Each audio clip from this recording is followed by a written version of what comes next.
Welcome to 2K Sports for another edition of Greg Anthony. We've got David Aldridge reporting from the sideline. Taking a look here at some of the over his last 10 games. He looks so much more comfortable from beyond. There's no doubt he's got the green light to for the Magic. Underneath, in the post, it's Banchero and Carter Jr. Suggs out there with Desmond Bane. And it's Wagner in at the 3 spot. And for Washington, they've got Anthony Davis. Johnson is out there with Young. Then it's Sarr, and it's George in at the small forward. All the talk, Greg, leading up to this one has been about the impact of the backcourt.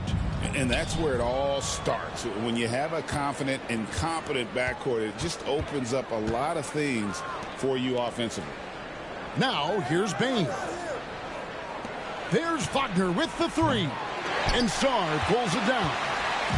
There's Washington. Pass to Young. Sarr with it. He's covered by Suggs. And guys, he's not an easy man to stop when he's got the rim in his sights. Never has been, never will be. He is a determined finisher. On the wing, Bane. Covered by Johnson. Clock at 6. Bane with the bucket. And Bane likes using his strength on the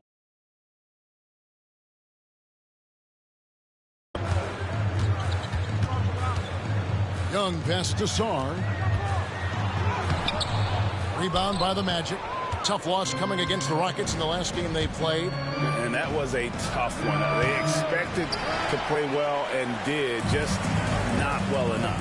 Categorically, you look at that box score from that last game, and they outplayed their opponent in so many areas. I thought it was going to at least come down to a buzzer beater, but it did not. Now, here's Bane. Following the miss by Anthony Davis. Bane passes to Carter. Oh, and he pops it off the glass. Wow. And now, here's Davis, the fast break opportunity. Pass to Johnson. Now Young. Over Suggs. Hits some rim on the way in, and the bucket's good. Good up-tempo play there from Young, firing that shot off before the D could react. Young against Suggs. Now, here's Bane. He's coming off a 16-point game against Houston. A floater. Rebound by Johnson. Still searching out their offensive game right now. 1 of 5 from the field to start this one. Suggs against Young. Now, here's Suggs. He's covered closely.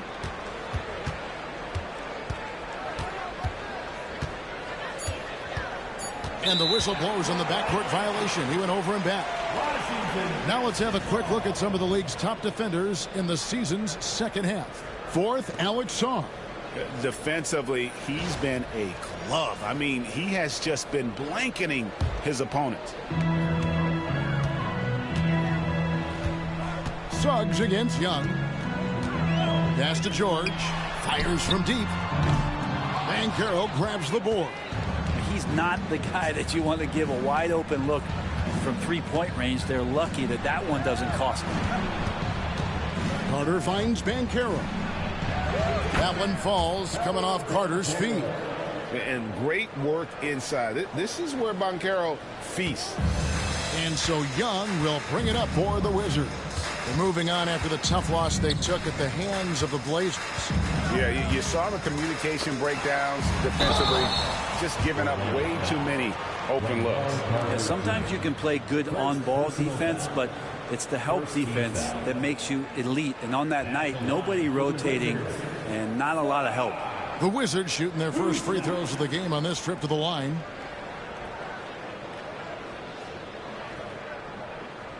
Shooting 2.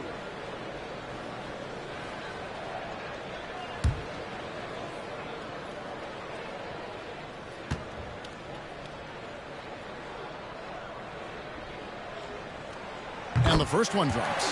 And while the offense is developing, Alex Sarr is already a huge presence at the defensive end. Yeah, along with being a great rim protector, he's a 7-footer who can really slide his feet on the perimeter. He can switch on the guards and make them work for their opportunities.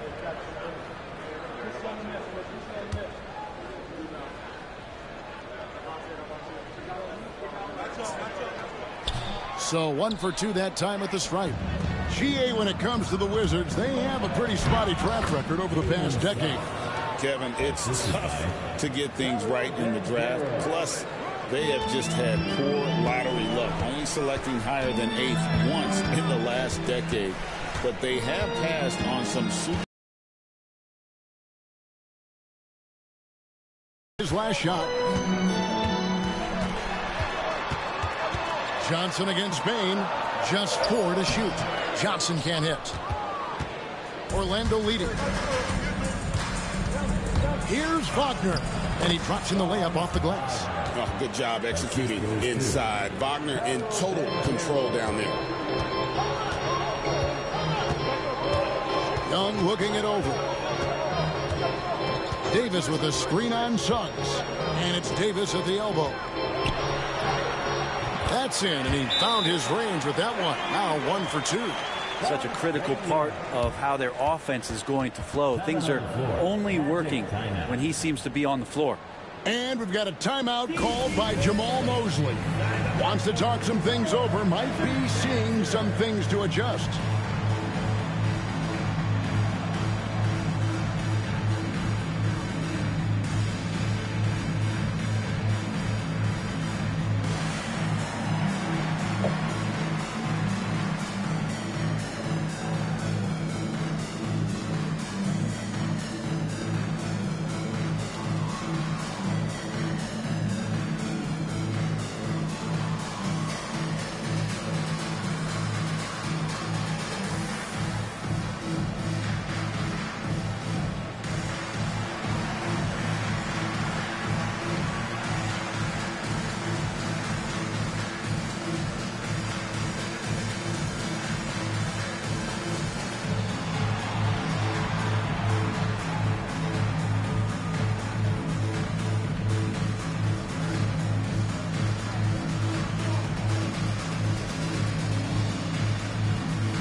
Checking out the numbers for Young. He's been fantastic over the last 10 games or so, and he's right up there in the top 20 in scoring. Certainly a force to be reckoned with offensively. And going back to him being second in assists, it's his ability to control the pace of the game, his peripheral vision. That makes him such a great floor leader. Pass to Suggs. Back to Wagner. Bain kicks to Suggs. Banchero is screened for Suggs. And Davis pulls it down. I guess even he has to miss one of those once in a while. He lobs up the alley-oop pass. It's stolen by Carter. Fast break. Here we go. Here's Suggs over Young. And that one is good from Suggs. It's a solid opening quarter right here. Very active and creating a lot of good opportunities for himself. To the middle. Here's Sarr. Oh, and he jams it right over Wendell Carter. Wow. He does that so well. At his size, he's always a threat to throw it down. And on the AT&T 5G Slam Cam, you can see how impressive that move was. Outside, Bain. Davis against Banchero. It's Carter, high post. His last outing, he had 18 points. 4 on the clock. Here's Wagner. And finish off by Wagner. Oh, what a slam from Wagner. When he gets that close, he is going for it. And while we've got a moment, let's send it over to our terrific reporter, David Aldridge. David? Thanks very much. Brian Keefe gave me a few minutes to catch up. Desmond Bain was the topic, and Coach was effusive with his praise. He said Bain is a great catch-and-shoot guy, but he'll find ways to contribute no matter what. He also said Bain is hard to game plan for, but they'll do their best not to let him get in rhythm. And they will have their hands full tonight, guys. Thanks, David. Wizards trail by 3. Johnson outside.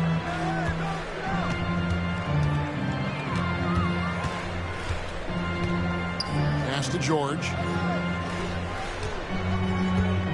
Sarr sets the screen for George. The shot goes down and gets this game back to even. And they don't want to get in a habit of giving him open looks from 3. First quarter still, but not who you want to leave open. And we've got a timeout called by Jamal Mosley. He wants to regroup and go over the strategy.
Checked in for Suggs.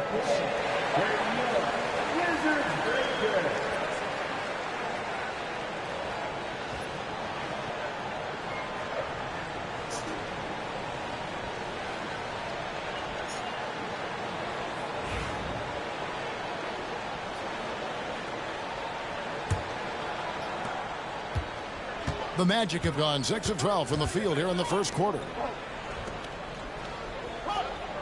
There's the pick. Banchero, right side.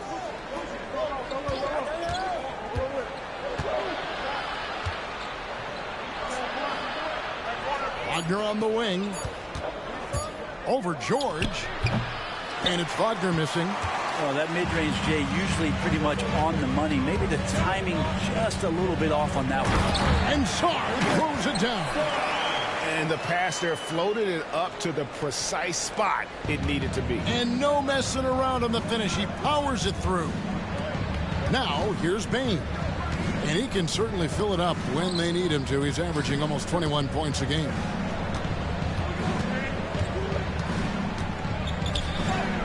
And that one is good. Bain's got the game tied up here for Orlando. Striking fast inside. Bain isn't going to miss a chance at a look like that. Here's Young.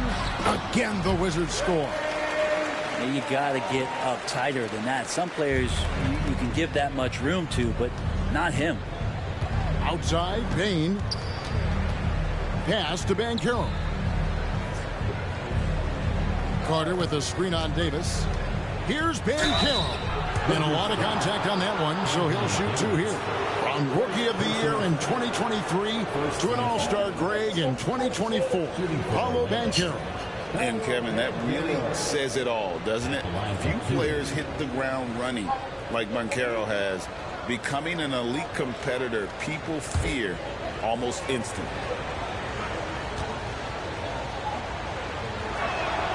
That free throw, good from Banchero.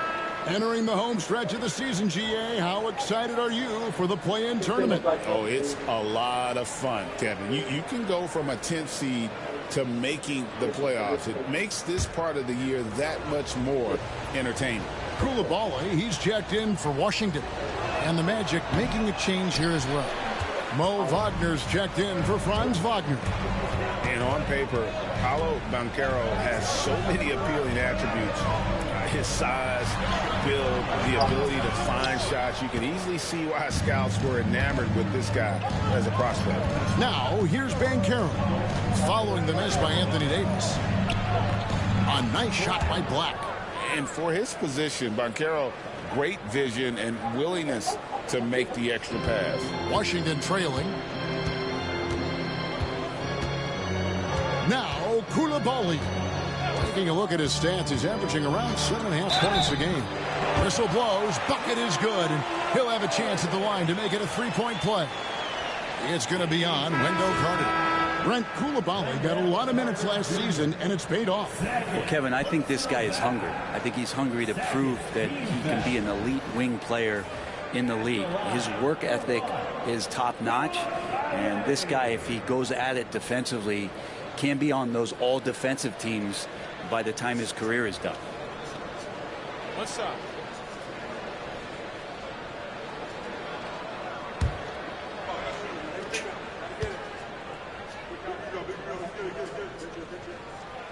Koulibaly, no good on the free throw. The Magic have gone 8 of 15 from the field, shooting above 50% here tonight. Yeah, Bane has really good passing instinct. He can spot those gaps in the defense. Here's Carrington on the wing. Davis at the floater. Nice defense from Wagner. And there hasn't been anything easy for him in this period. No, I haven't seen him in comfortable spots, or at least spots we've seen in this offensive set that are allowing him to settle in. Pass to Carrington. Now here's Davis.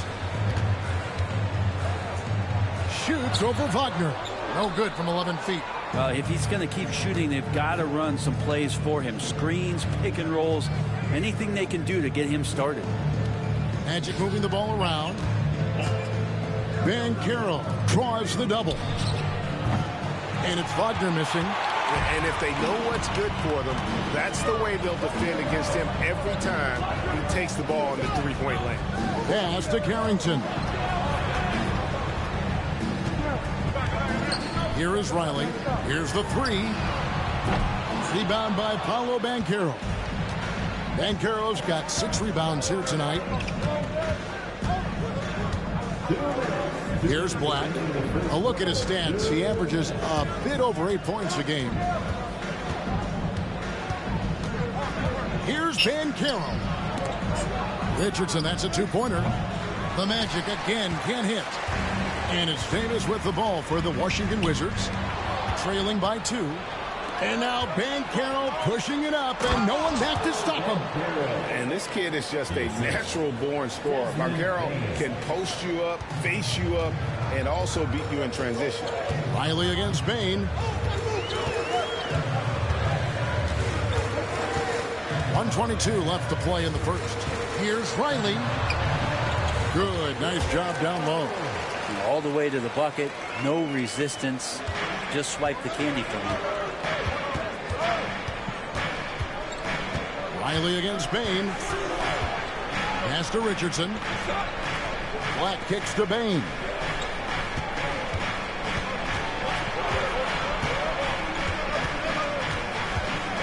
Back to Black. Launches it from deep. Rebounded by the Wizards. Their last meeting was in Orlando, where they were unable to fight off the Magic. Poor execution in that one. Not sure what led to the lack of. They made some comments themselves that some of the fault might have lied with them because they didn't go in with the best of game plans and they didn't make the right adjustments. So we'll see tonight if they do. Just 1 second between the shot clock and game clock. Wagner, right side. No one near Banchero as he lets it go. Connects from three-point range. Not just the accuracy in the quarter, it's his movement and the energy that's getting him on this nice roll. Right side Davis. And that concludes the first quarter of play. Magic lead by 5. And back in a moment as we'll get underway with quarter number 2.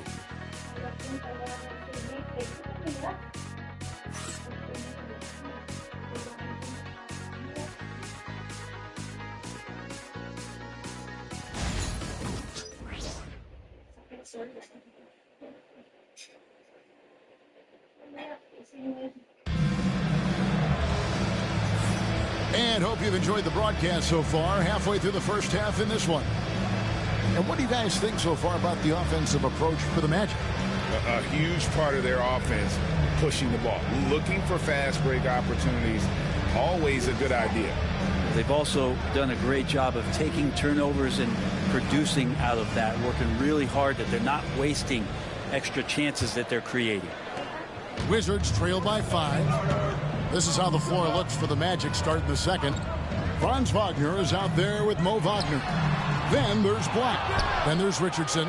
And it's Bitadze in its center. Right now, let's send it over to the sidelines and get a report from David Aldridge.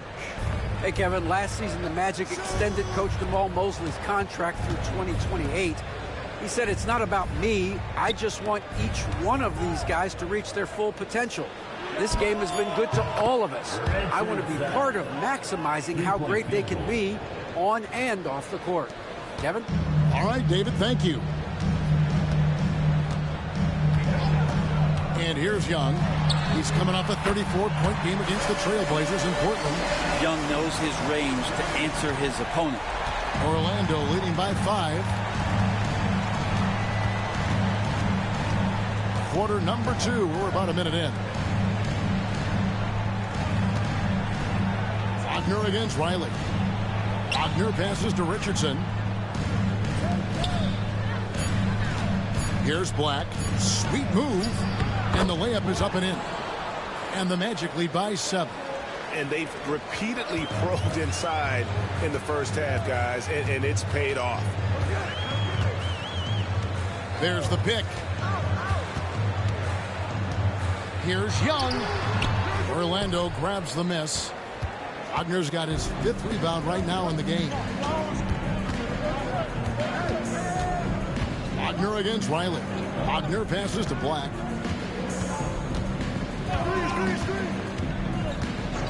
Richardson outside. Wagner with a screen for Richardson. The shot's good. And now a 9-point Orlando lead. That's a high percentage look when the D doesn't fight over the screen. The coach over there just asking for one simple thing, and that's some effort. Got burned on that one. Here's the teardrop. It's blocked. This is a rough stretch right here for him offensively. He seems to be rushing shots. Black kicks to Wagner. Wagner with it. He had a 15-point outing in their last game against Houston. The basket counts and 1. He'll go to the line with a chance to make it a 3-point play. And Wagner is comfortable in the pick and roll. His decision-making is impressive in those situations. Wizards making a switch here. Gill's checked in. Suggs, he's checked in for the Magic.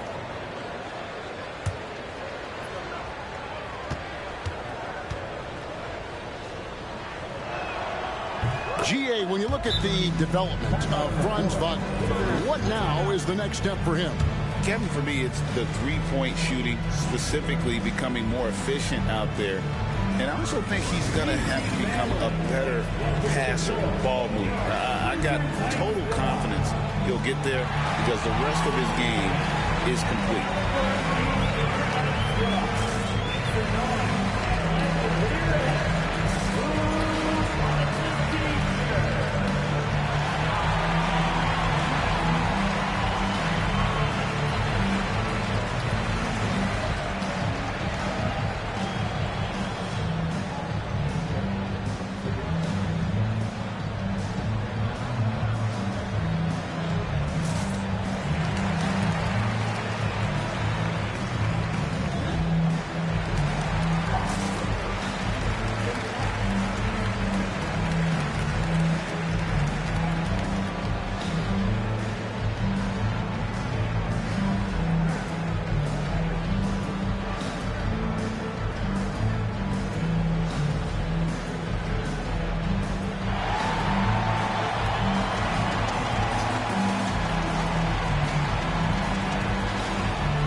We have a chance here, the NBA's assist leaders for the second half of the season. Second is Trae Young. Wow, he's taken his passing to a whole new level. His court awareness has really improved as we've gotten deeper into the season. Quarter two and just under 2.5 minutes gone by.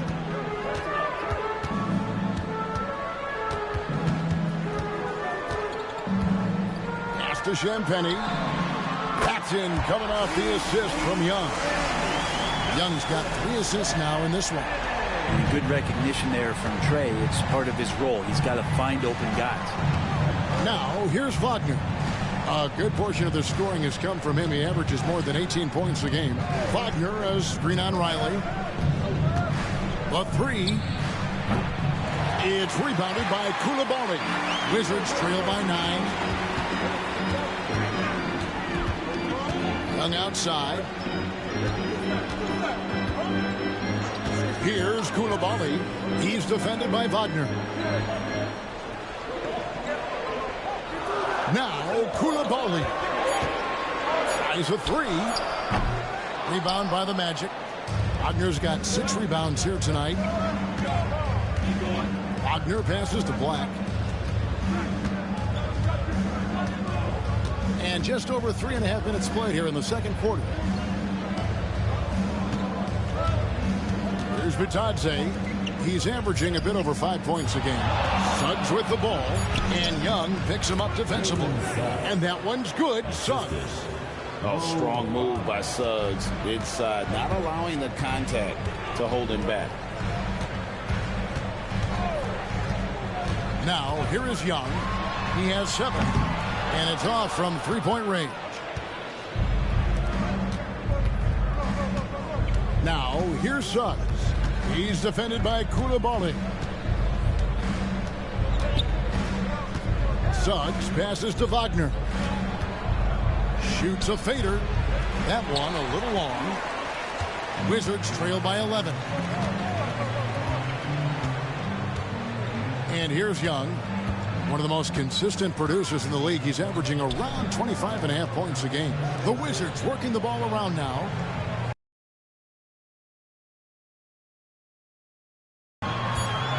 Washington needs to get a shot off here. And again, Washington no good. Magic leading by 11. Black dishes to Suggs. Wagner on the wing. And the call on the shot that sends him to the line. Every year, Greg, we get a new batch of rookies into the NBA, and sometimes we're all guilty of judging them too early. Oh, absolutely. I think we need probably 3 years to evaluate a player. You know, fans and media can be a little harsh at times, but not everybody develops at the same rate. That's good from Wagner. And for his position, Franz Wagner gives you everything you could ask for. Passing, rebounding, scoring, and he competes defensively as well. Here's what Washington's going with right now. Sarr comes in for Gill. And it's Johnson in for Riley. And a switcher also for Orlando. Banchero's checked in.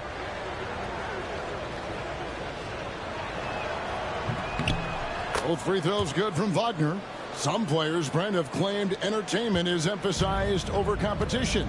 What do you think? Well, I think there's a great balance, and the league does a great job of promoting its stars. But at the end of the day, Kevin, trust me, guys who are out here have a love for the game, a passion for the competition, and that's what we want to see. And it's Brian Keefe calling timeout here. This will give him a chance to discuss some potential alterations.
checked in for Washington.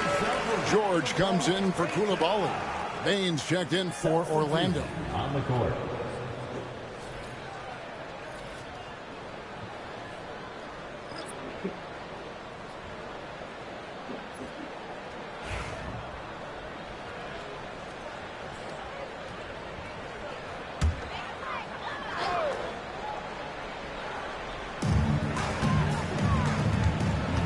Here's Sarr. He's defended by Wagner.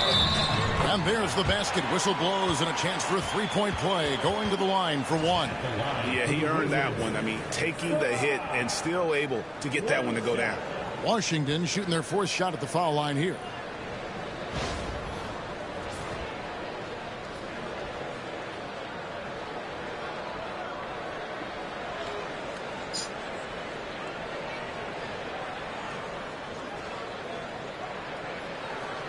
What's up?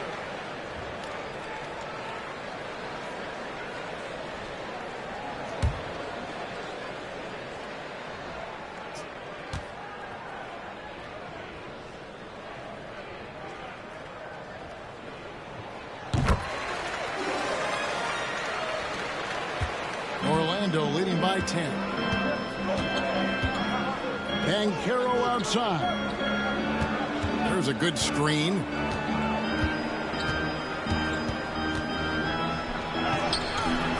Great D that time from Davis. That's not the type of opportunity he fails to convert very often. On the wing, Johnson. Guarded by Bane. Young against Suggs. Here's Davis. Oh, Davis down low. You can forget the jumpers right now, AD. Keep going inside, big fella. Wagner with it. 6 points for him. Lays it up off the glass. Wagner's got 4 points in the quarter. Big miscommunication on defense. He recognizes it and quickly takes advantage.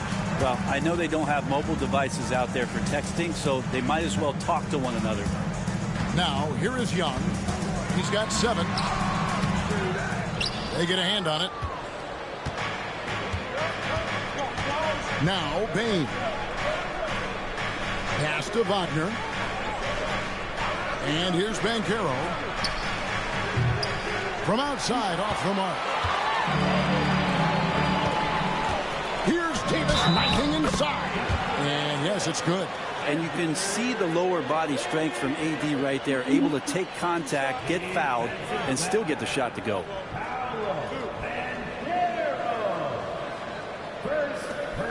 Greg, as you were saying, beyond the blocks, what makes Anthony Davis special on defense is the way he navigates the floor. Kevin, most bigs can get picked on in pick-and-roll action. Davis, though, too quick and smart to take advantage of. He can slip screens, hedge, switch, and recover like he's a 3-and-D wing.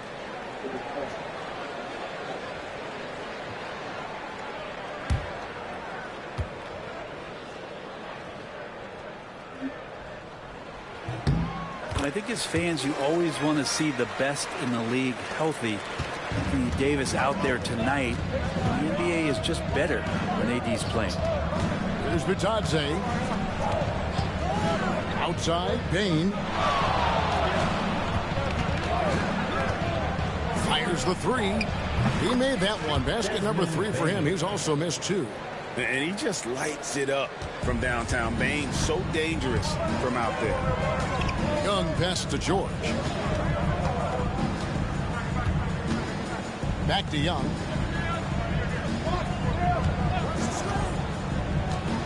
Inside. Here's Davis. Davis. He hangs in there and cashes in on the second chance points. They are just killing him on the interior. Magic leading by 8. Here's Black. Pass to Bane.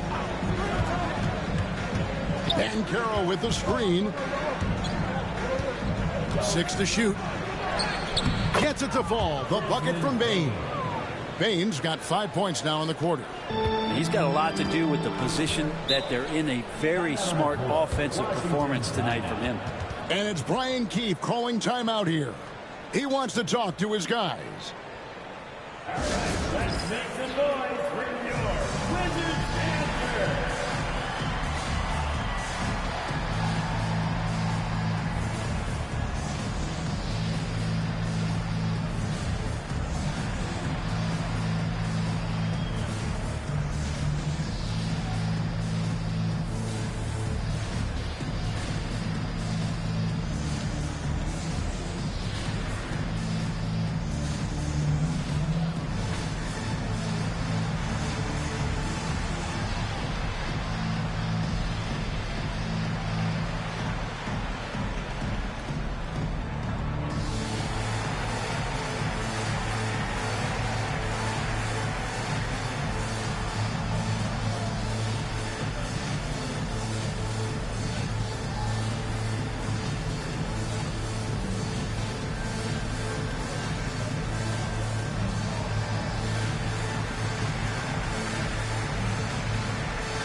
He's checked in for Washington.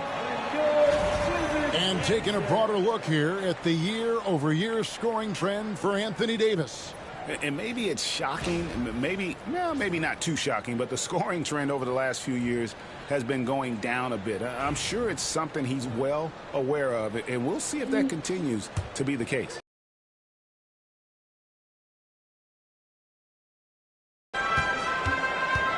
Payne against George.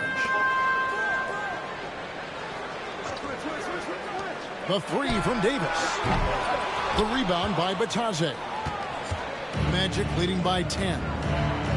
To the paint. It's stolen by Davis. Now here's Johnson. Still yet to score. The jump hook. The rebound by Batadze. The Magic have gone 8 of 12 since the start of the second quarter. That's a really high percentage, hitting around 67%. Here's Black. Pass to Bane.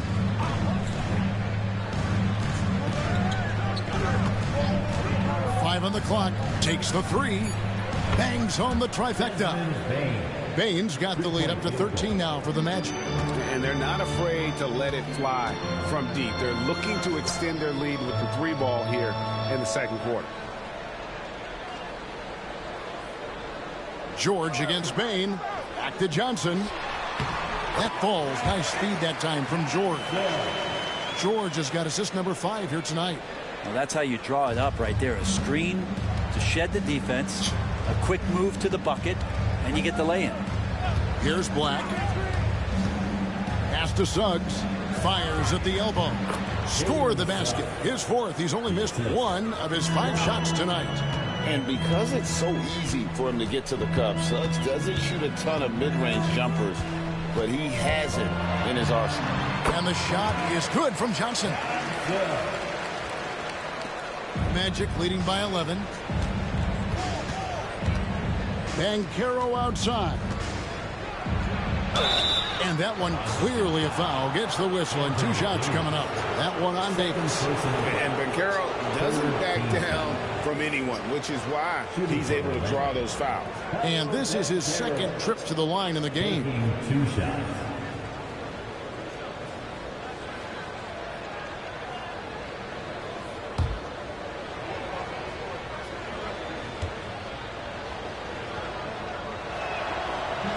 The first free throw is good. Yeah, nice job of drawing the contact and creating opportunities at the line. Carter, he's checked in for Orlando.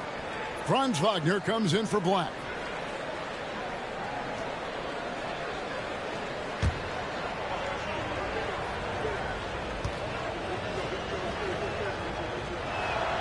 And so he makes both from the line. What you like about Banchero, he's built to carry an offense in both temperament and talent. Here's the screen. Pass to Saw. Good on the triple. Saw's got 6 points in the quarter. And they are absolutely stroking it from beyond the arc. Magic leading by 10. We've got 1:55 left to play in the first half. Here's Bain. And Sarr pulls it down. Washington has gone for the three-pointers 7 times here in the second and been successful 3 times. A moment now to hear from our sideline reporter, Hall of Famer David Aldridge. David. Kevin, thank you. Paolo Banchero is not skipping steps. Magic Superstar says it's like anything in life. It's a process. Having that perspective just makes you want to work every day because this is the best league in the world. If you become impatient, you're going to drive yourself crazy. It's a cliche, Kevin. Just keep pounding away. Back to you. Well said, David. Dedication to the craft. EA thanks. Suggs finds Carter. And they're playing with some force on the interior. You gotta love Carter Jr. playing with that level of physicality. Outside, George. Johnson sets the screen for George. Fires the 3. Banchero grabs the board. Banchero's got 7 rebounds in the game. Wagner outside.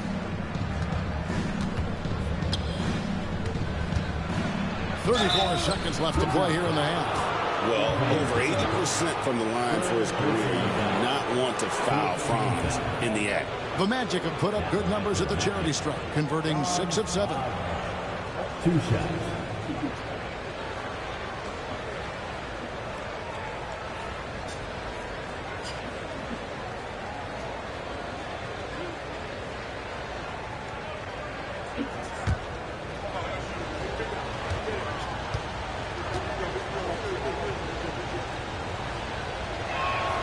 And he knocks down the first one. Well, it's interesting to watch him because he's putting his body on the line to get to the line. We didn't see this during the first quarter, but he's making up for it here. Here's what Washington's going with right now. Champagne's checked in. Young is subbed in for Koulibaly.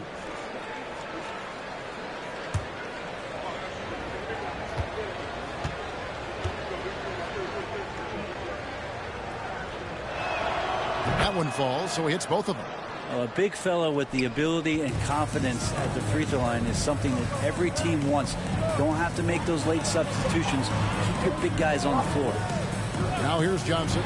He had a 21-point outing in their last game against the Trailblazers in Portland. Young inside. He's covered by Suggs, and he gets the bucket. And there's a pattern starting to take shape here. They're working it inside and getting good shots from close range. Banchero outside. 2 on the clock. And foul on the shot. He'll shoot 2 at the free throw line. And this is his 3rd trip to the line tonight. 15 foul. Shooting for Orlando. Paolo Banchero. 2 shots.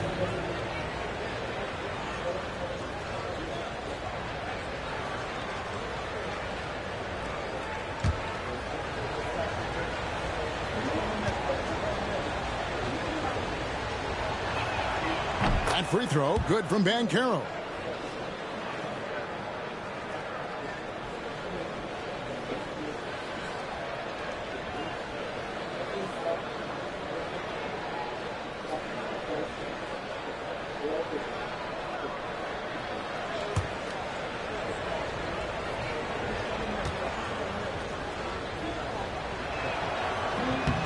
No good on the second free throw. And so we wrap up the first half. Orlando out in front, up 11. It's time now to go courtside as we send you over to David Aldridge from the sideline. David, take it away. Thanks, Kevin. AD, you see how they're playing you in the first half. What's the adjustment going to be? So, we got to come out with a great intensity, and it starts in the warm-up. So, we got to come out with a great intensity, great mindset, and try to go out there and win the third quarter. I have never heard anyone say it starts in warm-ups until now. Thanks, AD. Back to you, Kevin. Thank you, David. And we'll be back after halftime as the third quarter gets underway.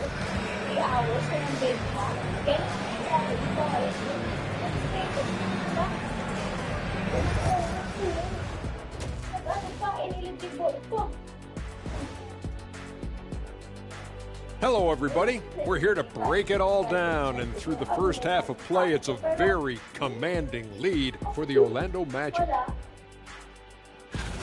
They built this lead by being aggressive and getting to the line. I'm not talking about the cheap stuff either. They're not just jumping into defenders. They're playing old school, hard basketball. Shaq, I'd love to see you jump into a defender to draw the whistle. You go to the line, he'd go into the 8th row.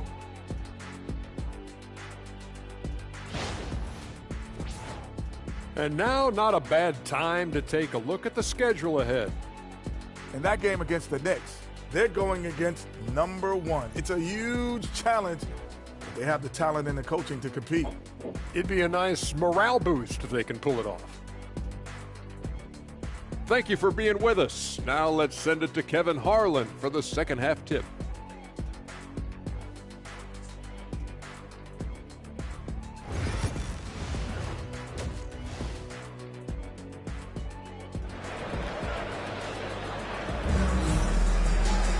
Well, we've got a second half of basketball for you. We think it's going to be pretty good. A big comeback, though, is needed for this game to be competitive, and it probably has to happen quickly.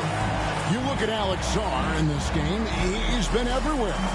Yeah, it's been a great performance from him, really staying focused on quality shots. And this is showing that they're not going to play at anybody else's pace but their own.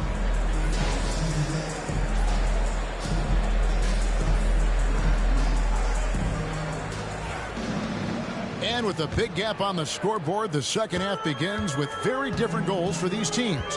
One side trying to mount a comeback, one side trying to protect their lead. We've got George, Sarr out there with Davis, and it's Young, and it's Johnson in at the shooting guard position. That's the group on the floor right now for Washington. Sarr. Rebound by the Magic. They'll face the Lakers after this one. That'll be at home. That game will be a quick pit stop before hitting the road again. Bain kicks to Suggs. Carter sets the pick for Suggs. Latrey. Rebound by the Wizards. Davis has got the glass covered here tonight. 11 boards for him. Johnson can't get it to go. And they start the second half with 3 straight misses. Banchero against Young. Banchero passes to Bain. Over Davis. And Davis sends it back. Look at the defense on display there from Davis. Lines up the shot and with perfect timing swats it away. On the wing, Bain. Pass to Banchero. Plays it up and banks it in. Banchero's got the lead up to 13 now for the Magic. Without hesitation on the offensive end. And Young kicks to Johnson. Now here is Davis. And again, Washington no good. Might be time for the coaching staff to bust out a play for him to get going. 0 for 4 to start the half. Pass to Bain. Carter with it. Johnson over to help. A kick out to Bain. Banchero is screened for Bain. 3 on the clock. Over Sarr. Bain, no good. And they're 1 of 4 here to start the second half. And every year, and Greg, we agree, Bain seems to get better and better as a playmaker. Doesn't overdo anything with his passing. Looks more and more comfortable creating off the driving kick. He's become a large part of this offensive engine.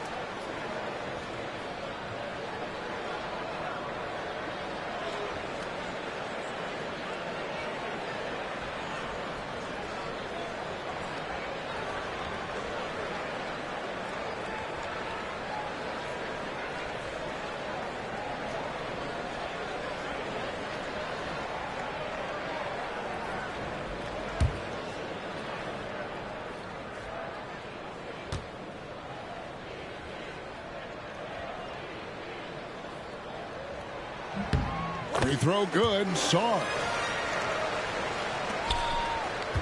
Magic leading by 10. Outside, Bain. Wagner kicks to Banchero. A three-pointer, no good. Teammates right now covering up for the type of off performance he's having. In terms of scoring, this has not been his best night. Davis dishes to George. Suggs against Young. Down low. And Sarr throws it down. To see there just the threat of Young pulling up. It's going to open up the two-man game. The defender forced to come out and respect the deep shot. And Trey able to make the play. And Jamal Mosley has called timeout.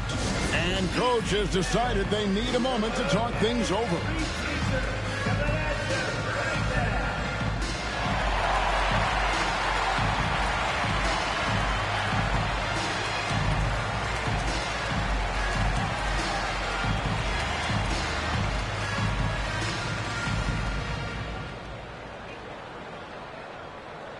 We're tossing out t-shirts and looking for the craziest fans. Let's hear ya!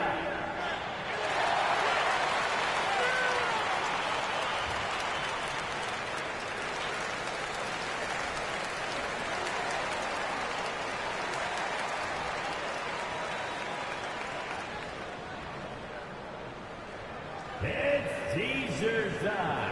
If you want a t-shirt, make some noise.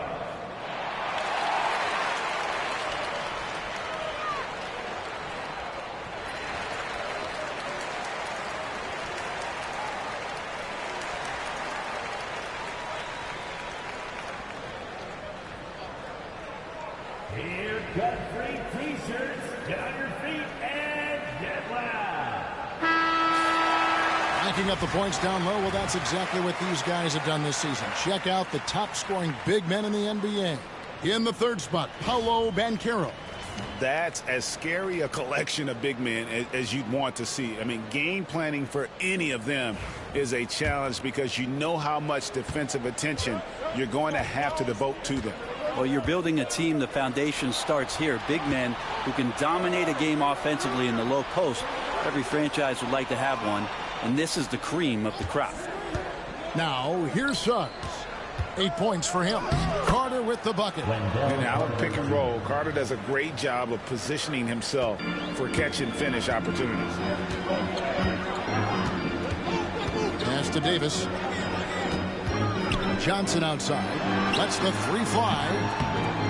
And the three ball is good. Johnson's got his third basket of the night right there. That's just a lapse right there. No matter what, somebody has to be there and get a hand up in the shooter's face. Wagner against Young. Kicks it out to Banchero. And they wasted no time getting those 3 points back. Banchero's got 16. And this is something Banchero continues to hone, wanting to become a dangerous threat from deep. Davis with a screen on Suggs. Young outside.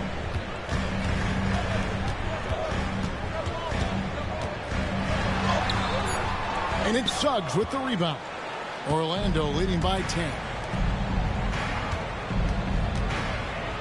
And here is Bane. 12 points for him. Banchero looking around. That one goes. Count it. Banchero's got 7 now in this quarter.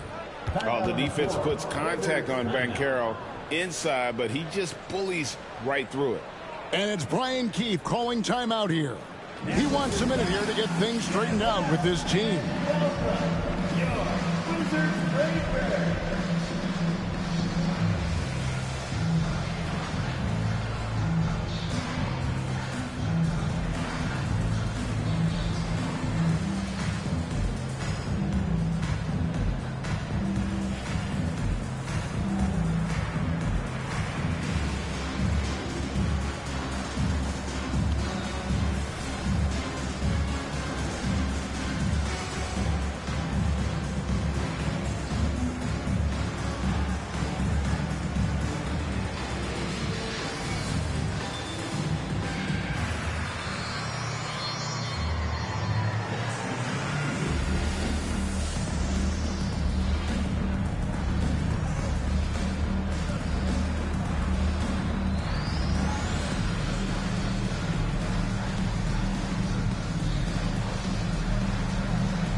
here now to see the numbers for Paolo Banchero. The last 10 games, he has been on a heck of a run, averaging about 26 points per, 8 rebounds, and 4 assists.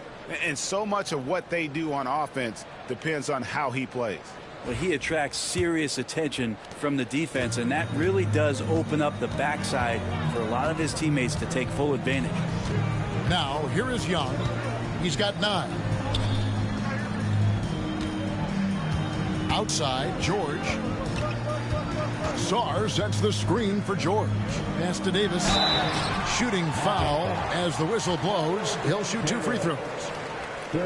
It's on Paolo Banchero. I like watching AD going at the defense and trying to impose some of that physicality from him to them. And a moment here to take a look at the scoring breakdown for the Magic. They've shown no let-up. Penetration, knife it inside. The defense has to tighten it up if they want to slow this team down. And I feel like there's been an old-school aspect to what they've done tonight, and that is pounding the ball inside, getting it down low, getting those looks in close. That's been effective. And one of the best big men in the game, Davis, continuing to prove how dominant he is.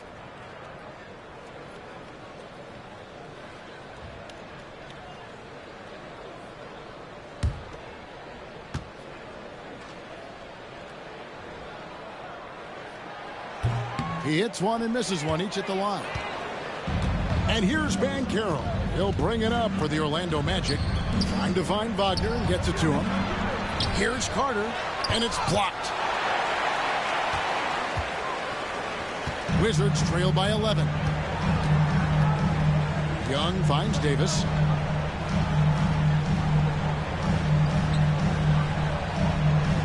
There's a screen. Oh, Davis absorbing the contact.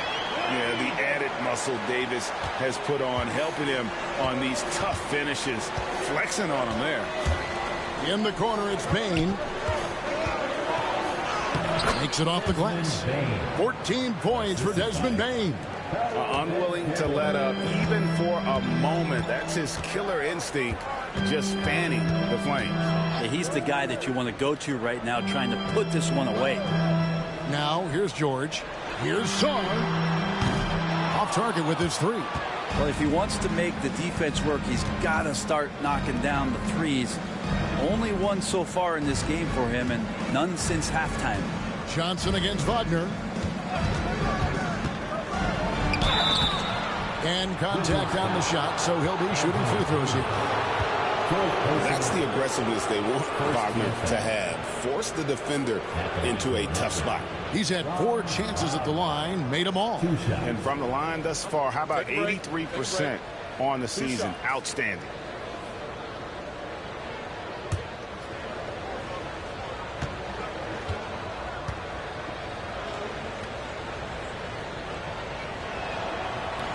First one falls for him. Washington making some changes. Champagne's checked in, and it's Koulibaly in for George. And a switcher also for Orlando. Black's checked in.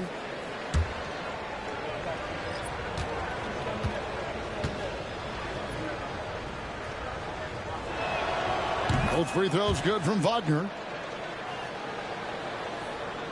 Wizards trail by 13. Young pass to Champagne. And foul on the shot, so he'll get a chance at the line.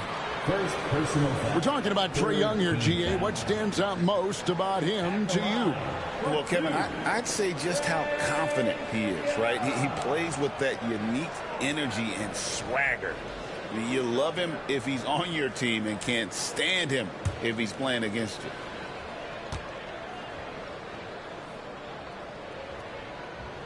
First free throw is good. And one of those guys, Brent, who can take over a game, sometimes from beginning to end, is Trae Young. It is remarkable, Kevin, especially at his size in today's game. It reminds me a lot of playing against Allen Iverson, a guy who could dominate the game as a small player, and that's what Trae is. But what he can do offensively, the instincts that he shows, the way he can get it going offensively, he's truly a remarkable talent in terms of a small guy dominating a big man's game. Now, here's Bane. He's got 14. Back to Black. 4 on the shot clock. Over Young. A nice shot by Black. Black's got the lead up to 14 now for the Magic. And yeah, he's not messing around. He wants no part of a comeback in this one. Well, he's grabbed the tee and the blanket because he's putting this one to bed. Now here's Johnson. He has 7. Young outside. That's all good, and that's his 5th basket of the game. He's shooting 5 for 11 now. Great job by Young there, not settling for a jumper and getting that ball close in. Black kicks to Bain. Carter sets the pick for Bain. It's good from long range. Bain's got 5 points now in the quarter. Yeah, you would think a coach might have talked to his defense about making the adjustment on him, but right now, he's just lighting him up. Pass to Young.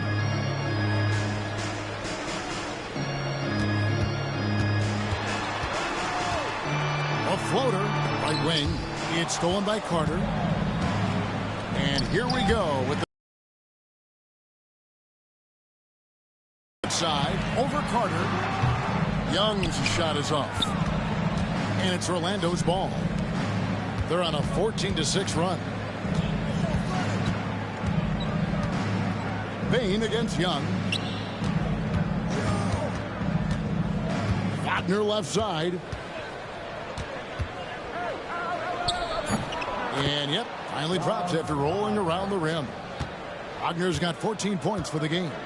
Wagner able to get that one lined up from mid-range. Johnson wide open. He fires. The Wizards with another miss. And even without that 3-ball dropping for him, the defense should have done more on that last play. And smart ball movement there from Banchero. And that selflessness will endear him to his teammates. Now, here is Young. 12 points for him. Releases. Wide open shot is on the money. 14 points for him. You can't just stop when there's a pick set up. Gotta fight over it as a defender. That's one that the coaches will watch tomorrow with that player. You hate to see him give up in that situation. Wagner finds Carter.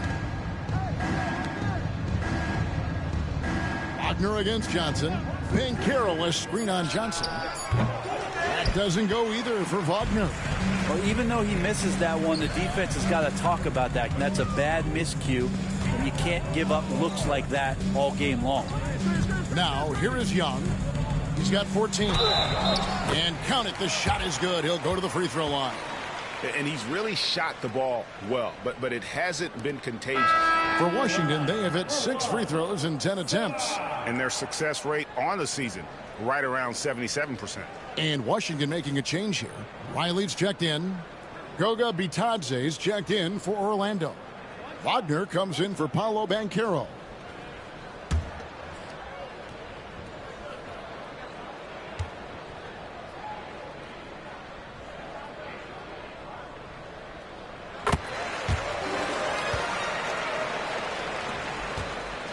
Magic leading by 14. Wagner as screen on Riley. 2 free throws coming up, and they call the shooting foul. Yeah, easy call. He's made all 6 of his tries at the line so far. Shooting for Orlando, Franz Wagner at the line for 2. Take a break. Take a break. 2 shots.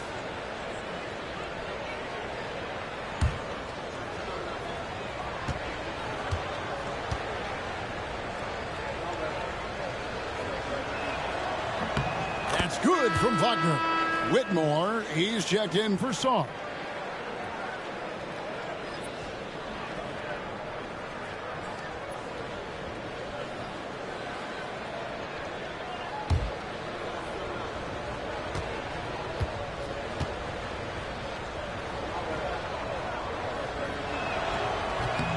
Both free throws good from Wagner. And if they continue, Kevin, their outstanding free throw shooting, that'll help them seal the deal. Pass to Champagny. Here is Riley. And he's going up for the alley-oop. And hard to decide which was better, the pass, the catch, or the slam. Oh, there's no wrong answer. Sensational alley-oop. And here is Bain. To the inside. A steal. Here's Koulibaly. Well, if you don't take care of the ball, fellas, that's what can happen. Absolutely, Greg. That makes the turnover even more painful. And the gamble paying off. To the paint. There's Bitadze. How's that for an answer? Right back with the dunk. Not the kind of aggressive defense they need to cut into the lead. Yeah, you have to protect the rim, Greg, a little better. Good job to recognize the opportunity. That's just very solid offense. Whitmore. No good. Shot missing. Nice defense from Wagner. Magic leading by 14. Black the pass to Wagner. Here's Black, defended by Young. No one near him. And there are the Magic with another bucket. Now, he shot a lower than average volume here tonight, but his efficiency doing it has helped the team build the lead. Champagny passes to Young. There's the screen from downtown. The rebound by Bitadze. Bitadze's got 4 rebounds now tonight. Bain looking around.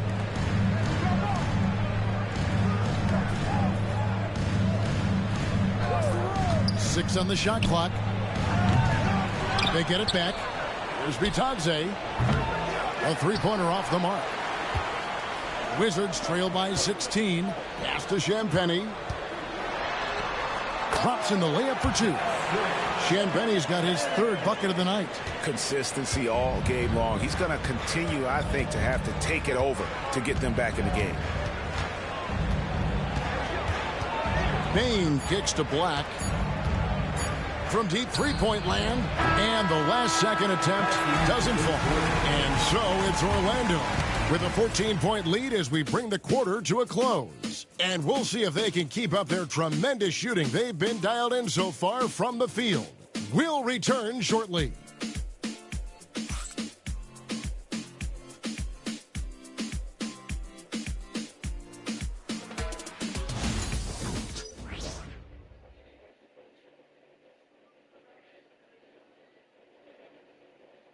And now we have a moment to reveal our State Farm assist of the game. And how about the big fella here showing us he's got some point guard skill here with the tremendous setup. The passing for the team becoming contagious, this time involving the big.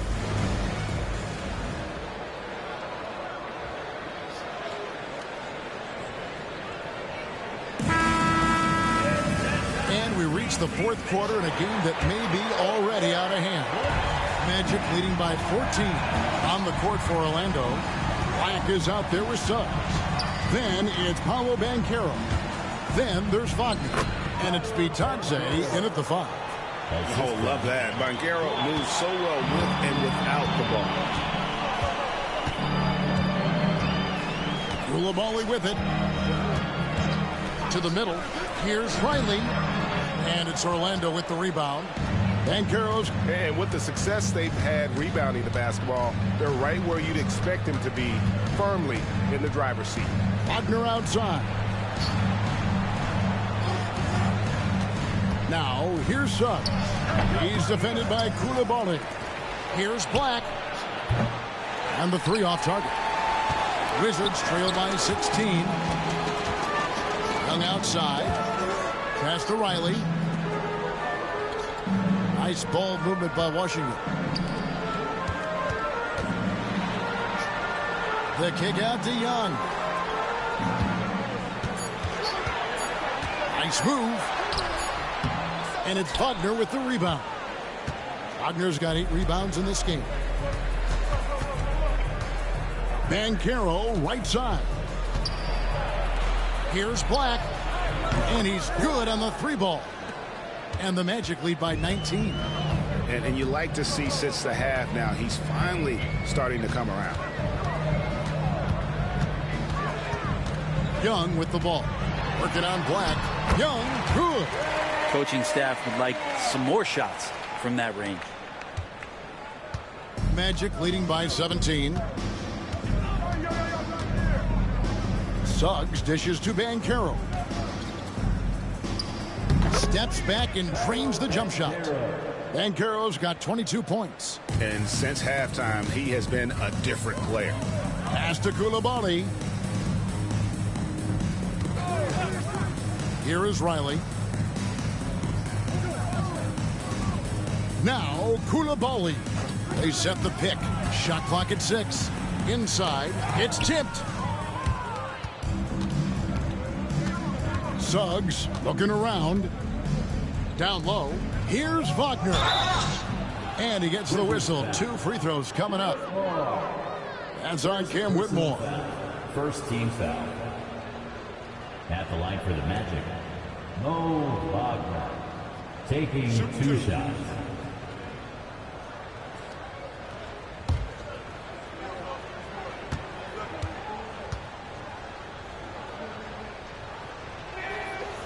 No good on that one. Johnson, he's checked in for the Wizards.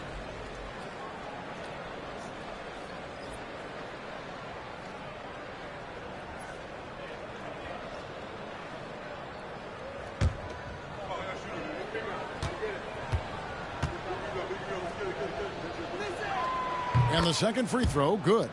Greg, a lot of parity around the NBA. You think fans like that? It's a great question, Kevin. And there are trade-offs, but as a league, you've got to foster competition and live with the results. And the reality is, doesn't it feel better when there are more teams that have a legitimate chance to win it all? And they're moving it up. Floats one. Rebound by the Magic. +8 in the rebound differential. One more reason why they're in control. Pass to Suggs.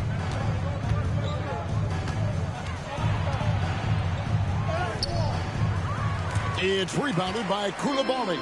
Wizards trail by 20. He tries for 3. Backs in, coming off the assist from Young. Young's got 6 assists now in the game. And Jamal Mosley has called timeout. He has decided it's the right time to talk.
Change here. Carter's checked in.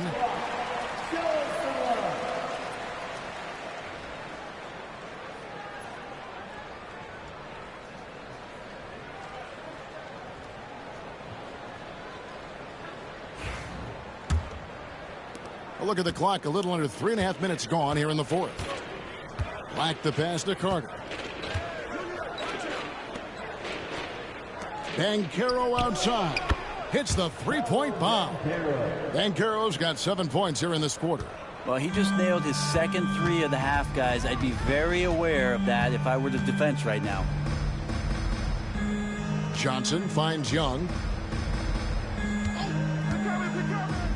Three-pointer. Knocks down the 3 ball. Young's got 19 points.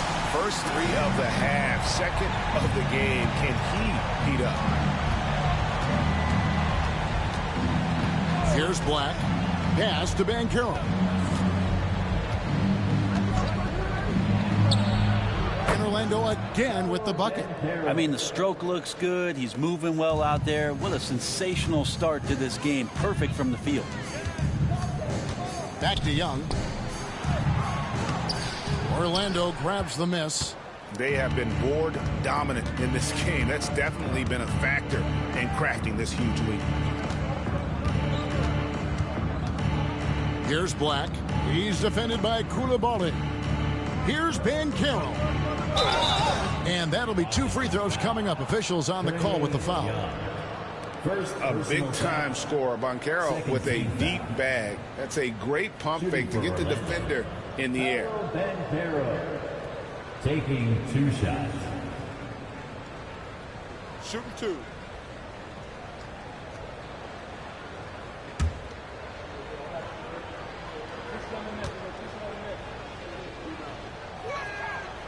No good on the free throw. Orlando making some changes. Wagner comes in for Mo Wagner. And it's Bane in for Black.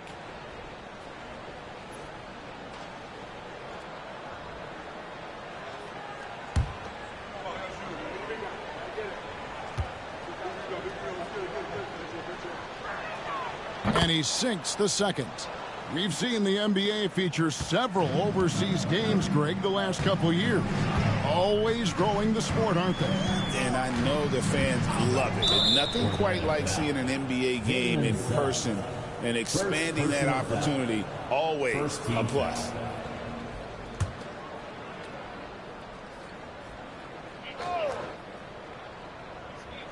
Here's Koulibaly. Here's Johnson. 2 free throws coming up, and they call the shooting foul. It's on Franz Wagner. Second team foul. At the line for 2, Johnson.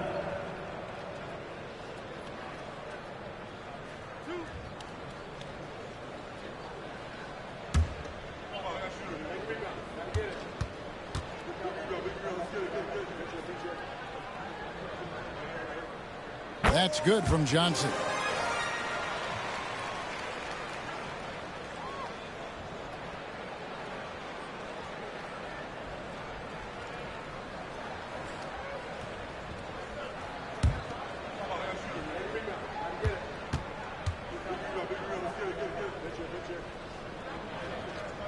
That's also good, so he hits both free throws. The Magic leading by 18. Banchero outside. Pass to Wagner.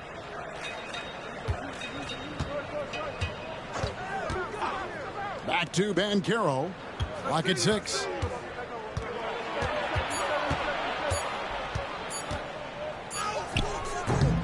Beats the shot clock, but can't get it to fall.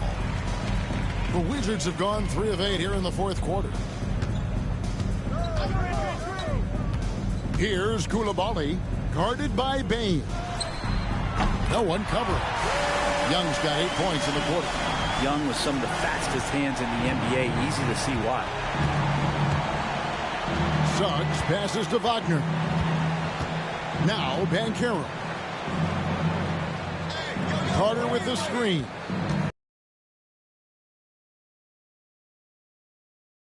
Banchero's got 30. Just how awesome is it to watch the best of the best start to dominate in a game. Pass to Koulibaly. Young outside. Johnson with it.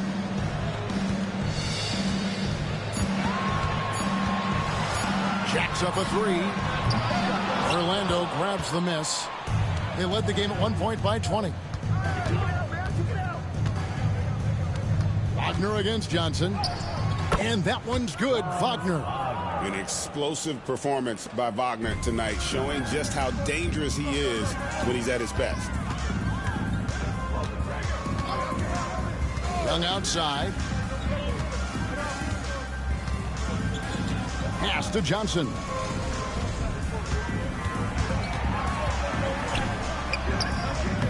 Rebound by Paolo Banchero.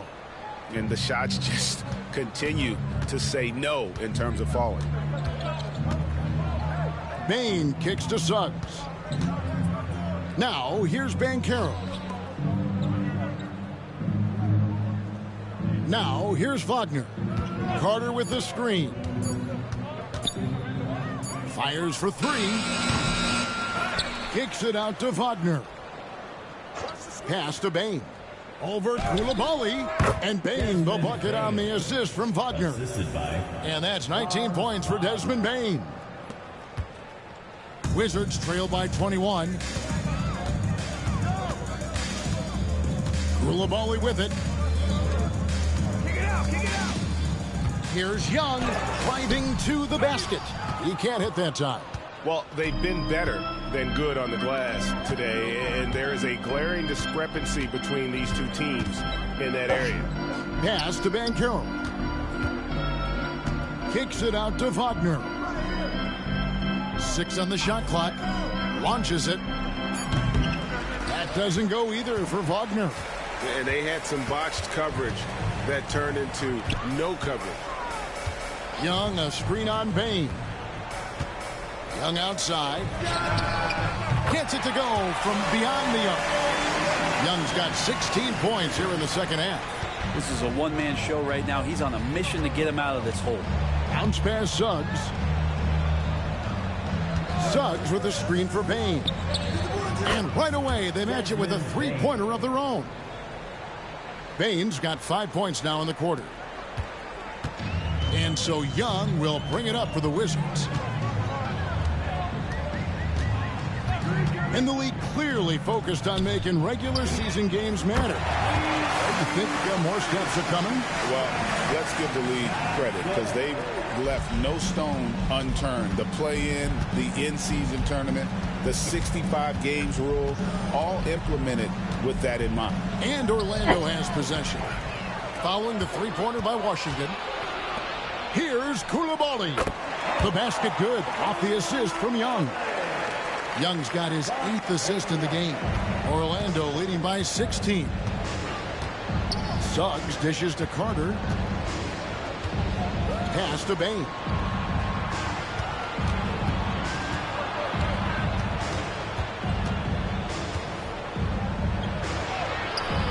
Rebound by the Wizards. Koulibaly's got his 4th rebound with that last one here tonight. Here's Whitmore. Goes up and lays it nice and easy. And Whitmore a beast inside because of his power and ability to elevate. Suggs against Young. Outside, Bain. Once again off the mark, Orlando. Wizards trail by 14. And it's Whitmore missing. 1:41 left to play in the final quarter. Johnson against Wagner. Carter with the screen. And Wagner drives in. And Carter with his second chance points. And the Magic lead by 16. And this is going to end in a lopsided victory. I love the tenacity and aggressiveness as well as the ability to close. You really got to give it up here for Orlando. Looking at both these teams, they're great rebounders, and on any given night, you might not know who would have the advantage on the board. They made the most of those extra rebounds as well, Kevin. And so checking out their record tonight, that'll mark win number 32 overall. And they will walk out of here feeling really good about themselves today, guys. A big win over a conference foe they'd split their previous 2 games with. And as usual, some excellent work tonight in what was a quality big impact game for Paolo Banchero. Just does a great job of looking for space and then finding it. That's taking advantage of what the defense is giving you.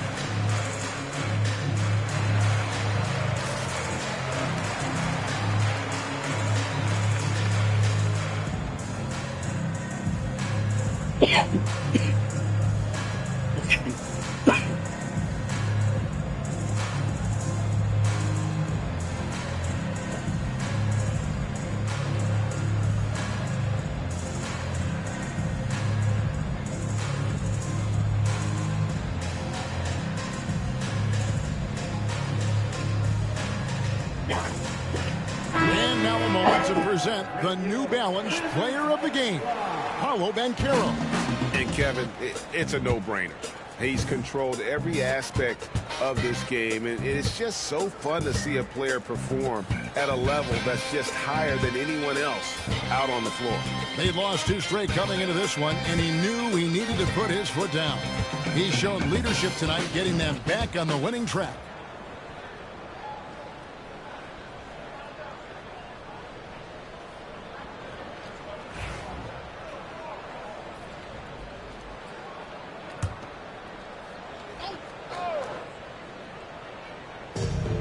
.127 left in the fourth quarter. Outside, Davis. Sarr with it. Carter on him. Sarr, the pass to Davis. Shot clock at 5. Fires from 18. Carter pulls it in. Orlando's gone beyond the arc 7 times here in the fourth and been successful 3 times. Back to Black. Wagner outside. To the middle. Here's Banchero. No stopping him there. Jams it in as he's fouled. A chance now for a 3-point play. It's going to be on Alex Sarr. And the Wizards are going with a whole new group out there now. Orlando also making some changes. Goga Bitadze's checked in for Wendell Carter. Wagner comes in for Wagner. And it's Richardson in for Bain. What's up?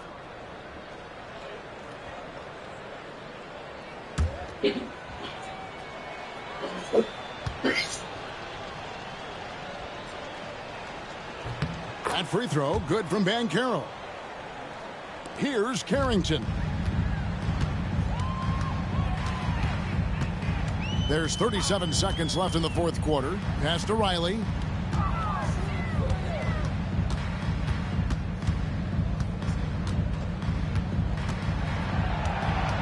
Six to shoot. And he banks in the layup. There's 21 seconds left in the fourth quarter of this one. And so the Magic can now just hold on to the ball. Here's Black.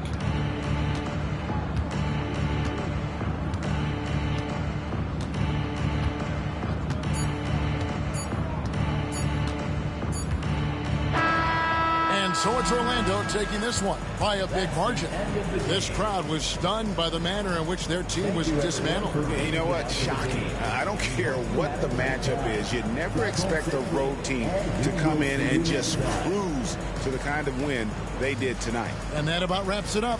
For Greg Anthony, Brett Barry, and David Aldridge, this is Kevin Harlan. Thanks for watching the NBA, presented by 2K Sports. And now we present the player of the game, Paolo Banchero.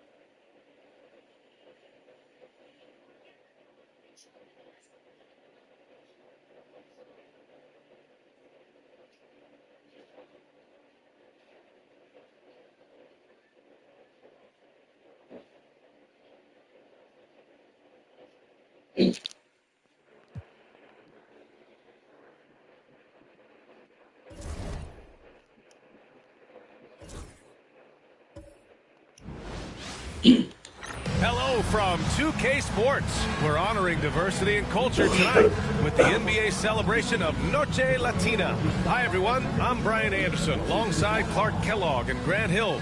On the sidelines, Allie LaForce.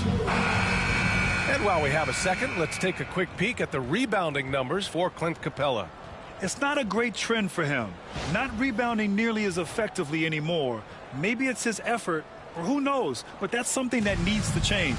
So the Houston starting 5. Tari Eason is out there with Alperon Şengün. Then it's Thompson, then it's Shepherd, and it's Durant in at the 3. And for Miami, Norman Powell out there with Andrew Wiggins. Then there's Tyler Hero. Then it's Bam Adebayo. And it's Mitchell in at the point. Well, this last stretch of the season could be the final NBA games for some of the aging stars in the league. Grant, when did you know it was time? Well, you know, B.A., I made it 19 years in the league. And at 40 years old, I was kind of happy to be done. But I hope that all the guys retiring this year have the same closure I had. Now here's Hero. Powell for three. Oh, can't get it. Misses his first attempt. Thompson against Mitchell. Thompson passes to Durant. Inside. Adebayo with a steal. Powell outside.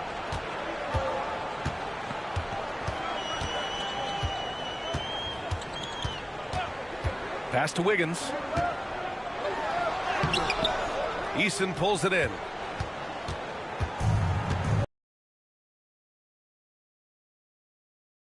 And we're about a minute into the first. Powell against Durant. Here's Eason. Down to 5 on the shot clock. And here's Shepherd for three.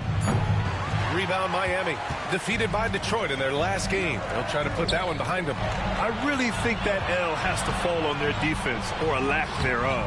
Just not enough focus at that end of the floor. Yeah, and that's really inexcusable. I mean, there's just no way that you can justify that. When you don't put the work in on defense, you're going to end up on the losing end. Now here's Durant.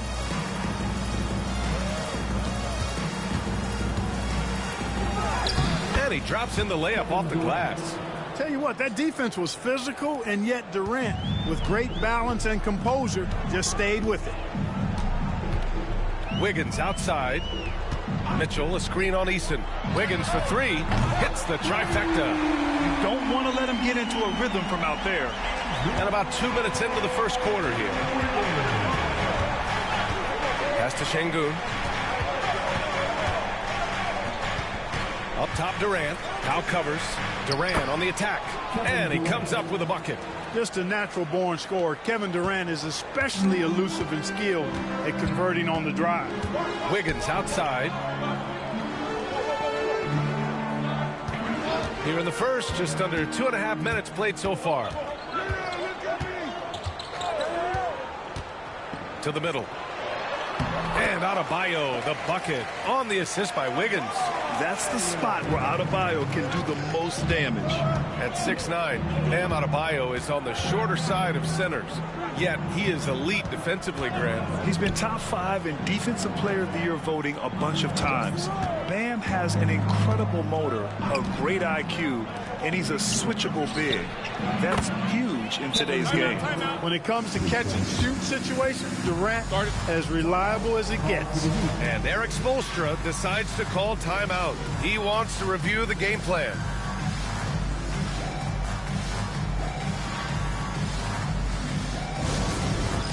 All right, fans, it's dance time. Get ready to dance like everyone's watching.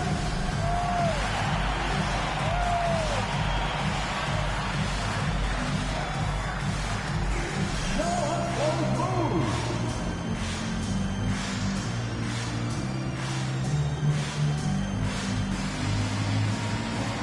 Oh, see that.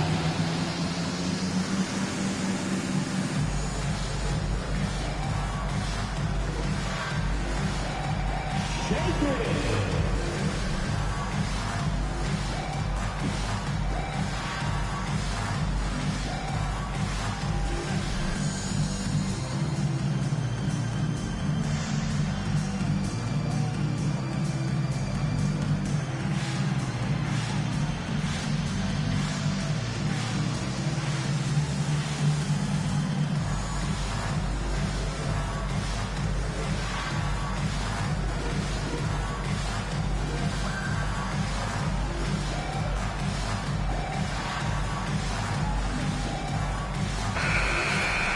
This group almost automatic from the line. The league's best free throw shooting small forwards. 5th is Kevin Durant. And it's clear that these guys work hard on maintaining their free throw shooting. It's why they're among the best in the league in that category. Well, you can't get those numbers without the work, and they've posted impressive numbers, and all of them are naturally gifted shooters, but you have to add to natural ability the work required to bring it to fruition. Now here's Mitchell. As far as his production, he's averaging about 8 points per game. Smooth shot by Hero. Notice how he doesn't rush himself. Durant against Powell. And blocked. That one goes careening off the glass. To the inside. Ooh, anticipated the pass. It's a turnover. From 13. Rebound Miami. They traveled to Houston last time they faced the Rockets. Came away with a win. They really scrapped out a win last time. Foul trouble on the other side helped them immensely. You know, whether it was their smart play or a few whistles that perhaps could have gone either way, when games are tight, every decision becomes more magnified. Now here's Adebayo. 9 points for him in his last game. And it's Mitchell. The miss. Well, the defense refusing to give up anything easy. Love seeing that kind of intensity. Eason can't get it to go. Boy, that's a look he has to finish, and he knows it. Lone opportunity. Here's Adebayo. Soft touch off the glass. Adebayo's gotten his second bucket on the night. Already finding his spots and capitalizing, playing really efficient basketball. Back to Thompson. Şengün, the screen. Thompson attacking. Pass to Eason. And here's Shepard for three. Adebayo grabs the board. That's exactly how you have to defend him on the perimeter. Can't allow any space. Lets a floater go. Can't get it. 0 for 3 in this one. Miami leading by 3. Wiggins passes to Powell. And the shot goes down. Nice assist there. Typically attacking with the scoring move. This time Wiggins attacked with the pass. They need something good to happen here. Yeah, they've gone way too long without a score. Shepard. Ooh, nothing falling for them right now. You gotta credit the defense this period. They've been all over him. Wiggins finds Hero. To the paint. Here's Adebayo. It's rebounded by Houston. So far, rebounding has been a focal point for them. And a trend they'd love to continue right through the next 3 quarters as well. And they may have talked about shot selection coming into this. And Eric Spoelstra decides to call timeout. He wants to make sure everybody's on the same page.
Is checked in for Mitchell.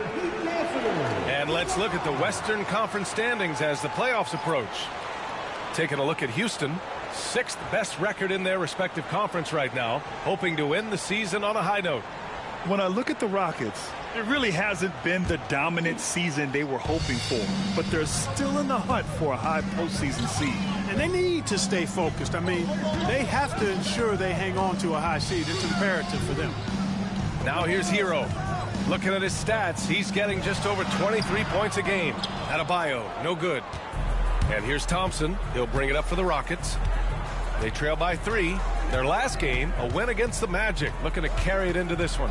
And as a rule of thumb, the road can really test your team's depth. But they all stepped up and collectively produced a lot of points. And, you know, the guys on the bench have great confidence in themselves. And when their name was called, they were ready to compete and contribute. The NBA becoming more and more global, Clark. Şengün, a perfect example of that. Yeah, Alperen Şengün out of Turkey. Right now on the fast track to being the best player to ever come out of his homeland. So still very young, but boy, his future is quite bright.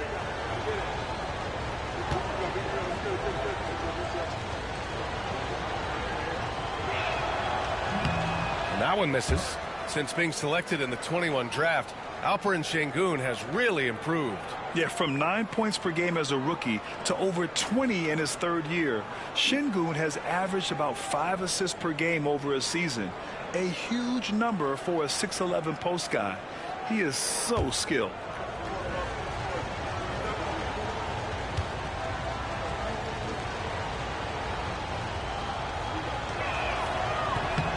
He hits the second from the line. Well, Grant, the Miami Heat are as professionally run as any franchise in this league. Yeah, and certain numbers point to that. They minimize turnovers, they don't commit cheap fouls, and they hit their free throws. So, in other words, they don't give anything away. The Rockets trail, and let's send it over to Allie LaForce. Here's a great quote from Coach Eric Spoelstra, who said, "The Miami Heat culture is a system based on discipline and hard work. We stand for something. That's competition. That's winning. We feel that there's a championship DNA that you can develop." And Brian, they walk the walk. One of the great organizations in the league, Allie. Here's Hero after the Rockets picked up a basket a moment ago. Adebayo, a screen on Thompson. Hero for 3. Eason pulls it in. Houston has gone 1 for 3 from beyond the arc. Into the lane. Ooh, powered down with both hands. Trading the lead back and forth, neither side is willing to back down. Yeah, and the lead has changed hands, and it just hasn't stayed in those hands very long when it's changed. Back and forth we go. Now here's Hero. 35 points for him last game against Detroit. And he also dominated the glass out there. He hit the boards hard and often. You know, he looks a little off-kilter to me this quarter, still trying to find his rhythm. And in the category of free throw shooting, they're in the top half of the league. I wouldn't call it a strength, but they're not giving away too many points at the line. And I think those rebounding numbers they're posting really tells you a lot about how hard this team works on both ends of the floor. Always ready to fight on the glass. Take a break. Take a break. 2 shots.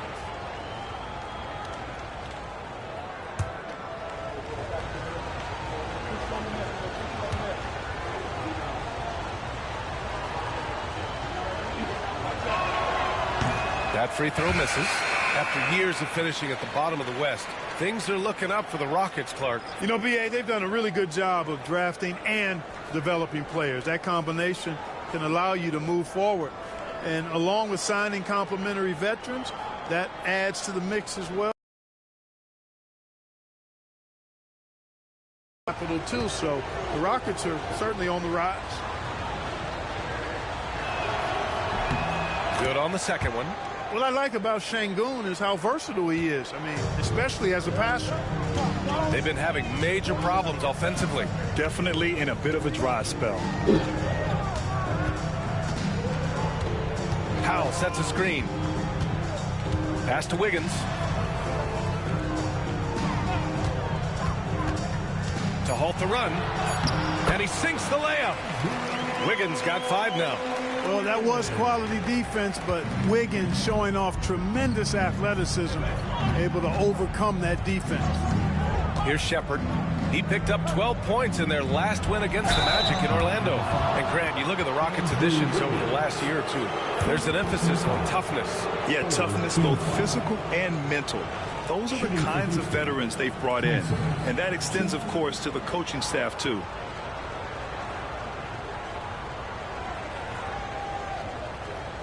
Shoot 2.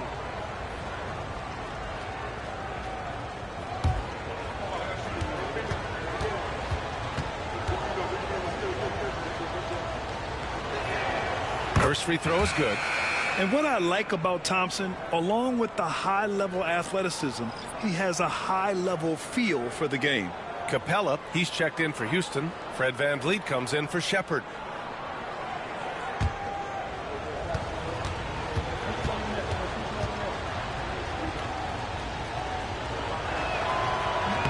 Both free throws good from Thompson. And Grant, the Heat last season retiring Udonis Haslam's number 40. Yeah, he played his entire two-decade career in his hometown of Miami. And for all of his contributions on the court, he meant to this organization off the floor was just as important. Hey, if you can't block it, sending him to the line can be the next best thing. Yeah, exactly. Prevent the layup, give them a little bump, and then maybe they'll think twice about coming into the lane next time. And if they don't think about it, at least they might be distracted by your presence.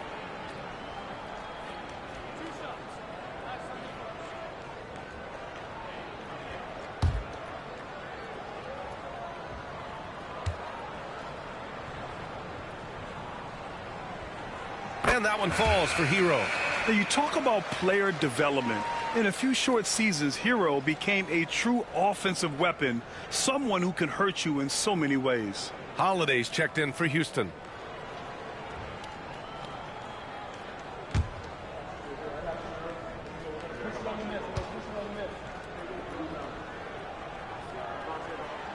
And so Hero nails both of them. Already a very confident player. Knocking down those free throws only fuels that. A chance here to catch up with Allie from the sideline. Eric Spoelstra and I got a chance to catch up for a bit. We talked about how Alperen Şengün can act as a facilitator. Coach said he sees the floor like nobody else. He's got a great mind for the game, and if you let him find his guy out of the high post, he will punish you.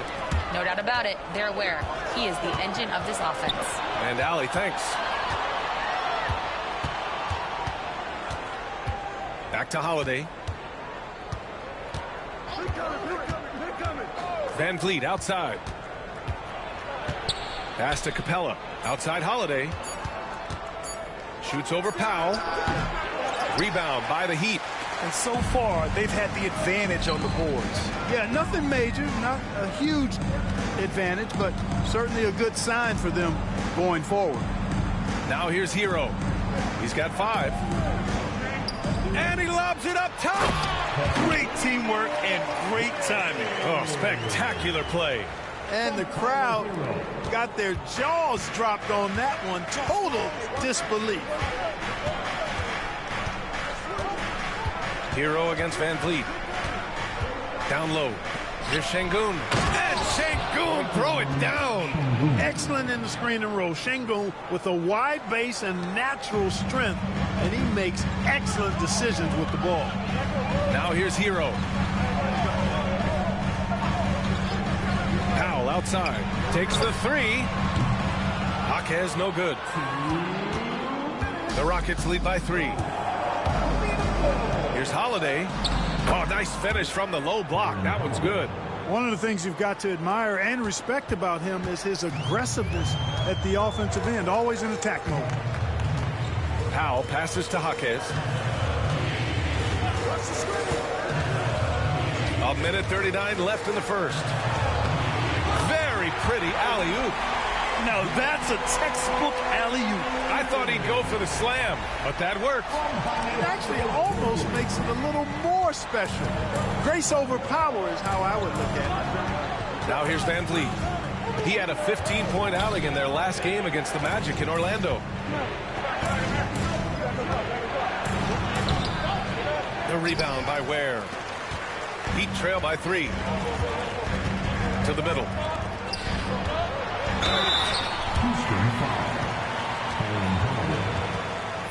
He's got his first free throws of the night right here. Guys, he's slightly fallen off his pace from a year ago at the line, and those points from the stripe have been a little harder to come by.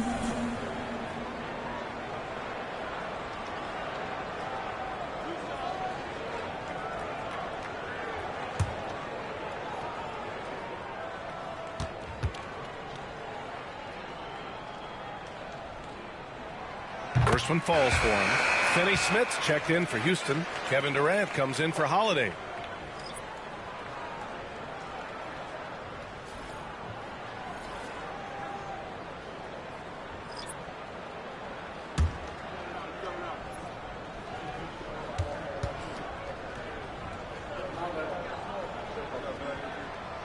so Powell nails them both. And here's Van Vliet. He'll bring it up for Houston. 55 seconds left in the first quarter.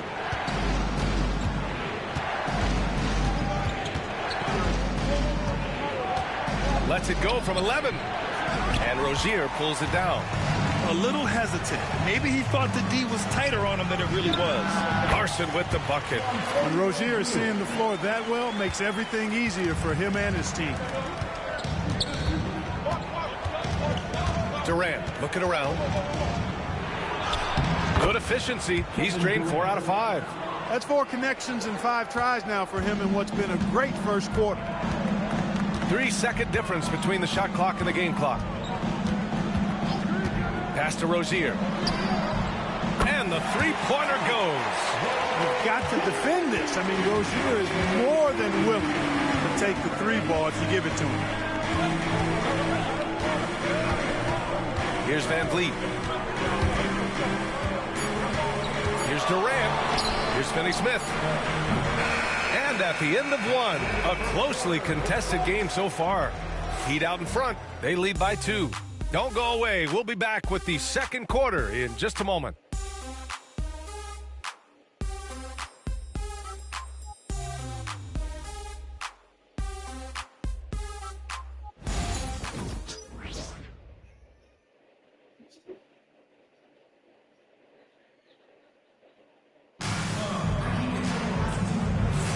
And some good action in the books as we get back to a game that's been pretty close so far here. And a moment to look at the scoring approach in terms of where the points are coming from here for the Heat. Well, you got to be impressed with how selfless they've been so far. Their passing has been simply outstanding. In addition to that, they've thrown their weight around inside tonight, too, thumping and bumping in the paint. A lot of their points have come from inside. You know, Clark, over the past few seasons, we've seen a historic amount of 20-point-per-game scorers in the league. And that's a function, B.A., of the overall skill level being at its all-time high in league history in my mind, but also the pace of play, the way the game is played, three-point shooting, there's scoring, there's more scoring, so more guys are scoring. And I think on top of that, it's a little easier to score because of how the game is played and officiated. It's tilted a little more in favor of the offense for the entertainment value of point production. So the Houston 5 right now. Fred Van Vliet out there with Kevin Durant. Then it's Clint Capella. Then there's Dorian Finney-Smith. And it's Smith in at the power forward. Now here's Van Vliet. Pass to Finney-Smith. Van Vliet with it. 6 to shoot. Nice. Gets his second bucket. He's 2 for 4 now. Man, that's now 10 straight points in the paint. I'm not sure what's happened to their defense. I think they've really got to start committing more bodies down low and really kind of close that area off defensively. No one near him. And Miami again with the bucket. The ball distribution was there. I mean, outstanding work all the way around. The Rockets' shooting has been good, around 52% from the field. And Ime Udoka has called timeout, and we might see some changes. Coach potentially looking to adjust.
checked in for Miami.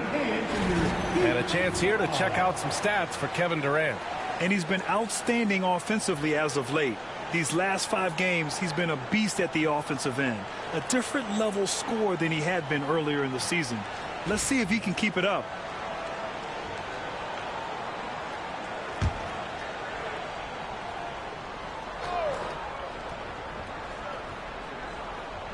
We're about a minute and a half into the second quarter now. Oh, and there's the whistle on the shot. So 2 free throws for him coming up. Finney Smith has a clear understanding of his role in this offense, including when to take charge and draw fouls. These are his first free throws of the game. And it's really baffling. I don't know how he lost his touch at the line so dramatically, guys. From the line last season.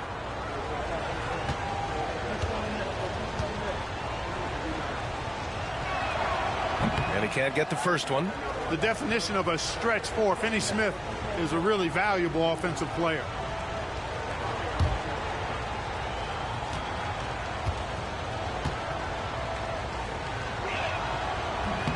And the second free throw is good. And here in the second with about a minute and a half gone by. Mitchell against Van Vliet. Pass to Larson.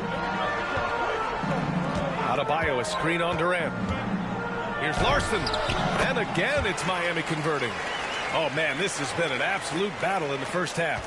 Each team trying to establish itself. The lead just keeps going back and forth. Now here's Durant. 35 points for him last game against Orlando. Finney Smith's shot is off. And the shooter had very little space on that attempt. And, guys, that's exactly the kind of high-impact defense they want to see out of him. And now a chance to see what's coming up for the Miami Heat. On Sunday, they'll host the Charlotte Hornets. Then on Tuesday, they'll be facing Al Horford and the Golden State Warriors. And you know, for that matchup with the Hawks, that's one that could easily go either way. A few mistakes could be the difference. I expect it to be a fun one. Now here's Van Vliet, giving this team some energy, averaging a little over 10 points a game. Here's Durant. KD out here flexing on people. Durant has definitely been on one tonight, knocking down shots for himself at a high rate. When you look at the career of Kevin Durant, he's had an amazing list of teammates, Grant. Yeah, that's true, B.A. And it started with Westbrook and Harden.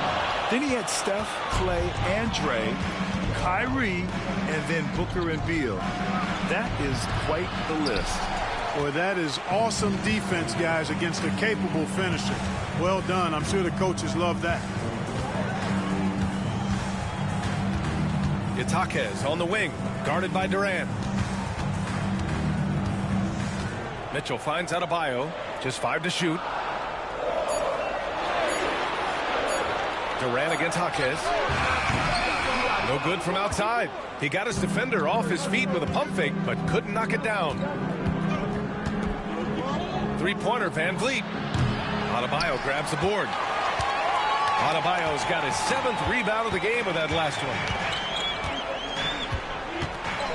Pass to Jackask. Here's Ware, guarded by Capella. Back to Mitchell. Three-pointer. Finney Smith pulls it in. Houston in the lead. Van Vliet with it. Outside Durant. Van Vliet scanning the floor.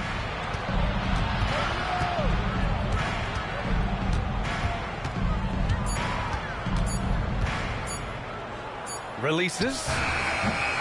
And another miss by Houston. Just hasn't found much consistency from the floor, but his teammates have picked up the slack. They grabbed their own miss. Mitchell against Van Vliet. Where? And he misses the go-ahead basket. And you never want to give a shooter like him a clean look. Here's Smith, and it's blocked. And so it looks like the Rockets will retain possession here. Just a superb read on defense to come up with the block. Yeah, obviously he had the shot well anticipated, able to shut it down with authority. Miami making a switch here. Powell's checked in. Eason's checked in for Houston. Thompson comes in for Van Vliet.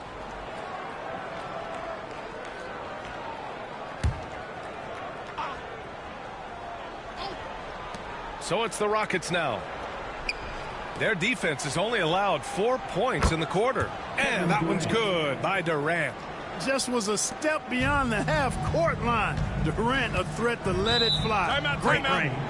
And Eric Spoelstra decides to call timeout. He wants to give him a breather and talk things over.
Fred Van Vliet is checked in for the Rockets. All right, let's take a look at the leaderboard and look at the point guards leading the way in field goal percentage here in the second half of the season. Second, Amin Thompson. It's really simple. As a point guard, it's your job to create good shots for others. These guys also are great at creating shots for themselves. Well, you know they're not going to do that, though. I mean, even as deadly as they are from the field, they're always looking to set up their teammates first. Now here's Mitchell. He's scoreless. Pass to Adebayo. Over Easton. Miami, no good that time either. Couldn't quite line that one up. Just got to shake it off and move on to the next one. Thompson, no good. Heat trail by 4. And he lobs it up. Oh, deflected. So it'll be 2 free throws. He was fouled in the act of shooting. It's going to be on Jabari Smith. The officials were right on top of that one. Clearly a foul. I mean, didn't give him any choice but to blow the whistle. I mean, you got to play without fouling.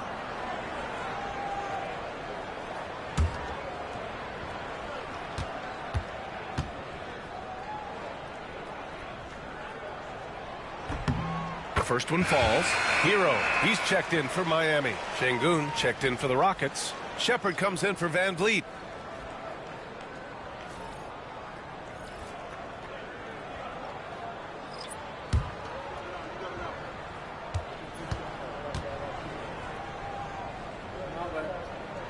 Both shots good from the stripe. The Rockets have gone 4 of 10 from the field in the second. And he's going for the lob. It's Eason with the jam. A great read between those two guys. The defense didn't stand a chance, B.A. These two teammates right here, Grant, they are connected. And I tell you what, guys, that's a big play to make in a close game. Potential momentum builder there. So it's Miami now. The Rockets getting their last shot to go. And the foul is called. He missed it, so he's got a couple of free throws coming his way. A chance to catch up on some numbers here. The scoring breakdown for the Rockets. Everything working for them inside so far, guys. Tons of high-quality shots that they're knocking down inside. And another thing, they found the open man. Really playing unselfish basketball, moving the ball around there on the perimeter.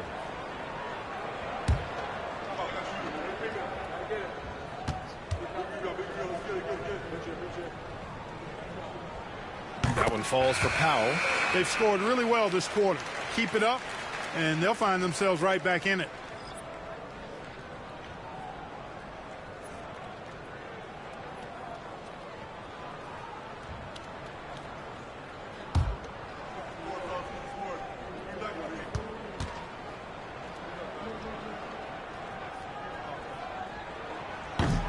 He's off on the second. The Rockets lead by 3. To the inside. Here's Eason. Deflected. Mitchell feeling it out a bit. Shoots over Eason. Mitchell misses. And here's Durant. He'll bring it up for Houston. Lets it go from the wing. Chalk up 2 there. Durant's got 18. Just make sure you keep getting him touches. I mean, you love what he's doing at the offensive end. Don't go away from him. Pass to Adebayo. Oh, it's stolen by Eason. And they're on the break. And here's Shepard for 3. The kick to Durant.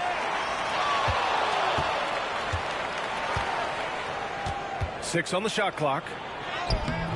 Adebayo grabs the board.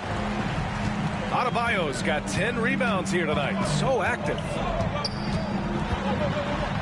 Here's Powell. Thompson pulls it in. Houston has gone 1 of 4 from three-point land here in the second. Here's the 3. Durant with another miss. Heat trail by 5. Now Mitchell. No points yet. To the paint. And he got the whistle on the way up. So he'll be headed to the line for a pair. Man, good whistle there. Yeah, you could hear the smack all the way over here where we are. This is his first trip to the free throw line tonight.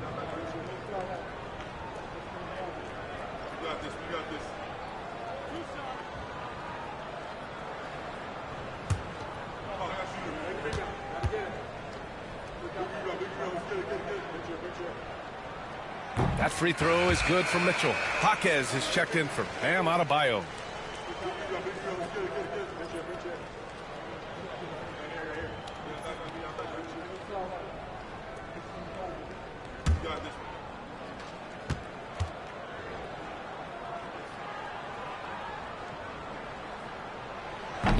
Hits one, then misses the second attempt from the line. If you look at rebounding rate, Tari Eason is one of the best in the NBA, Clark. Yeah, you think about rate, it basically looks at what percentage of rebounds do you get while you're on the floor. And Eason is prolific in terms of boards per minute. Uses his 6'8" frame well. He's gobbling up rebounds at well under 1 every 3 minutes. That's a lot of heavy lifting there, folks. Here's Ware. He's coming off a 10-point game against Detroit. Hero with the bucket. Yeah, absolutely no hesitation from Hero. He shoots at will from range. Outside Eason.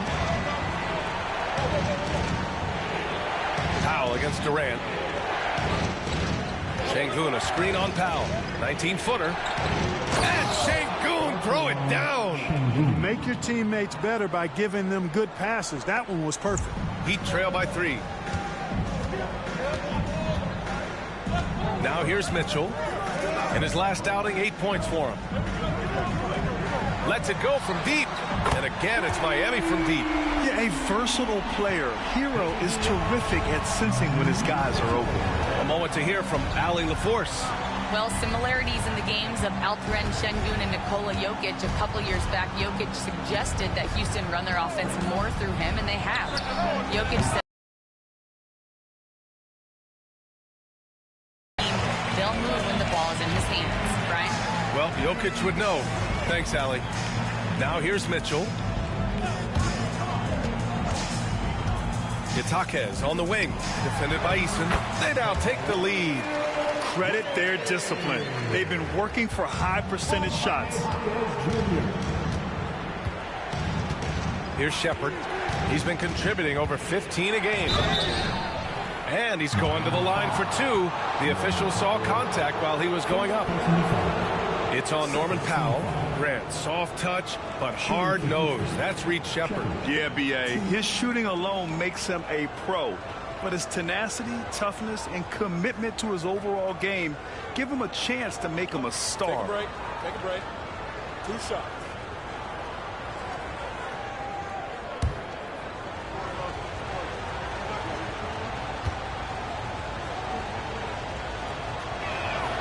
And he knocks down the first one. Bam Adebayo's checked in for Miami. Andrew Wiggins comes in for Jaquez. Smith, he's checked in for the Rockets.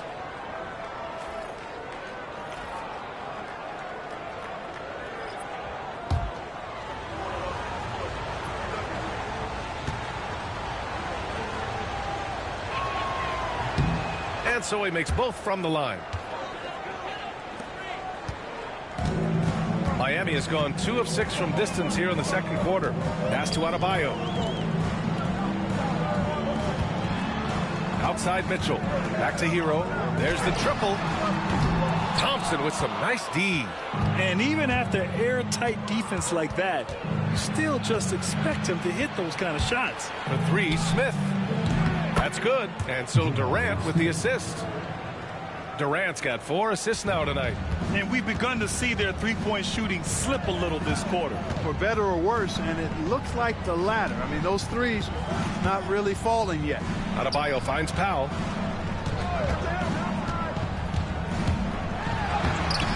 It's hauled in by Houston. Durant's got his 5th rebound in this one. Pass to Thompson.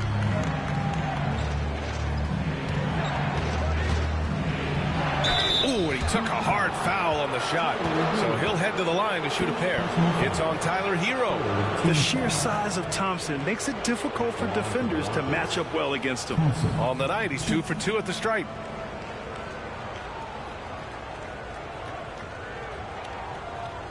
Take a break. Take a break. 2 shots.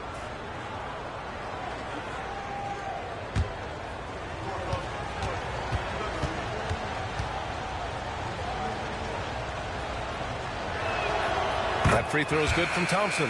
Hey, when you look at Thompson, his physical attributes jump out at you right away. I mean, he is a freak athlete with tremendous upside. Eason's checked in for Smith.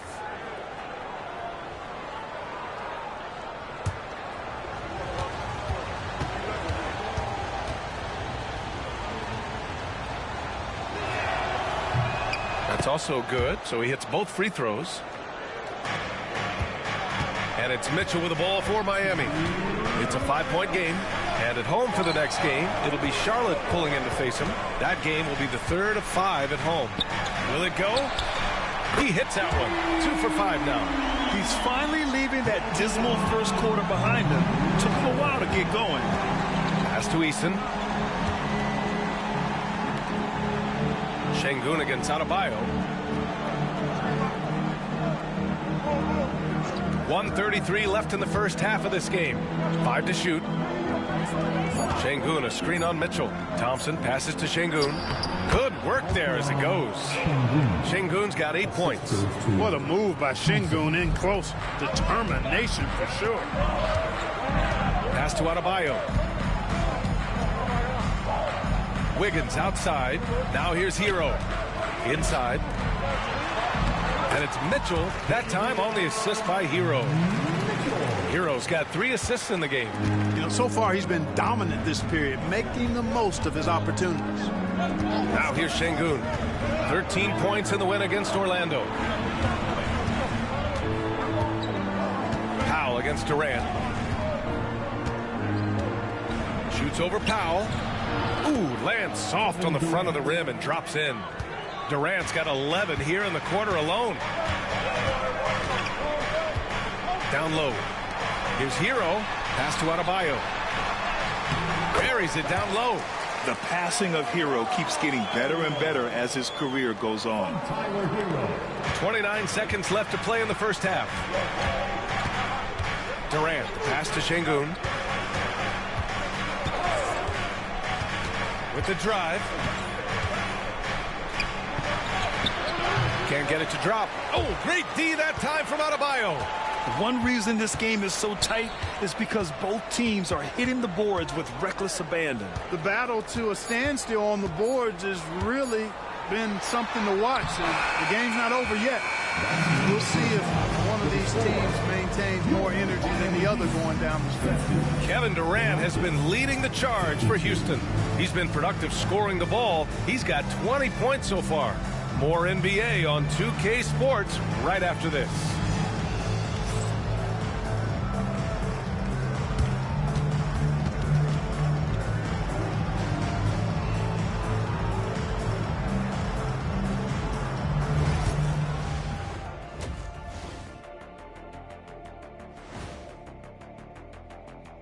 Thanks for joining us. The story through the first half, the Miami Heat in a game so far that's been close.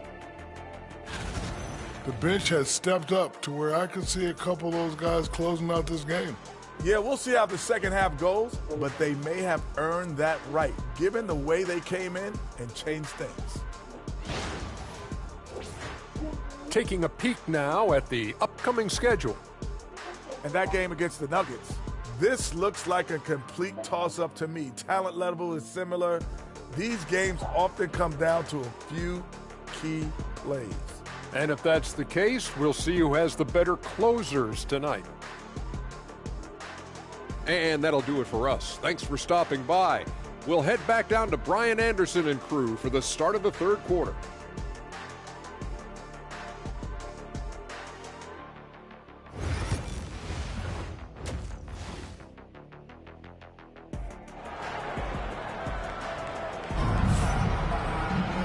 And as we get into this third quarter, as we've seen so far, neither team able to create much separation on the scoreboard. You know, Kevin Durant has really been making it happen here, guys. You just love his patience offensively in the first half. Waited until he got the looks he wanted. Well, you know what, guys? It was all about efficient offense, not rushing things, taking your time, finding the best shot on every possession.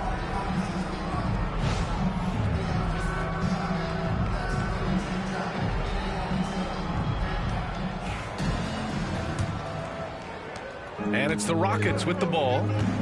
The lead is 2. They've got Bam Adebayo, Norman Powell out there with Andrew Wiggins. Then it's Davion Mitchell, and it's Hero in at the 2. That's the group on the floor for Miami. Şengün passes to Durant. And he buries that one. Back rim and in. Durant's got 22 points. Yeah, one of the most skilled players we've ever seen. Durant just continues to dominate offensively. To the inside. Here's Wiggins. Oh, Wiggins with the power game inside. They are passing the ball around tremendously right now. Durant against Powell. From the line, Miami grabs the miss. Adebayo's got rebound number 12 now. Tenacity on the glass. Powell passes to Mitchell. For the lead. Doesn't go that time. Houston in the lead. To the middle. Pass to Thompson. And the layup is good. Thompson's got 8. You know, inside is where Thompson excels, and the concentration allowing him to finish there. Wiggins outside. Back to Mitchell.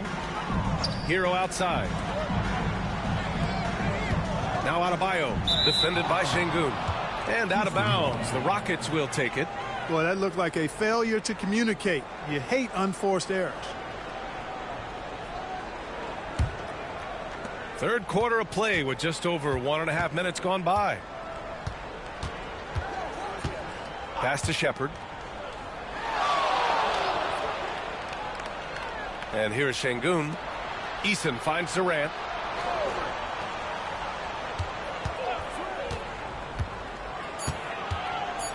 Late clock. Houston's got to hurry. And here's Shepherd for 3. That's good. And so Durant with the assist. Durant's got 5 assists in the game. Heat trail by 7. Outside Mitchell. Pass to Hero. Count the basket. 10 points for him. You got to do more than that to stop Hero. He's superb at staying under control. And Ime Udoka has called timeout. We might see him looking to make some tweaks to the strategy here.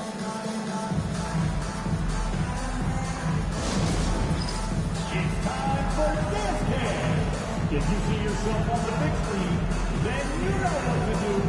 Show us your move.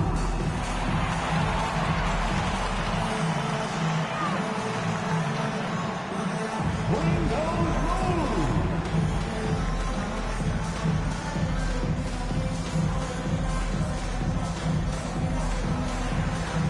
Somebody doesn't have rhythm.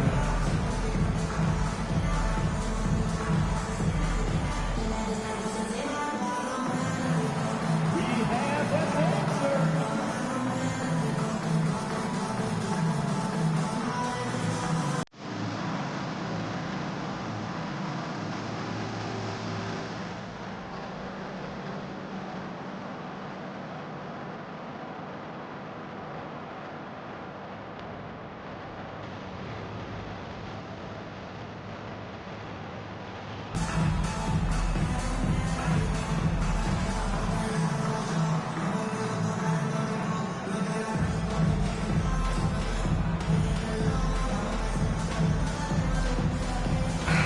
first in steals, and they're one of the top 5 rebounding teams in the league. They put in a lot of work down low. They're an intimidating team when they're attacking the boards. Ranking #1 in steals. This team gets after it on the defensive end. They aren't afraid to take chances and go for opportunities to take the ball when they see them. The Rockets lead by 5. With the step back. Durant, the pass to Thompson. Şengün with it, hounded by Adebayo. Adebayo against Şengün. Here's Durant. And off the left side of the rim, it swirls in for him. Durant's got 24 points. Has any kind of space. That mid-range shot is like a layup for him. And look how explosive Bam can be. Defenses can't do anything to stop him on the alley-oop. Thompson against Mitchell. Durant's shot is off. And so it's Wiggins with it. He brings it up for the Miami Heat. Here's Adebayo. The Rockets pull it in. Thompson scanning the floor. Pass to Şengün. And Hero comes to help. Here's Eason from the arc. Yes, and a nice assist from Thompson. Eason's gotten his 3rd basket of the night. Already an intelligent playmaker, Thompson moves the ball well for a rookie. Mitchell, the pass to Wiggins. Now Hero. Adebayo sets a screen to the paint. Şengün with a steal. Eason with the ball. Now Wiggins defending.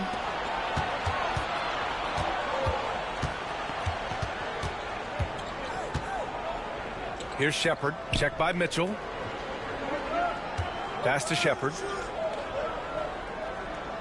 Şengün, a screen on Mitchell. And here's Shepherd for 3. And Hero grabs the board. Heat trail by 8. Wiggins down low. Durant's there. And Durant with the block. You know, somehow Durant is still a bit overlooked as a defender and shot blocker. And that shot was going nowhere thanks to that aggressive swat. Amazing indeed. And getting stops like that only encourages them to keep attacking on the offensive end.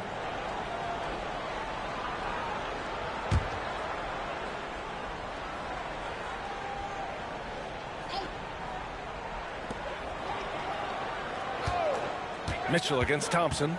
Good drive by Mitchell. Out to Powell. Clock is at 3. The Heat need to get one up in a hurry. Wiggins, no good.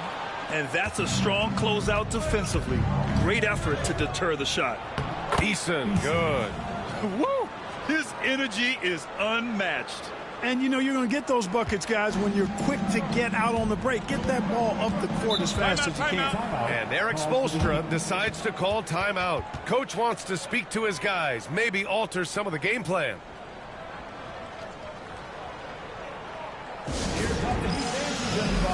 Let's get loud.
Check it out, the 2K leaderboard. These teams have been scorching the Nets from range the last 10 games. The Rockets, number 1. The Heat in second. Both of these teams have been making it look easy from out beyond the arc lately, showing off just how accurately they can shoot the ball.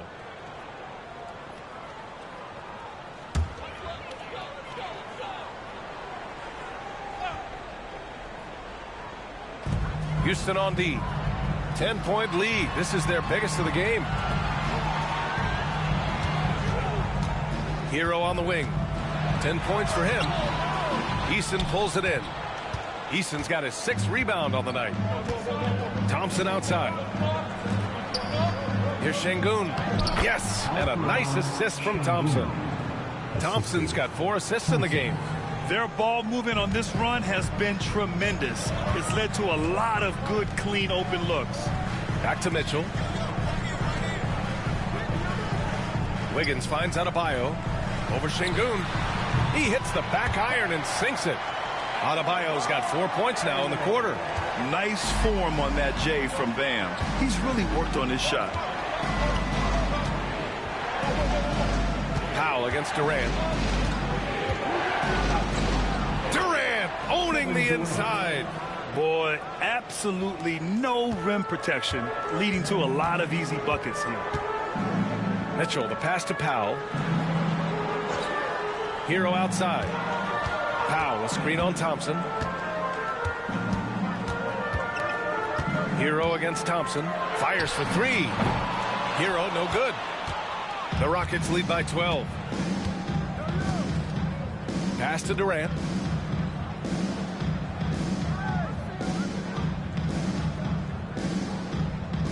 Şengün, a screen on Powell. Shoots over Powell. And it's Houston scoring again. And from the mid-range area, they've been the more effective team.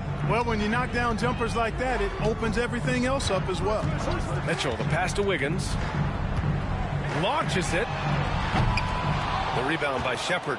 He made a 3 back in the first half, but that's it. We'll see if he can find his stroke. Pass to Durant. And here's Eason. He's got 9. Shot clock at 5. Excellent D there from Wiggins. Heat trail by 14. Powell in the post. Defended by Thompson. Here's Adebayo. It's rebounded by Şengün. Şengün's got 8 rebounds in the game. Shoots over Powell. Durant, no good. Miami has got nothing to fall here in the third. 0 for 4. Wiggins. Blocked. Boy, this is bad. Tough to watch. I mean, this is really bad. He's stone cold this quarter. Man. And it's Shepherd missing. Well, most games he can knock it down from deep, but it just isn't there for him in this one. Powell against Durant. Powell passes to Adebayo. Over Şengün. And Adebayo, the bucket on the assist from Powell. Adebayo's got 6 in the quarter. And Houston has possession. Right side Durant. Oh, and he got fouled on his way up. He'll head to the line to shoot 2. Well, that's the kind of pressure Durant puts on the defense. I mean, you just can't sit back and let him do what he wants to. Body up on him, even if you may risk a foul.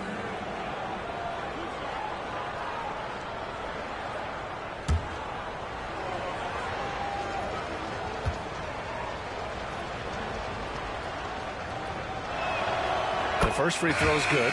I don't think you could design a better scorer than Durant. I mean, range from deep, the touch at the rim, excellent handles, 7 feet tall. He does everything you want from your first option.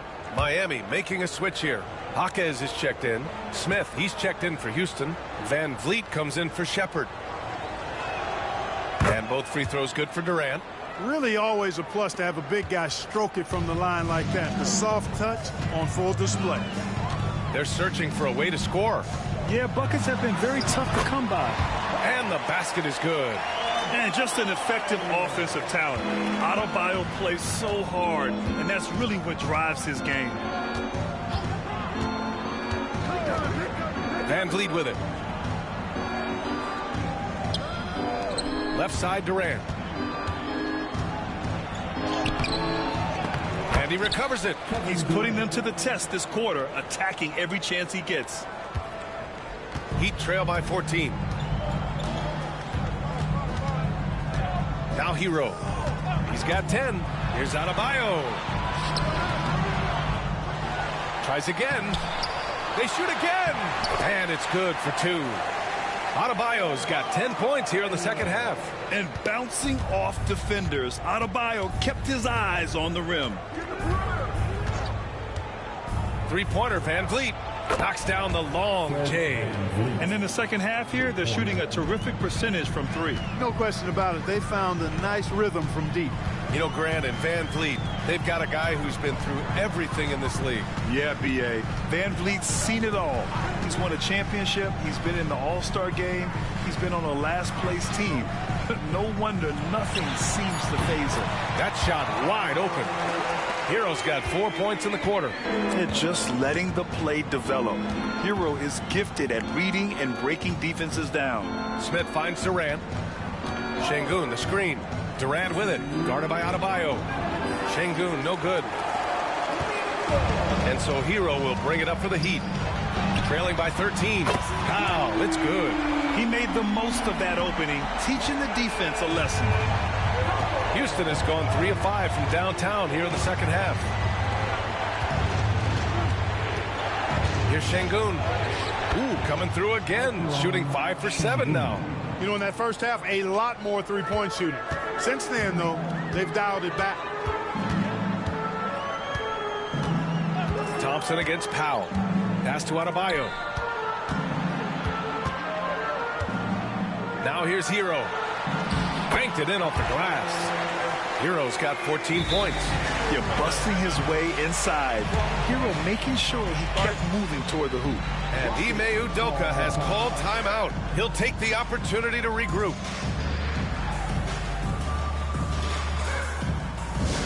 Look who it is, man. This year's Heat squad. Make some noise. Is your Heat squad. Get loud and let them hear it. It's Easter time.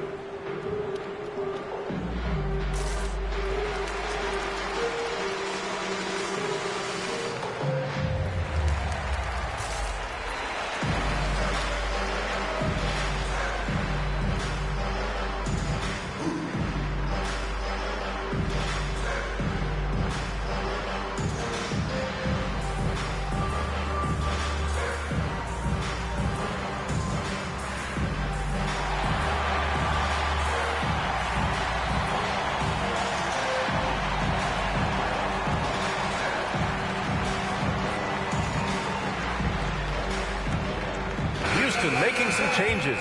Capella, he's checked in for Durant, and Okogie is subbed in for Thompson.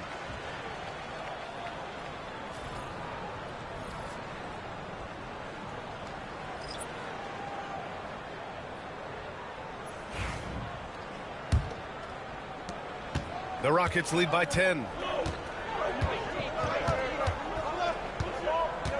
A minute 9 left in the third. Şengün, a screen on Smith. Rebound Miami. Ware's got 6 rebounds in the game. Smith against Van Vliet. Pass to Adebayo.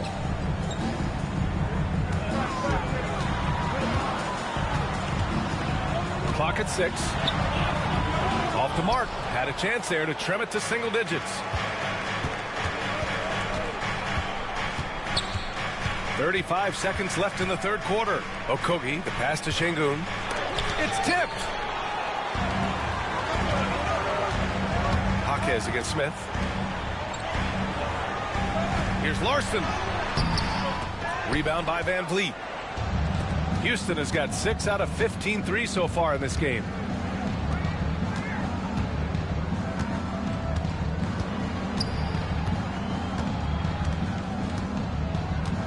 Picked by Smith.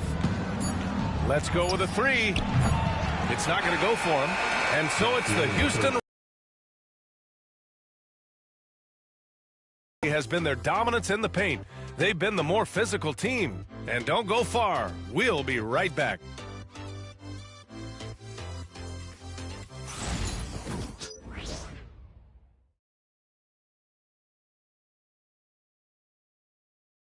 And while we have a chance, let's go to our State Farm assist of the game. Yeah, just shredding the defense with that feed. Zero chance to stop that. Yeah, that's just a brilliant read of the defense. I mean, it was also excellent anticipation of the movement of his teammates before the pass. Just great harmony on all sides. With 3 quarters behind us, let's see what this fourth period holds in store. Fourth quarter on the court for the Rockets. We've got Jabari Smith, Fred VanVleet out there with Kevin Durant. Then it's Clint Capella, and it's Finney Smith in at the 3, the small forward. The Rockets lead by 10. Outside Durant.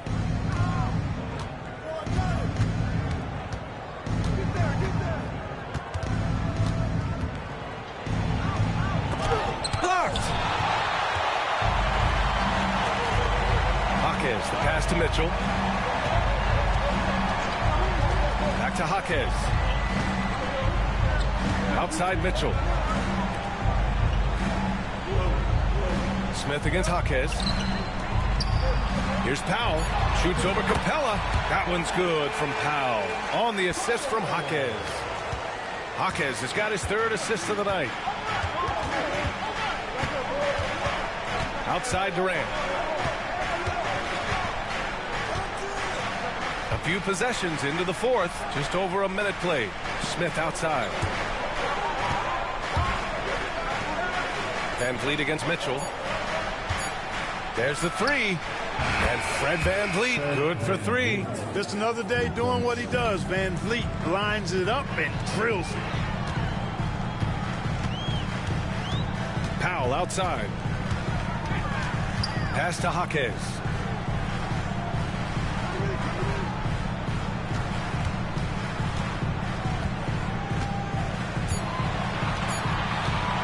Puts up a deep 3. It doesn't go for him. Maybe he thinks he has that type of range, but I don't think his coaches will agree. Yeah, you know what? Sometimes guys have the green light to take that shot, but I don't think he's one of them. Every player goes through this. When your shots aren't going down, it can ding your confidence. Mitchell finds Powell.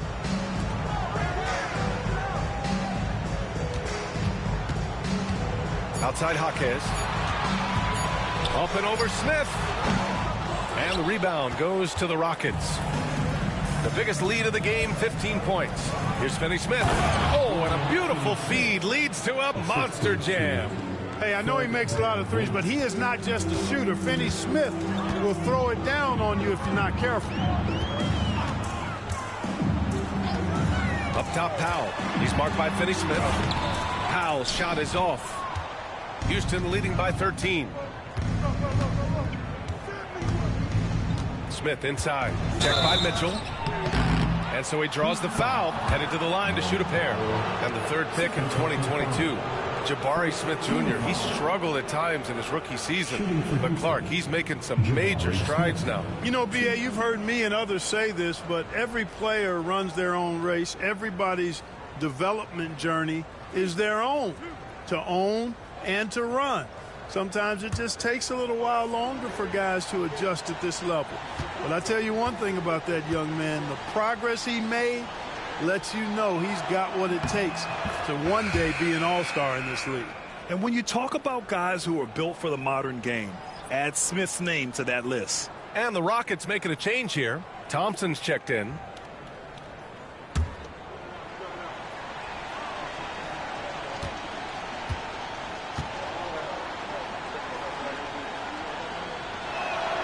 That one falls, so he hits both of them. Yeah, and Smith has a really smooth and relaxed shooting form, but just like a lot of young players, I think the key is going to be him becoming more efficient. Mitchell, the pass to Powell.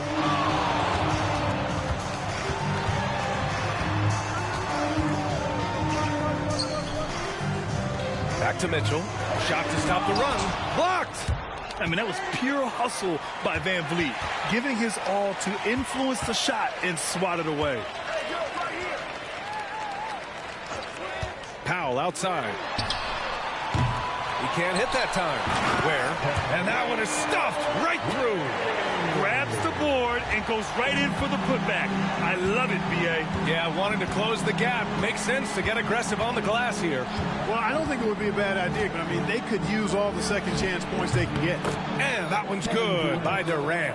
He's certainly been their go-to guy when it matters most. He's trying to close this one out. Boy, they'd love if anyone could get a bucket. Yeah, their offense has been grinding to a halt. Powell against Durant. Takes a three. And that's good. Norman Powell for three. Powell's got 5 points now this quarter. He's a new man this half, playing with much better intensity and getting results. Capella in the high post. Van Vliet, the pass to Capella. Here's Durant. Ooh, a little luck that time as it drops. Durant's got 36 points. You know, you think back to his Achilles in the 2019 finals, that injury.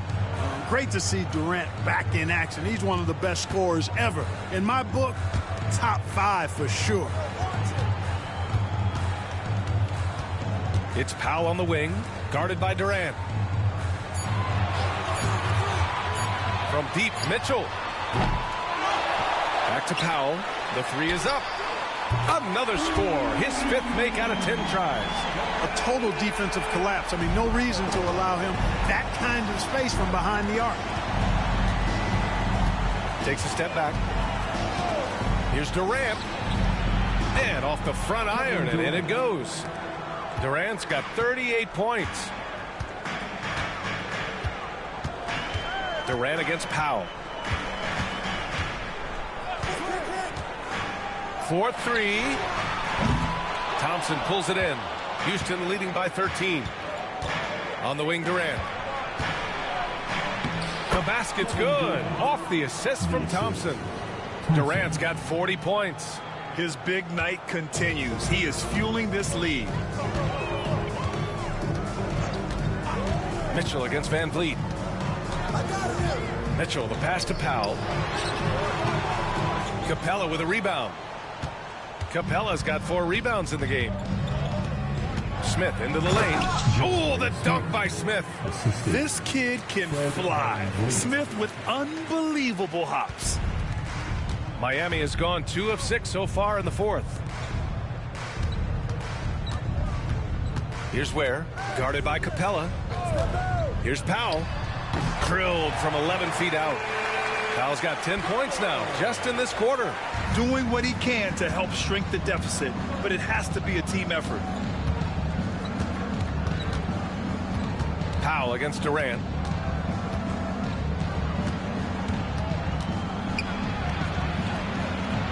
That one no good. Heat trail by 15. Here's Powell. Ooh, that one makes him 7 for 14. Got a nice rhythm going here today.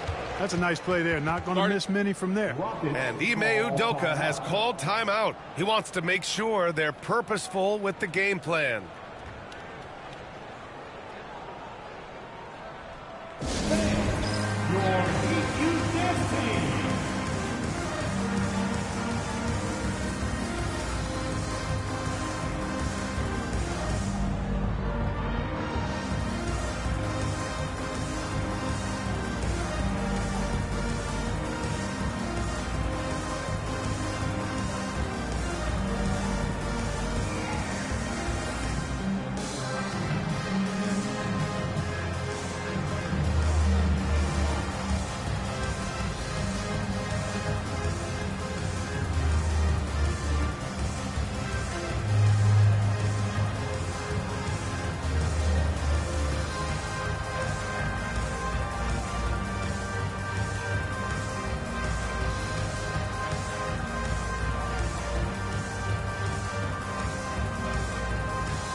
Houston making some changes. Şengün checked in for Clint Capella. Eason comes in for Smith. And it's Shepard in for Van Vliet. Time now to hear from our reporter, Allie LaForce. Well, over the break, I listened to Ime Udoka's huddle. He told his guys, let's not waste this advantage. Hold on to it. Stay aggressive. Let's not give up ground. Coach wants to see his team staying strong out there, guys. Okay, thank you, Allie. Outside Durant.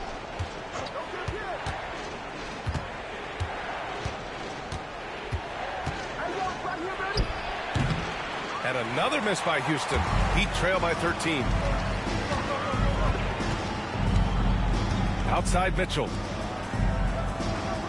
Pass to Powell. Here's Adebayo, guarded by Durant. Adebayo in the post. Durant's there. Ooh, Durant with some nice D. And here's Durant. He'll bring it up for the Rockets. 17 points was their biggest margin. Yeah, their defense is starting to wear down. That's 3 straight buckets at the rim. All right, well, a look at how the points have been generated so far. A scoring breakdown for the Rockets. Well, throughout this game, they've been lighting it up from mid-range. I love seeing that. They've made that the focus of their offense, and it's really paid off. They're also doing a good job working the ball inside tonight. The defense has been struggling to slow them down there in the paint.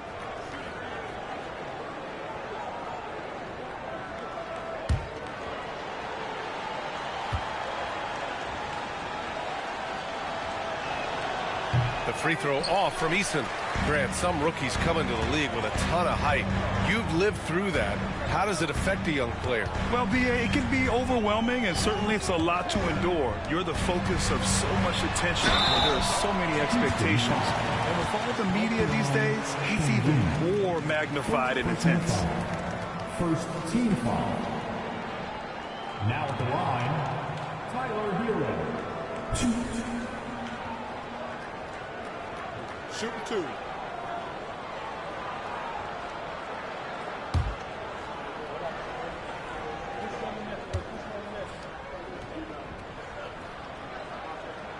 And that one falls for Hero.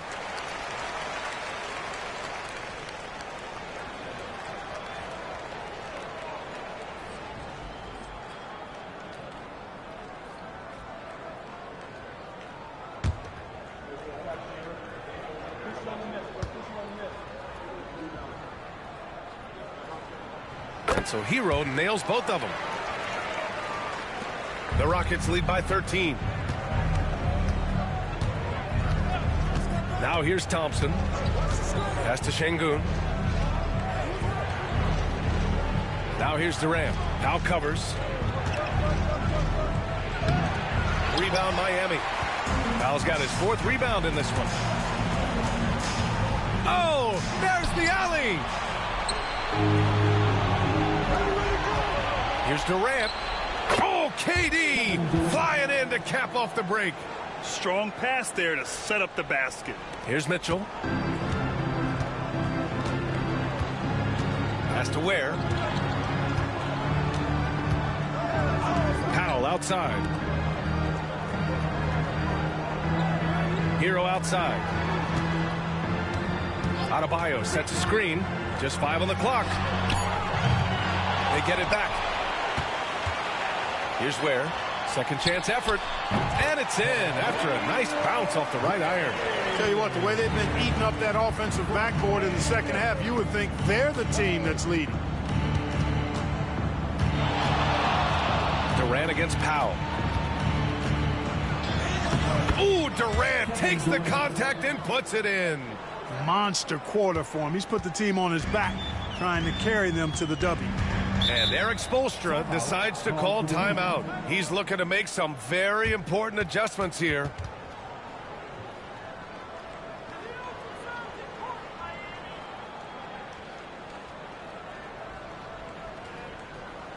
You know what time it is, fans. Make some noise for your Heat Breaker Dance Crew.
Heat making a switch here.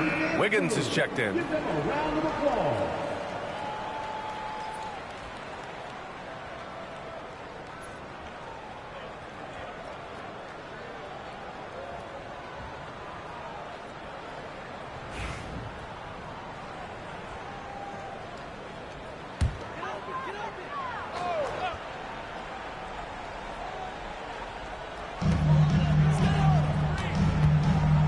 Here's Mitchell. Pass to Ware. And it's thrown down hard with both hands. And he's now got the double-double. Throws it down emphatically. He's got serious hop, right? You add that to his ability to penetrate, that's 2 easy points. A lot of bounce ability there, guys. I mean, well above the rim. That's what makes him dangerous. Powell passes to Wiggins. Yeah, these little nuances like the pump fake, developing aspects of Wiggins' expanding game. Now at the line, Andrew Wiggins.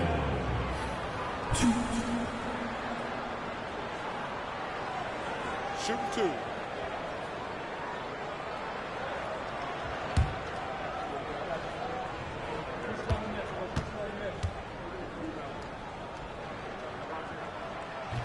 No good on that one. A decent free throw shooter is Wiggins, trying to become more than that, though, given how often he gets himself to the line.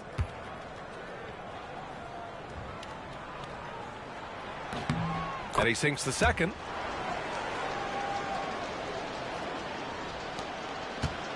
Grant, wouldn't be a bad idea here to slow it down. Yeah, coach is definitely looking for patience and execution. And when you see Wiggins starting to develop that mindset, that mental edge, he knows he has the defender in trouble, and he's able to draw the foul as a result. Take a break. Take a break. 2 shots.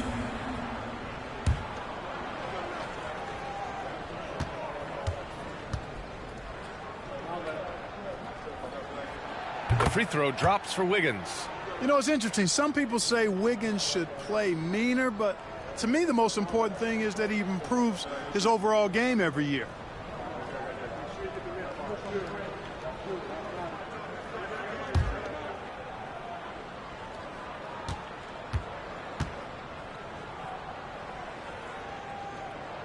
And Wiggins drops them both.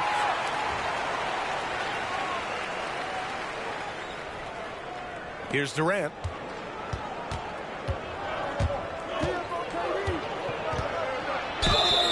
And he was fouled while in the act of shooting, so he'll take 2 free throws. It's on Norman Powell. KD is so good at drawing contact, really smart at finding ways to draw fouls and get to the line.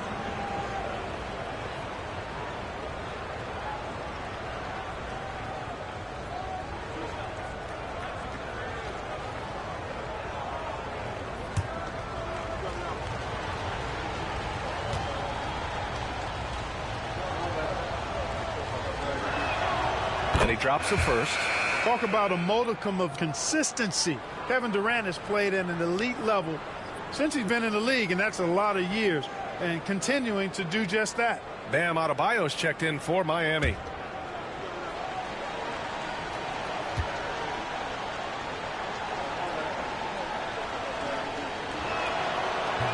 Second free throw, no good.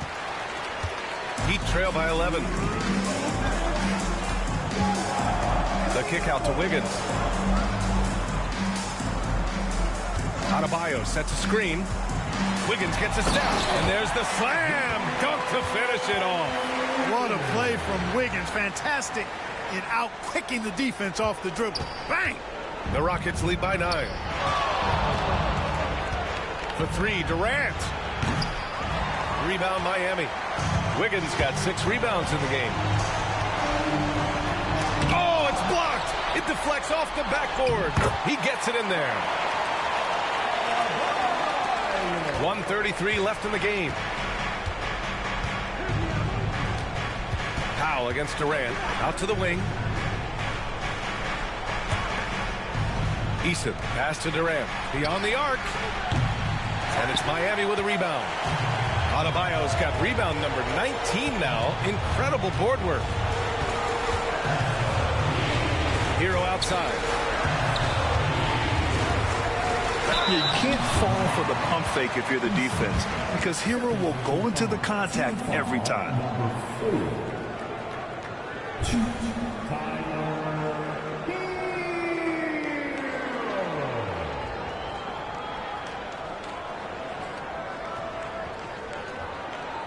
Take a break.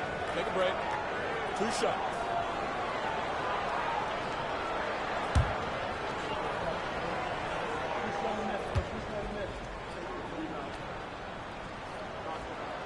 He gets the first, and that trims the lead to 6.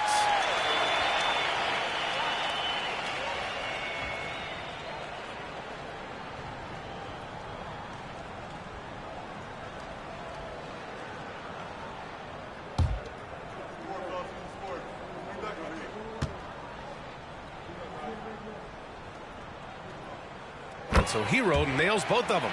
Knocking down the free throws and eating into this lead with the clock stopped. Durant against Powell. Oh, and makes it with the kiss. Durant's got 47 points. Nobody better at getting inside and finding good looks. KD rarely forces anything, and he usually gets the best shot available. Mitchell misses. Wiggins against Eason. And a foul called on the way up. So he'll take 2 from the free throw line. Second personal foul. Team foul number 4. At the line for the Rockets, Eason, 2.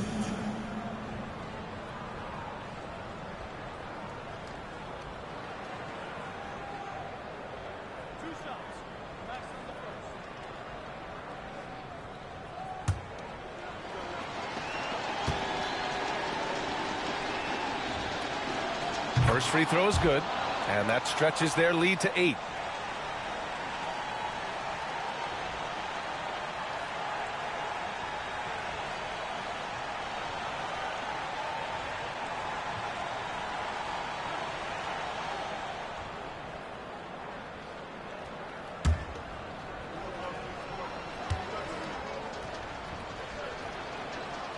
Second one is good, getting both at the line. And it's a 9-point game here. He snuffs out any comeback hopes with an impressive performance at the line. Hero, the pass to Mitchell. Adebayo, a screen on Thompson. Here's Mitchell. Miami, no good that time either. Thompson outside.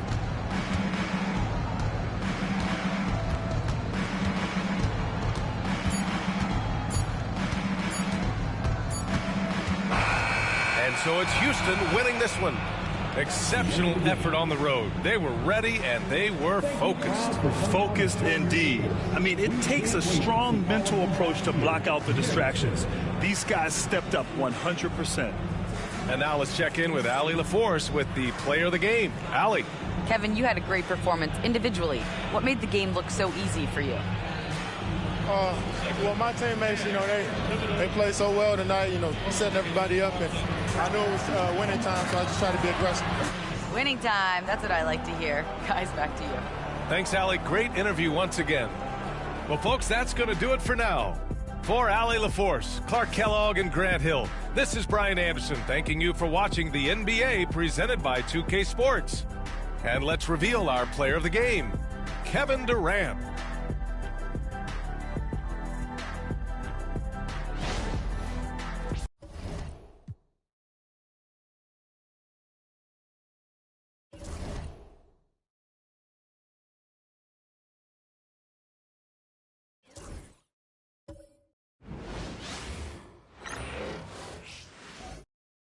Oh, say does that star-spangled banner yet wave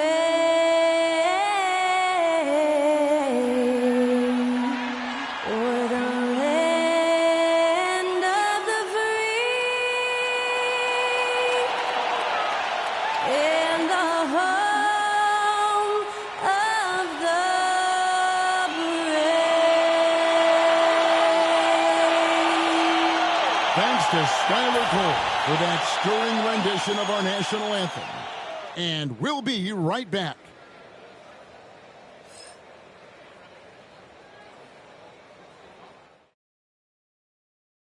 I'm just saying, I make this in 2 days.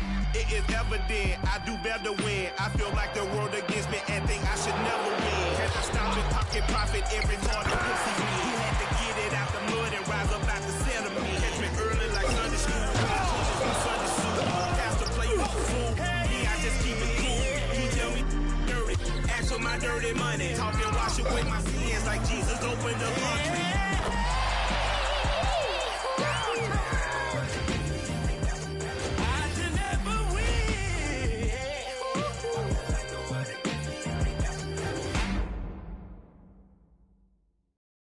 Welcome, everyone. Thanks for tuning into 2K Sports.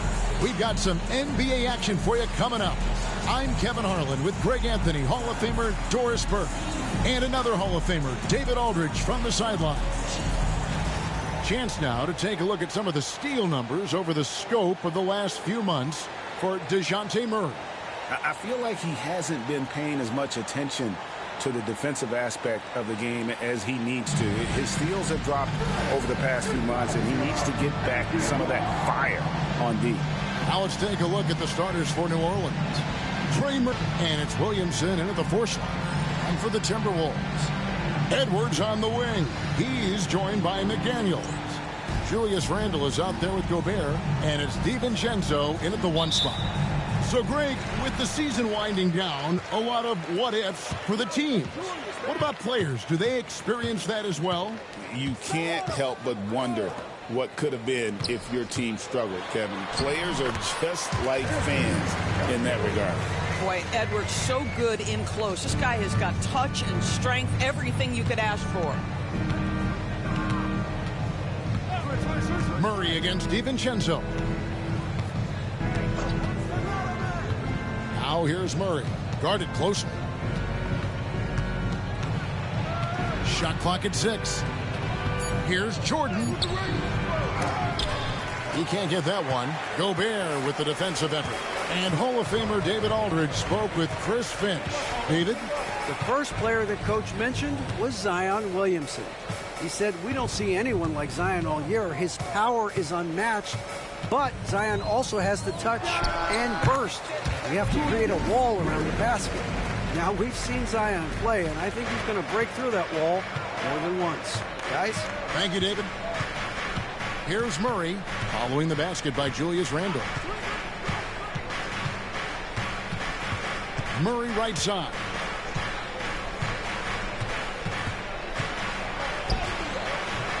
DiVincenzo with the rebound.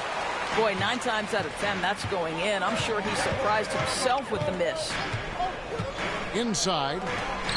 And finished off by Gobert. If he's operating in pick and roll, because Rudy Gobert is such a big target, hard to guard him. Jordan a screen on Randle. Here's Williamson. And McDaniels with the block. And here's the break.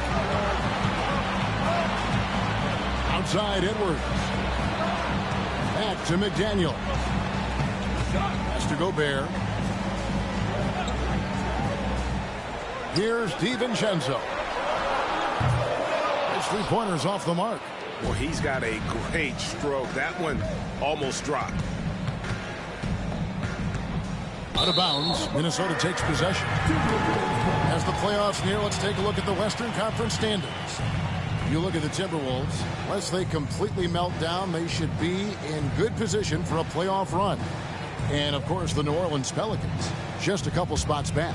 And I think for the Timberwolves, they've been ruthless competitors all season long. I mean, they've assured themselves of plenty of home games in the postseason. Let's see if they can take advantage. Now here's Edwards. Last game out, he had 40 points. To the inside. And stolen by Jordan. 3-on-3. Here's Bay. Sinks the three-pointer. And I love how assertive Bay is offensively. Solid at catching the defender there off guard. Greg, this is some kind of note. Last year, Minnesota, for just the second time, had ever won a series in the postseason. Yeah, they've been bounced in the first round, 10 of 12 appearances. But last year's team was different. Their elite defense fueled the conference finals run. Now here's Murray. Anthony Edwards unable to get his last shot to go in. Back to Murray.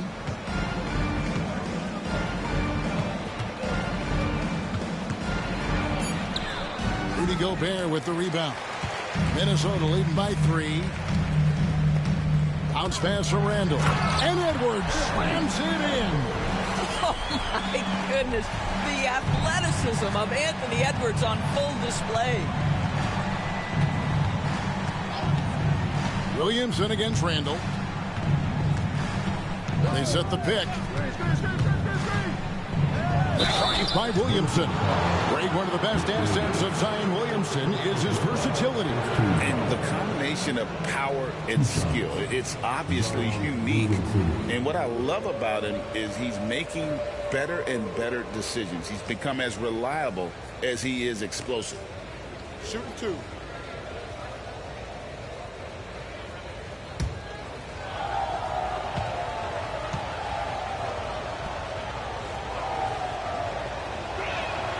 And he makes the first.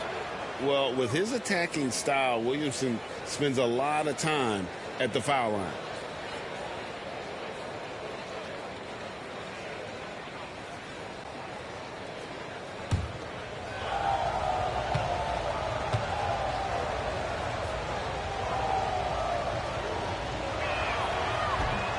Good on both. And you know what makes Zion so much fun is that I don't think there's a comp for him. The combination of power and skill, you throw in that he's a lefty, and we've never seen someone like him in the league. Hard to figure out how he doesn't knock that one down. No defender in sight. Here's Murray. And again, New Orleans has no luck. Timberwolves leading by 3. Randall outside. To the paint. Here's DiVincenzo. Some power coming from the PG. That's right, GA. Seeing more and more of that these days. Backcourt guys who can elevate. We know versatility is huge in this game. Just a tremendous job finishing that play. Wow. Williamson in the post. He's defended by Randall. Williamson looking it over. Rebounded by the Timberwolves. They defeated the Pelicans in their last game. And the definition of just a well-played basketball game. Very hard to find any weak spots in that performance. That's how you share the rock. He does this time and time again. They need a good offensive possession. Yeah, they've gone a long time without a bucket. Out to the right wing. Randall against Williamson. Over Randall. And it's Williamson missing. And the way he was able to reach out towards that release had an impact. Well, no question. He altered that shot, and most of the time, that's just as good as blocking it. Now here's Randall. 23 points for him the last game against New Orleans. Yeah, but the rebounding in that game as well was just tremendous. I mean, he dominated the backboard. And it's the Pelicans with the ball, following the basket by Julius Randle.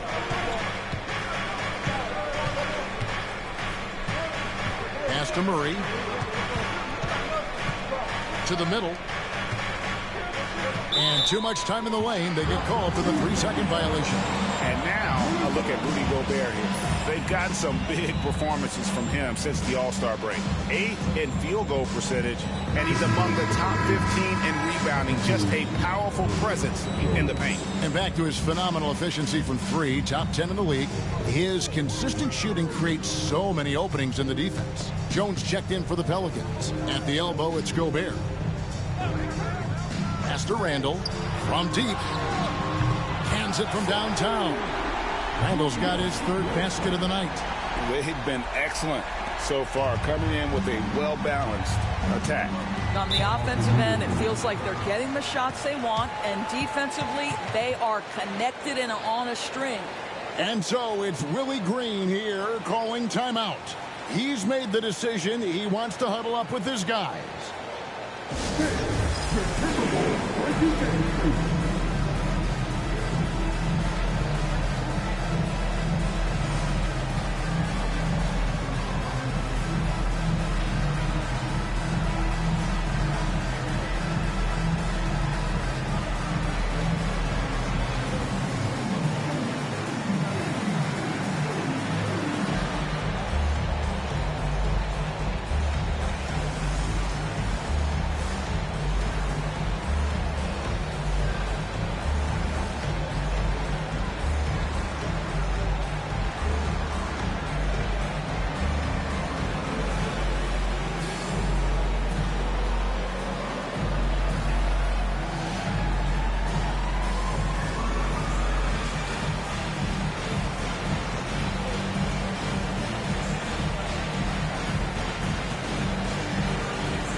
This break.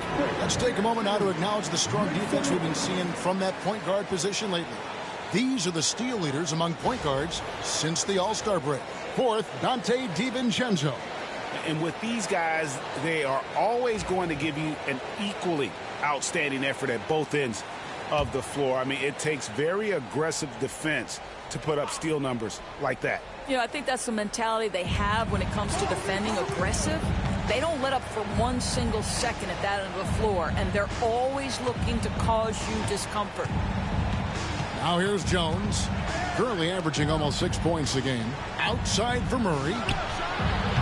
And again, New Orleans has no luck. Boy, with his shot not falling right now, it might be time to look in a different direction. See if you can get your teammates started. Bucket is good. And you can't help but pick their defense apart. They're completely in disarray. Murray, the pass to Jordan. Williamson against Randall. Williamson outside.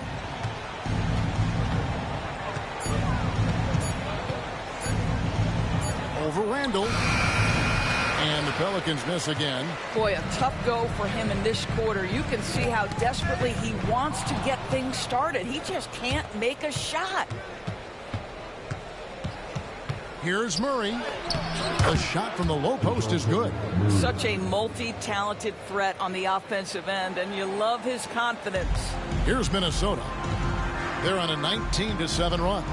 Let's check in with our reporter, David Aldridge. Kevin, Rudy Gobert has tied for the most Defensive Player of the Year awards all time, but he's challenging himself to do more offensively. He said it's all about just being okay with missing or making mistakes, freeing my mind and doing the things that I work on to get out of this shell that I was being put in. Kevin, back to you. All right, David Aldridge, we thank you for that report. It took him a while, but he finally gets one to fall. McDaniels, a screen on Williamson. Randall with the bucket. Defensively, they've been a step slow here to start. Pelicans trail by 12.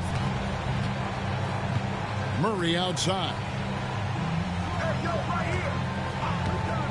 Pass to Jordan. Now Murray. Jordan, a screen on DiVincenzo. Just 5 on the clock. And 2 free throws coming up, unable to get that one to go with all the contact. It's going to be on Rudy Gobert.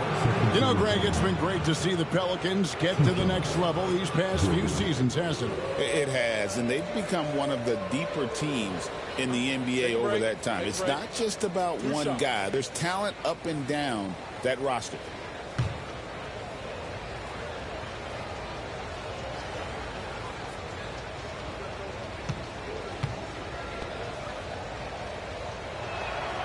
The first one falls. Now the Pelicans have lost in the first round GA of the playoffs in 2 of the last 3 years. And with how good the West is right now, they knew they couldn't stand pat. They felt the urgency to make some changes this offseason, in order to take the next step. Looking at who's out there now for the Timberwolves. Reed, he's checked in for Gobert. Dosumu comes in for McDaniels. Bones. Well, you know what DeAndre Jordan is going to bring to the table every night. Great effort, incredible presence on the backboards, a ton of length defensively. Love everything he does for you. Now here's Murray. With an average of around 19.5 points a game, his scoring has been a constant for them. Pass to Jordan. New Orleans moving it around. Here's Williamson. Good on the shot, and that shaved the lead to single digits. Williamson's got his second basket of the night. Refining the jumper will be key for Zion, especially adding a little more arc on his jumper. It's Randall with the drive. Zion Williamson grabs the miss. And so it's Williamson with it. He brings it up for New Orleans. 9-point game. It's good.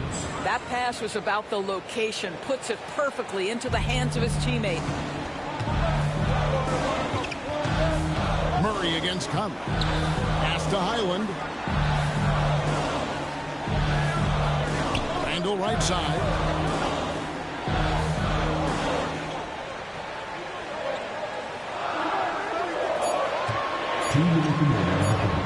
That one is good. He's only missed one shot of his 6 taken on the floor.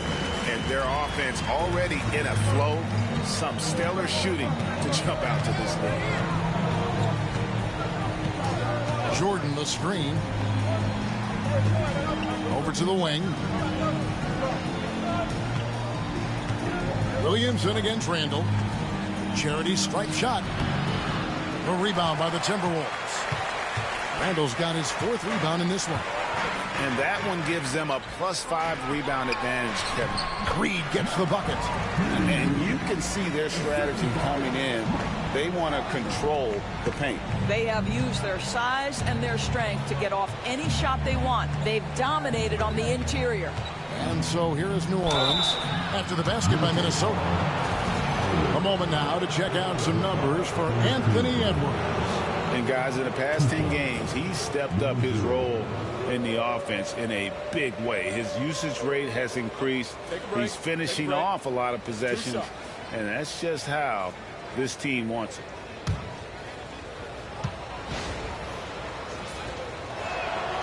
And the first one at the line is good. And the Timberwolves making a change here. Edwards is checked in.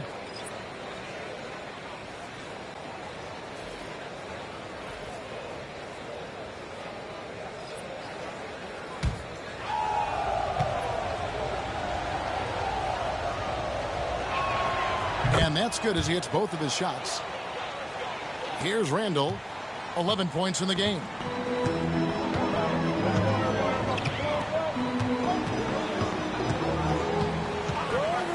And 1:01 left in the first quarter. A three-pointer is right on target. Randall's got 14 points for the game. Somebody came to play tonight. 6 out of his first 7. Pass to Misi. The shot goes in. First shot, first basket. Well, that possession to me highlights the importance of creating for your teammates. Randall kicks to Reed. Left side, Edwards. And the rebound goes to the Pelicans. This their first chance to take a look at the Timberwolves this season. And foul on the shot. He'll shoot 2 at the free throw line. The Pelicans have shot a good percentage from the free throw line so far. They've made 5 out of 6. Shooting 2.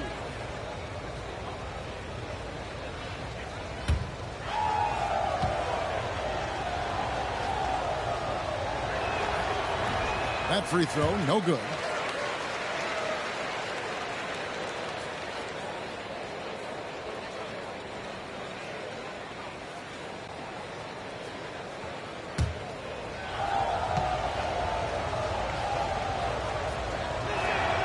He hits the second from the line.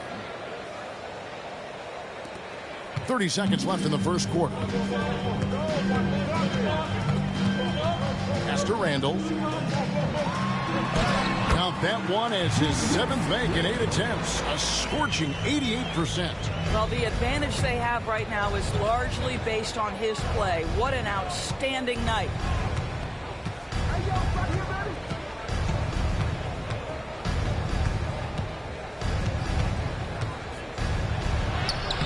banked in off the glass. 5 points in the game. And that's not nearly the kind of defense that's going to prevent a player of his ability from scoring. And we reached the end of the first quarter. The Timberwolves on top, leading by 9. From Target Center, back in a moment.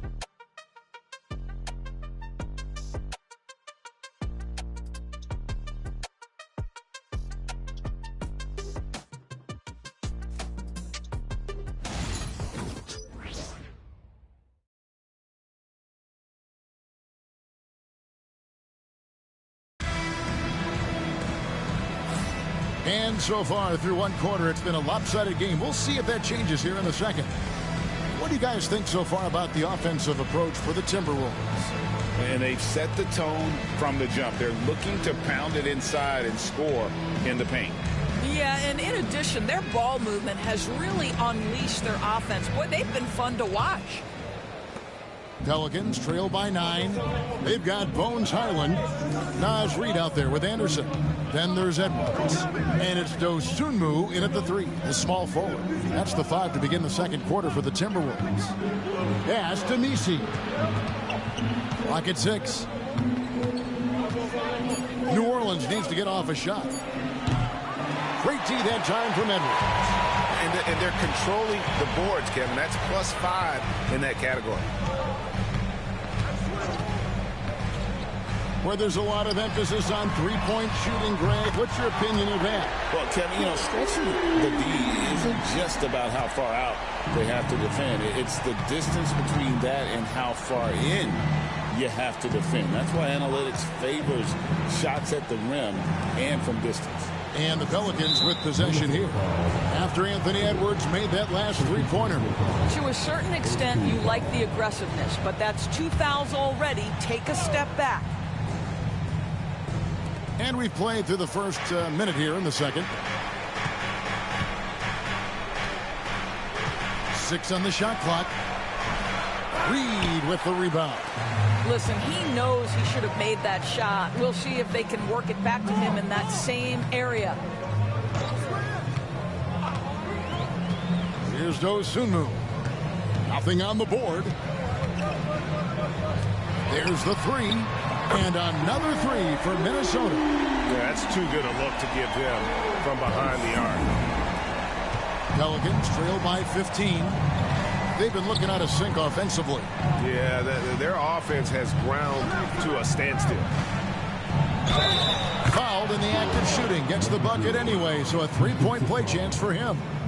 And of the last 6 baskets, 5 have come on the interior. This is just smash-mouth physical basketball, guys. The Pelicans have gone 6 of 8 from the free throw line tonight. And their success rate on the season, right around 77%. And the Pelicans making a change here. Dave's checked in.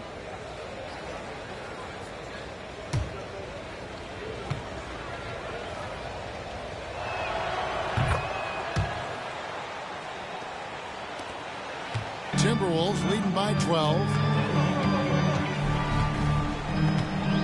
Highland with it. Looking at his point production, he averages almost 11 points a game. And it's good, 2 points. Assists like that have typified their effort today. Terrific ball movement. Outside, Jones.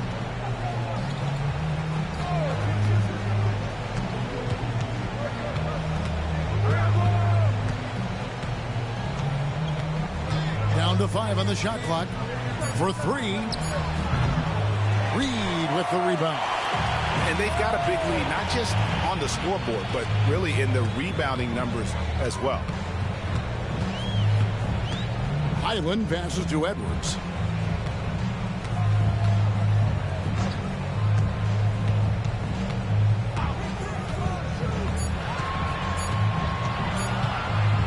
Puts up a deep 3. That one is no good. He is 6 for 11 in the game. New Orleans moving the ball around. And for those of you just joining us in the second quarter with about 3 minutes gone by.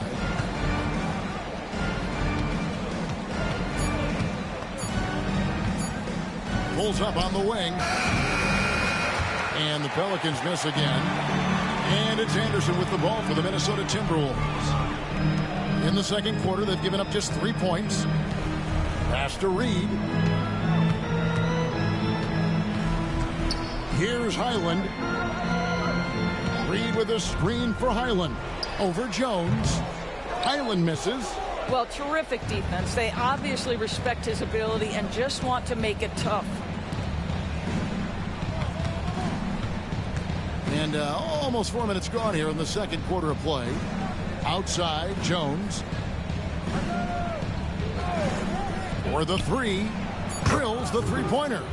Jones has got his second bucket of the night. Such a reliable threat from range. You'd think the defense might key on him a little bit more. Highland deciding where to go with it. Out to Edwards.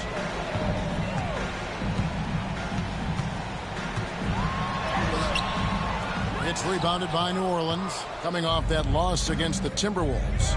Well, when you're facing a team that's feeding off the crowd's energy, you have to bring your A game, and they didn't do that defensively. One thing you know, Greg, is you've got to pack your defense in the suitcase if you're going to win on the road, and they simply did not bring it. Just a solid performance on the interior. The rebounding has been off the charts. Pass to Reed. It's hauled in by Queen. Pelicans trail by 11. And the lead is down inside single digits. 10 points for him.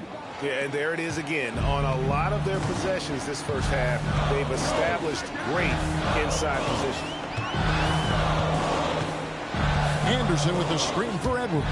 Pulls from the top of the key. The shot misses. New Orleans has gone 1 of 4 from three-point range in the second. Not a whole lot dropping out there for them. Reed with the block. Give Nas Reed credit. He perfectly timed that block. Wow. And timeout called by Willie Green. He's going to have a discussion here on the sideline.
Big group substitution now for Minnesota.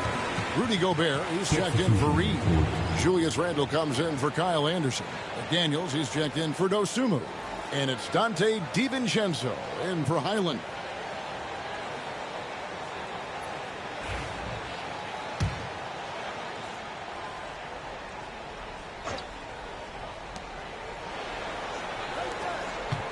Williamson against Randle. Pass to Queen. Just 5 to shoot. No one near Williamson as he lets it go. Drains it from beyond the arc. Williamson's got 9 points. And the rare three from Williamson. What a confidence booster that could be. And the latest now from our sideline reporter, David Aldridge. David, it's all yours. Take it away. Kevin, thank you very much. The Timberwolves have become a rough and rugged team. Swingman Jaden McDaniels said, "We don't let nobody push us around. We're always being physical defensively. I feel like we're a tough team, super tough. Kevin, they certainly have the size to hold their own. Always being physical. But, David, that's their identity. And we thank you for the report. Now, Williamson. After Anthony Edwards missed from long range. A good board there, Kevin, but overall they're getting slightly out-rebounded. Here's Randall. Good once again. That makes him 8 for 9 this game. The guys, over the years, we've seen Randall become a much more aggressive scorer. You love his tenacity. DB, ever since winning the most improved player back in 2021, Randall has stayed scoring at an incredible clip. Yeah, Kevin, what makes this guy such a difficult matchup is his size and the ability to drive it. And now what you've seen is this evolution into a legit threat from three-point territory. He is such a difficult cover. Now following the three-point attempt by DeJounte Murray. Here's Gobert, and finished off by Gobert. When it comes to offensive rebounding, one of the best in the business, Rudy Gobert. And so it's Murray who brings the ball up for the New Orleans Pelicans, trailing by 10. At the conclusion of this game, they're off to Detroit, where they'll face the Pistons for the third game of this 3-game road trip. To the inside, it's stolen by Gobert. Here's Edwards, and there's another one for the Timberwolves. Well, if you find yourself in between in that mid-range area, Anthony Edwards so confident. Rise and fire, young sir. Murray against DiVincenzo. Murray kicks to Bay. Inside, it's stolen by Edwards. Fast break, Minnesota. And finished off by Edwards. Oh, you get a little sauce. Anthony Edwards rise high and finish over the defender. And timeout called by Willie Green. Looking for a breather and maybe just one or two things to talk about.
Sumu, he's checked in for Minnesota. Now we have a chance to see the teams that have been the NBA's best three-point shooters this month. The Timberwolves second. And right now, their three-point shooters are in terrific rhythm. I mean, they've put on a display here from long range. And it's the Pelicans with the ball. It's a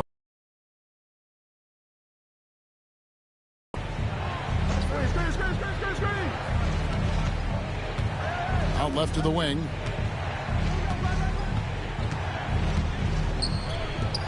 To halt the run, he gets that one. Queens got his first points of the night. Well, deliver the pass where your teammate can do something with it. Nice. Now here's Dosunmu. Back to DiVincenzo. Randall outside.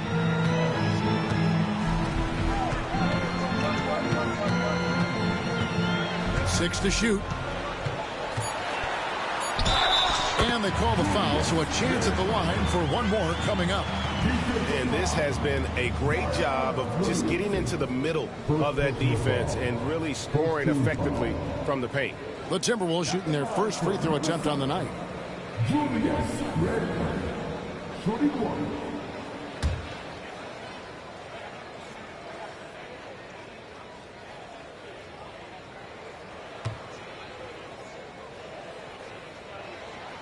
It seems to me Julius Randle improves every season, and the more responsibility he's given, it seems the better he performs. Now here's Murray. He had a 15-point outing in their last game against Minnesota.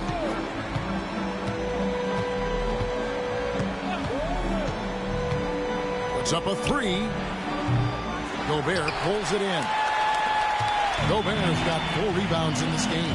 I'll tell you, it feels all night like this guy's been forcing shots, rushing shots. He's really struggling on the offensive end. A lot to like about the way they're playing right now, but still plenty of time left. You do like that the offense is humming along. They're putting in the effort to distance themselves. And Greg, remember, in DeJounte Murray's rookie year, he played in the Western Conference Finals. Murray was the youngest player in that series, playing 20 minutes a game, competing against the KD Steph Warriors. How about that for a welcome to the NBA? Shooting 2.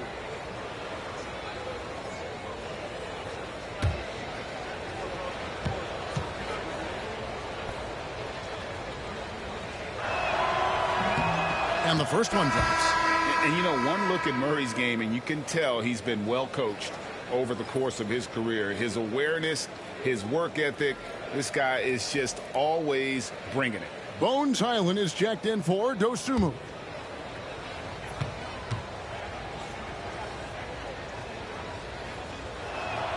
And so Murray nails both of them. They've hit every one of their free throws here in the second quarter. Very important when you're trailing. Pass to Highland. There's the triple. Pelicans pull it in. Williamson up top. McDaniels defending. Williamson double team. Here's Bay, and Bay throws it down. And forceful there from Bay, attacking the iron. And here is McDaniels. And Trey Murphy gets the whistle that time. That is his first foul of the game. And now let's take a look again at that incredible rejection. And guys, they'll think twice about attempting that shot again. That was a big-time rejection.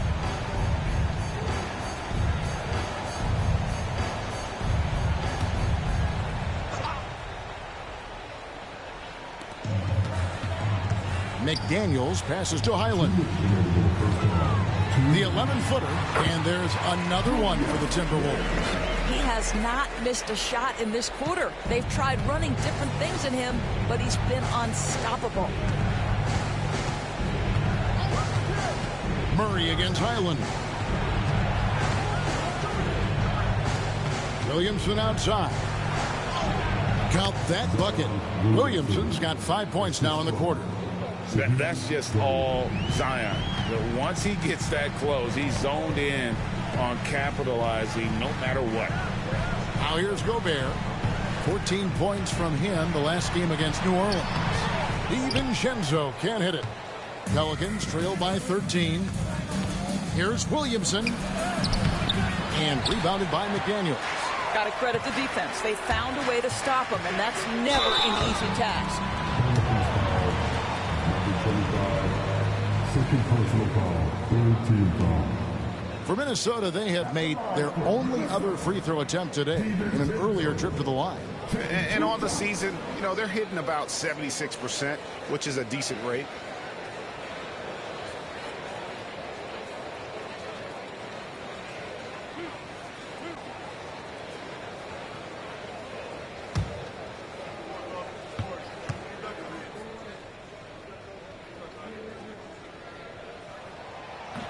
First one falls for Dosunmu. He's checked in for Highland.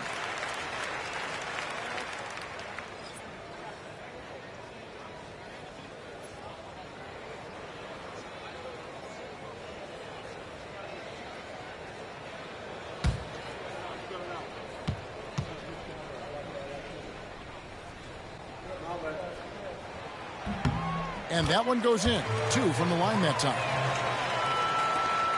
1:06 left here in the second. And so it's Murray with it. He brings it up for the New Orleans Pelicans. Down by 15. Williamson outside. 5 to shoot.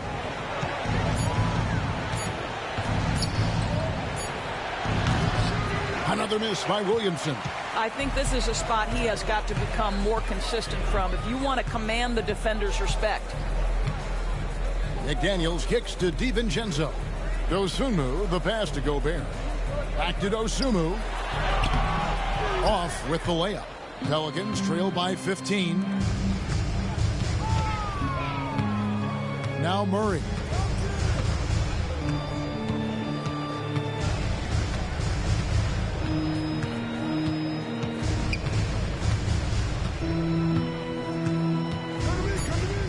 Jordan with the screen on DiVincenzo.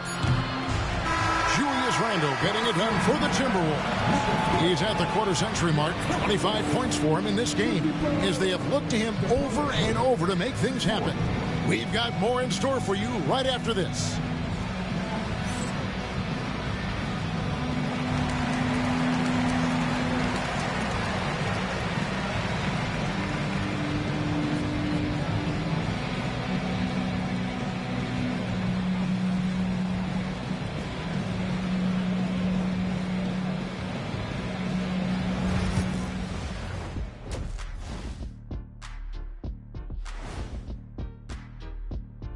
Thanks for tuning in. Welcome. A clinic in execution so far, as it's been a dominant showing for the Minnesota Timberwolves. The offense has been well engineered, kind of like diesel engine, but much, much more advanced. More like a jet. Yeah, that diesel engine going to show you real power when that camera turns off. And now, as the regular season marches on, here's how things look in the West as we near the final stretch. You look at the Timberwolves, they're right where they want to be, and they're right where they should be. Now it's a matter of getting everything in place for the title run. These guys will be tough to beat in a 7-game series. And that's a halftime wrap. Let's get back to the second half with the call by Kevin Harlan and the crew.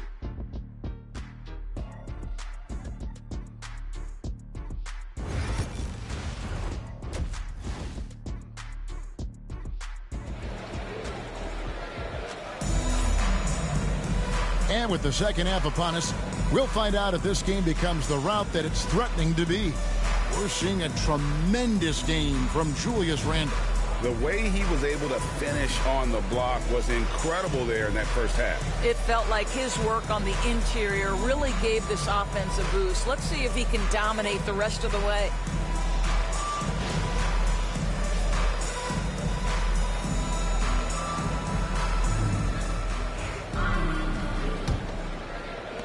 Pelicans trail by 15. So the Pelican 5 right now. We've got Trey Murphy. Zion Williamson is out there with Bay. Then it's Jordan. And it's Murray in at the point. Now McDaniels following the three-point attempt by DeJounte Murray. That's about moving downhill with purpose. McDaniels puts it on the floor and makes the drive work. Pass to Jordan. Now Williamson. He's defended by Randle. Williamson dishes to Murray. Shot clock at 6. Looking to end his cold spell. He lays it in. Murray's got 6. Well, we've seen that movie a few times, haven't we? An easy bucket in the paint. Edwards passes to Randle. Back to Edwards. Nice ball movement by Minnesota. Gobert with a screen on Williamson. And finished off by Gobert. Well, there's a versatility that allows Julius Randle to play in pick and roll. Pretty pass to set up his teammate. Murray against DiVincenzo. Here's Jordan, and DeAndre Jordan throws it down.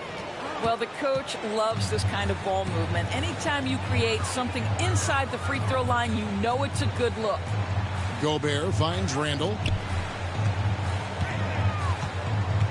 Now here's Edwards. He's tightly guarded. Williamson against Randle. Over Williamson. And good. Got the English that time as it falls. Randall's got 27. Wow, what a start to this half. 3 for 3, dictating the pace on the offensive end. They're rolling early. Murray looking around. Pass to Williamson.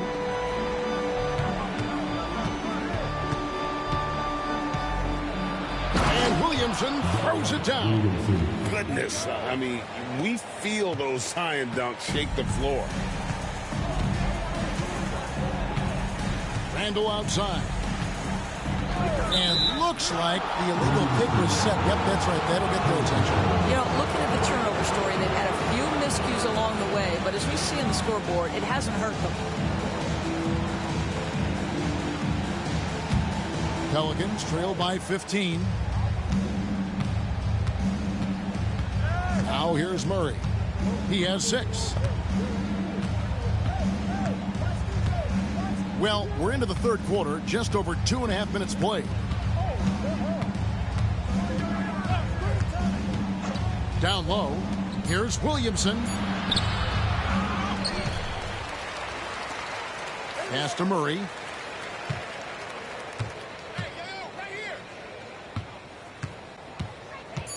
The 3. Minnesota with the rebound. Randall's got his 6th rebound on the night.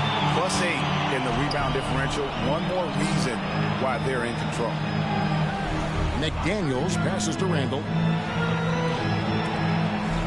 DiVincenzo kicks to Edwards.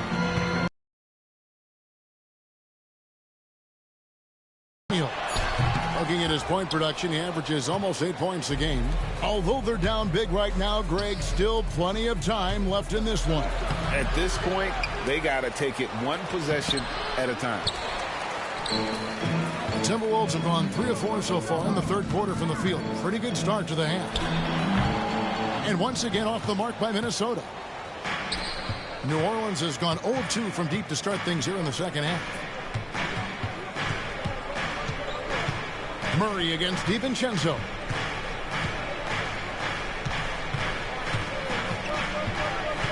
Jordan a screen on Edwards.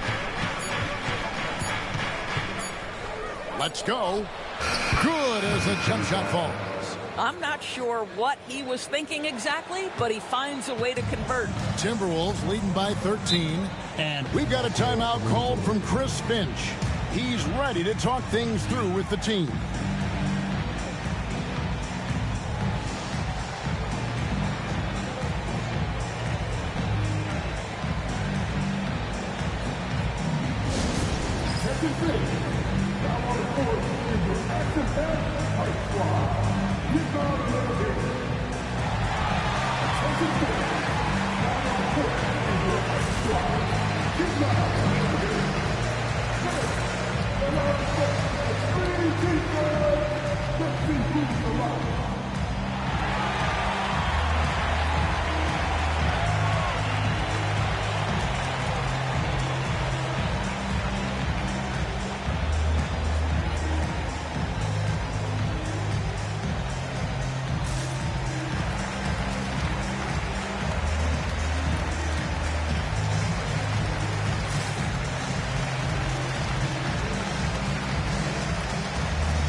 Check out the numbers for McDaniels, how his last 10 games have gone. He's putting up about 8 points a game, 3 rebounds, and 2 assists. Not his best production, and I expect him to break through and get back on track soon. I think he's been pressing a little bit too much. He just needs to relax and let the game come to him.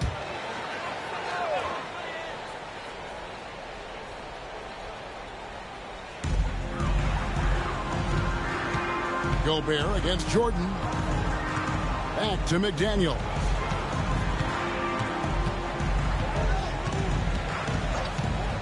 Back to Gobert. And finished off by Gobert. This guy always amongst the league leaders in dunks. Gobert is a force around the cup. And timeout called by Willie Green. He wants to check in with his team and regroup.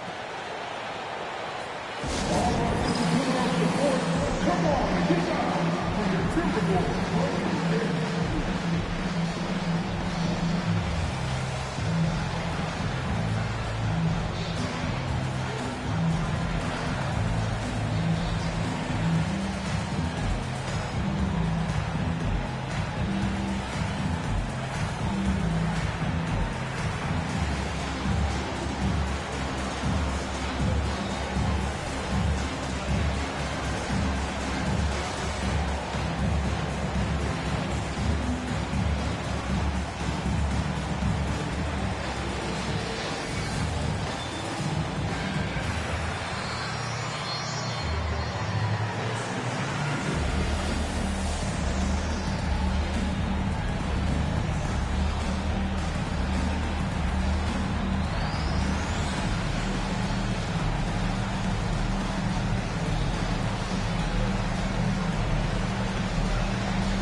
Here's a look at the 2K leaderboard with a rundown of the league's best rebounding teams since the All-Star break.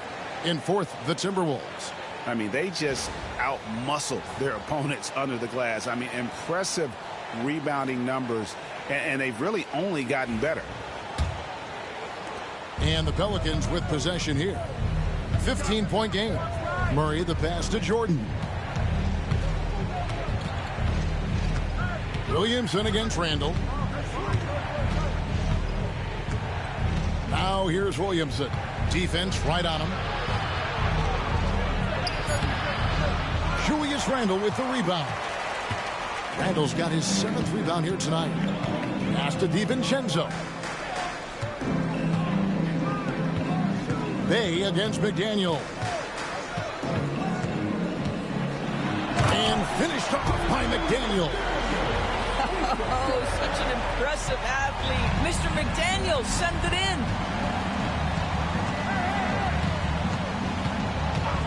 Here's Murray. Three-pointer.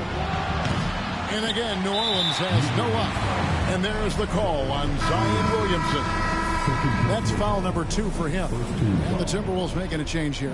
Dosumu's checked in. Timberwolves leading by 17.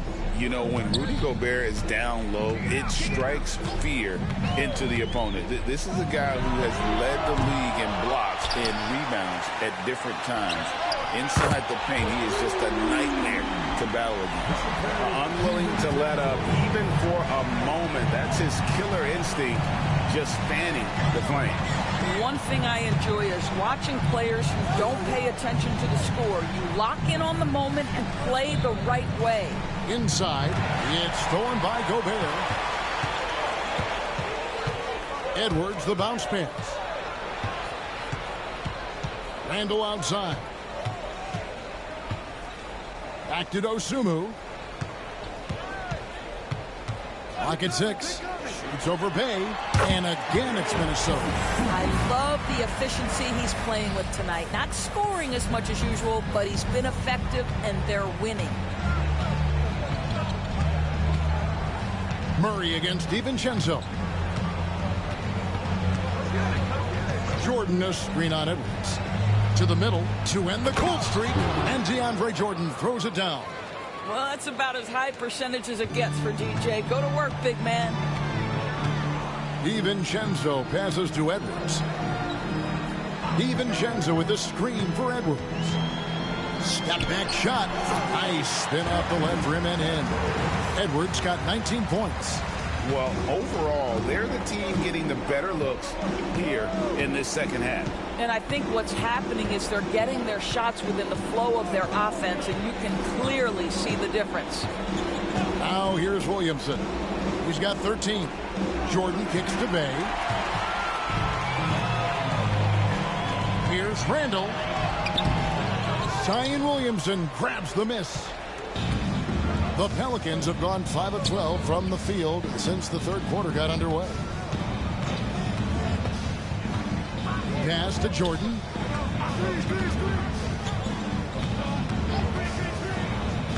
To the inside. Here's Murray.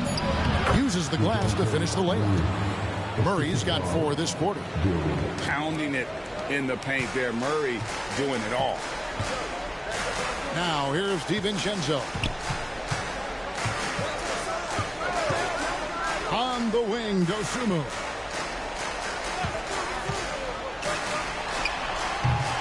Pelicans with the rebound.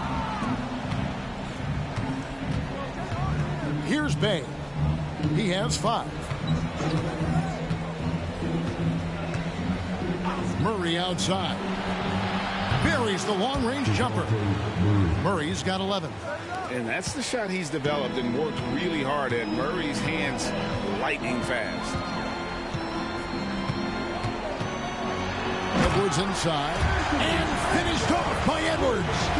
Oh, let's go home. That was just ridiculous. I do not remember the last time I saw a dunk like that in a game. Pause and rewind courtesy of the AT&T 5G Slam Cam. And so it's Williamson who brings up the ball for the New Orleans Pelicans, trailing by 19. Jordan against Gobert. Jordan dishes to Murray. Jordan with a screen on DiVincenzo. Murray against DiVincenzo. Murray, no good.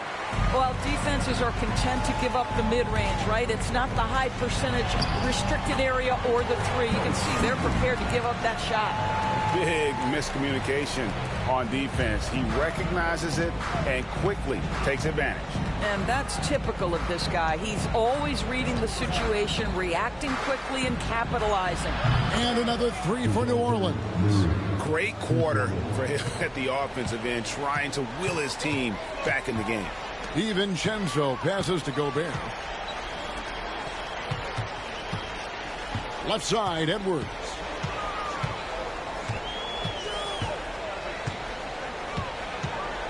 A shake. And the layup is good. Edwards got 23 points. And they're beginning to just flat out fall apart defensively right now, especially on the interior. We've got 1:55 left in the third.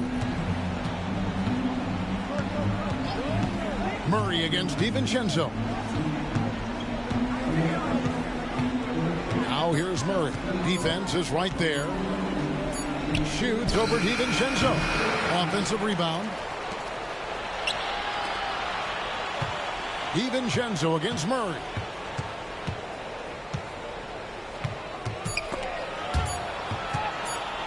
Here's Bay.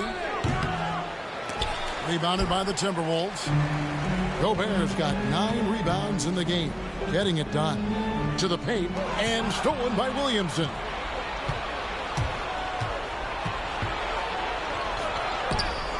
Gobert with the block. Wow, insanely tough to get a shot off when Rudy Gobert is around. Wow. Back to Williamson.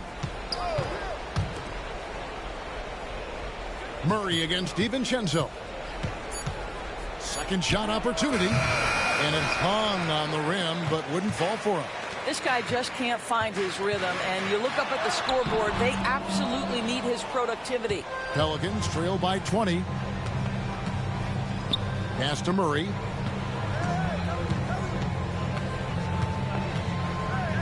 And here is Jordan, defended by Dosunmu. Jordan down low.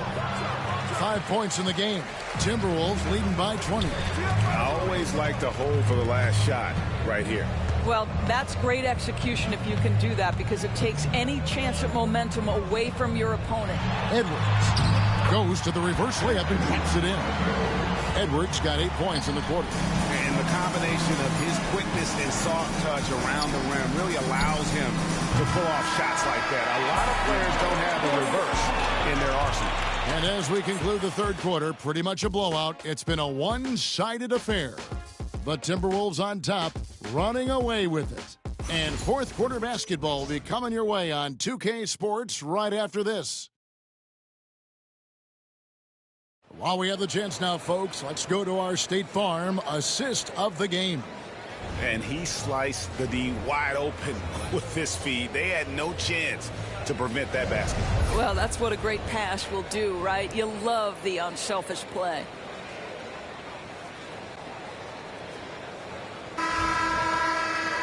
And there have been two very different performances from these teams today as we get going in quarter number 4. Anderson is out there with Naz Reid. Then it's Bones Highland. Then it's Dosumu. And it's Edwards in at the 2-guard spot. So that's the lineup for Minnesota. Laid in with a nice touch off the glass. 27 points for Anthony Edwards. Just no resistance on the inside. That's their 5th consecutive make in the paint. Jones with it. Contact, and he'll go to the line for 2. And it seems each season more things can be subject to video review. Are you a fan of that, Greg? You know, I'm a fan of keeping the game moving. I'm not sure I'd get rid of review, but I sure would like the league to find a way to speed them up.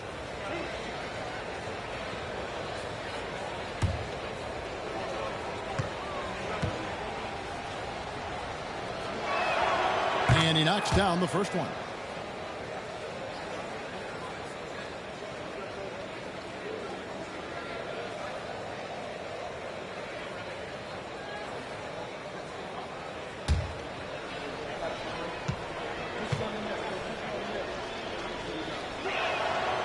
So he picks up just 1 from the line that time. Now here's Dosumu, defended by Jones. Highland passes to Edwards. To the inside. And so the ball's out of bounds. Reed touched it last. Here's what the Timberwolves have lined up on their schedule. On Monday, they'll begin a road trip starting in Indiana, going up against the Pacers. And then on Friday, they'll go up against Devin Booker and the Phoenix Suns. And for their matchup with Detroit, there aren't many other meetings that are as evenly matched as this one. Both teams can give and take punches, and this one, I think, is going to come down to the wire. Count that one. Murray's got 12 points in just the second half. And the lack of effort to fight over the screen there makes that an easy shot. You know, we see this all the time. You're basically, as a defender, hoping the man misses rather than putting in the work to get over screens. Pelicans trail by 21. Lean the pass to Murray. About a minute and a half through the fourth quarter now. Jones with the screen on Reed. Hey, no good. He is too good a shooter, guys, to be left open like that. The defense just dodged a bullet there. Anderson passes to Highland. On the wing, Dosumu. Here's Reed. It's over Bay. Reed gets the bucket. That's the 10th straight point they've given up in the paint. Pass to Murray. And so often we'll hear talk about how many rings a great player has. Doris, do we emphasize that maybe too much? I think, Kevin, first and foremost, a great player is great no matter what. This is a team sport, and a player doesn't have control necessarily of the parts and pieces behind him or the organization within which he's trying to succeed. Titles matter, certainly, there's no question, and it's great fodder for fans, but it's not how I define a great player. Coming off a big game, his confidence couldn't be higher, and Coach knows it. Well, the best players, to me, deliver night after night after night, so as long as he's hot, keep riding it. Dosumu with it, working on Jones. Edwards looking it over. And he hits it just before the shot clock expires. Edwards got 4 points in the quarter. Nicely done. They continue to attack inside, and that's 10 points in a row in the paint. rebound by Dosunmu. Timberwolves leading by 20. From past the arc. Edwards can't hit. And, you know, he's a threat from deep, no doubt about it, but it just has not been there for him tonight. You might want to change your game plan a little bit offensively. Anderson passes to Highland. Anderson with the screen for Highland. 2 points. That one goes. Highland's got his first bucket of the night. Well, those are the point forward skills of Kyle Anderson. Slow-mo finds the open teammate. Bay finds Murray. Well, when you talk about the NBA going global, the last 6 MVPs, Doris, as you know, all international players. Kevin, what I love about this is the NBA wants the best players, regardless of where they come from. There's a time where American players just dominated that award for years and years. Fact of the matter is, it's good for the game to get the baddest, best players in the world, and we've done that. Highland misses. And thus far, they've managed to overcome an off game from him offensively. Murray kicks to Bay. Back to Murray.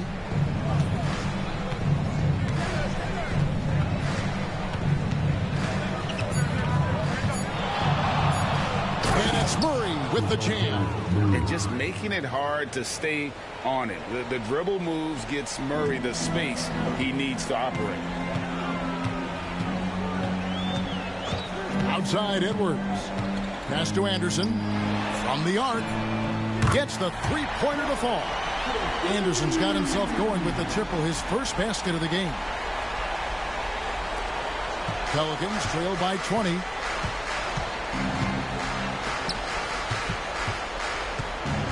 From the low block. Another one falls for New Orleans. Oh, unselfish play. What you like about Murray, he doesn't get tunnel vision with the ball. He keeps his eyes up and his options open. To the left side wing. Reed the pass to Highland. Here's Dosunmu. Oh, good on the triple. New Orleans has gotten off 4 3-pointers in the final quarter, and 2 of them have fallen. Pass to Bay.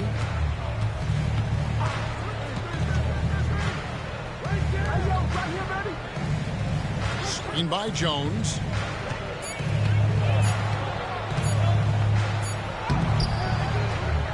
A rebound by the Timberwolves. Reeves got 5 rebounds tonight. Anderson passes to Edwards.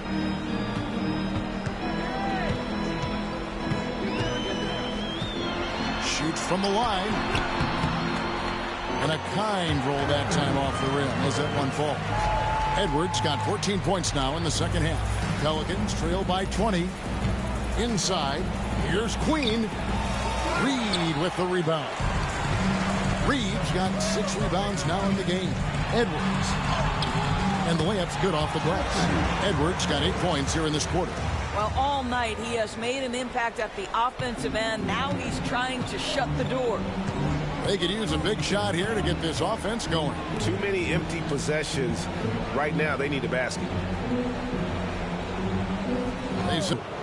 No question, he got bumped on that shot. And let's quickly check out the scoring breakdown here for Minnesota.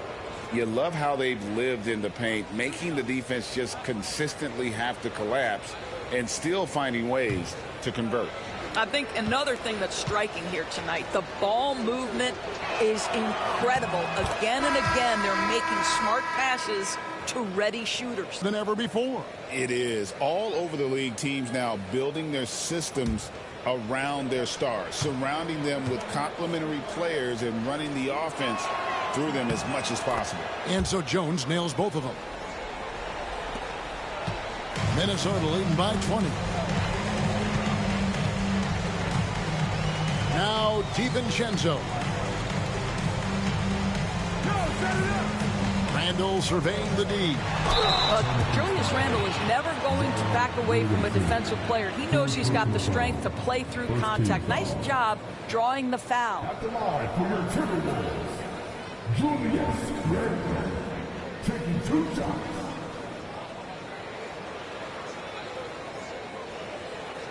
Take a break. Take a break. 2 shots.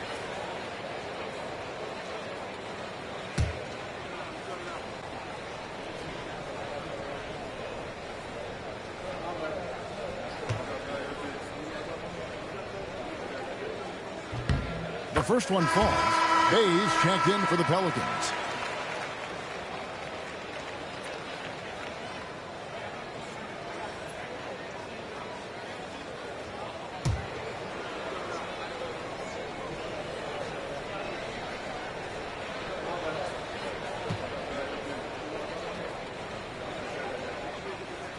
He hits both from the stripe. GA, what effect do you think the rule to limit flopping has had since it was put into place in the NBA? Well, I do think we're seeing less theatrics, and there were fines before, but a flop now might impact the game itself. So I'd say it's been a bit of a deterrent. Shooting foul as the whistle blows. He'll shoot 2 free throws.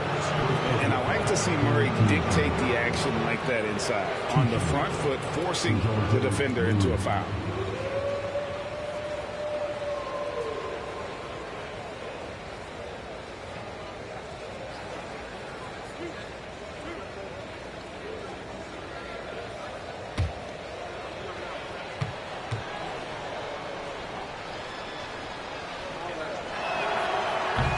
First free throw is good. And Greg, everyone loves talking trades. Future first-round picks have been moved quite a bit of late, and that's been kind of interesting. And, Kevin, a lot of teams that don't control any of their future first-round picks. With so much pressure to win now, GMs are willing to use draft assets.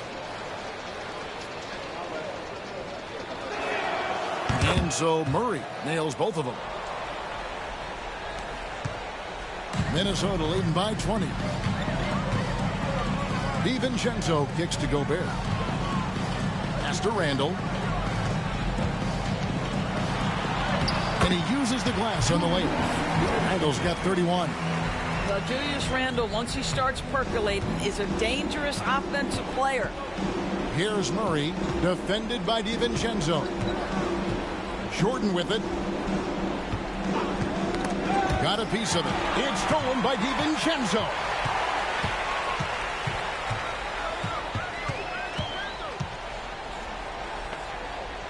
And the NBA helping establish academies and even leagues, Greg, on foreign soil. Do you expect more to come? I do, Kevin. I think the league recognizes it has a big role to play in the expansion of the game globally. Investments being made with the long-term view in mind. Well, he had 1 3-pointer in the first half, but so far in the second, he's come up with goose eggs. Well, not exactly one of those big, burly power forwards, right? He depends on his leaping ability more than those guys, and it serves him just fine. Outside, Edwards. And the layup's good off the glass. Edwards got 35. And there's a pattern starting to take shape here. They're working it inside and getting good shots from close range. And so it's Willie Green here calling timeout. And clearly an important juncture. He's going to have some choice words with his team.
And now let's take a look at the New Balance Player of the Game, Julius Randle.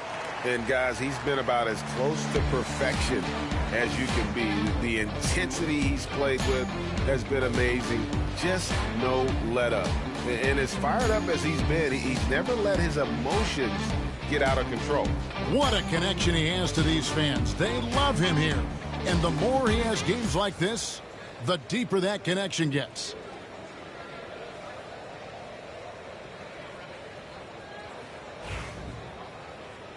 From Earth. Second chance shot. The shot's good from Jordan. It is not easy trying to keep DeAndre Jordan off the boards. His combination of length and determination so impressive. Gobert with a screen for Edwards. Good on the three-point shot. Edwards got 30. Greg, every year we have the Best Teammate Award. What are some of those qualities that you admire in a great teammate? You know, Kevin, you want guys who make you better and who make it fun to come to work every day. In the end, teammates are like family. So trust, commitment, and just enjoying being with one another. It matters.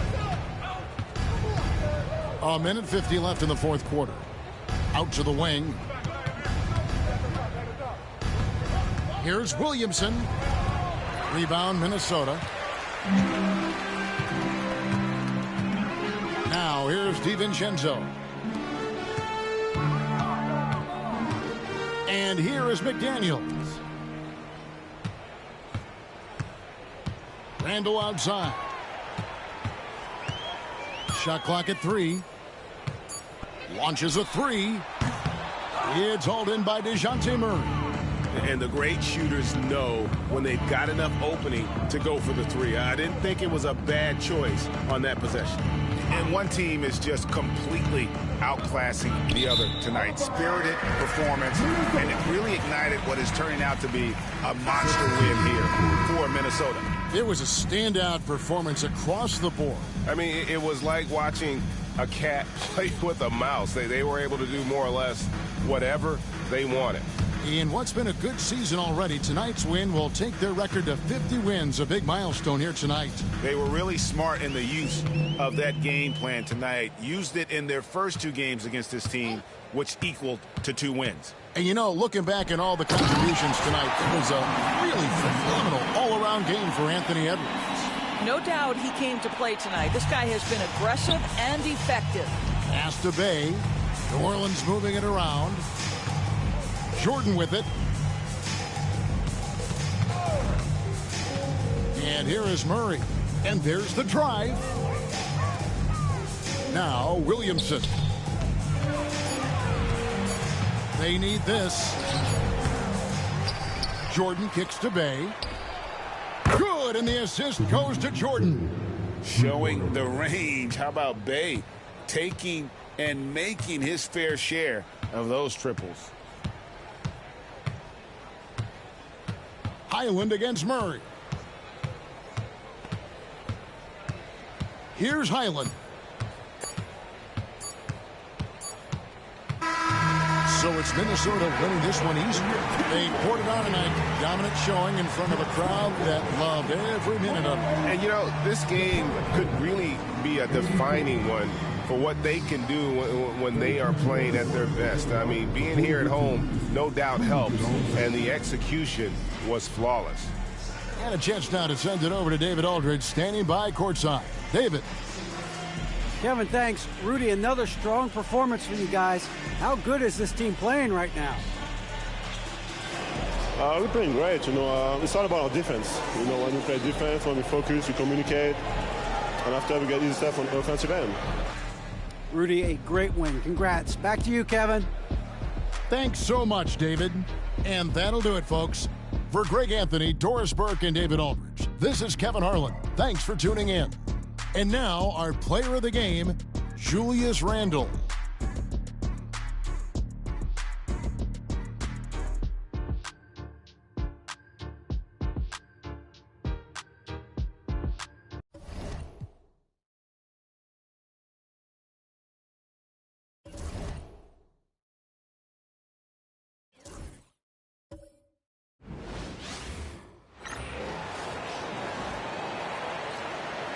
Let's meet the starting lineup. First, for the visiting Charlotte Hornets. At center, Ryan Cochran.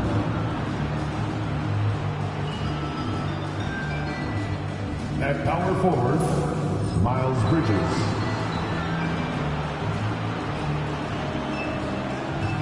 At the other forward position, number 7.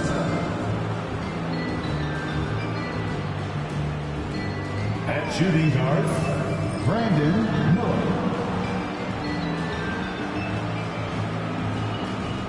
At the other guard position, LaMelo Ball. The head coach of the visiting team is Charles Lee.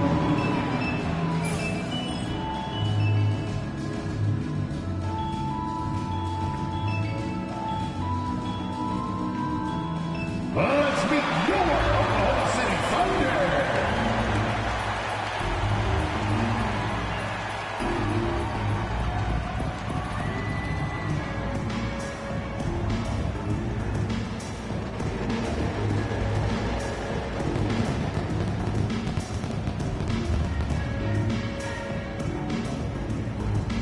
At the shooting guard position, at 6'3", number 22.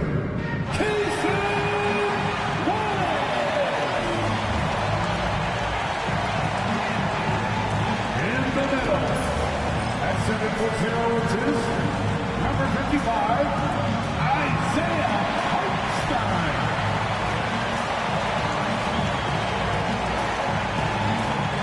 At the small forward position, standing 6'5", number 8, Jalen Williams. At the other forward position, 17'1", number 7, Ted Holmgren.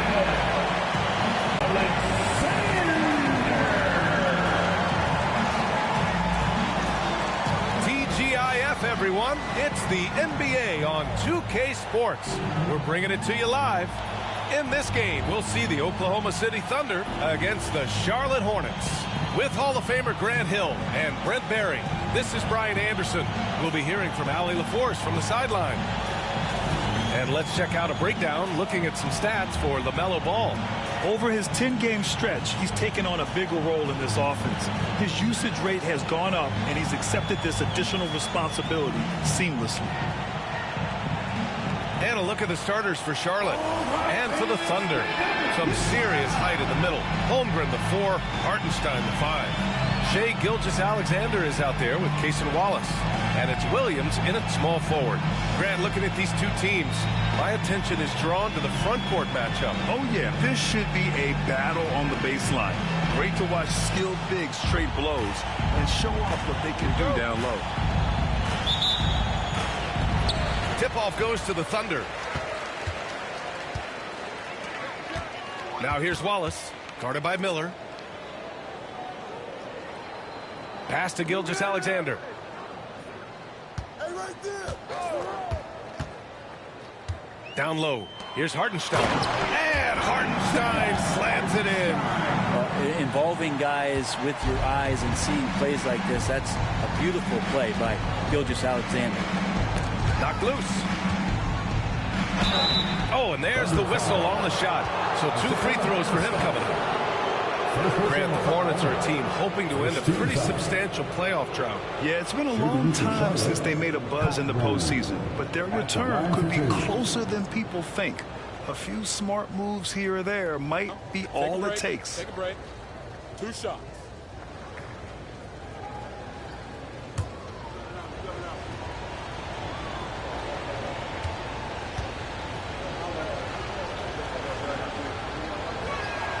And the first one at the line is good.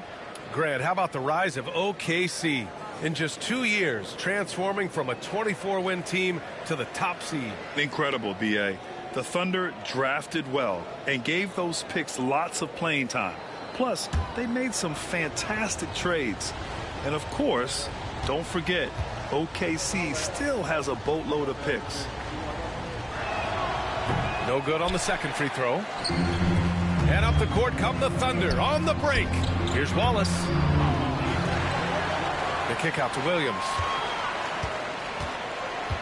Goes back up. Gilgeous-Alexander finds Hartenstein. 3 on the clock. Here's Williams. Oh, hits the outside fadeaway. And the vision is far past his years. Williams with great decision-making. And from the sideline, let's catch up with Allie. Mark Dagnall gave me a few minutes to catch up with him. I talked with Coach about LaMelo Ball and what he said to his guys before the game, and he said to me, I just told our guys to be active out there. LaMelo is an energetic, springy player. We can't let him out-hustle and outwork us. LaMelo is a challenging assignment for any defense. We'll see how this unfolds, guys. Great work, Allie. Thanks. So it's Oklahoma City now, following the bucket by the Hornets. Pass to Gilgeous-Alexander.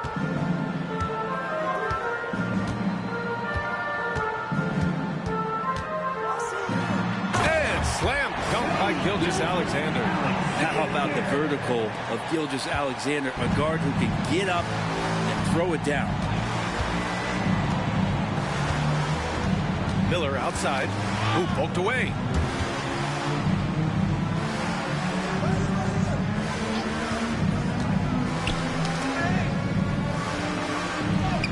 Uses the glass on the layup. He's got 5. The Thunder have gone 3 of 4. Off to a nice start. Gilgeous-Alexander passes to Hartenstein. Pass to Williams. Oh, a clear foul there on the missed shot. So he'll get a pair at the line. Well, it's rare to see a young player as efficient as Jalen Williams, Brent. BA, it's been remarkable, especially when you factor in that this guy is relied on for a lot of shooting. I mean, his shooting volume is very high. This is a blossoming star for this team, and I'm not sure we can put a ceiling on what that potential is.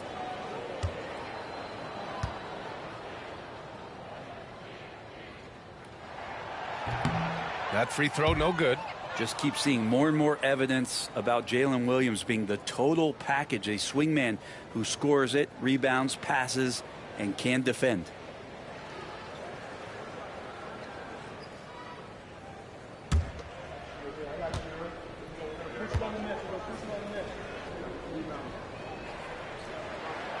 And he's good on the second. First quarter of ball, almost 2.5 minutes in. Miller left side. Pass the ball.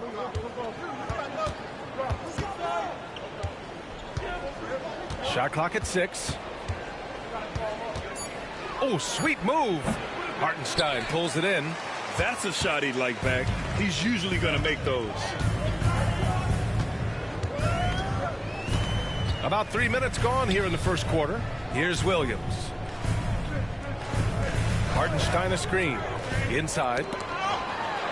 And Hartenstein slams it in. I think we can say that shot is well within his range. Yeah, let's hope so. And it's Charles Lee calling timeout here. I think right now he must be looking at some adjustments.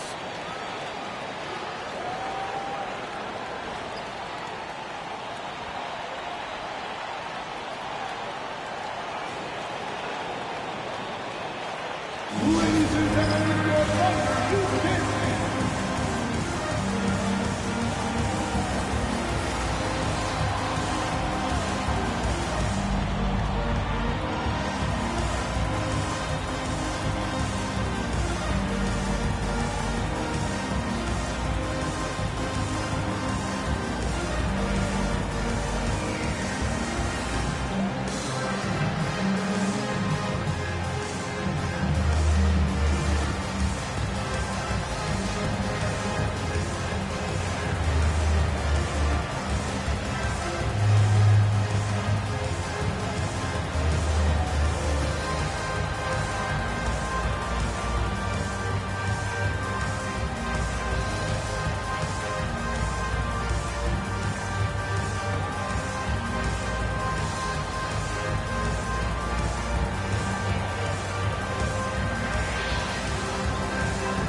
this time to have a look at the team scoring leaders.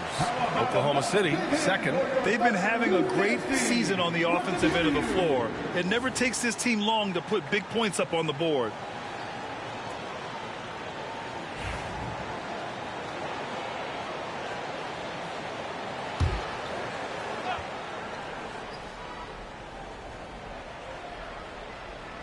Pass to Ball.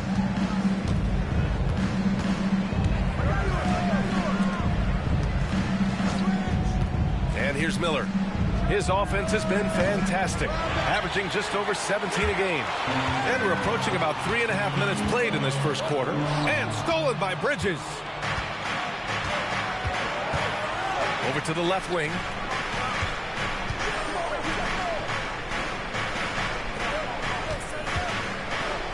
Gilgeous-Alexander against Miller.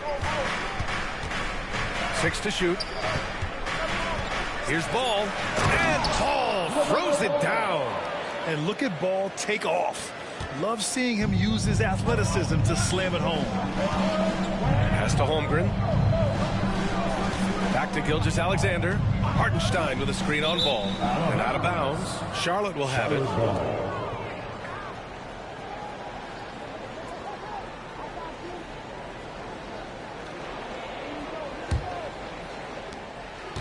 And here's Ball. He'll bring it up for the Hornets. Trailing by 2. This game coming on the heels of their win versus the Knicks. They really had a strong night shooting the basketball. They got hot and stayed hot. Saw the box score the next day and thought about those percentages. They had guys just going off in that one. Now here's Wallace. No made baskets yet. Pass to Hartenstein.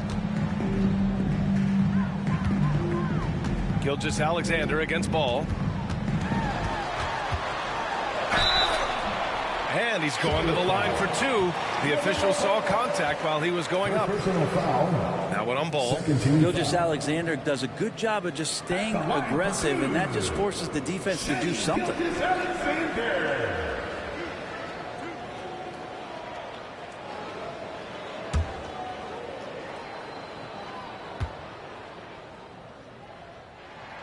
And he makes the first. And over the last few years, SGA has emerged as an all-NBA level player, Brent.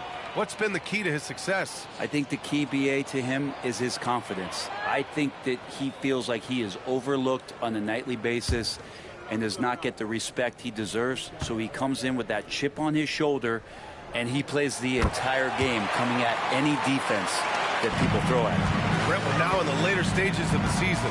What would you say to teams that are out of the playoff picture? There's a couple things that you can do, BA. It's you continue to rely on the guys who've gotten you to this point, which is a grind, and you want them to understand how long the season is, and that if you're going to be successful, it's going to be hard.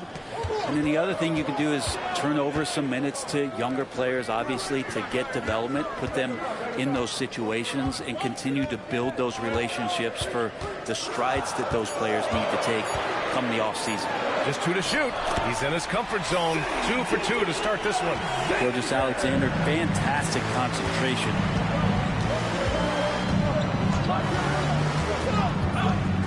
Pass to Miller. Fires the 3. It's rebounded by Oklahoma City, coming off that win against the Sixers. Yeah, you know, you'd have to think that this wasn't their most impressive win this season, but it still counts as a W. Yeah, in the end, actually a pretty comfortable win for them. That was a gritty effort on a night when they were not playing their best basketball. And Ball gets it to go. And I love how Ball will fight for it, getting around that inside physicality. Pass to Holmgren to the left side wing. Bridges against Williams. And there's the call on LaMelo Ball. That'll be a second foul of the game. And that puts them just 1 foul from the bonus. Mitchell's checked in for Oklahoma City. Kobe White, he's checked in for Charlotte.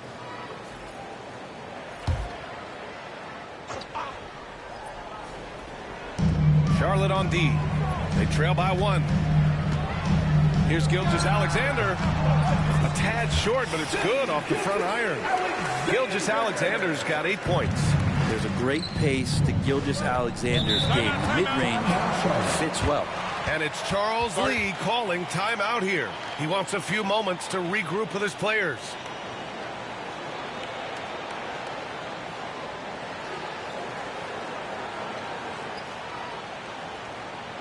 Thunder fans, the capture of the city crew.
James is checked in for ball.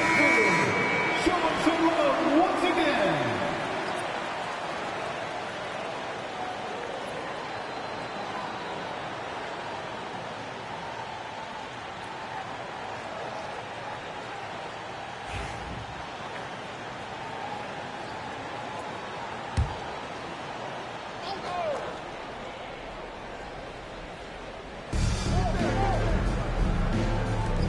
It's Bridges on the wing.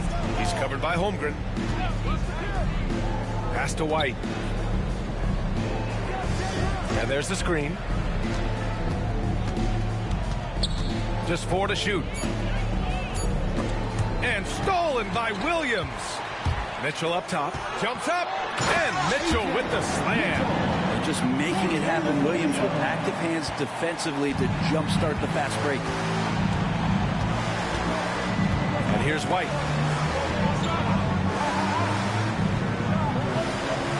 Back to Bridges. Oklahoma City foul. Chet Holmgren. All right, a moment to look at the scoring approach in terms of where the points are coming from here for the Thunder. Well, they found their offensive openings in the mid-range, and they continue to find ways to open up those jump shot opportunities. Sometimes the offense can be keyed by just quick possession. So you get a steal and you can get out in transition. They seem to be very focused on that end of the floor.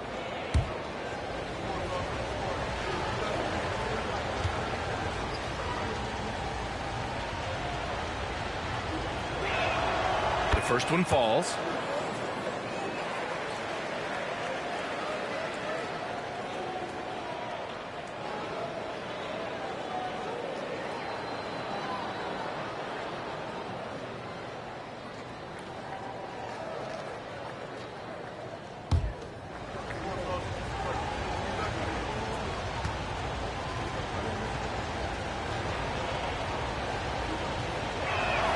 Bridges hits them both.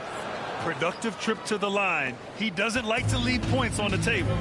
Gives us a chance to catch up with Allie LaForce. Hey, Brian. Shai Gilgeous-Alexander, the 11th pick back in 2018, has developed to the point where he is in the MVP conversation. His coach, Mark Daignault, said he's improved every year. He's been in the league. It's a testament to his humility. He looks in the mirror, he sees what he needs to improve on, and then he works at it. Brian? All right, Allie, thank you. Here's White. After the basket by Oklahoma City. Pass to Bridges.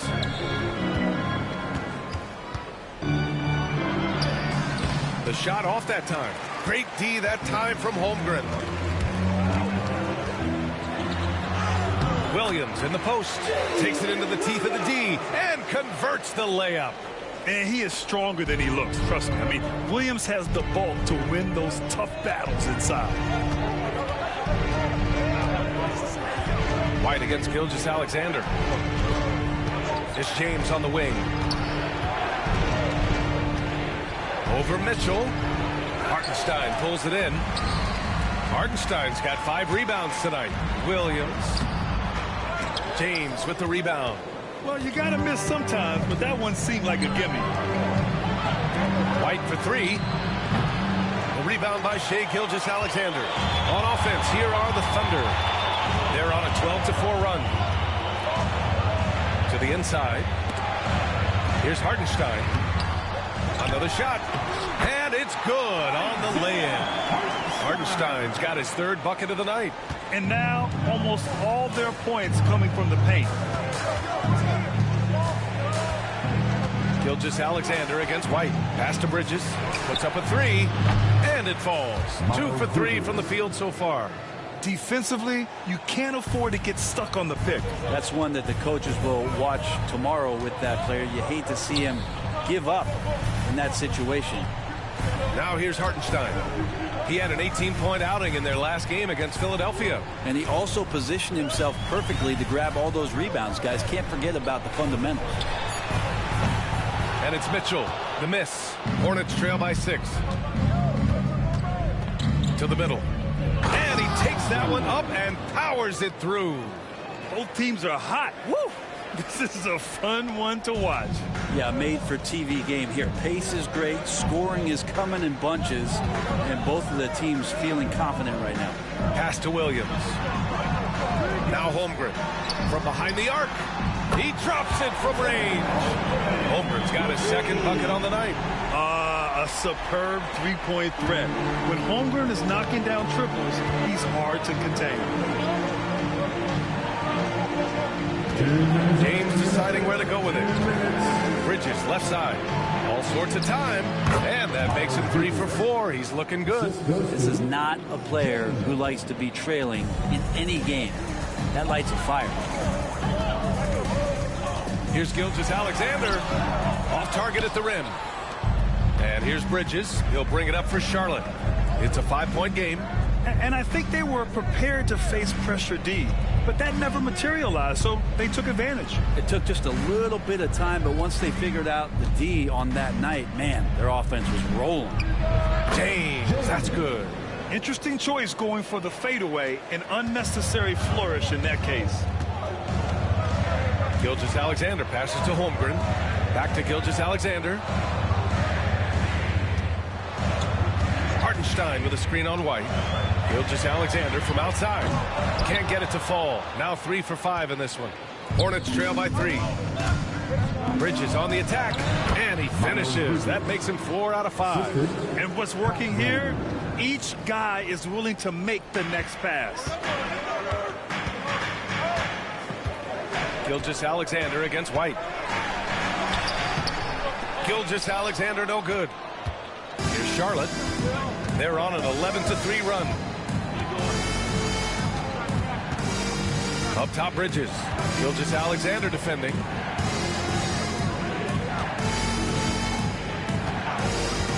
Back to Bridges. 5 on the clock.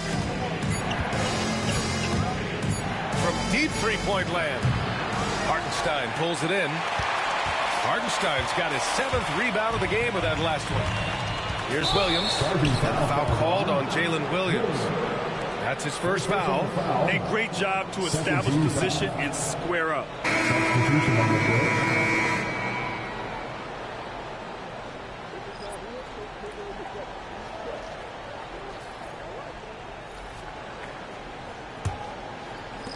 Charlotte's gone just 2 for 6 from the arc here in the first. Caruso against Bridges.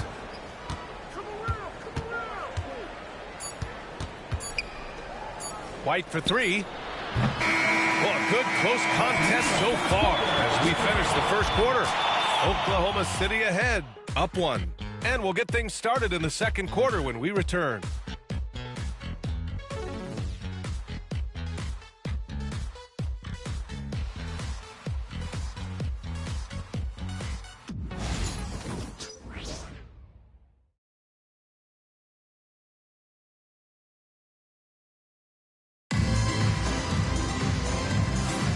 And we hope you're enjoying the game. Both teams tonight keeping things pretty even on the scoreboard so far. And let's take a moment to get your take, guys, on the scoring so far for Charlotte. Man, I'll say this. I mean, the mid-range jumper has been a huge weapon for them offensively. Just tremendous so far. Well, I want to add also the damage that has been done on the inside. It's a lot of rubble in there, but they're continuing to go right at the defense. On the court for the Hornets, Kobe White out there with James. Then it's Miles Bridges, and it's Diabate in at the 5, down low. He just takes advantage of the D in a way that very few players playing today can do. Williams passes to Dort. They set the pick. Driving in. Always a nice way to start. Makes his first one. Now, Dort's the kind of guy who plays like a fighter out there. Just because someone's in his way doesn't mean he's going to back down. From undrafted to a key rotational player, Lou Dort's story is definitely inspirational for him. This guy has worked so hard to make himself into an NBA player. But I will tell you this, B.A., he's never not believed that he wasn't one. And Luguentz Dort continues to make improvements, and the guys on the team love the way he approaches it. Now here's Mitchell.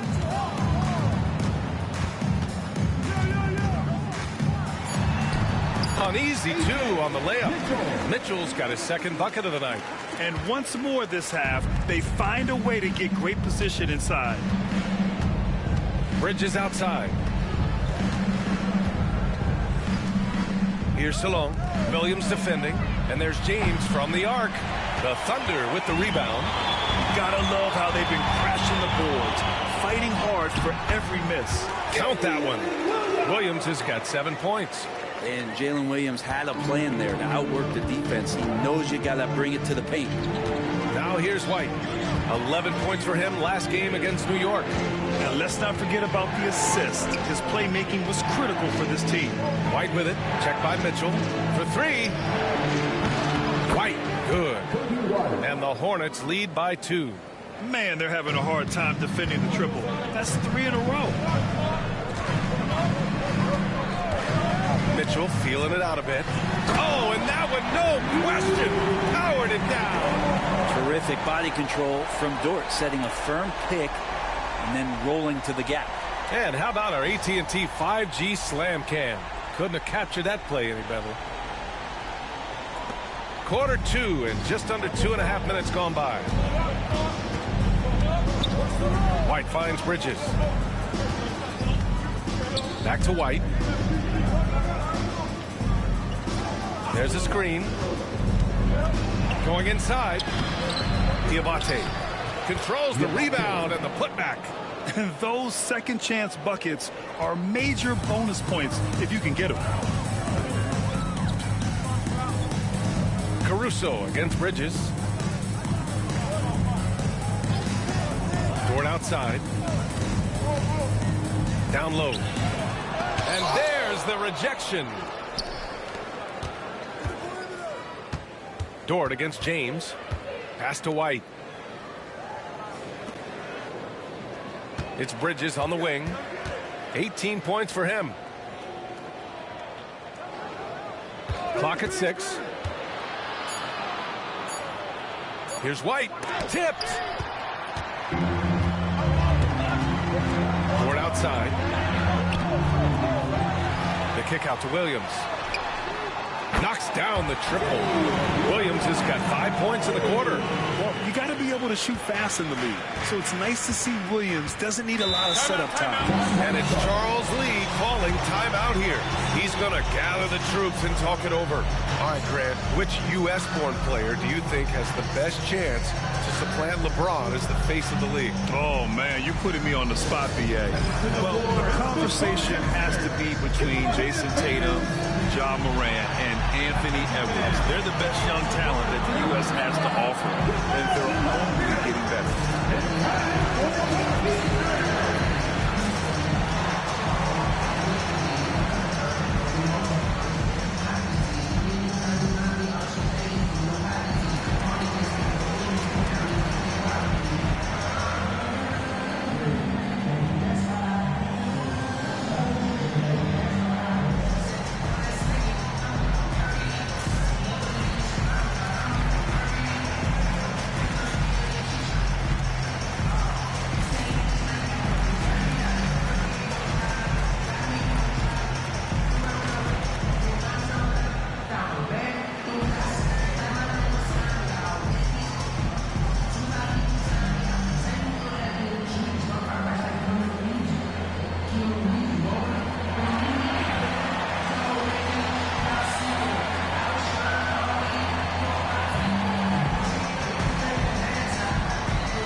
for Oklahoma City.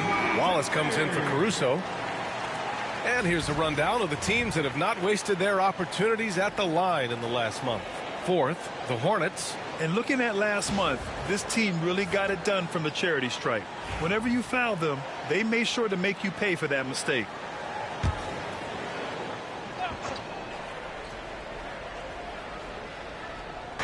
And almost 4 minutes gone in the second quarter of play.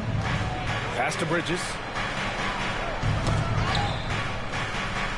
White with a screen on Dort. Outside White. Over Holmgren. White can't hit.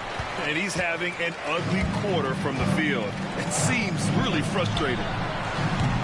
Offensive rebound. Here's Holmgren. Easy two for Holmgren. They have no answer defensively inside. And here's White. He'll bring it up for Charlotte. They trail by 3. They've got the Heat ahead of them in their next game in Miami. That'll be the second of 2 games on the road. Oh, it's stolen by Mitchell. And up the court come the Thunder on the break. And Mitchell with the slam. And that's got to hurt. A turnover for a free run at the rim. And now we know who has the momentum. Execution with pace. That's a bad turnover that simply was telegraphed. Now here's Bridges. 9 points for him in his last game. To the inside. And stolen by Holmgren. Mitchell against White. Pass to Holmgren. Outside Mitchell. The 3-ball. And he finishes. That makes it 4 out of 5. Easy look when the defender isn't fighting over the screen. Yeah, the coach over there just asking for one simple thing, and that's some effort. Got burned on that one.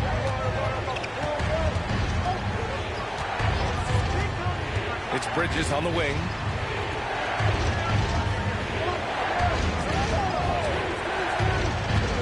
To stop the run, and he'll draw the foul. He'll head to the line for 2. It's going to go on Chet Holmgren. Everyone in the building saw the obvious contact. Charlotte shooting their 5th and 6th free throw attempts tonight. Miles Bridges, 2 shots.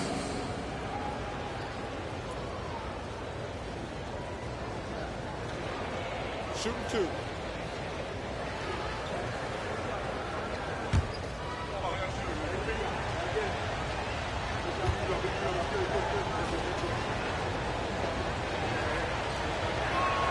That's good for Bridges. And the Thunder making a change here. Gilgeous-Alexander's checked in. And a change for the Hornets. Ball, he's checked in for White.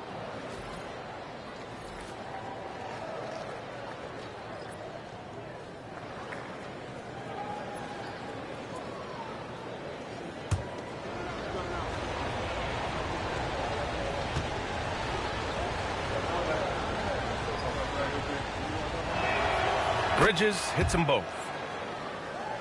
Here's Williams. He's got 10. Here's Oklahoma City now. They're on a 16-7 run. Dort, the pass to Williams. Shoots over Bridges. Williams misses. Well, he finds some space in that in-between gap there. Too bad he can't release that one on target. And Ball gets it to go. With his size and quickness, Ball's pull-up is unstoppable. Pass to Holmgren. Wallace outside. Gilgeous-Alexander looking it over. Just 5 to shoot. Strong finish by Gilgeous-Alexander. They're finding ways to get the ball into the paint. 5 consecutive buckets. Bridges outside. And stolen by Holmgren. Dort, the pass to Wallace. And the shot goes. And now it's an 8-point Oklahoma City lead. I like how unselfish Dort was on that play, freely giving it away rather than trying to chase down something for himself. Miller, pass to Ball.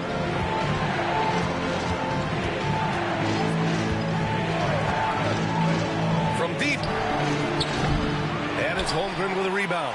And he probably thought he was going to bury that one. Pass to Gilgeous-Alexander. Outside, Williams. Holmgren with it. Jacks up a three. No good. 3 for 4 in the game now. And coming off a major injury, Chet Holmgren was unbelievable in his first full season, Brent. Doesn't it feel like BA, he poured the concrete and a solid foundation for what his career is going to be all about? I mean, a terrific big with skill, size, toughness. And the sky is the limit for this guy. Yeah, undersized guys with athleticism do these kind of things, playing above the rim. Love to see him get up like that. All right, let's check in with Allie LaForce. Hey, Brian, Chet Holmgren said, well, it's exciting to have this sort of success early on because it's just rare for young teams. But at the same time, we cannot let it distract us from how much better we have to get. Hopefully, we have a long runway together to figure things out. Brian? A chance for great things, Allie. Thanks for that. To the paint. Here's Diabate. The Thunder with the rebound. Holmgren's got 4 rebounds in the game. I'll tell you what, they've been aggressive and they've been physical. Pass to Dort. Outside for Gilgeous-Alexander. Great touch from deep, Gilgeous-Alexander. And it's SGA showing he can play without the ball. Hornets trail by 11. Here's Diabate. Here's Ball. He has 6. Miller with it.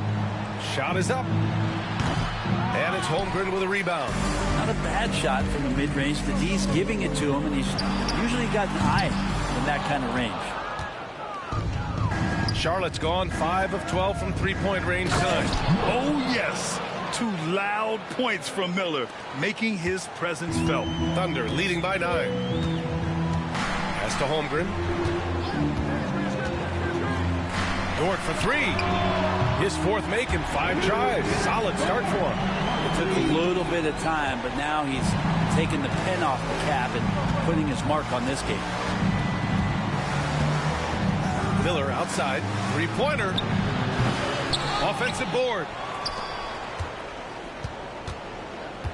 Ball against Gilgeous-Alexander. 6 on the shot clock. Gilgeous-Alexander against Ball. That 3 off target. Had some space there after the pump fake. Risky strategy here. I mean, shifting their offense more to the outside. We'll see. Gilgeous-Alexander on the wing. Shoots over Ball. It's rebounded by Charlotte. Diabate's got 5 rebounds tonight. Inside. Here's Miller. Oh, there's a killer 2-hand slam. Oh, yeah. That'll do it. Wow, an emphatic 2-handed slam. Gilgeous-Alexander passes to Holmgren. Now here's Wallace. It's Dort on the wing. Back to Wallace. And there's a pick. Outside for Dort. Ooh, it's stolen away. Oh, got a piece of it. Gilgeous-Alexander with the ball. Guarded now by Ball. And so it's Gilgeous-Alexander with it. He brings it up for the Oklahoma City Thunder. Pass to Holmgren. Gilgeous-Alexander, a screen on Bridges. Here's Holmgren. Holmgren attacking with ferocity. And putting some power behind his drive. Holmgren managing to get there for an easy slam. There's 57 seconds left in the first half. Bridges passes to Ball. And here's Miller. The 3. Nails it from 3. Miller's got 7 points for the quarter. They are shooting it well from beyond the arc right now. Gilgeous-Alexander against Ball. Wallace, the pass to Williams. The floater. The rebound by Bridges. Bridges has got his 5th rebound in this one. To the middle. Pass to Miller. The 3. And the Hornets, another 3. This is not a player who likes to be trailing in any game. That lights a fire. Ball against Gilgeous-Alexander.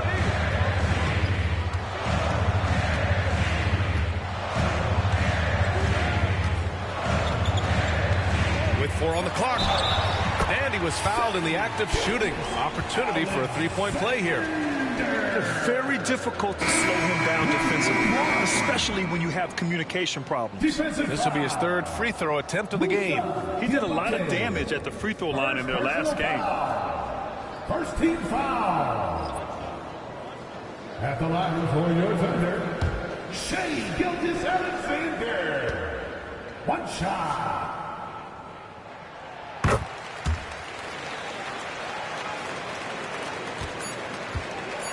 1 second left. That one doesn't drop. And so it's the Oklahoma City Thunder. They have a nice 9-point cushion at the end of the quarter. And it's all due to their ability to own the paint. They've been dominant down low. Back to the game after this break.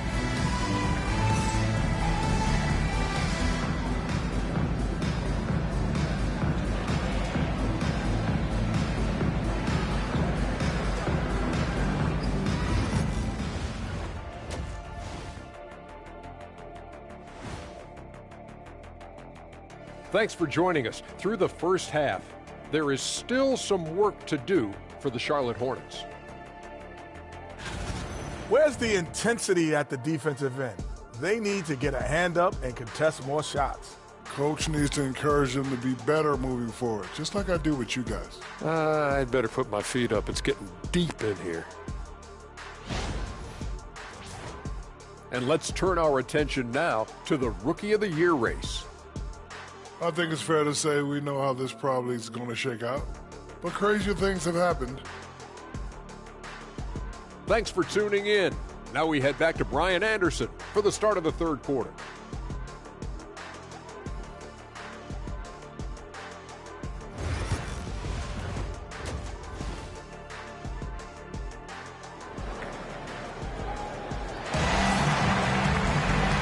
We played through the first half. Plenty of basketball left in this one. Well, you look at Miles Bridges. Man, has he been playing well. And the bulk of his production has been generated along the perimeter. Yeah, he keeps tracking down those spots behind the three-point line and finding some open opportunities.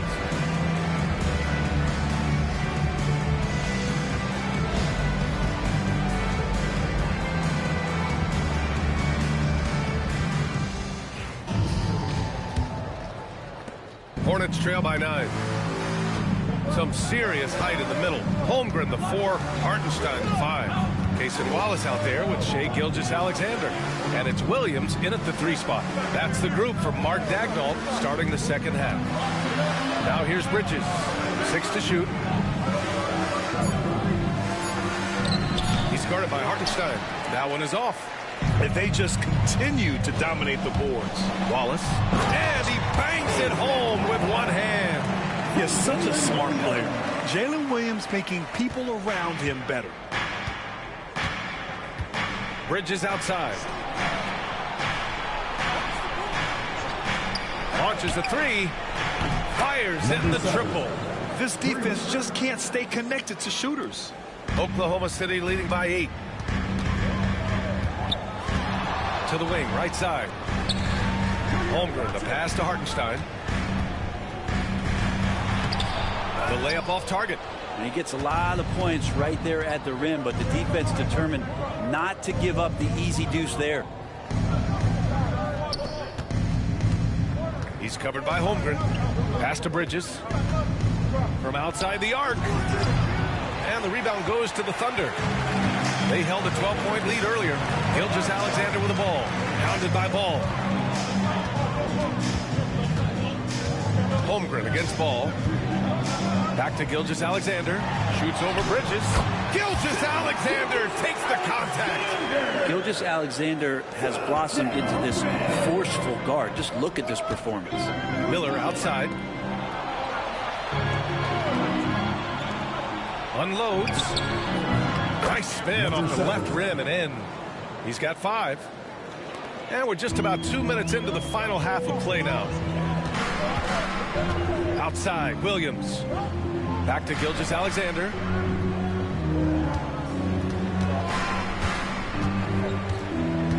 "13 feet out. SGA doing his thing in close." Defensively, they've got to get more bodies in the paint. That's 3 straight field goals from below the free throw line. Bridges outside. Fires the three. Hartenstein pulls it in. Hartenstein's got rebound number 8 now. And right now, they're +8 in the rebounding category. That's helping them run away with this. Hornets trail by 10.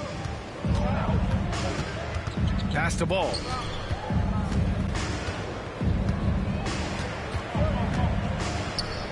And here's Miller. Watch by Wallace. Out left to the wing. Shoots. Oklahoma City grabs a miss. Hartenstein's got 9 rebounds now. Wallace with it. Guarded now by Ball. It's Holmgren. High post. Williams from long range. Hits the three-pointer. Williams has got 13. A shot that Williams continues to work on. Love seeing these type of results. And we've got a timeout called by Charles Lee. He's going to talk it over with his guys. You know, after sitting out his first pro year due to a foot injury, Chet Holmgren was well worth the wait, Grant. Yes, he was. And Chet was actually guarding LeBron during a summer pro-am game when he hurt his foot. But Chet was a monster his rookie year. Already an elite shot blocker.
To take a look at the long-term rebounding numbers over several seasons for Isaiah Hartenstein. On the board, he's had a much bigger impact these last few years than he did before that. He can be relied on now to make a difference with his rebounding, and that's a product of how hard he's worked down low.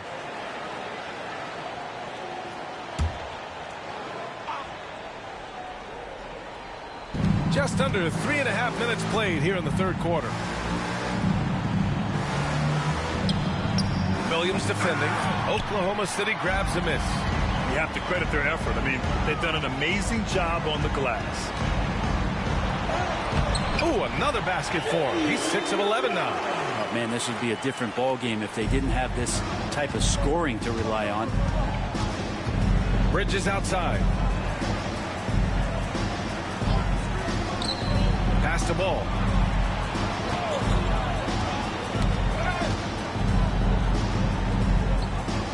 Shot clock at 5. Oh, Williams with the block. And Williams getting his timing just right on the block. Defending with purpose.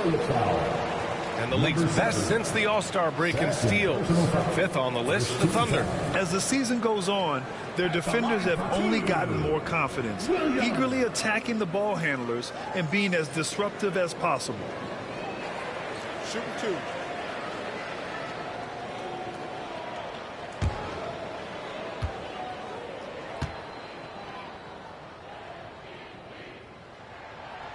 He's off on the first. And the league has made it clear, Grant, it sees streaming at the forefront of basketball viewing going forward. Well, B.A., it's a no-brainer. The internet is the future, after all, and streaming opens a lot more options for engaging with fans while they watch. And the second free throw is good. And here's Ball. He'll bring it up for Charlotte. It's a 16-point game. Pass to Bridges. To stop the drought. And the layup is good. Bridges has got 22 points. He's done everything he can tonight, trying to keep this team competitive. Outside, Williams. Now here's Holmgren from downtown. This one for three. Count that one. He's now 5 for 8. And they're up considerably because of their efforts on the glass. Hornets trail by 17. He's guarded by Hartenstein.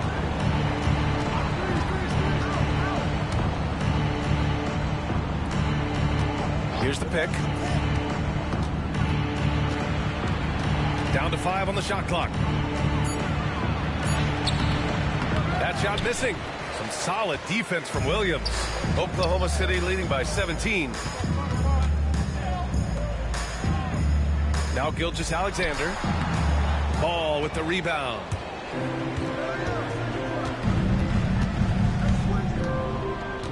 Pass to Bridges. Here's a look at the schedule for the Oklahoma City Thunder. On Sunday, they'll be facing Bradley Beal and the Los Angeles Clippers. And then on Tuesday, they'll be playing against Russell Westbrook and the Sacramento Kings. Looking at this stretch, they should have little issues beating most of their opponents. They just need to keep the intensity up and avoid playing down to their competition.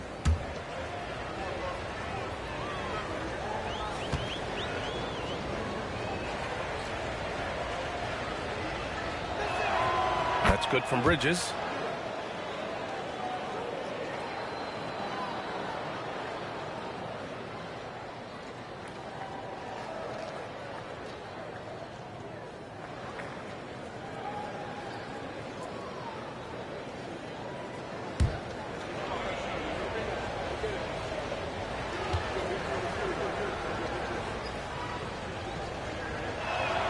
Bridges hits them both.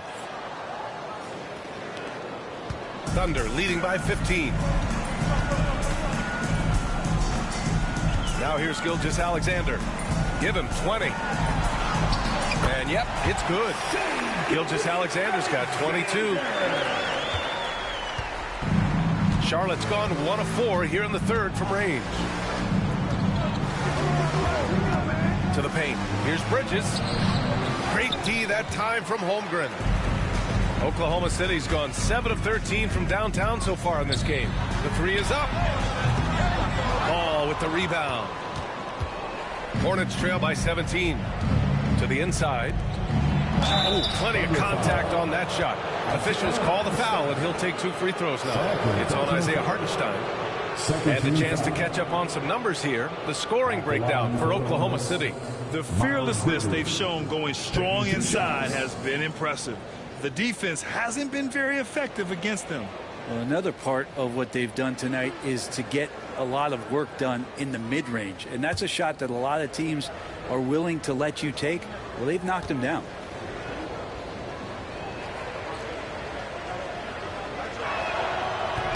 That one's off. Mitchell's checked in for Wallace. And a change for the Hornets. White's checked in.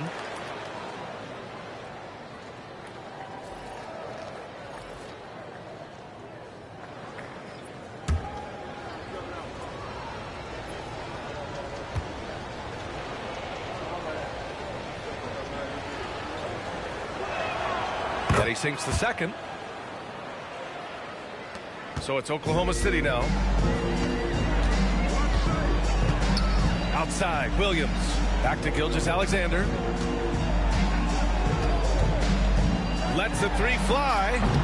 The Hornets pull it in. Yeah, the three-pointer has not been his weapon in this one. He had 1 in the first quarter and still 0 here in the second. Third personal foul. Second team foul. At the line for your Oklahoma City, Mitchell taking 2 shots. Shooting 2.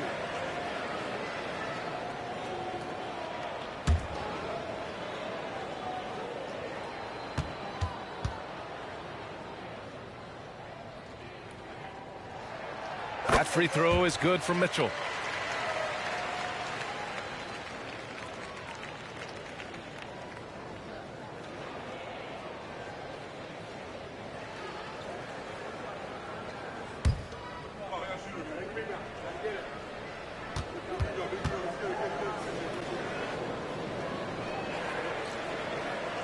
Both free throws good from Mitchell.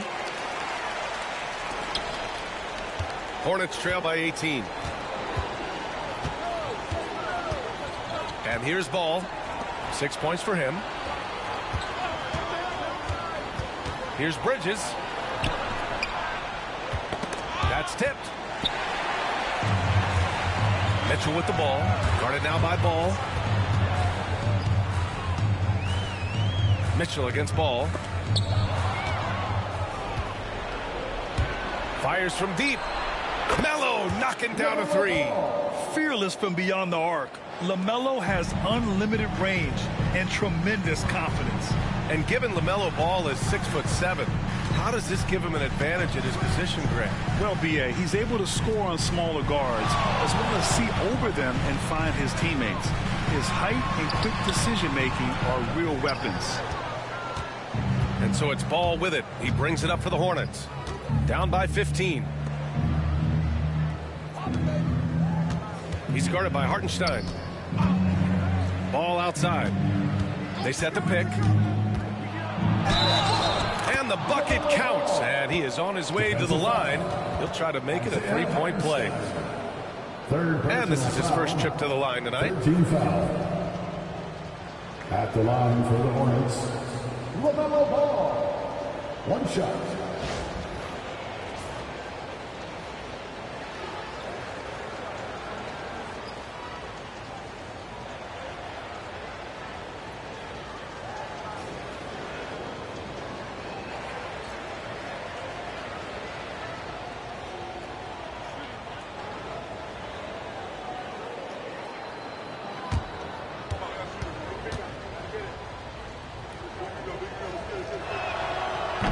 Gotta respect the enthusiasm LaMelo Ball brings to his game.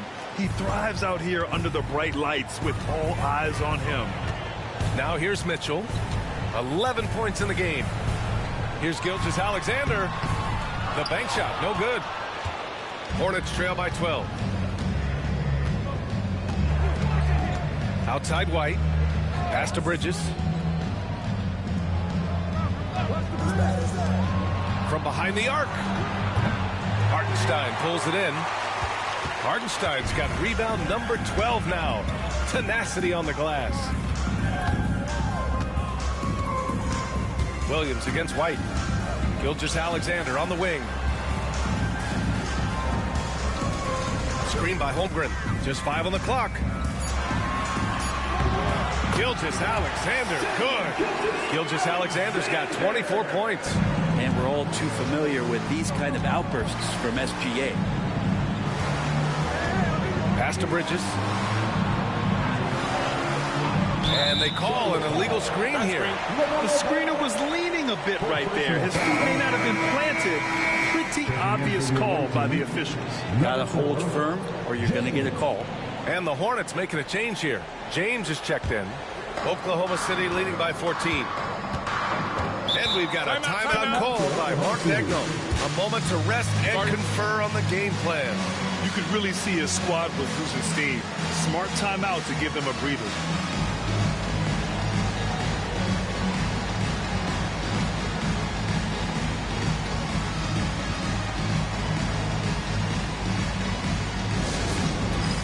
It's time for the dance game. If you see yourself on the big screen and you know what to do, show us your moves.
2K leaderboard. The top teams in blocks during the last month of play.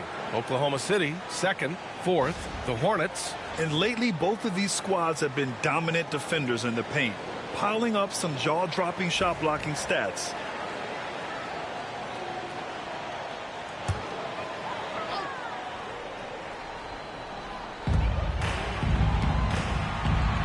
White against Gilgeous-Alexander. Outside Mitchell.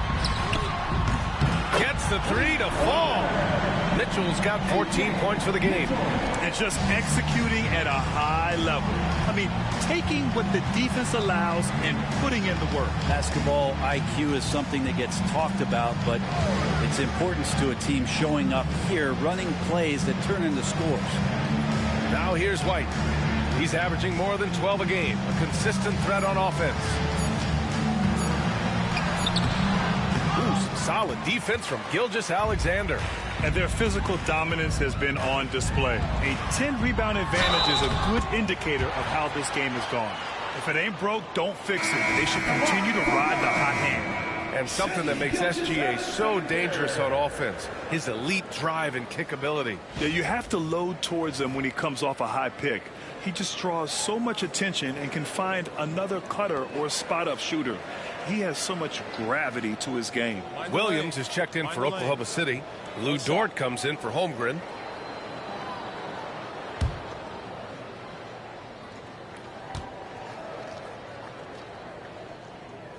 That free throw good from Gilgeous-Alexander. In that 2018 draft, you think about those names, Doncic, Jaren Jackson Jr., and Shai Gilgeous-Alexander. Boy, that's a lot to begin with. Now here's Bridges. 25 points in the game.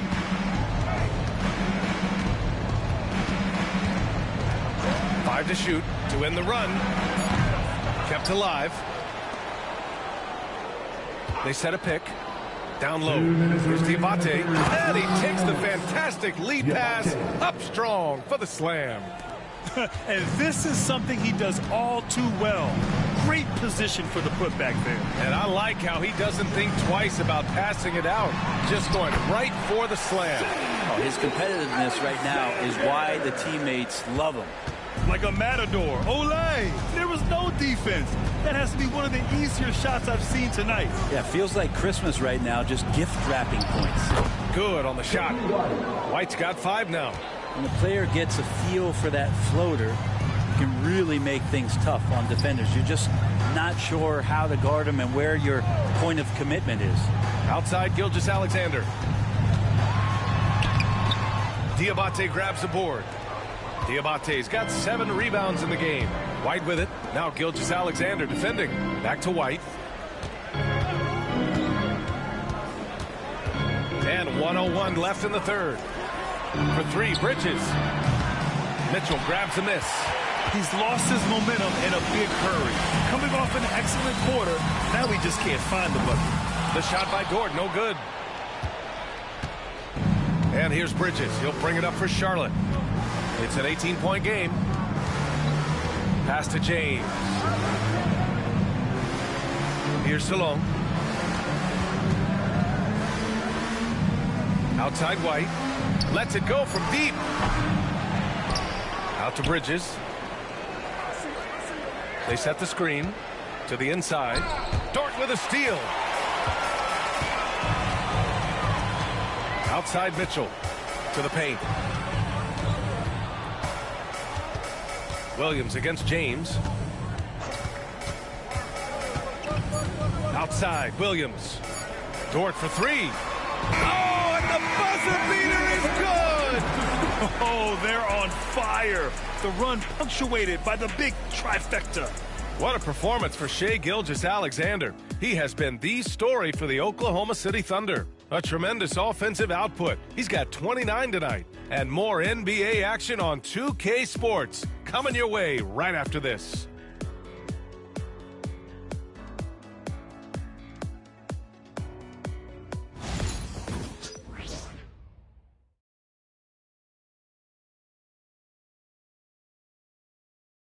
And a moment now as we take a look at our State Farm assist of the game. And just a selfless decision from your two-guard, showing his ability to get his teammates good looks. What an advantage if your off guard can make plays so valuable.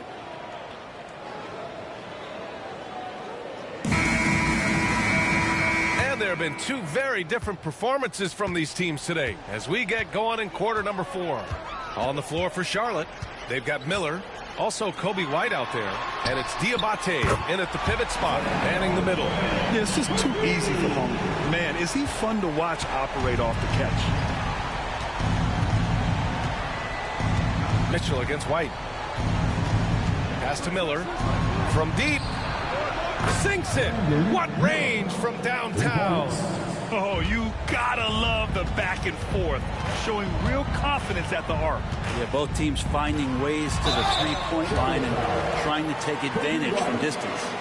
Brent, you've spent some time in front offices. How much more do teams rely on analytics now versus even a decade ago? Oh, a massive amount, BA, but there are a lot of teams that are still aren't there. I think it's a constant battle about how far you're going to push, leaning into the numbers. With all these net ratings and the ways that you can start to digest what it is that guys are producing on the floor, teams are getting smarter and smarter. That free throw is good for Mitchell. Caruso, he's checked in for Oklahoma City.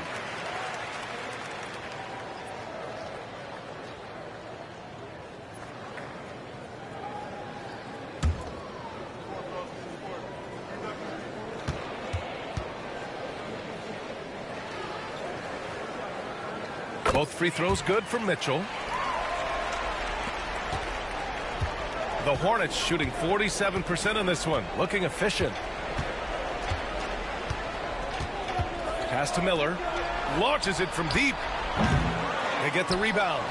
Diabate's shot is good. I love his tenacity. Extra possessions, second chance points. That's winning basketball. Mitchell, the pass to Caruso. Here's Wallace. Diabate grabs the board. Diabate's got rebound number 10 tonight with that last one. Mitchell grabs a miss. Oklahoma City leading by 21. The importance of getting your second NBA contract is something players often cite. Brent, did you feel that way? No doubt about it, BA. I mean, it's a stamp of approval that you belong at this level. Of course, it gives you a lot of security for what you want to do for your family and for yourself. But, man, that's acknowledgement that all that hard work has paid off. Here's Diabate, and he drains it. A solid 5 for 6 now. We've seen that more than once today. An effortless basket inside. The Thunder have gotten just one shot to fall out of 3 attempts in the fourth. Holmgren with a screen on White. Caruso outside.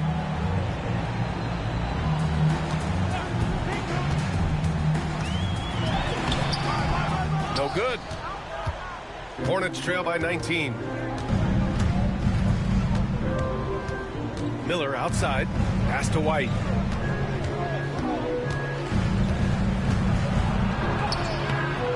No good with a layup.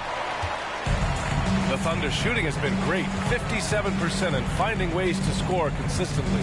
Mitchell, the pass to Holmgren. Stolen by Miller. Just over 2.5 minutes played now. Final quarter of regulation. White with it. Watched by Wallace. Back to Miller. The three is up. Ooh, another basket for him. He's 6 of 11 now. Love the confidence from this young man. Miller is so quick off the catch. And we've got a timeout called by Mark Daigneault. He was quite emphatic, demanding the timeout, clearly wanting to address strategy with his team.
Third minute of action now gone here in the fourth.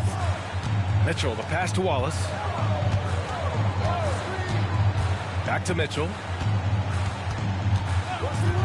Holmgren with a screen on White. Pass to Holmgren. Misses, and the dry spell continues. Hornets trail by 16. White on the wing. Dort defending. White, the pass to Miller. Stolen by Caruso. Dort, right side. Back to Caruso. Holmgren with a screen on White. Caruso, the pass to Holmgren. That shot is off. Miss number 6 of the day out of 12 attempts. Miller with it, guarded now by Mitchell. And there's the basket, and the whistle blows. Chance at a three-point play here. Going to the line for one. And right away, Brandon Miller showed that he was a star in the making, Grant. Yeah, he's a 3-level scorer, B.A. He's very fluid as a player, and he makes the game look so easy. And he hasn't even grown into his body yet. And the Thunder making a change here. Hartenstein's checked in.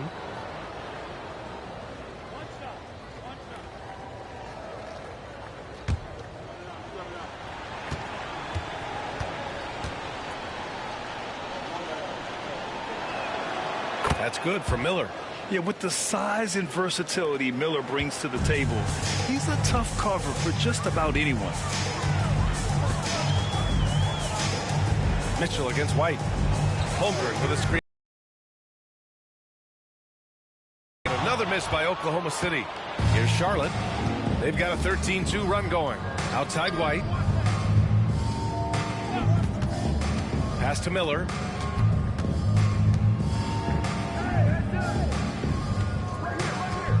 There's a screen. Clock at 6. Here's Diabate. He's covered by Holmgren. They get it back.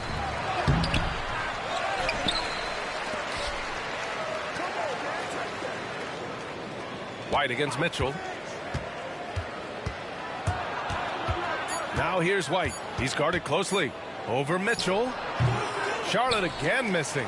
You hate to pile on, but his poor shooting night has really hurt the team. Pass to Hartenstein. Played it in with a nice touch off the window. I just think that's trouble. You're gonna let that guy shoot layups. You're asking for it. Here's Diabate. Miller outside.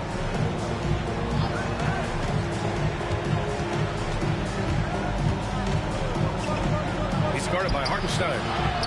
Pass to Diabate. Puts up a 3. The Thunder with the rebound.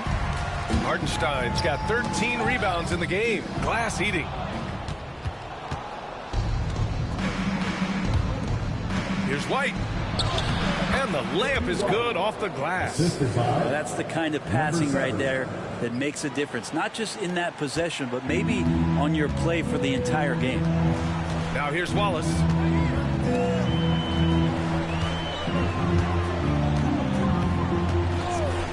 Back to Holmgren. Jacks up a 3. Diabate grabs the board. Diabate's got rebound number 13 tonight with that one. White against Mitchell. Inside. And that one is hammered home. Now, there are only a few players who can hit a teammate like that in stride. Beautiful assist. Oklahoma City leading by 11.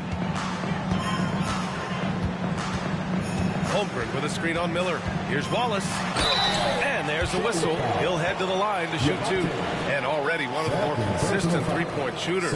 Cason Wallace is lethal from outside, Brent. Really impressive, BA, in his first year to shoot over 40% from 3. Pretty selective in the ones he took, but still his #1 attribute is how disruptive he can be defensively at that guard position.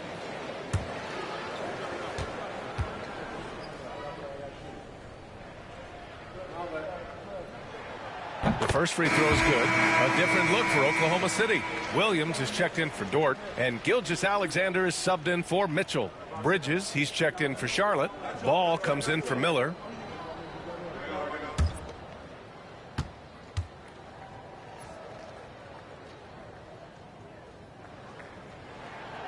Hits both from the stripe. Here's Charlotte. They're on a 17-6 run. Bridges outside. Here's Ball. Oh, love to see Ball attack inside. Yeah, inside Ball has to rely on his agility. That's how he finds his way to close-range looks. Ball against Gilgeous-Alexander. Hartenstein with a screen on Ball. And Hartenstein slams it in. That gives him a double-double in this one. And breaking out the one-hand slam. Man, an emphatic way to extend the lead a little more. For three. And the rebound goes to the Thunder. Holmgren's got rebound number 11.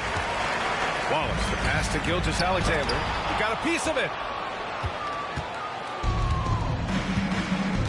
Bridges outside.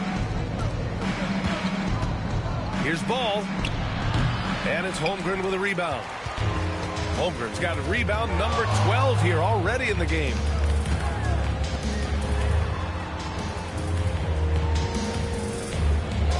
Back to Gilgeous-Alexander. And he gets it to go. Gilgeous-Alexander's got 15 points here in the second half. When you have a guard like Gilgeous-Alexander that fights inside, it can add some spunk to your team. Takes a three. Hartenstein pulls it in. He's trying to force his way into a rhythm, but that's not helping the team. Here's Williams. Second chance shot. And Holmgren lays it in. And this is what Coach wants to see from Holmgren. Outworking the defense to get a second chance look. Ball passes to Bridges. Outside White. Ball left side. The three ball.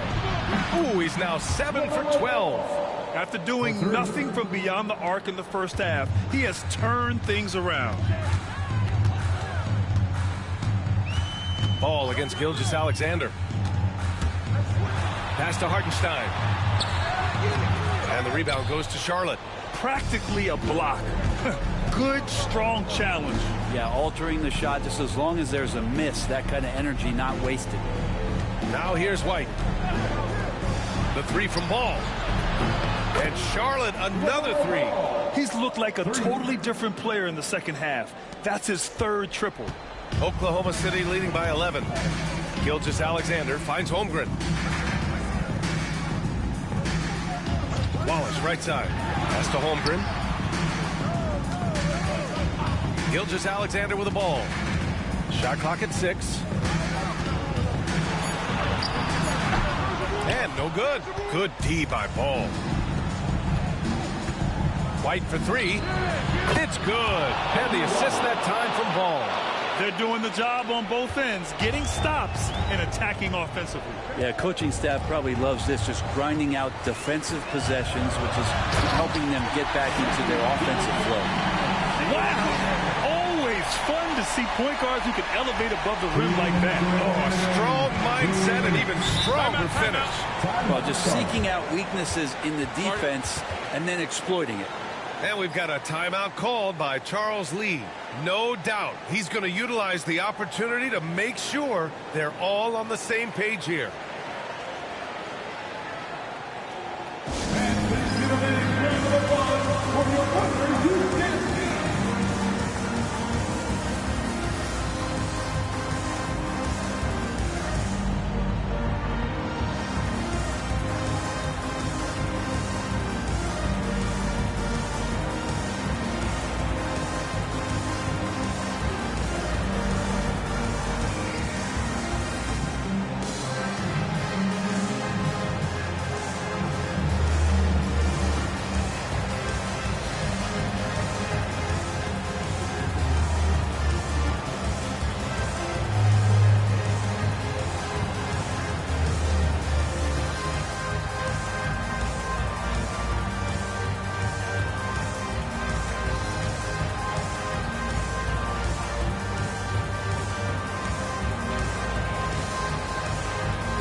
our reporter, Allie LaForce.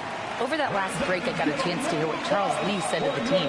He really emphasized rim protection. He said to his guys, I want us to cut down on the easy looks inside. No more of that. It's a simple ask that could have a big impact. Okay, good stuff. Thank you, Allie.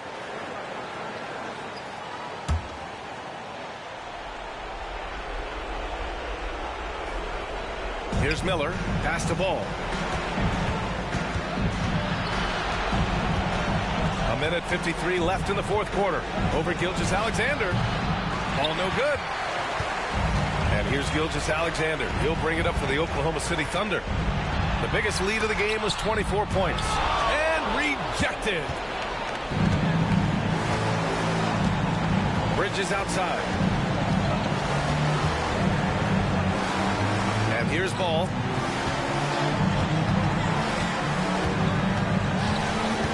Clock at 6. Ooh, he's looking good tonight. He's drilled 9 of 15 so far. You know, when everything's clicking, Ball can steal the show, and we're seeing it right here. Holmgren against Bridges. Back to Wallace. Pass to Williams.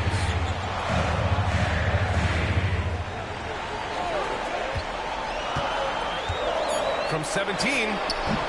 And the rebound goes to Charlotte. Pretty lax defense there. He's going to see fewer and fewer chances if he can't bury those kind of jumpers. Yes! Oh, and that cuts the lead to just 5. Oh, clutch points from Ball. You can't forget he's 6'7", and that really helps him get shots off when it matters the most. And you got to be in awe of incredible defensive efforts like this. Oh, now that was a block. Some much-needed energy there to jumpstart them back into this game.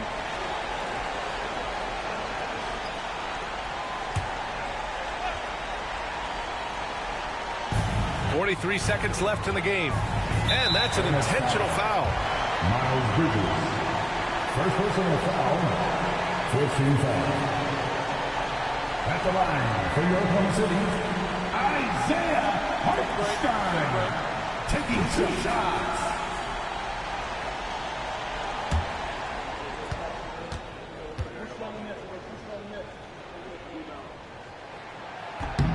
And no good as the first free throw misses. We'll see if he can hit the second.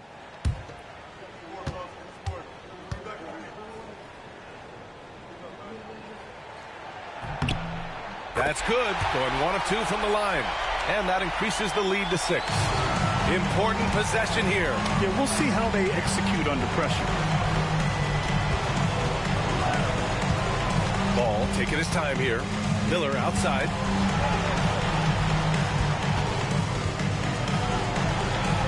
To the right side. 6 to shoot. And he buries it. And now they trail by just 4. And he was dominant in their last outing. And the same thing here tonight. He is in a terrific move right now. Seems to be nobody standing in his way, no roadblocks for him to get to his spot, capitalize, and continue to be aggressive. Take a break. Take a break. 2 shots.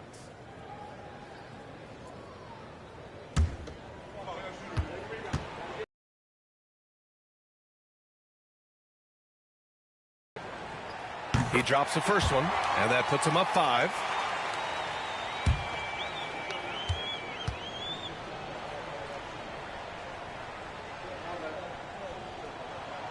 And he hits both free throws here, and it's a 6-point ball game. That's exactly how to close out a game. Take advantage of every opportunity. Now a timeout called by Charlotte. They're down by 6. Turning here to our analyst. What elements become the primary keys at this point? The game's not quite done yet, but they need points right away. Yeah, act fast, but without mistakes.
it's stolen by Gilgeous-Alexander. And there's the call on LaMelo Ball.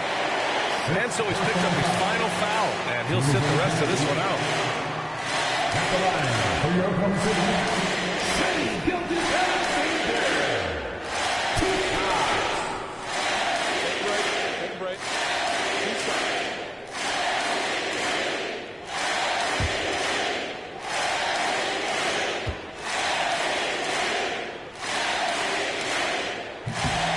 And he cannot get the first one to drop. Tough one to miss.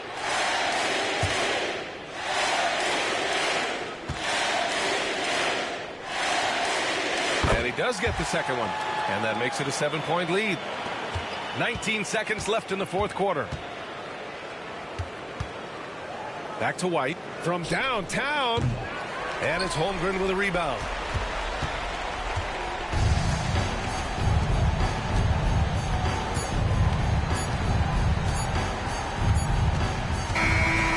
So it's Oklahoma City winning this one. Oh boy, a hard-fought game. They did a great job of holding on to the lead at the end. Yeah, get the coffee, because that's the way to close. You're going to face some obstacles in the game, but they overcame every one. All right, let's go courtside to Allie LaForce with our player of the game. Allie, it's all yours. Shea, you were using those long arms to be disruptive on the defensive end. What's your focus at that end of the floor?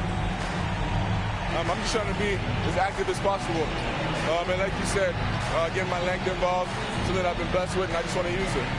That activity, that length was noticed. Congratulations. All right, Allie, good stuff there. Thanks for that.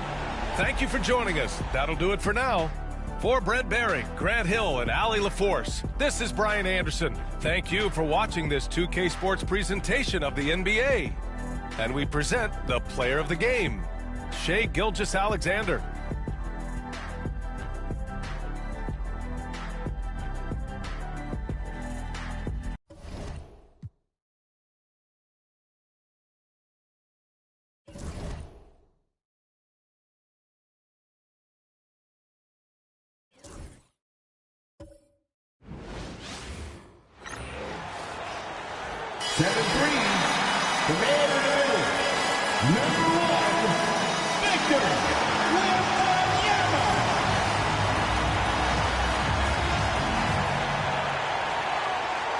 Welcome, everyone, to Noche NBA. A Latin theme is the backdrop to tonight's festivities. I'm Kevin Harlan, joined by Greg Anthony and Richard Jefferson, with David Aldridge roaming the sideline. And here's a look at some numbers for Victor Wembanyama.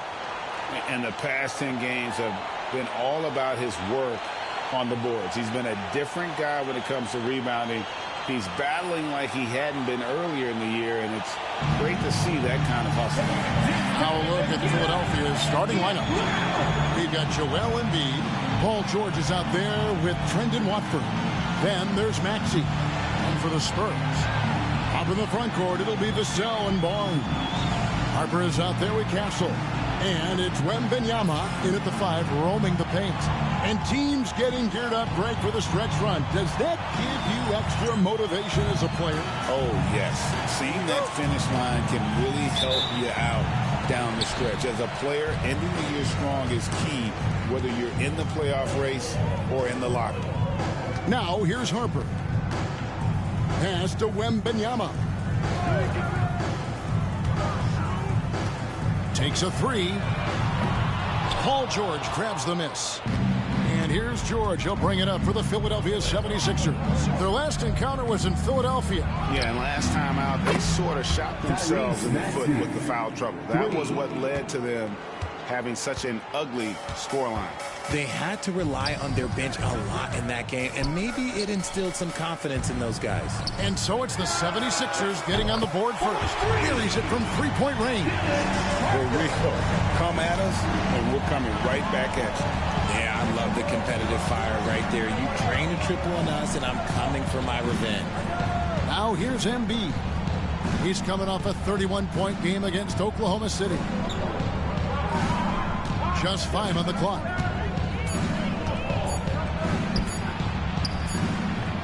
And the shot goes down. A gifted interior scorer. When Embiid establishes himself down there, he is almost automatic. to the wing right side. Out of bounds. Philadelphia takes possession. 76ers ball.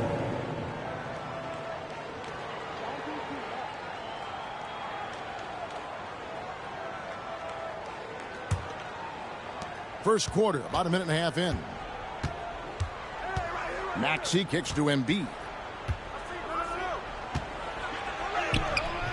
The shot off that time. Good defense by Wembanyama. San Antonio's gone 1 of 2 from long range in the first quarter. Barnes looking around. Wembanyama, a screen. Shot clock at 6. Barnes can't get it to go. For Philadelphia, they've gone 2 of 3 here to start out the game. Here's Maxey. And the bucket is good. 3-point play chance here for him. Willing that ball in. Tyrese Maxey has a nose for points. This team has handed a lot of responsibility to Tyrese Maxey, but Greg, he's lived up to it. And has grown very well into his role with the team. Shown that he can be a scorer all over the floor. Amazing to think how far he's come in such a short amount of time.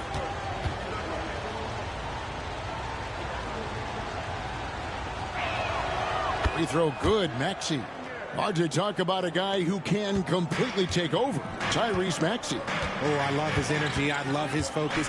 I love his love for the game. He is relentless. What's amazing is that there's still so much upside there, Kevin. Now, here's Harper. And he just worked New York in that last game. Here's Wembanyama. You have to be aware of Wembanyama on the boards. Really keep a body on him. 76ers have gone 3 of 4 from the field to start out the game. First quarter of basketball, just over 2.5 minutes play. Here's Embiid, and the rejection by Wembanyama. Vassell against George from outside the arc. Vassell outside. Nobody near Barnes. Drains the three-pointer. And this game is tied up now. Barnes is a very good shooter when you hit him in his spot. Harper against Maxey. On the wing, George. Maxey sets a screen for George. Shoots the 3. Rebounded by Victor Wembanyama. Wembanyama's got 6 rebounds here tonight. Pass to Barnes, to the middle. And it's Wembanyama with the jam. Wembanyama is a specimen going at the rim there with a purpose. High post, Embiid. Will it go? Will not go. This is off the front iron. See, what a rough quarter for him. Nothing seemingly going his way. Now, Wembanyama. Nice ball movement by San Antonio. And that's out of bounds. San Antonio will retain possession. Time now to turn to our sideline reporter, David Aldridge. David. Thanks, Kevin. Well, I was able to talk with San Antonio's head coach. We talked about the game plan for Joel Embiid. He told me Embiid might be the hardest matchup in the league. We just have to try to make things difficult on him and make him work for every point. We'll see if they're up to it, Kevin. Thank you, David. Cancel. And he drops it in from the low post. And we talk about the importance of versatility. He's really got it all on the offensive end. Pass to George. Shoots over Vassell. And there's George. That's good on the assist by Maxey. And got to be confident in that mid-range. And Paul George certainly is. And San Antonio calls the first timeout of the game.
out the standings in the Western Conference and see how the playoff race is shaping up.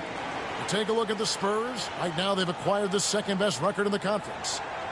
And checking out San Antonio, their fans had high hopes for them this season, and they have not let them down. It's been a fantastic campaign thus far, and they really are set up perfectly for a deep run in the playoffs.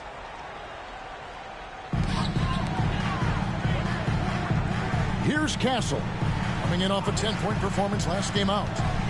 Here's Harper, and foul on the shot, so he'll get a chance at the line.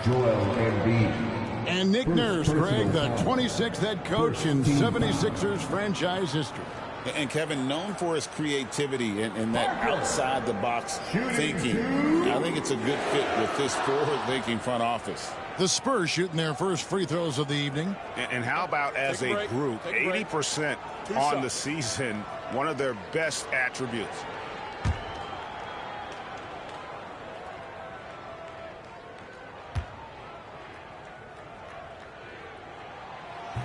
That one is off. Richard, last season marked the 5th consecutive year that the Spurs missed the playoffs. And this drought came directly after their historic streak of 22 consecutive playoff appearances. But the silver lining in this stretch is that it allowed them to draft a generational talent in Wembanyama. And he's good on the second. And while Embiid was on record praising the importance of continuity, I don't know that, Richard, the 76ers front office felt the same way. Oh, yeah. What you say out loud versus your actions can be very, very different in this game. When you have a chance to go big game hunting, you do. The goal was to bring in some help for Embiid and Maxey, and they accomplished it. Now, here's Vassell. After the miss from Tyrese Maxey. Barnes can't get it to go. How did he break that one? He smoked it. Everything was set up for that to be an easy basket. Outside, Maxey. In the hoop for his third make from the field. He's 3 for 4 thus far in the contest. Well, it was the 76ers, their last game, a loss to Oklahoma City. Here's Castle. He averages more than 12 points a game. That's some dependable production.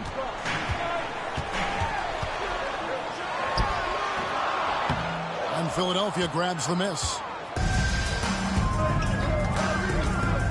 Up top, Maxey. 26 points for him last game against Oklahoma City. A gigantic game for him at the free throw line. He was an instigator, drawing a ton of contact and really just hunting for the whistle. Nice pass by Embiid, smartly taking advantage of a wide open man.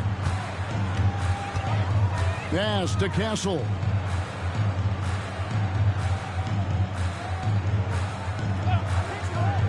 Back to Harper.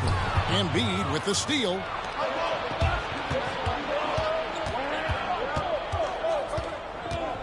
Maxey with it.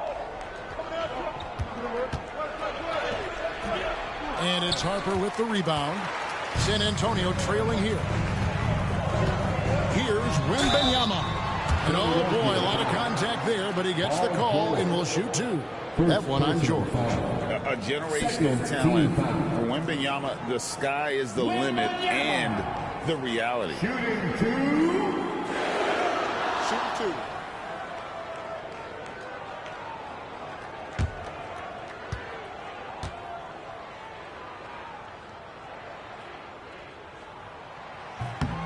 Free throw good, Wembanyama. And it became very clear very early, RJ, that Wembanyama is legit and a very special player. Generational. You never know until those first few games, but it was immediate how different Wemby is going to be. He has already met those lofty expectations that we all had for him. And both free throws good for Wembanyama. Well, some have argued that Wembanyama deserved Defensive Player of the Year consideration in his rookie year. And, Kevin, I can see where they're coming from. His team went from a bottom 5 defense to a top 5 defense when he was on the floor. His impact is amazing. Maxey attacking. Clock at 4. Shoots from 12. Good on the jump shot. Rate of baskets assisted, it's a stat I really like. It tells a story of how well you are playing team offense. And Antonio calls timeout.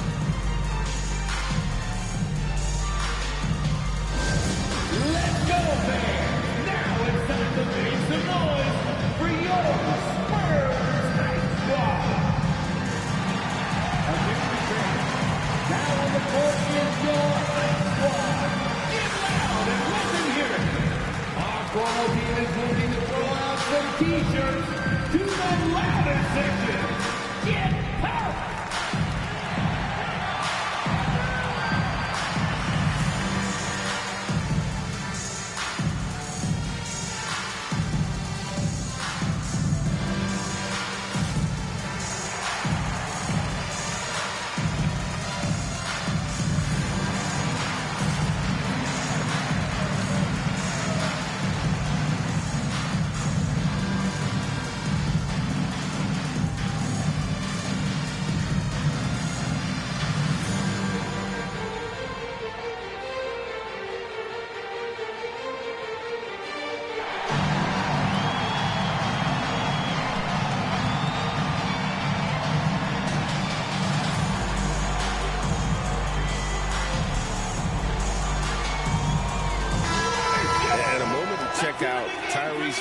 Here.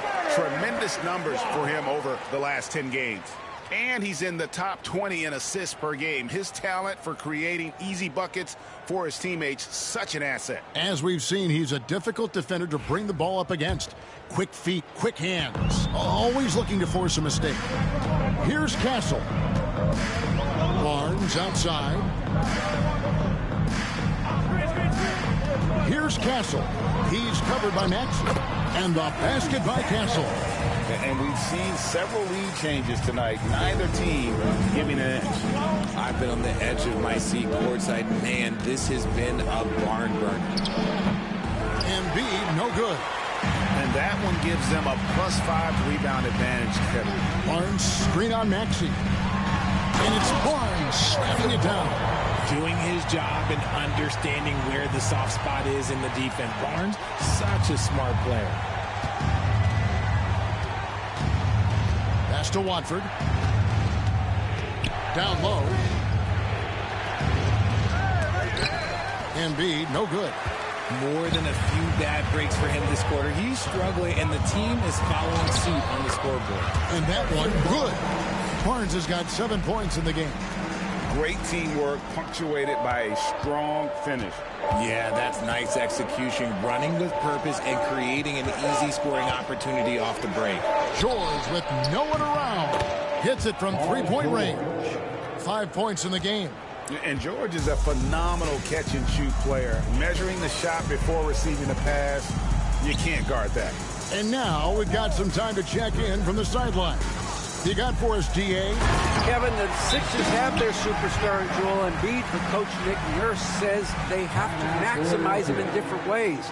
Nurse said unpredictability is the key.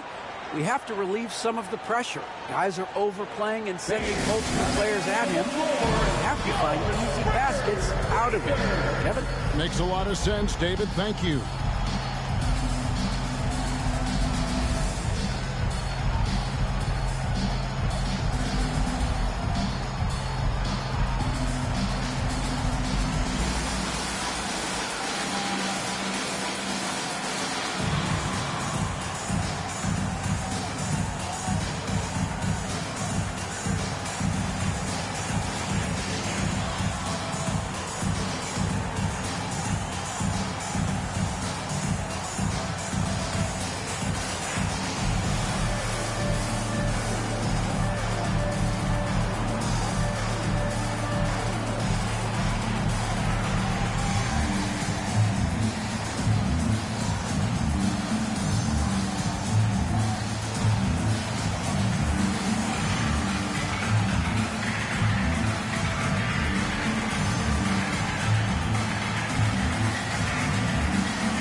And the Spurs making a change here.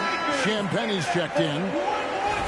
A moment now to look at the year-to-year scoring output and how it has been trending for Kelly Oubre. And looking at his offensive numbers from the past few years, it seems like teams around the league have kind of figured him out. He's having to work a lot harder for his points, and they haven't been coming nearly as easily as they used to. Now here's Drummond. Looking at his point production, he averages almost 8 points a game. Pass to Grimes. Back to Drummond. There's the rejection by Wembanyama. And on the glass so far, it hadn't even been close. Barnes, right side. Off target from three-point range. Last game for the Spurs, they picked up the W against the Knicks. Grimes passes to Oubre. That's no good. Misses his first shot of the night. Those are chances almost always you can rely on him to get you 2 points, but the D just enough to keep him out of rhythm. Wembanyama, a screen on Maxey. And the basket by Castle. Castle's got his third bucket of the night. Okay, let's throw out the analytics for a moment. When he's taking the mid-range, it's a winning shot. Pass to Drummond.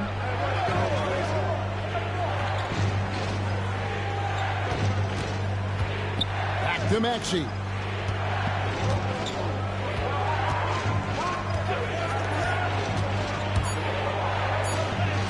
Got it. Good job in the low post. Maxey's got 10 points in the game.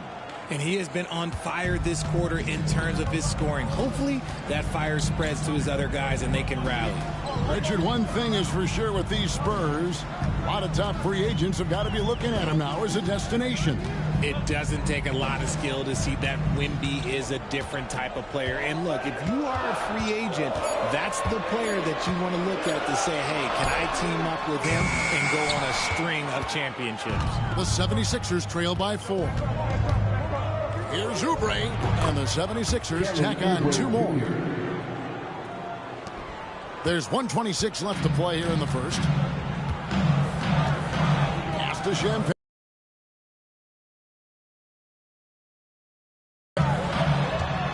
Here's Castle. Oh, good on the 3. Right side, Maxey. To the middle, Drummond, and it's Drummond with the jam. Once Drummond gets the ball there, you can kiss it goodbye. And so Wembanyama will bring it up for the Spurs. Here's Grimes. Scoreless thus far. Barlow passes to Maxey. And here's Oubre. Drummond with a screen on Johnson. 6 to shoot. They get it back. And the rejection by Wembanyama. Pass to Champagne. Now here's Barnes. Here's Castle. Defended by Drummond. Here's Wembanyama. And it's good off the back of the rim and in. He's got 10. Look, they are in front right now because of him. He keeps draining these shots at a ridiculous clip. Maxey with it. And the layup is good. Maxey's got it all tied up now for the 76ers. And so it's Victor Wembanyama making things happen for the San Antonio Spurs. He got into double digits for the quarter with 10 points total. And we'll be right back after this.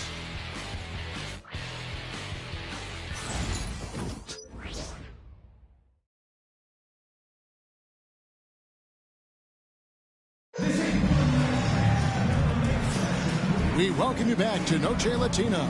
Becoming an annual tradition is always here on 2K Sports and always exciting. Guys, what's your take on the Spurs so far? Aggressive at running guys to the backboard. You could tell it was part of their game plan coming in. Yeah, it's clearly a focus for them in this one, and no question that all the second chance looks are paying off. The 76ers shooting at 50% in a decent groove. So on the floor for Philadelphia, we've got Kelly Oubre, Lowry out there with Joel Embiid, and it's Barlow in at the power forward position.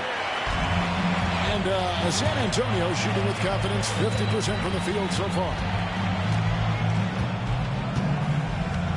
Now, here's Vassell. Tight defense on him.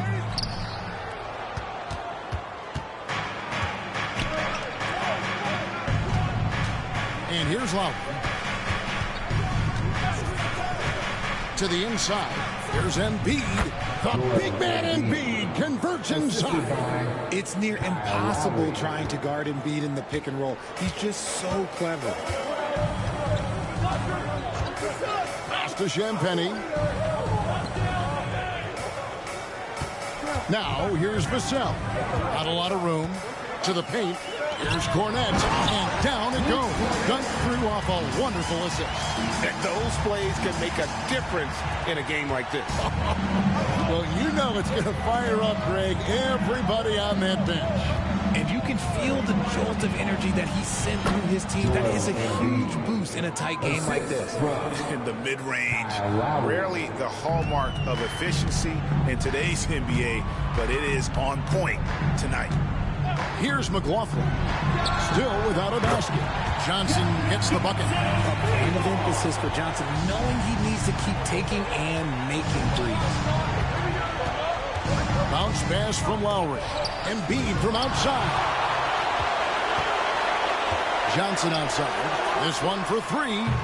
And again, it's the Spurs from deep. And what kind of defense was that? You can't give up wide open threes like that. What are you doing? The 76ers trail by 4. Outside Lowry. Up top, Embiid. The shot. The shot's good on the assist by Lowry. Lowry's got 3 assists now in this one. We know the 90s were a different era, Greg. Either win the game or win the fight. Remember that? Do you miss that physicality? Well, I will say, Kevin, it made for some great stories, but I don't think we're missing much without all the extracurriculars. And I think we have a beautiful game now. Now, here's Lowry. Embiid is at the elbow.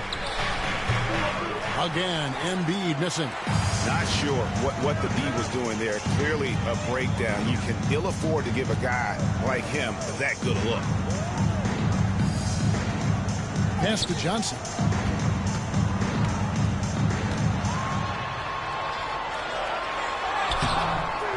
And Philadelphia grabs the miss. And after this game wraps up, they're off to Atlanta where they'll take on the Hawks. And they're playing through a string of road games. That will be game 5 of the 6 on the road. Offensive rebound. For 3, Oubre. That one drops. He's now 2 for 5. A legitimate sniper from distance. Love seeing Oubre shoot it with such precision. Time called here. The Spurs decide to talk it over.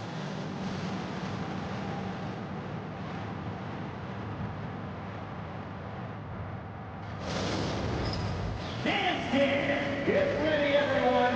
You see yourself on the screen and you show us your best move. Let's go.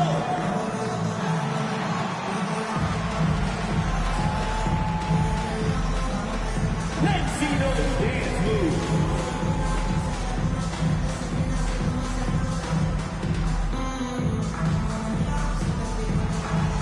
You're on beat.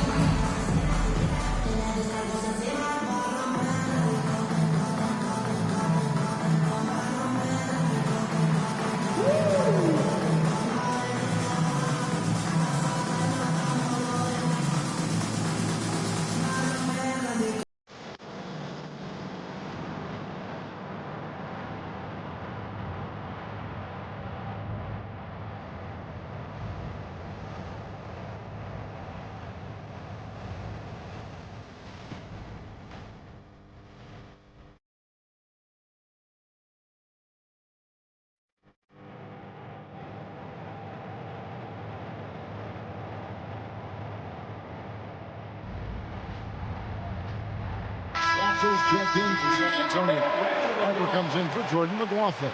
Substitution on the court.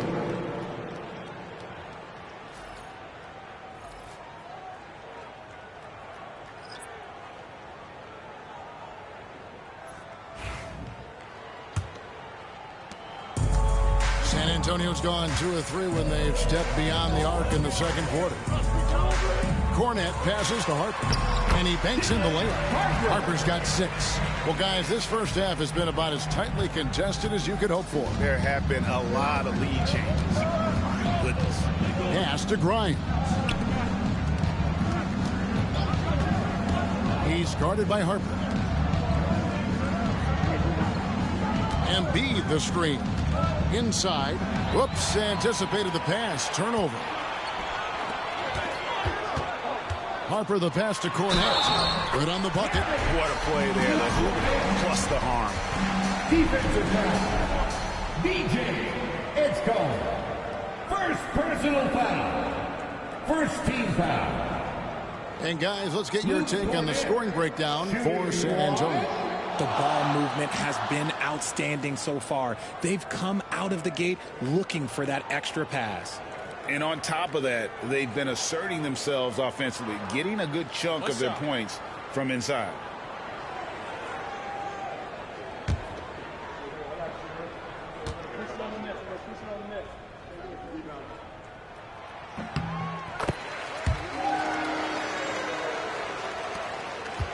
The 76ers trail by 4.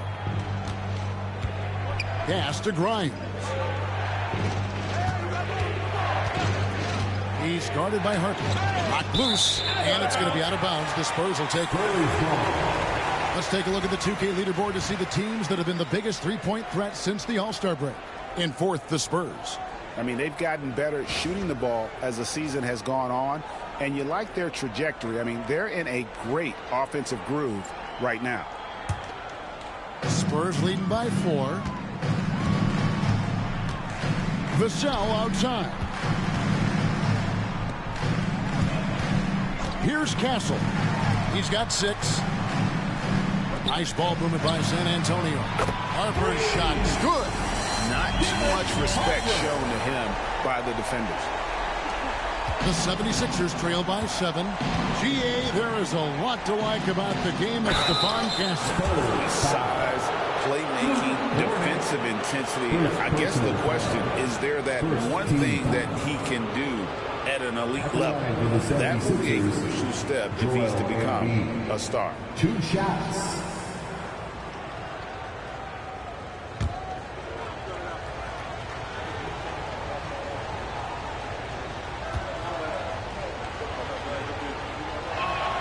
First free throw is good.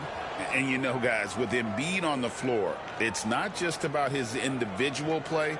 He changes everything for everyone on that team. That's how dominant he is. It's not just statistics. His presence alone propels them.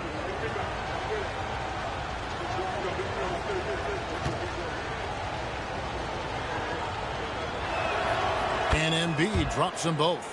With the league's 65-game rule, Joel Embiid might have trouble making another All-NBA team.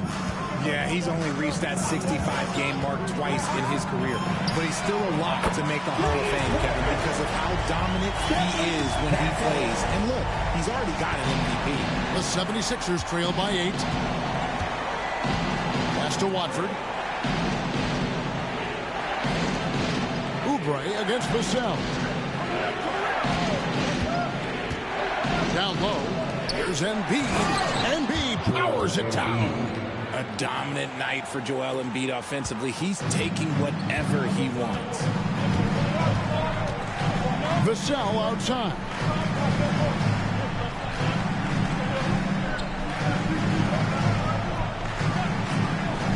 Back to Harper.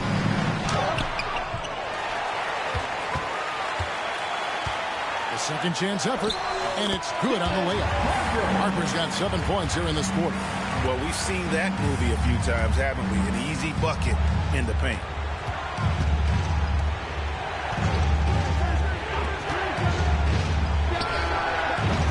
A rebound by the Spurs. And they continue to control the glass. Johnson down low. Vassell outside. And here's Harper from the arc. And Joel Embiid pulls it down. The 76ers trail by 8. Here's Grimes. He has yet to score. Covered by Johnson. Pulls it up. It's hauled in by Cornette. And so it's Vassell who brings up the ball for the San Antonio Spurs. They lead by 8. That's the biggest of the game. Here's Grimes. Looking at his numbers, he's averaging about 6.5 points a game. Johnson inside. It's deflected. He's guarded by Harper. Pass to Watford. Here's Grimes. Embiid the screen. Lets it go with the 3. Shot by Grimes. No good. The defense just giving. Jams it with authority. Oh, that's straight TNT, baby. Explosive. That was pretty, and he just has that effortless knack for getting inside. And we will have a timeout called by Nick Nurse.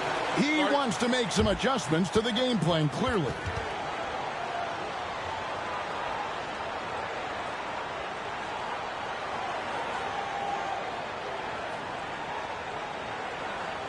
And look who's coming onto the hardwood now. Get out of your seats, Spurs fans. Make some noise for your Spurs Fight Squad.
And Benyama, he's checked in for Vassell.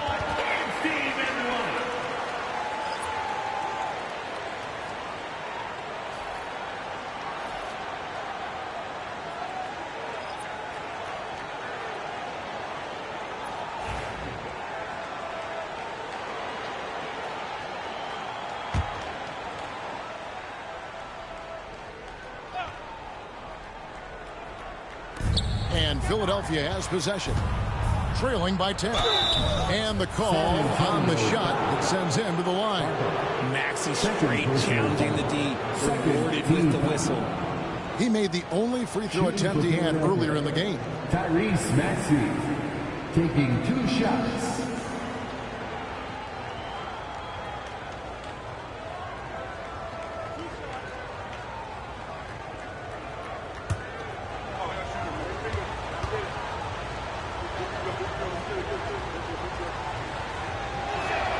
And he makes the first. The thing you love about Maxey is that he always has a smile when he's out there. He's enjoying himself, and he embraces the challenge that the game presents.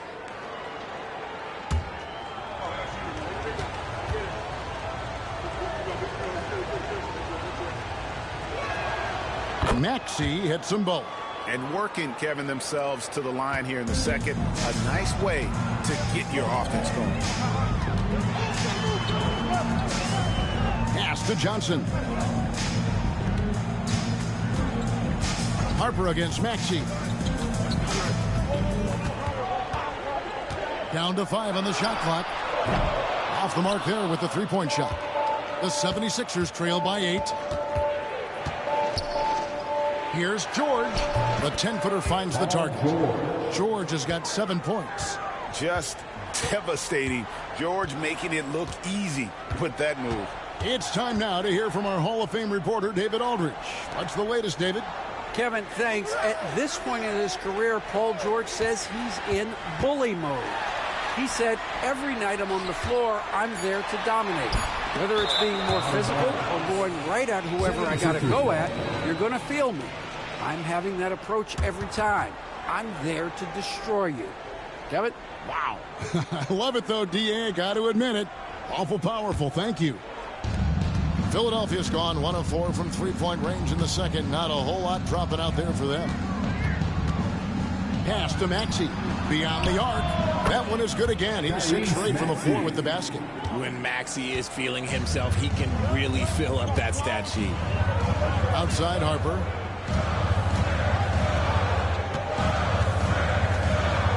To the inside. George with the steal. And they're on the break. Throws down the breakaway jam. Gotta take care of the ball. They'll punish you if you're that careless. That's right, and that's severe punishment right there. An important 2 points, not just on the scoreboard, but also for a little bit of momentum. Here's Wembanyama. 76ers getting the bucket. Harper against Maxey. Harper the pass to Wembanyama. No good. They had a chance to end the run there. 76ers have gone 8 of 16 from the field in the second quarter. A nice, efficient 50%. Count that as his 4th basket of the night. Just 7 shots to get there. Unselfish play by Maxey. He's learned to get his teammates involved. Pass to Cornette. And stolen by Maxey. And now Maxey pushing it up, and no one back there to stop him. And taking a quick look here at the hustle stats for Philadelphia. From the very start of this game, they have been giving the ball handlers trouble, using good pressure to force turnovers and get steals. And also, given the game is more fast-paced nowadays, I like the way they've capitalized in transition, keeping their foot on the gas. And a monster game for Wemby with the matchup issues he creates. I'm not sure anyone in this league can stop him when he's on. Here's Watford. No scoring in this one. And it's George missing. They say it's a make-or-miss league, and there's sometimes that you miss. Here's Castle. 11 points in the game. Wembanyama outside. 5 on the clock. A 3-ball. Wembanyama! Big man with big range. And when Wembanyama is connecting from deep, he is downright unguardable. This is how special a talent he is. Maxey passes to Drummond. And Drummond throws it down. Just a textbook lead pass right there, putting it right where it needed to be. San Antonio's gone outside a lot tonight. 17 times, in fact. 7 of 17. Here's Cornette. 5 points in the game. And it's off the back rim. No good. Johnson against George. And slam dunk by Maxey. I'll tell you, when Maxey gets into his rhythm, he can go all night long. Outside Harper. Pass to Cornette. Harper against Maxey. To the middle. Here's Wembanyama. And it's Wembanyama with the jam.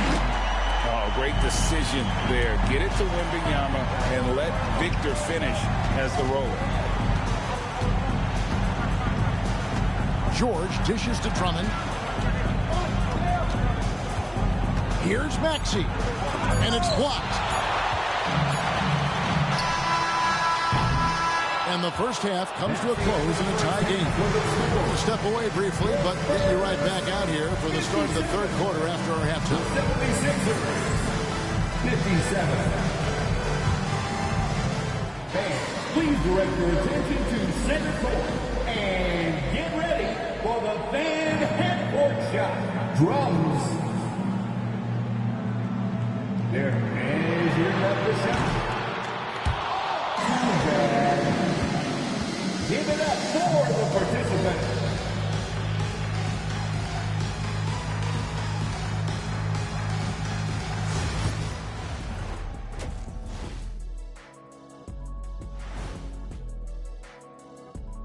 Hello and welcome. First up, folks, let's take a moment to see how things are shaking down in the Rookie of the Year race. We're in the home stretch. I don't know if I call these guys rookies now. Yeah, and we have some pressure-filled games coming up. In addition to everything else, we'll see who has that clutch gene. All right, getting back to this game now, and the sensational play from Victor Wembanyama. His performance in the first half, Diesel approved. Plays physical, Diesel approved. Doing most of his damage right at the rim, of course, Diesel approved. Diesel approved defense. The praise doesn't come any higher than that.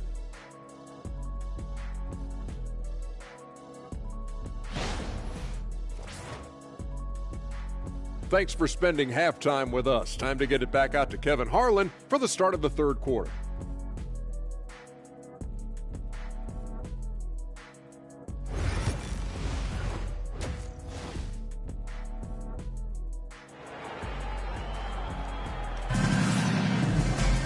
Second half of basketball upon us. We may be in for an exciting finish based on how close of a game it's been so far. You look at Tyrese Maxey in this one, guys. He has been everywhere. You just love the patience in that first half. Waited until he got the look he wanted. You love guys who can get their shots within the flow of the offense.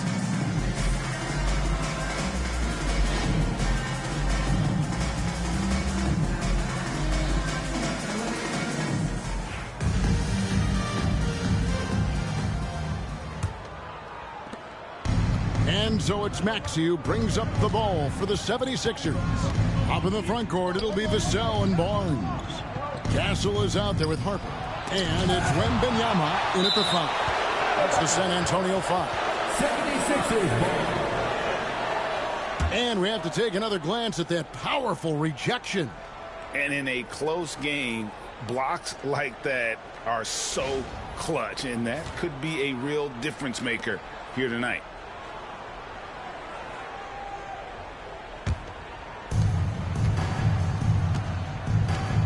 Maxey looking it over. Shot clock at 5. Here's George. High effort play and quickness. That's how Vassell makes a defensive impact. And boy, have they been hitting the backboard in this game or what? Kind of surprising. It's such a tight game. And with the offense getting right to the rim, at least they saved the layup. The Spurs shooting their 6th and 7th free throws in the game.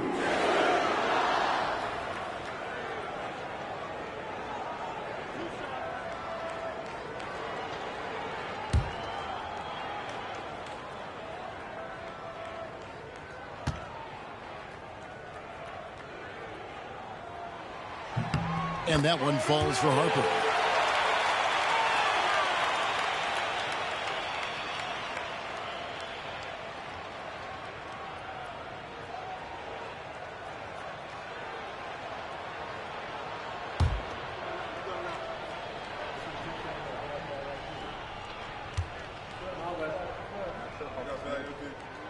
And Harper drops them both. 76ers trailing. Now, here is George. An easy 2 points on the layup. George has got 9.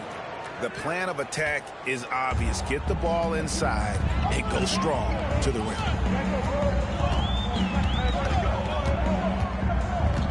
About 1 minute played here in the second half. And the basket by Castle. And boy, did he ever sell the pump fake. Worked to...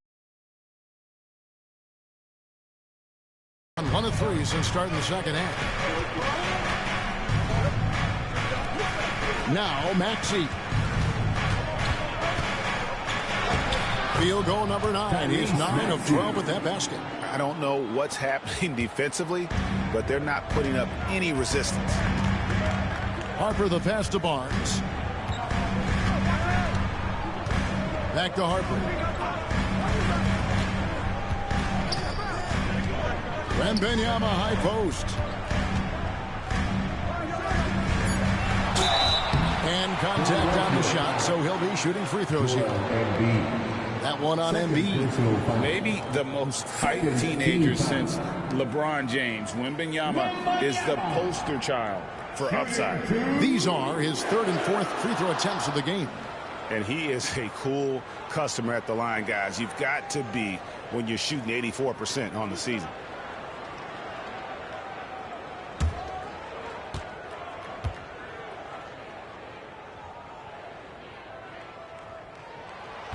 The first free throw is good.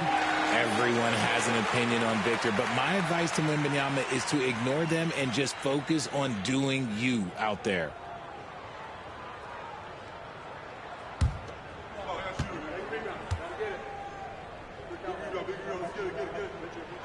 Both shots good from the stripe. Probably as close to a sure thing as you can have at the free throw line. Pass to George. Embiid with a screen on Vassell. And he makes the bucket, gets the whistle, and now a three-point play chance here for him. Oh, they own the interior right now. 10 straight points coming from inside. On the night, he's gone 2 for 2 at the stripe. And he's been terrific, guys. I mean, the percentage right around 86%, so no doubt he's pleased with that.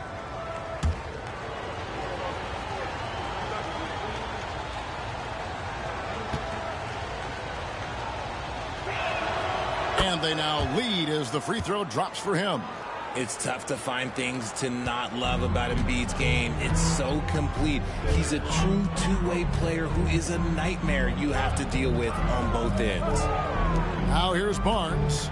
7 points in the game. And this is what the schedule looks like for the Spurs. On Sunday, they'll tip off a road trip in Toronto where they'll take on the Raptors. And then on Tuesday, they continue the road trip. Heading out to Detroit, they'll take on the Pistons. And with the way they've been able to march right along in this season lately, I think they should be able to keep things going in this next stretch. Just come out with the same energy and discipline, and you should have some wins. And the first one at the line is good.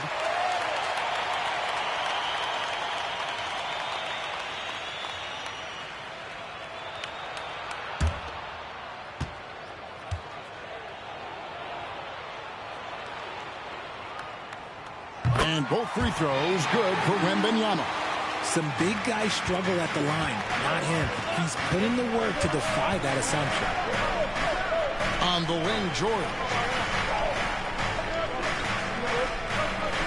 Second half of play with just under 2.5 minutes gone. The shot by Watford, no good. And you don't want to give up that kind of look too often. Barnes. The rebound by Watford. Philadelphia's gone 0-2 from deep to start things here in the second half. Pass to Maxey.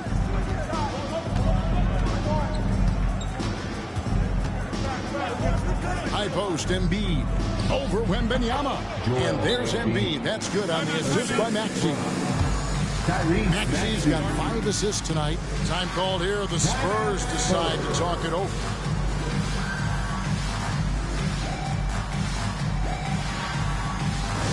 It's time to fire off some T-shirts. The loudest section gets one. Who wants one?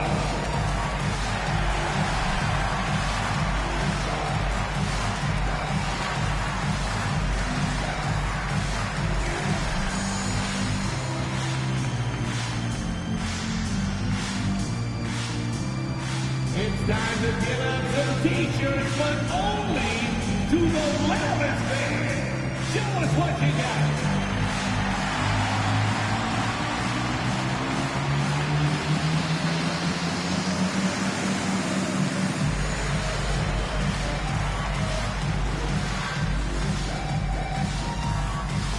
Who wants a free T-shirt? You know what to do. Make some noise!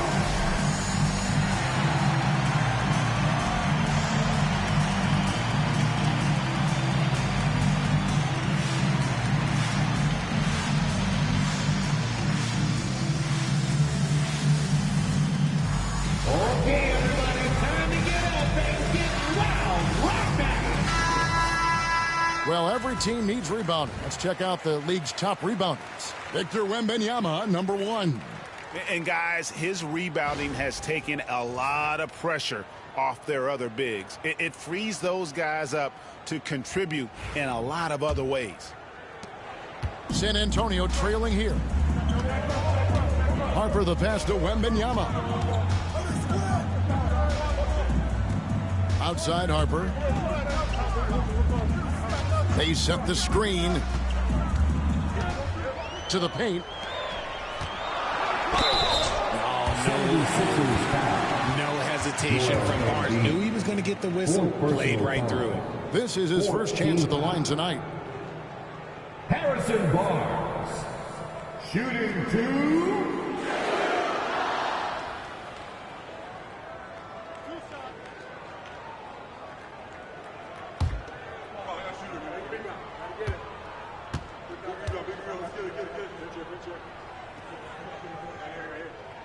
And the first one drops. And Philadelphia making a change here. Drummond's checked in.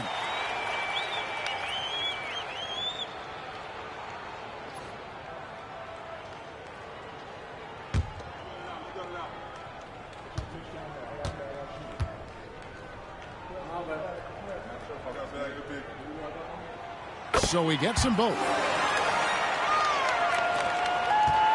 And so it's Maxey with it. He brings it up for the Philadelphia 76ers.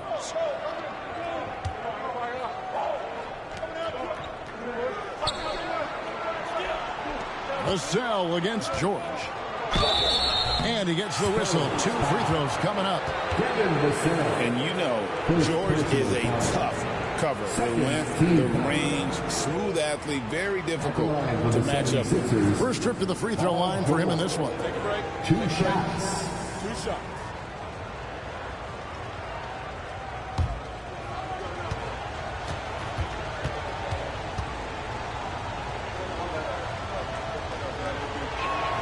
That's good from George. And what I love about Paul George, the production, year after year after year.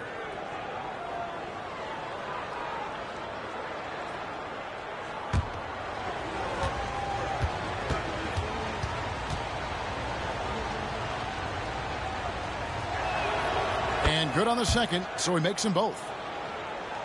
A little under 2.5 minutes off the clock now here in the third. Harper against Maxey. Wembanyama left side. Pass to Castle. Teardrop shot. Can't cash in from close range. For Philadelphia, they've gone 4 of 7 to get things started here in the second half. Now Watford, covered by Barnes.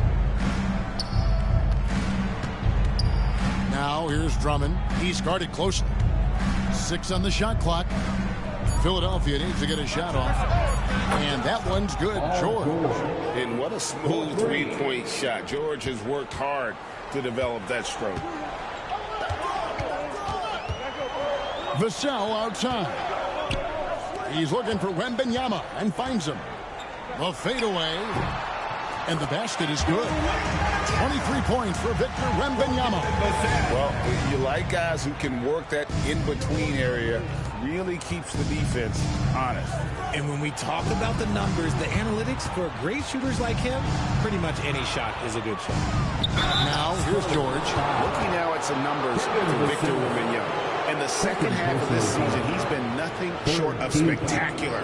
He's around 30 points per clip, 16 rebounds, and almost 3 blocks. But to have a scorer like him consistently deliver you points makes such a big difference for a team. He's someone you can rely on to bring it on a nightly basis. When they need a basket, he's the guy they turn to. The first one falls. Impeccable from the line since halftime.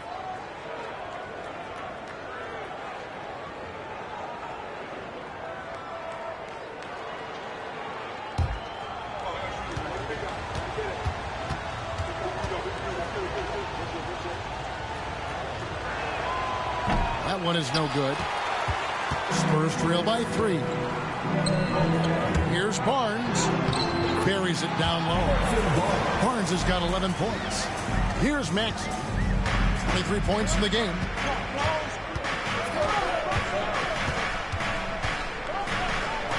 Lets it go from deep. It falls for his 5th field goal tonight. Now shooting 5 for 8. This team wants Maxey to have the ball in his hand. He is a great decision maker that gets better every year. Here's Castle. He's got 13.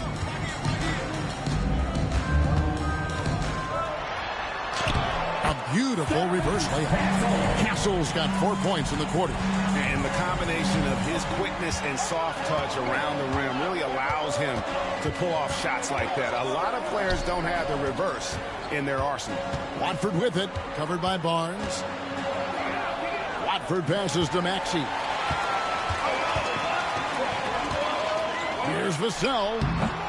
They grab their own miss. And the basket by Castle.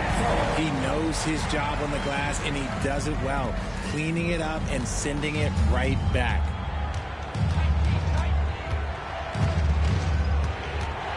Drummond the screen. Oh, he blocked it and deflects off the backboard. Here's Harper. A miss that time. Would have put him up. Philadelphia's gone past the three-point line for 13 of their shots. 6 of 13. Vassell against George.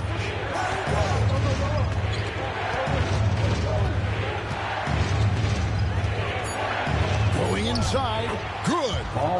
George has got 10 points in just the second half. Keep riding that hot hand. He's been pretty much unstoppable.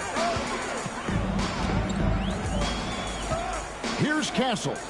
He's got 16 points for the game. He's a dangerous shooter from deep. Barnes can hit some big shots out there. In his young career, Richard, we've seen Devin Vassell really blossom as a two-way talent.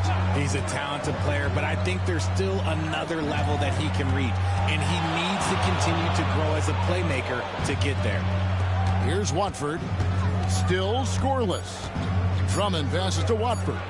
Trying to come right back with the 3 of his own. It's no good. Into the lane. Back to Harper.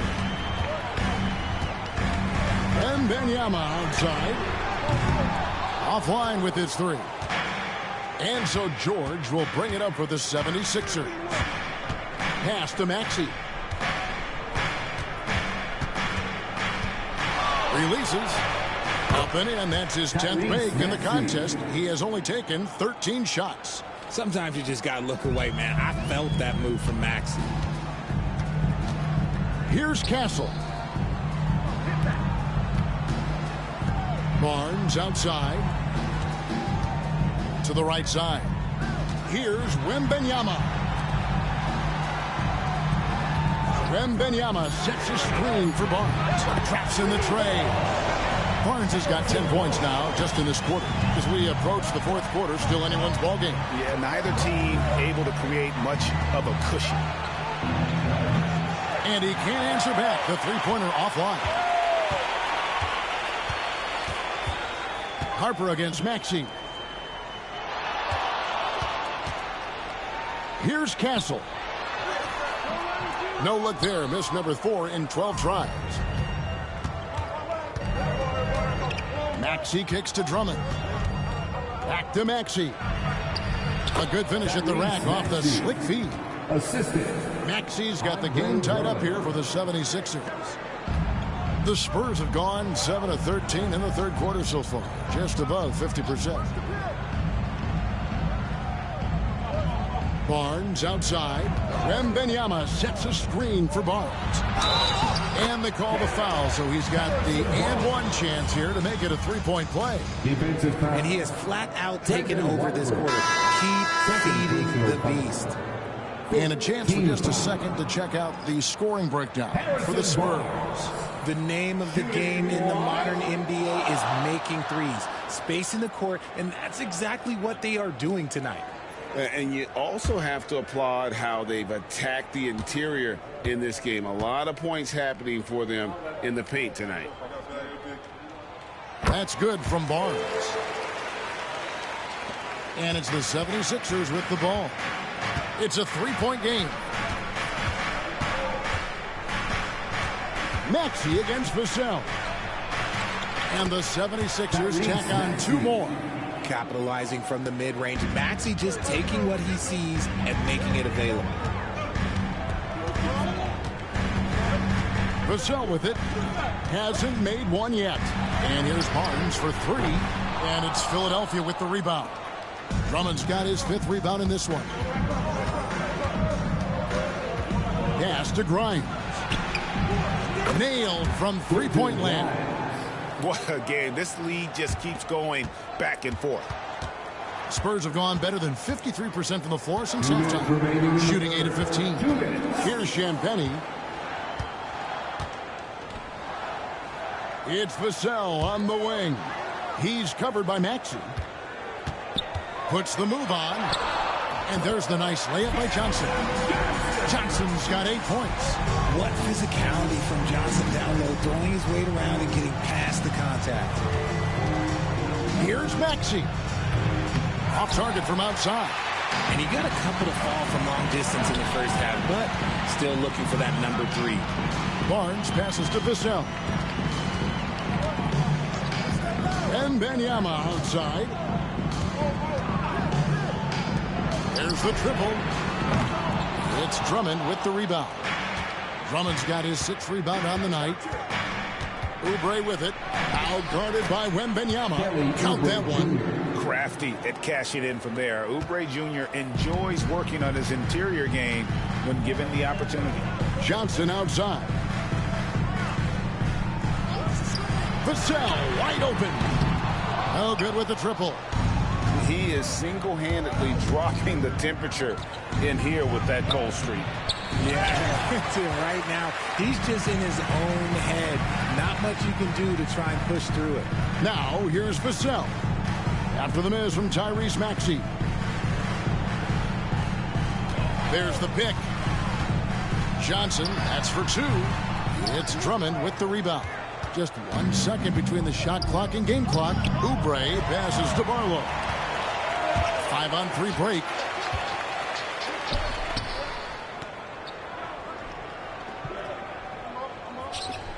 Wembanyama against Drummond. Wembanyama down low. Another shot. And it's good. Hold on. The officials may want to look at that one on the replay mon. No, we thought the third. Play to see if he released the ball before the buzzer. And to me, guys, it looks pretty clear-cut on the instant replay. I mean, the ball was out of his hands in time. I think they'll confirm this one pretty quickly.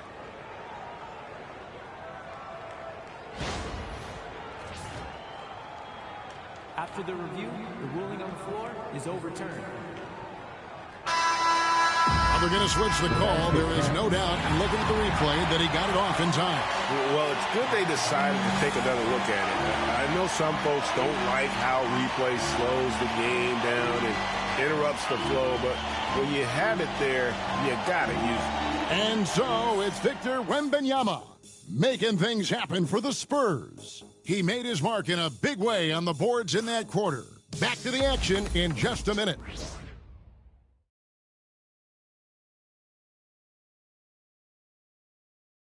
And a quick look now at the State Farm assist of the game. Just true artistry right there. I mean, great decision on where to go with the ball, and how about the perfect delivery? A lot of times a spectacular pass is more impressive than a spectacular shot. This is one of those times. And I know I speak for all of us when I say I can't wait to see what kind of finish awaits us here in the fourth quarter. And so in the game for the 76ers, we've got Payne, Oubre out there with Joel Embiid, and it's Grimes in at the shooting guard. Aggressive play by Johnson, pushing through the foul, insisting on getting his shot. First team foul. Kelvin Johnson. Shooting one.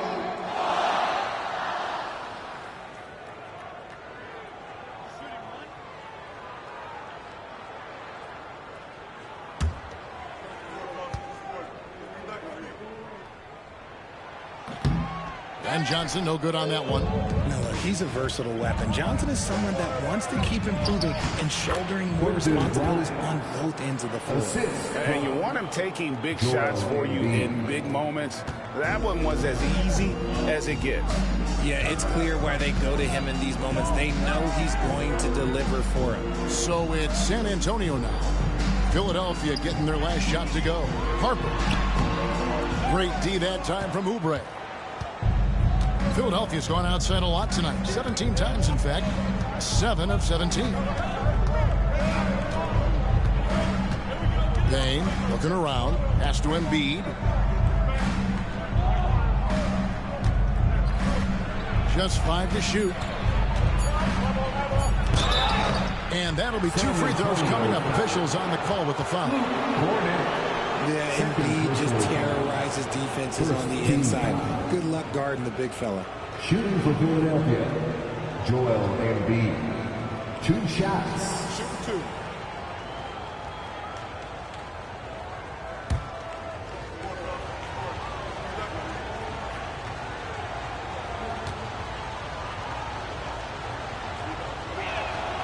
The free throw drops for Embiid.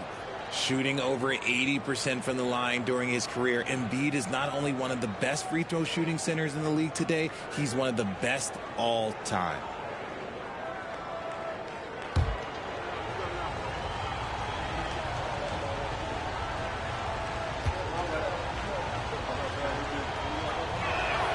And Embiid drops them both.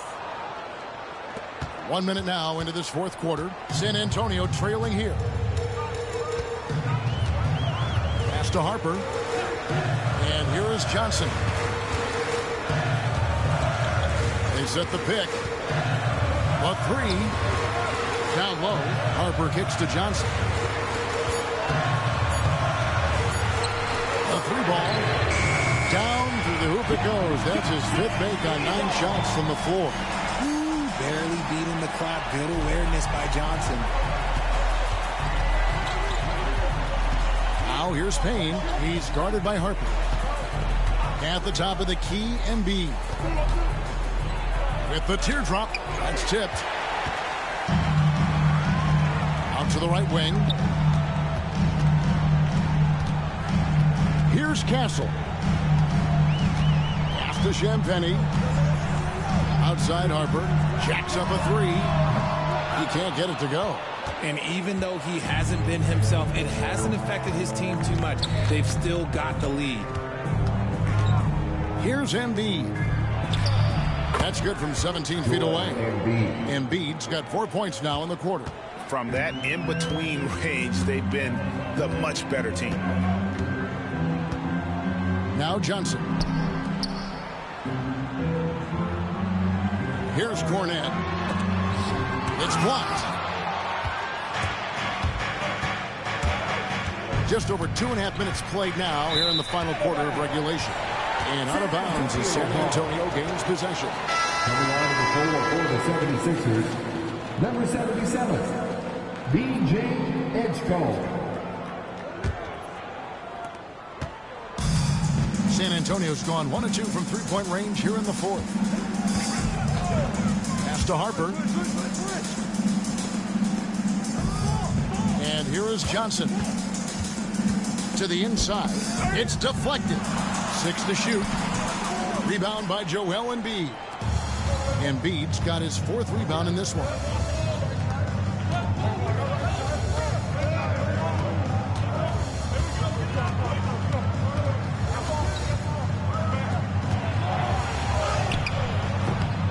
A rebound by the Spurs. Johnson's got 5 rebounds tonight. Inside.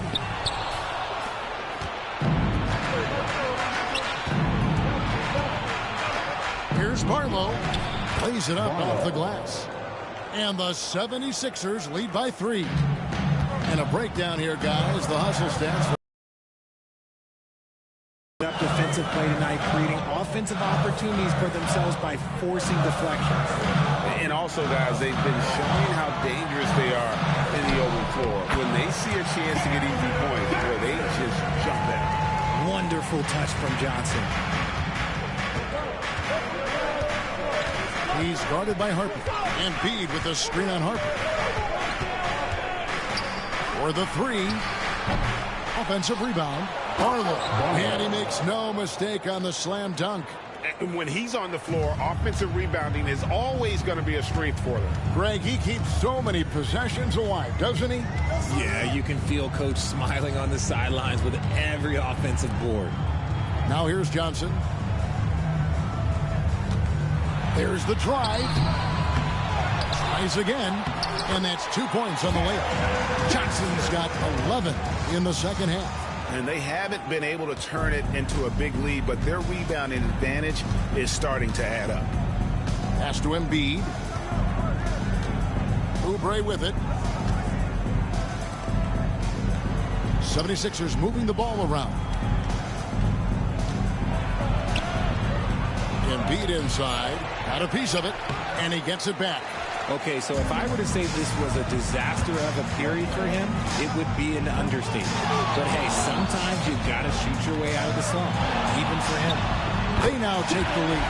Boy, right down to the wire here. Still anyone's ball game. Yeah, and after all the energy both sides have expended, both teams still hungry for a win. It's deflected. Outside Harper.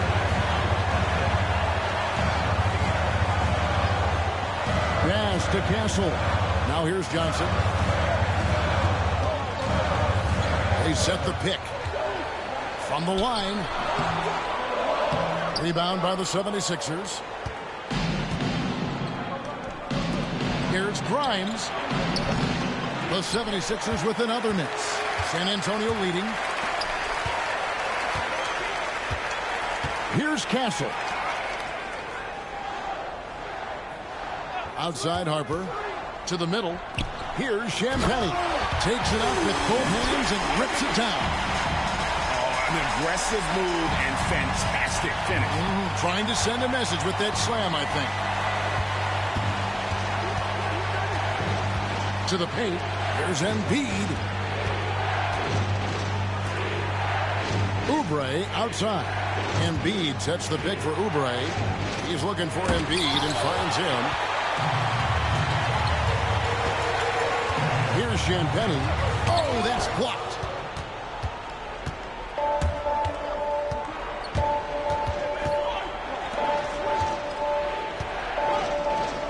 Embiid wide open. Plenty of room to knock down the shot. Embiid's got 11 points here in just the second half. Outside Harper. Pass to Cornette. Now here's Harper. He's guarded closely, and he drops in the layup off the glass. Harper's got 4 points in the quarter. And we will have a timeout called by Nick Nurse. He's not taking any chances and wants to huddle him up right away.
So both teams making some changes here. And let's head over to the sideline and catch up with David Aldridge. Well, during that break, Coach Nick Nurse talked to his team. He said in the huddle, you got to play some defense in the paint. They're getting too much in there. Battle down low. Time to fight, guys. Thank you, David. The 76ers trail by 3. Maxey passes to Watford. Again with the block.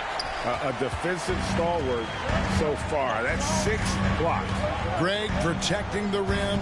Love the hustle. Here's Wembanyama. 2 free throws coming up, and they call the shooting foul. That one on Embiid. And the insane length of Embiid, it's a nightmare matchup, especially on the inside. Shooting 2.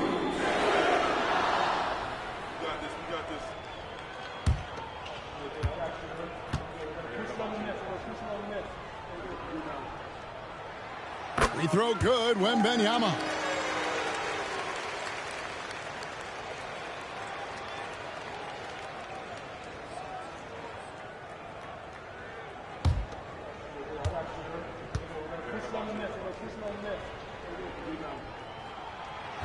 No good on the second, so he hits 1 of 2. He's dialed up his aggression here in the second half, consistent in working himself to the line. And it's still a rare sight to see rebound numbers like the ones he's had tonight. He is totally in the zone, showing his incredible focus when it comes to attacking the glass. And the D not really doing its job there. A little slow to react to the ball getting into the paint. Pass to Watford. Back to Maxey. And here's Embiid. The size and skills of Embiid, look, it just makes him a tough cover. Sometimes you just got to foul the big foul. Second team foul.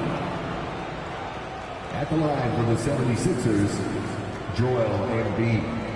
Taking 2 shots. 2 shots.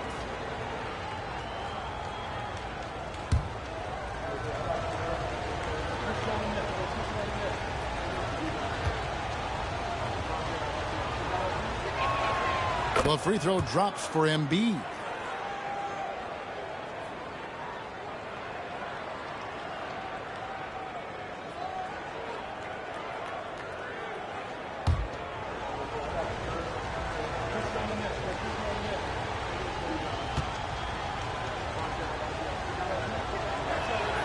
And Embiid drops them both. And so it's San Antonio with it. They've led by as much as 10. Next game for them, they'll take on the Raptors at Toronto. That's game 1 of a 3-game road trip. Here's Vassell. That falls. Nice feed that time from Harper. Harper's got his 4th assist with that last one here tonight. And so it's Maxey with it. He brings it up for the Philadelphia 76ers. They trail by 7. Pass to George.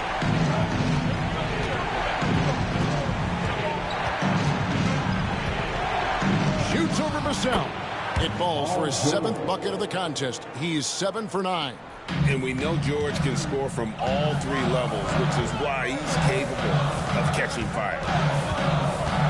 Vassell kicks to Harper. Spurs working the ball around now. A fader. That's good from Wembanyama on the assist by Barnes. Barnes has got 5 assists tonight. Pass to Embiid. Down low. And that one is hammered home. And that's one of the underrated aspects of his game, his passing. He knows the defense expects him to finish the job, but he just drops off a dime. Here's Castle. Here's Wembanyama. Goes back up. He won't miss many from there. Wembanyama. He's been dominant all game long. Nobody on the floor can stop him. And look, let's just say he knows it.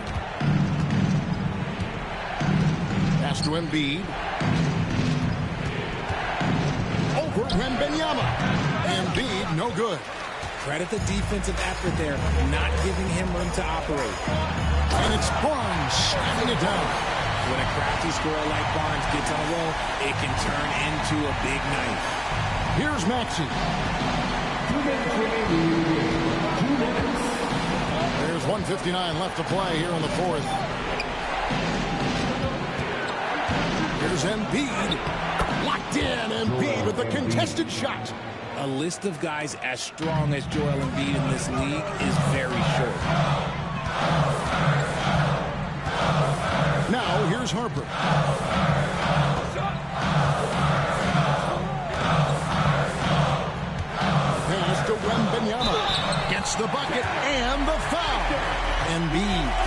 So he's picked up his final foul, and he will sit for the rest of this game. Yeah, and luckily they've got terrific depth at that position. If there's one spot on the floor where they can afford to lose somebody, that would probably be it. Shooting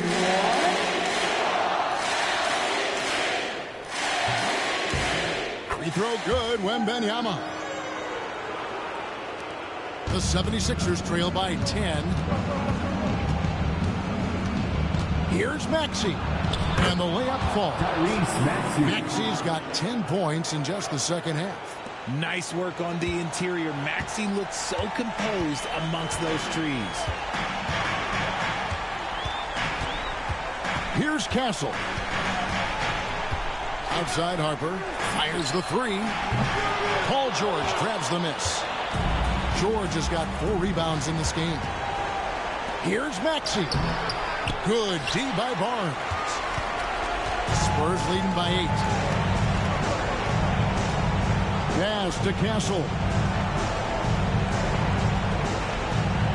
Harper against Drummond. Harper the pass to Barnes. And Barnes gets double teamed. Wembanyama. And it's Wembanyama with the jam. They made the most of their opportunities, looking comfortable and locked in throughout the night. You have to love their effort. This game wasn't handed to them. They took it. And Philadelphia calls time here. They're down by 10.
.44 seconds left in the game. Maxey, no good.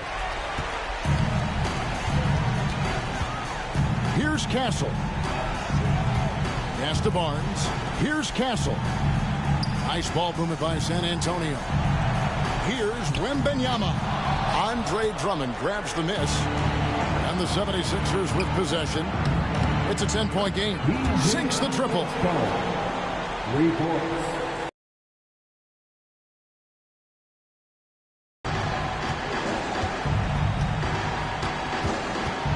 Here's Castle. And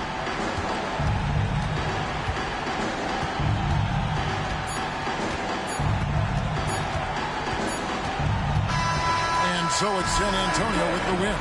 Probably a little closer than they would have liked it, but a win nonetheless. Yeah, but I really got a sense that the fans gave them that emotional boost that was needed down the stretch. This crowd, man, they were electric. Well, folks, that's going to do it for now. For Greg Anthony, Richard Jefferson, and David Aldridge, this is Kevin Harlan. We appreciate you tuning in tonight. But first, let's reveal our player of the game, Victor Wembanyama.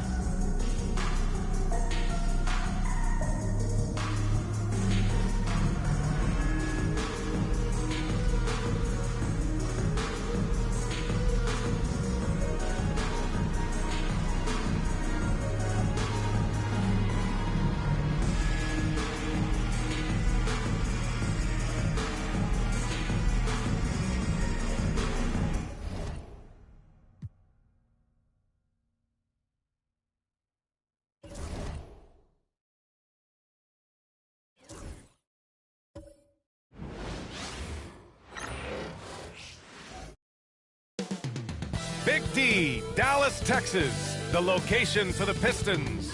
One of the most versatile scorers in the game, Tobias Harris, always a threat as they prepare to get down to business at the American Airlines Arena. Pistons, Mavs, tip-off coming up next.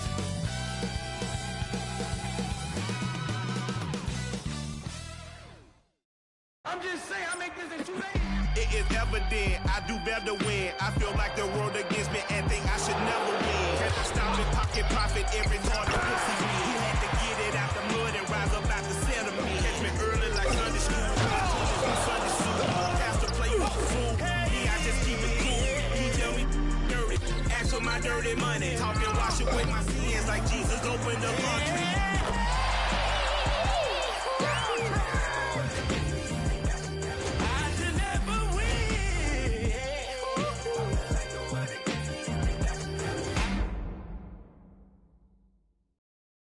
It's a very special day on the calendar, Noche Latina, commemorating the NBA's connection to Latin heritage and culture.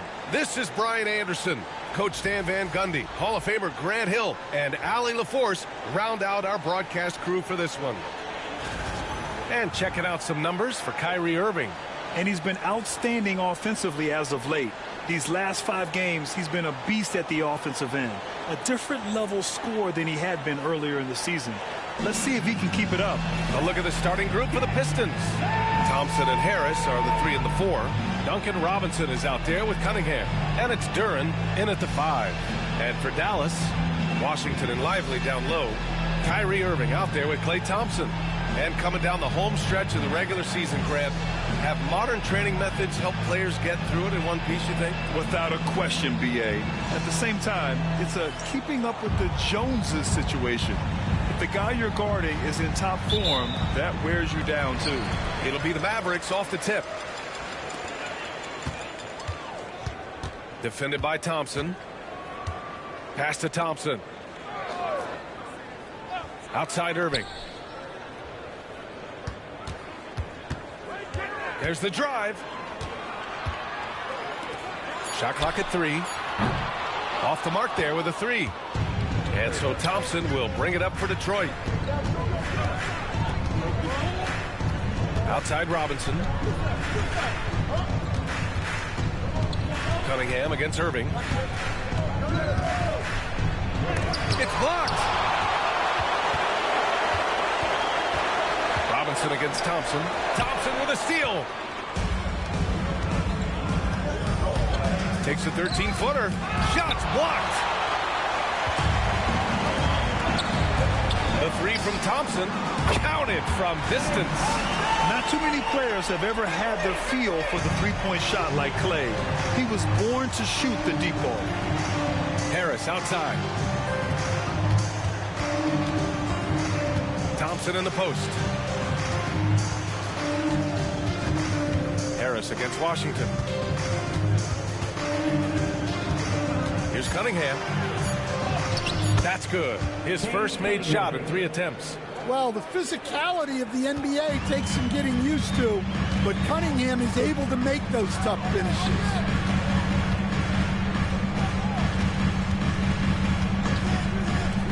Here's Irving. Duren with a rebound. The Pistons have gone 1 for 3 so far. Harris outside. Thompson against Cunningham. Oh, and that one had the right spin on it. It's good. Yeah, that's a shot that Cunningham is very comfortable with. No problem with the mid-range. Let's send it to Allie LaForce, who caught up with head coach Jason Kidd. Allie? I asked him what's the key to slowing down Cade Cunningham. Coach said, quote, not letting him get clean looks inside the arc. Cade is a terrific mid-range shooter and a solid finisher inside, so we just have to get a hand in his face on every shot. Limiting his production could be the difference in this game. As always, Allie, we thank you. And it's Detroit with the ball. After the basket by Dallas. Thompson. And the slam dunk by Thompson.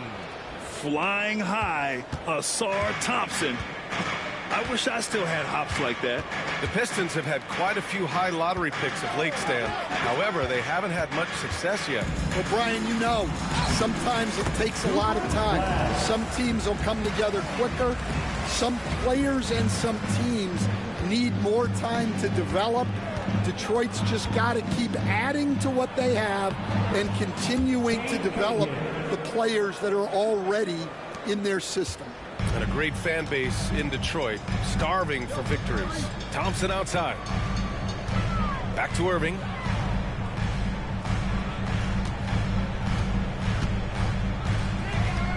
To the middle. Duren with a steal.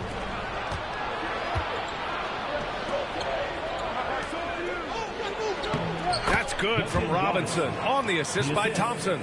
Well, as we see more of Thompson, I think he's going to get better looking for his teammates.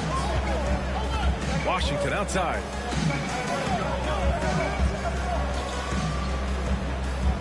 Back to Irving. Over Cunningham. And no good, trying to use the glass. Well, he's got the green light in that situation.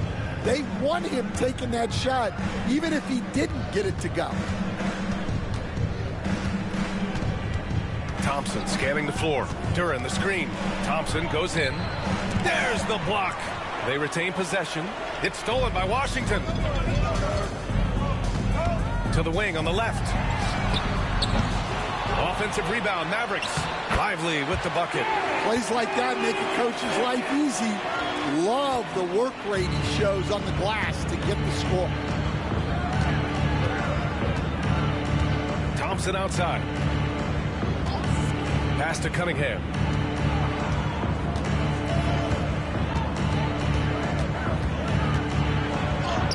And he gets it to go. 4 for 6 so far. His strong shooting has really helped them secure this lead. Mavericks trail by 3.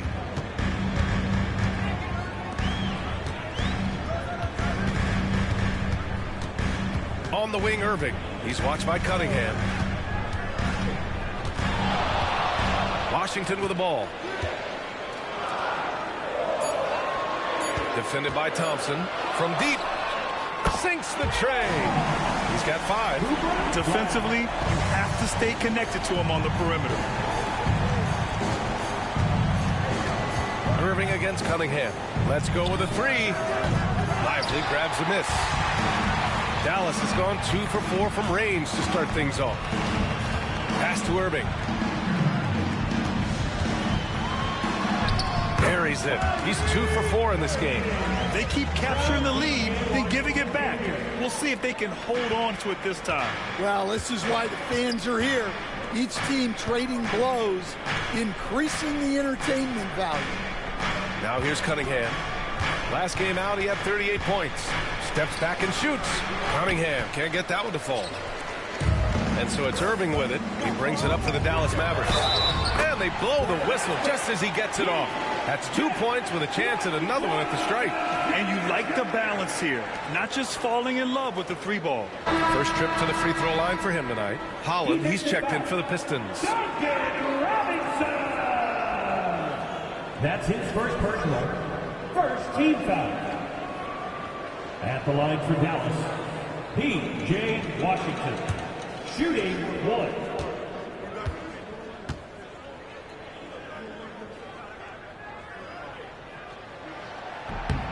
And that one falls for Washington. Pistons trail by 5. Now here's Cunningham. Give him 8. Over Irving. Cunningham can't get that one to fall. Well, that one should be in his wheelhouse, but just off the mark. Back to Thompson. This one for 3. Detroit with a rebound. They're coming off that win against the Heat. And I'll tell you, that was not an easy environment to play in. It was a hostile crowd on the road, but it didn't bother them at all. Give a lot of credit to this coaching staff for preparing them for that kind of environment. They went in and just executed their game plan. And down it goes. 2 points. Cunningham's got 10 points. Well, there's no question he's carrying the load in this quarter, but he's going to need some help. And at 6'10", Jalen Duren is an incredible athlete for his size. He's got a lot of bounce, which helps him as a rim protector, rebounder, and lob threat. Plus, he's got quick feet, and he's able to guard smaller guys on the perimeter. Here's Cunningham. After the basket by Dallas. Floats one up, and Irving comes to help. And he got the whistle on the way up, so he'll be headed to the line for a pair. Cade Cunningham has faced his share of challenges in his career, Coach. Yeah, Brian, injuries, the discouraging losses, but he's remained steadfast through it all. He's a committed and mentally tough player. Believes in his game and now wants a team around him that can fulfill that need.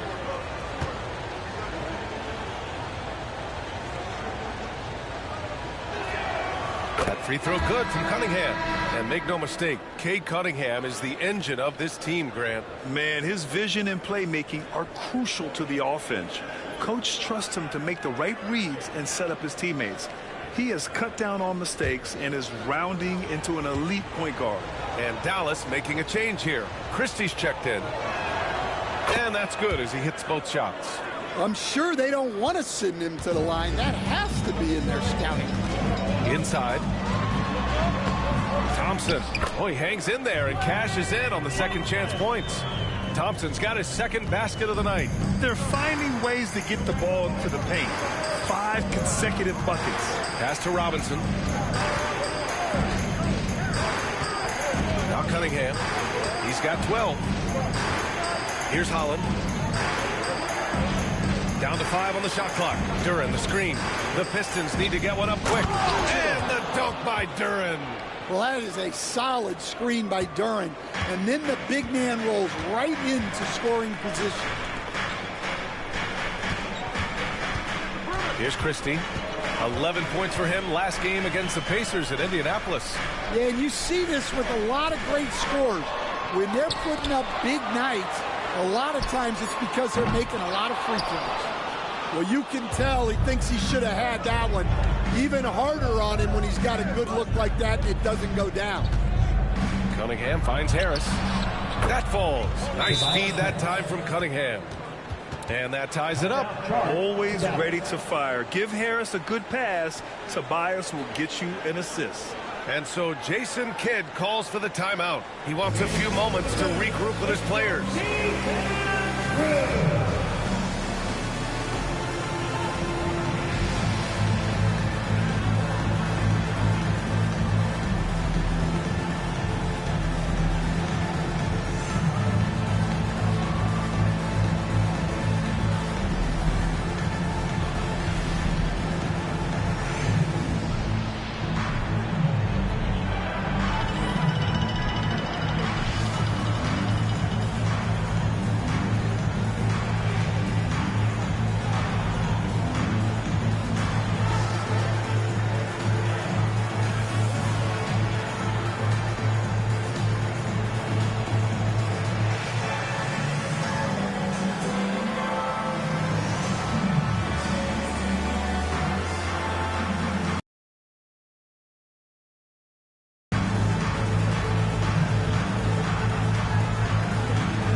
He's checked in for Lively.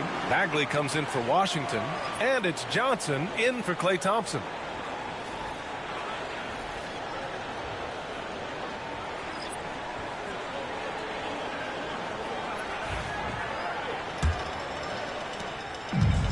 Dallas has gone just 2 for 6 from the arc here in the first.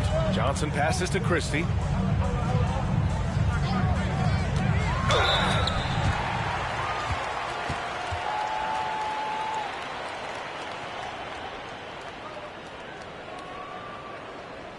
Dallas shooting their second and third free throws tonight.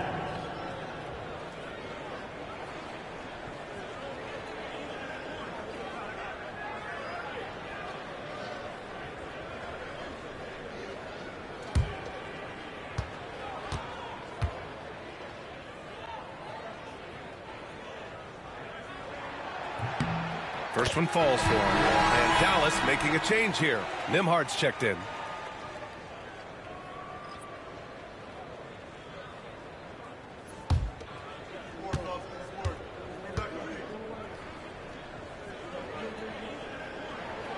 And good on the second, so he makes them both. And he's shown a great touch at the line. They've tested the big guy, but he's come through. Pass to Duran.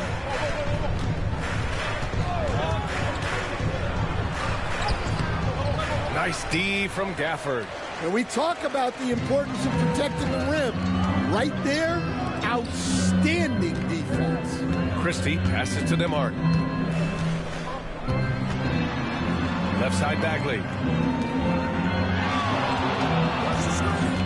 Down low. Just 5 on the clock. Oh, the big finish by Bagley. Not the tallest center in the league. He more than makes up for it with those crazy hops. Pass to Duran.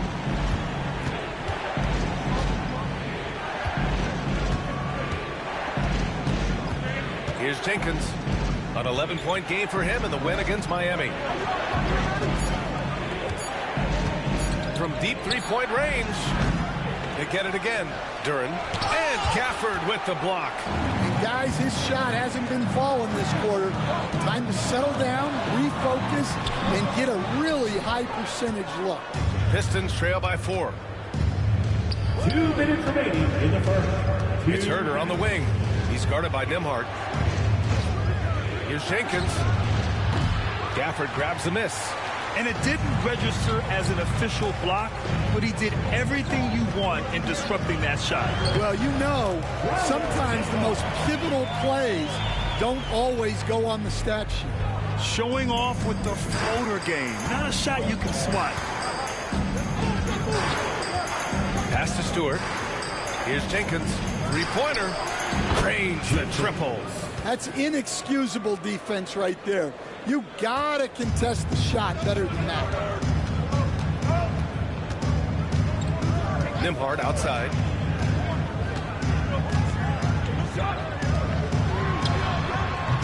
The rebound by Detroit. Duran's got rebound number 5 here tonight. So far, rebounding has been a focal point for them. And so he draws the foul, headed to the line to shoot a pair. First personal foul. And while we have a second, let's take a quick peek at the rebounding numbers for Isaiah Stewart. It's not a great trend for him. Not rebounding nearly as effectively anymore. Maybe it's his effort, or who knows, but that's something that needs to change.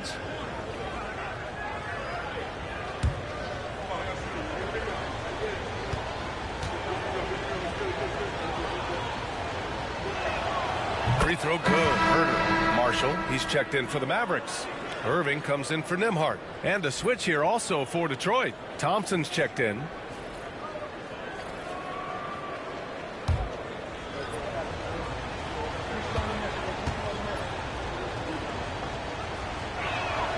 Both good from the line that time. 1:02 left in the first quarter. Pass to Christie. Gafford with a screen on Herder to the paint. Lets it fly. Gafford with the bucket. Yeah, their defense is starting to wear down. That's 3 straight buckets at the rim. Pistons trail by 3.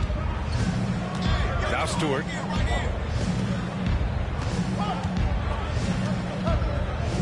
Thompson outside. Picked by Stewart.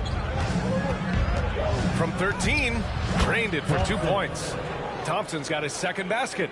Good work down low. I mean, I like how confident Thompson is from this area.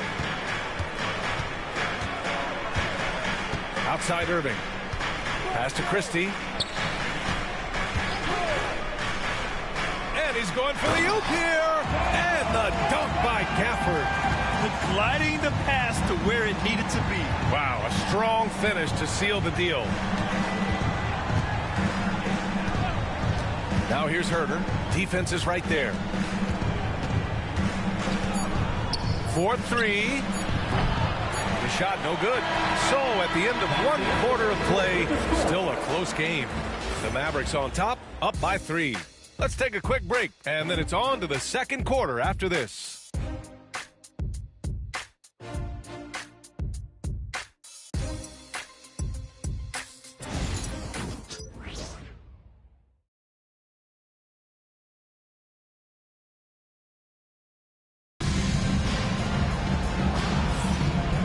close game underway so far. We'll see if either of these teams can jump out ahead in the second quarter.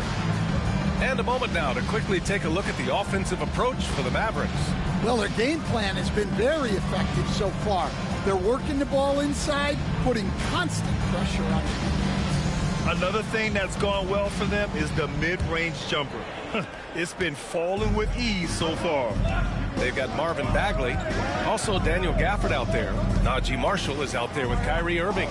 And it's Christie in at the 2. That's the lineup in the game for Dallas. Thompson, a screen on Bagley.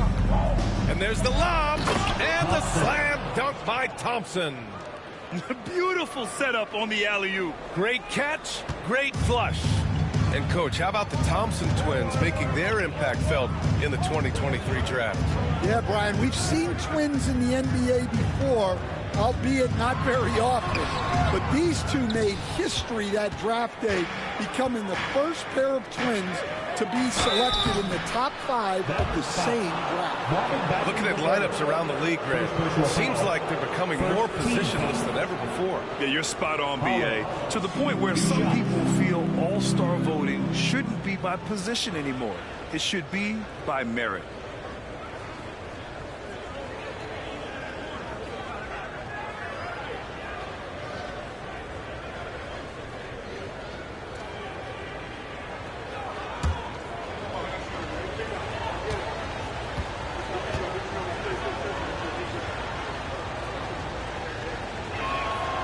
And it's tied up with that one.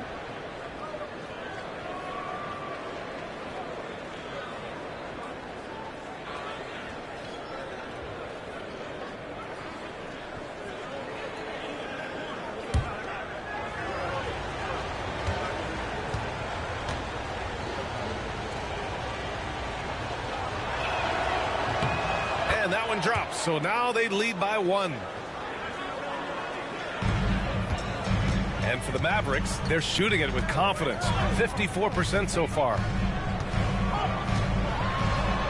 And Irving gets it to go. Irving's got 6. Man, that's now 10 straight points in the paint. I'm not sure what's happened to their defense.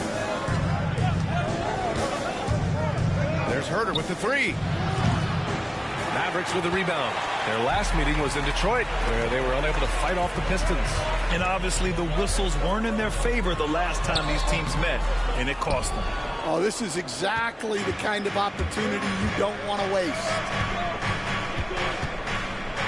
Thompson outside. Off target from three-point range. For Dallas, they've gone just 1 of 3 to begin the second quarter. And that one makes him 2 for 2. He's in his rhythm. Very little resistance around the rim right now. That's the 5th straight bucket they've given up in the paint. Pass to Jenkins.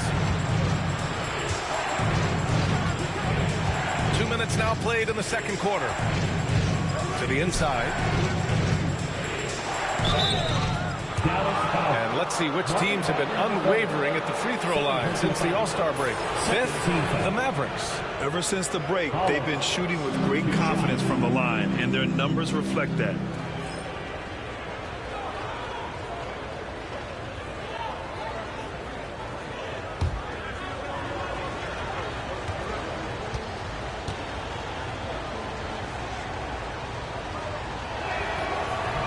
That free throw no good.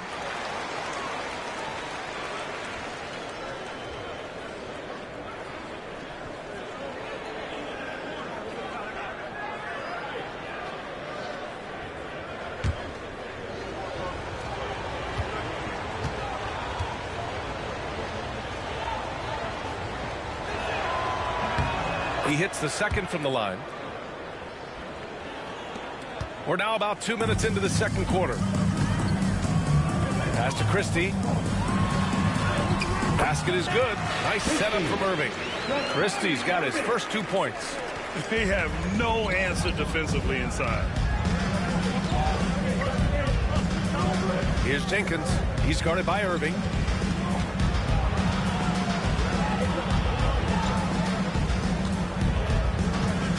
Here's Jenkins. Right now contributing around 10.5 points a game. Sinks it from distance. He's never going to pass up that shot. The defense giving him way too much room. Pass to Christie. To the middle. And stolen by Stewart. Inside. Tipped. And so ball out of bounds. Thompson touched it last. A sloppy turnover. When you're not locked in, you pay the price.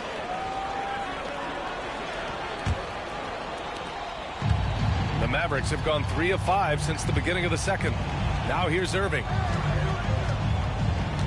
There's a screen. Fires the three. Sends it home from three-point land. Irving's got 9 points. Look at Irving draining a tough shot. Not intimidated at all by the deep range. And J.B. Bickerstaff decides to call timeout. He's going to talk it over with his guys.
Left. Let's see the playoff race in the West. You look at Dallas, and after a subpar season, there have been some questions about the direction of this franchise. Well, right now for the Mavericks, this year hasn't worked out for them at all. They were being talked about as a title contender in the preseason. I agree, guys. I thought they'd be a lot better. Sometimes you can have disappointing years like this, though, and they're not a lot of fun to be a part of. Now here's Thompson. He's coming off a 10-point game against Miami. 6 on the shot clock. Here's the three. Gafford grabs the miss. Gafford's got 4 rebounds in the game. And it's Marshall penetrating. Oh, the big finish by Bagley. Such confidence as a passer. Hits guys in stride. It makes it look easy. And he's got his first opportunity at the line here tonight. And the Mavericks with some changes. Lively comes in for Gafford. And it's Klay Thompson in for Marshall. And the Pistons making a change here as well. Sasser's checked in for Thompson.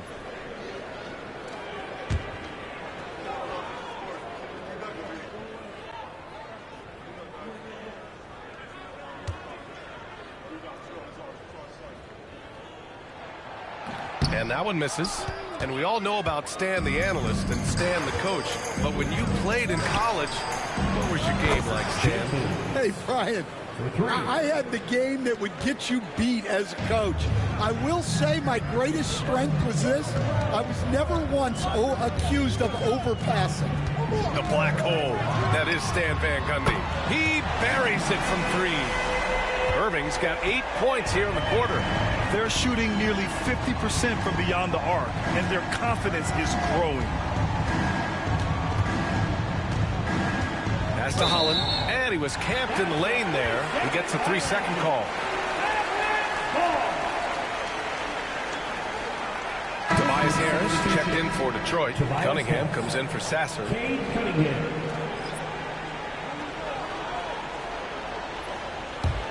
The Mavericks lead by 6. And here is Irving. He's coming off a 40-point game against Indiana. Yeah, and you see this with a lot of great scores. When they're putting up big nights, a lot of times it's because they're making a lot of free throws. Harris, a screen on Irving. 3-pointer, Stewart. Christie with a rebound. Dallas has gone 2 of 3 from beyond the arc so far in the second. Irving, pass to Christie. And Irving gets it to go. Irving's got 14.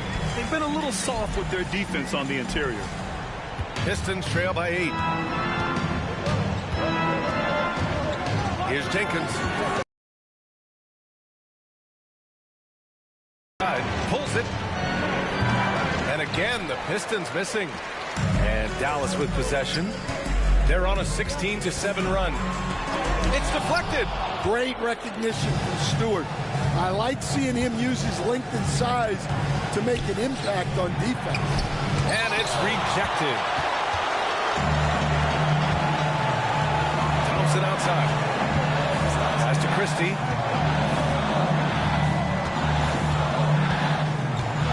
Outside Irving.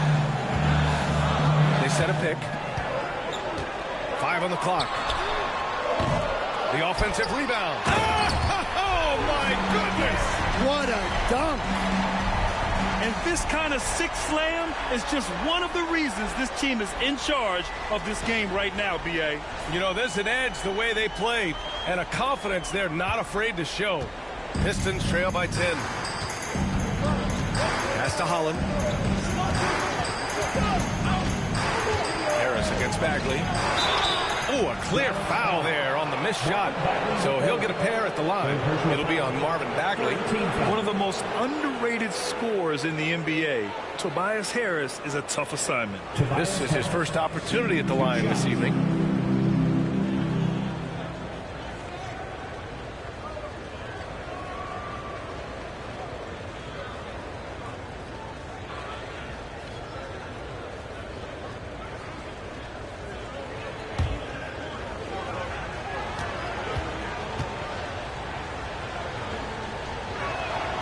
The free throw drops for Harris. Capable of playing both the 3 and 4 spots, Harris's versatility is his greatest strength. So both teams changing it up here.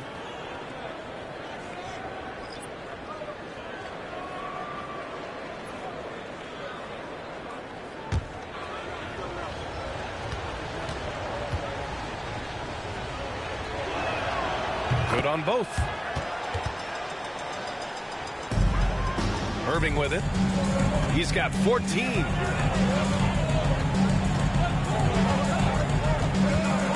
And we all know how good Kyrie Irving is, but he's especially lethal in the fourth quarter. And his clutch moments go far beyond his series winner in the 2016 finals. He thrives in high-pressure moments and has done so his whole career. It's his first trip to the line.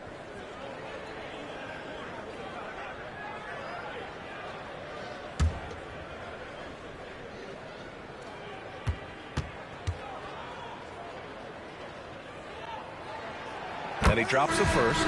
And in terms of raw talent, Kyrie Irving is a step up from a lot of other guys. He just has an innate ability to create things out on the floor and make tricky shots.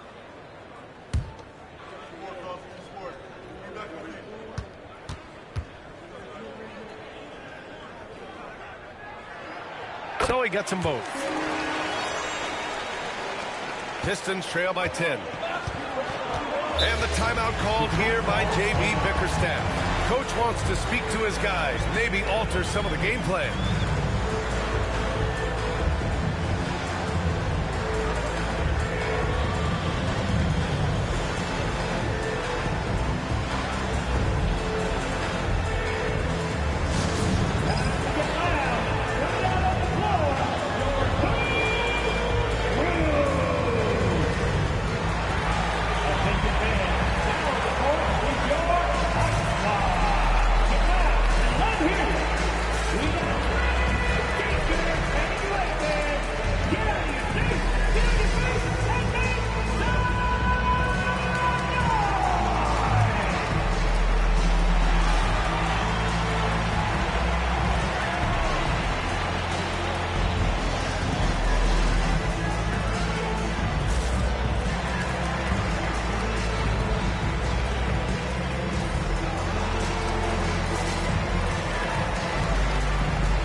to getting high percentage looks, here are the big men who know how to get it done.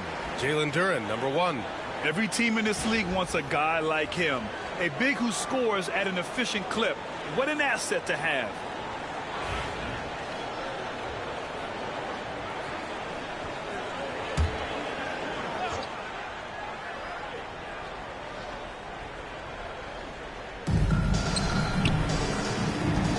Cunningham against Irving.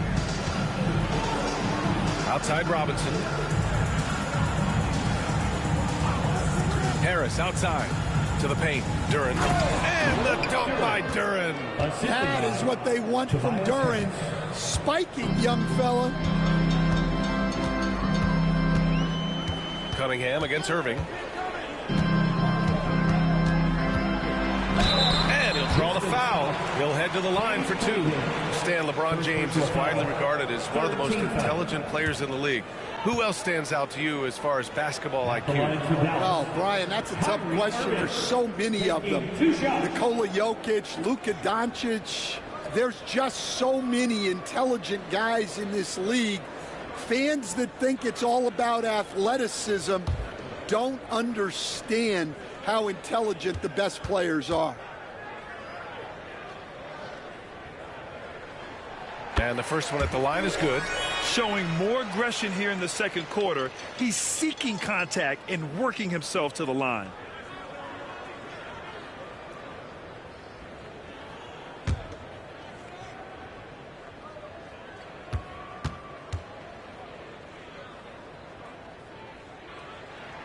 Both free throws good from Irving.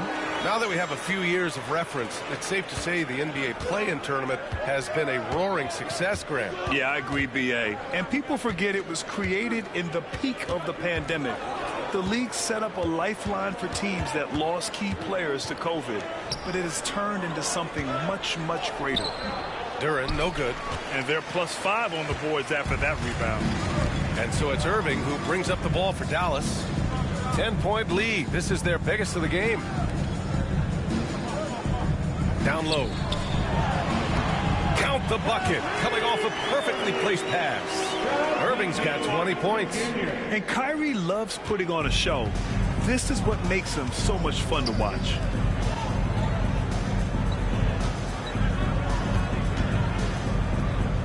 Cunningham passes to Duren. Back to Cunningham. Pass to Harris. Shot clock at 6. Screen by Robinson. Harris's shot is good. Harris has got 4 points now in the quarter. Well, he can beat you in a lot of ways. Very challenging to defend. All right, let's get a report from Allie. Cade Cunningham has really been improving from distance. He said early in his career he was playing a lot of minutes and stepping back to the NBA three-point line, he just didn't have enough legs in his shot. After his shin surgery, he redefined his form and strengthened his legs. Brian, he said it helped a lot. That could be a silver lining of all that time off, Allie.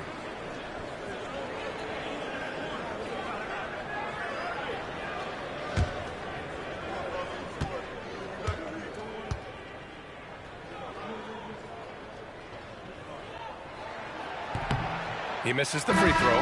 Christie's checked in for Kyrie Irving. And the Pistons making a change here as well. Thompson, he's checked in for Stewart.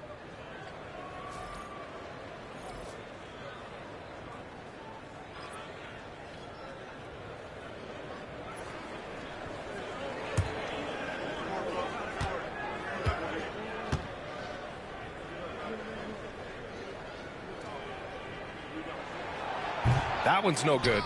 And one thing we know we'll see, Jalen Duren giving his all on the glass, Dan. Yeah, Brian, look, he's one of the best per-minute rebounders in this league, and it's what the team needs for him. But he's also become a very good finisher around the basket. And this is his second trip to the line tonight. Tobias Harris, 1 shot.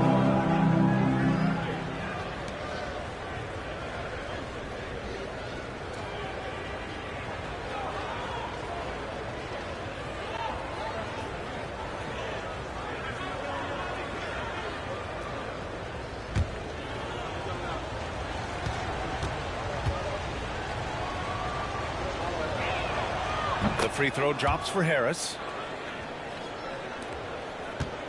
Dallas leading by 7. Pass to Christie. Thompson with it.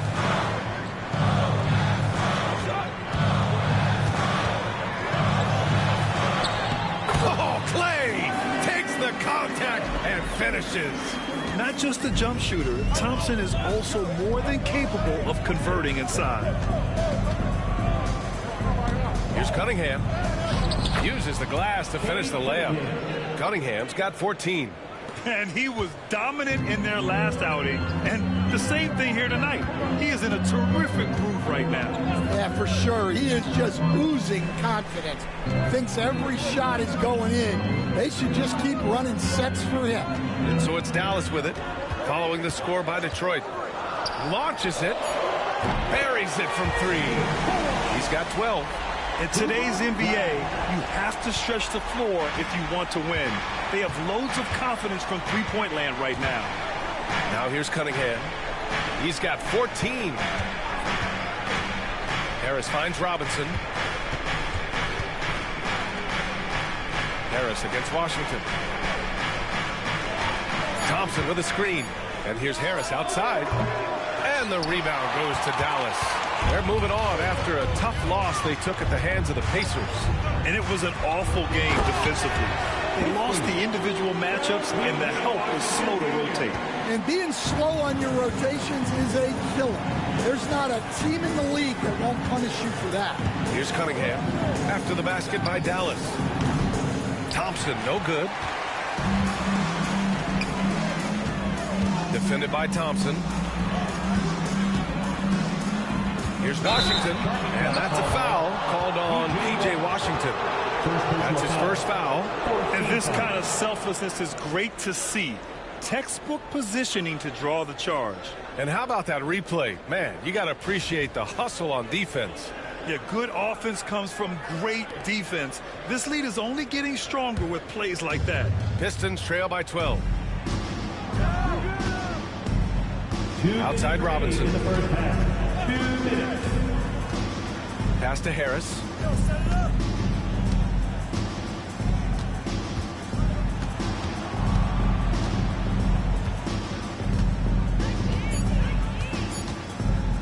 From outside the arc. Offensive rebound. And the foul is called. He missed it, so he's got a couple of free throws coming his way. That's on Derek Lively. And Duren doesn't fear the contact. In fact, he welcomes it when he's trying to score. He's getting his first free throw attempts of the night now.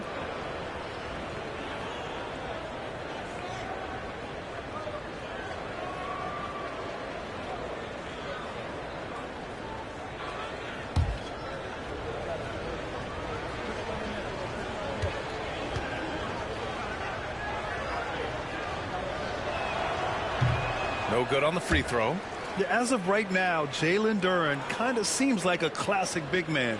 He can block, he can rebound, and he really focuses on finding close-range looks.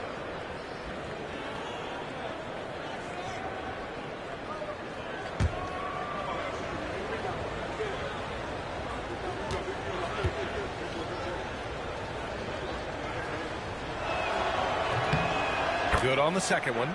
Well, look, it seems like every time Jalen Duren is on the floor, he's looking to outdo himself, to raise his own standards as a player. I really like that about him.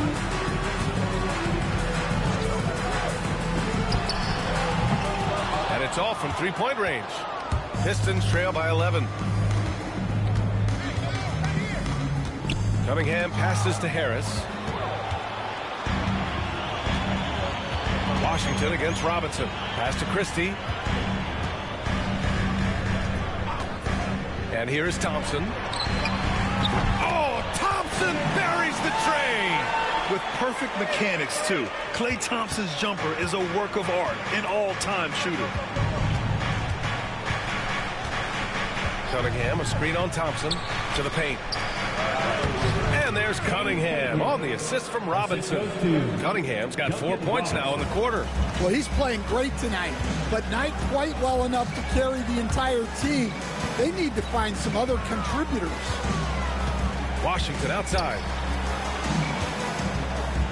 Lively passes to Washington. Defended by Thompson. The three. Thompson's shot is off. And here's Thompson. He'll bring it up for the Detroit Pistons. Down by 12. They'll be playing host to New Orleans for their next one. That'll be the first of 3 games played at home. Shot clock and game clock, 1 second differential.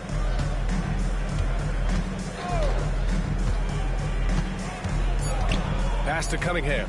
Puts it up from 15. The basket's good. Off the assist from Thompson. Cunningham's got 18. Well, you guys know I love analytics, but I still like the mid-range, especially when he's taking the shot. Kyrie Irving has been on display for Dallas. He's been productive scoring the ball. He's got 20 points so far. All right, Allie's ready to go. She's courtside. Hey, Allie. I'm here with PJ Washington. PJ, what will be the key for you guys defensively in the second half? Not letting them get easy routes to the basket and contesting their shots, rebounding, and not letting them get second chance points. Comes back to the fundamentals, guys. All right, good stuff, Allie. And we'll get back to the action at the start of the third quarter. Please direct your attention to center court. And get ready for the fan half-court shot from home, please. Okay, they're thinking about the shot. Someone left the window open. Let's hear it for our contestant.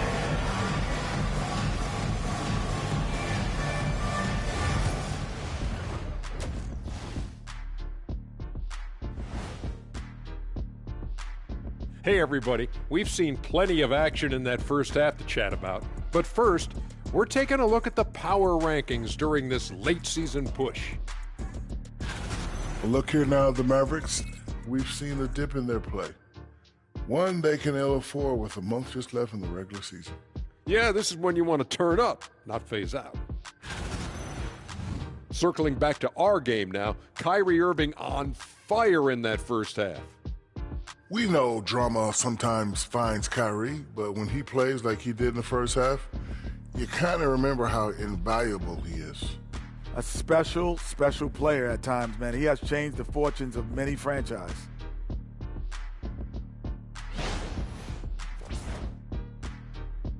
Appreciate you joining us. It's been our distinct pleasure, and I mean that. Let's now take you back over to the third quarter with Brian Anderson.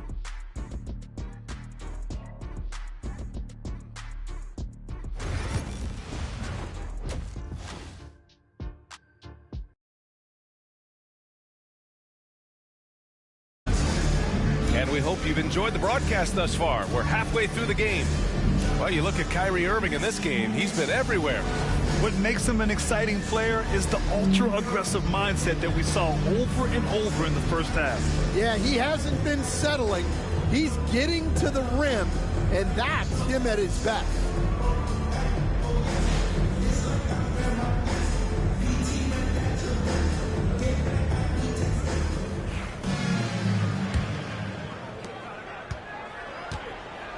Setting the floor for the Pistons. Down low, it's going to be Harris and Duren. Kate Cunningham out there with Duncan Robinson. And it's Thompson in at the small forward position. Harris misses. Nice rebound. Trying to match the other team's intensity right now. Here's Irving. And that's off the glass and in. Irving's got 22 points. Yeah, Irving has a sixth sense for where to find his shot. Outside Robinson. Pass to Cunningham. Launches a three. Washington grabs the miss. The Mavericks lead by 12.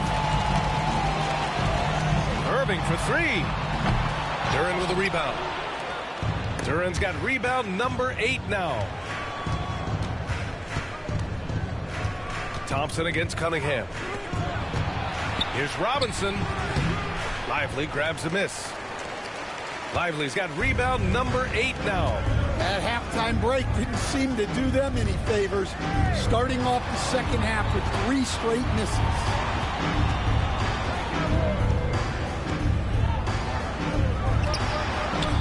The rebound by Detroit.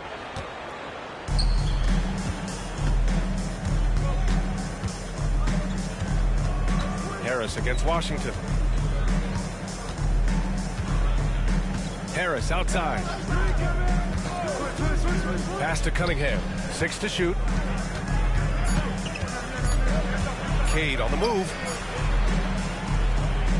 Thompson with some nice D. Well, I'm sure this wasn't what they planned coming out of the locker room. They need to calm down and regroup. Now Washington. Outside Irving. Beyond the arc. Yes, and a nice assist from Thompson. Irving's got 5 points now this quarter. Don't blink or you'll wonder what Kyrie did with the ball. Harris outside. Pass to Robinson. Got a hand on it. To the left wing. Duren, the pass to Thompson. To win the drought. I'll tell you what, they rebounded the ball tremendously well. To the middle. Lively shot is off. Pistons trail by 15. Here's Cunningham. And he gets it to go off the front iron. Cunningham's got 20 points. Well, yeah, that's why he was the #1 pick back in 2021. Cunningham showing there that he can dominate games. Now here's Thompson. He's got 10. Washington passes to Irving. No good there. And here's Cunningham. He'll bring it up for the Detroit Pistons. Since halftime, they've only allowed 5 points. And nice strength from Harris, fending off the contact with ease. And so it's Dallas with it. The Pistons getting their last shot to go. Lively. Ooh, and he took a hard foul on the shot. So he'll head to the line to shoot a pair. First team foul. At the line for Dallas, Lively taking 2 shots.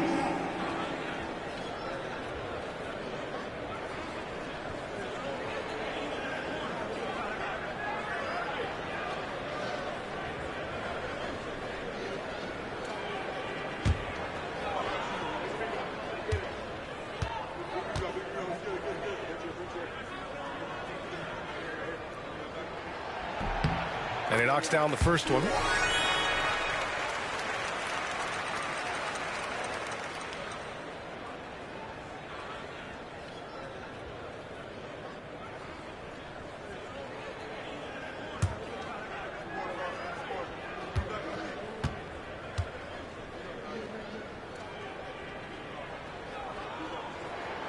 He's perfect from the line this time. A little under 3.5 minutes off the clock now in the third quarter. Outside Robinson. Pass to Cunningham. Out to Thompson. There's the 3. The shot's good on the assist by Cunningham. Cunningham's got 5 assists tonight. Well, that sometimes is a tough area for Thompson, but he manages to get off a smooth shot. Now here's Irving. He's got 25. Pure from three-point range. He's hit a pair of threes each half, making a significant impact. Back to Cunningham. Duren with a screen on Irving. Lets it go. And it's Cunningham missing. Dallas leading by 13. Now here's Irving. 28 points for him. And a missed layup. Cunningham looking it over. Pass to Thompson. Duren the screen. Inside. And the dunk by Duren. Well, you've got to like the instincts there from Thompson to find his teammate off the pick and roll. Cunningham against Irving.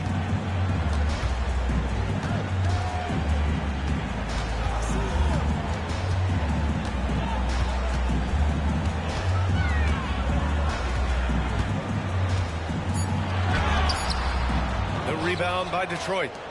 Duren's got 10 rebounds here tonight. So active. Robinson finds Cunningham.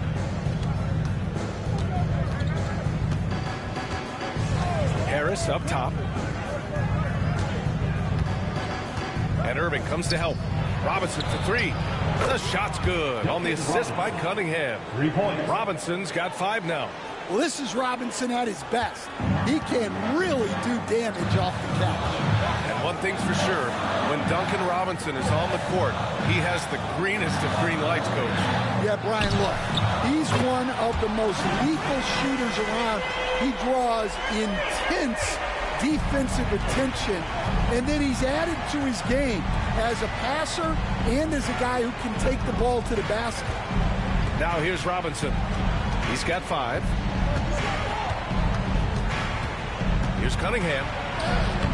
Okay, Cunningham, strong. Well, that's where Cunningham does his best work, from the free throw line down. Washington outside. Thompson outside. Here's Irving.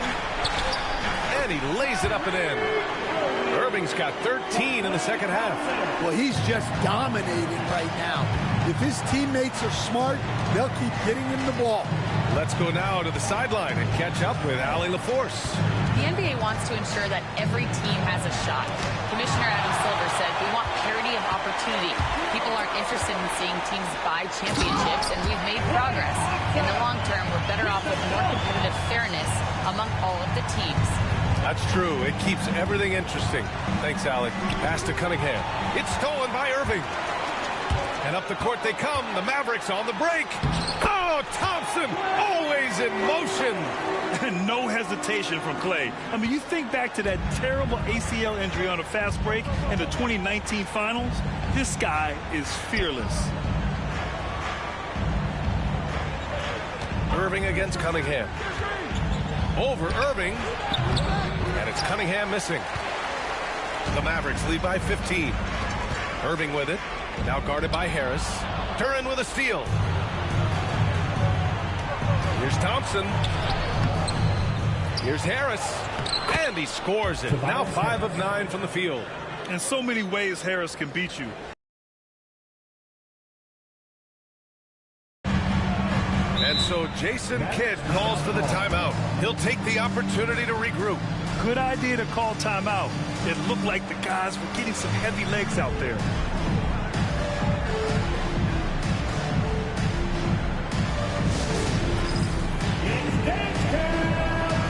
Get ready, everyone. You see yourself on the screen, you show us your best moves. Let's go!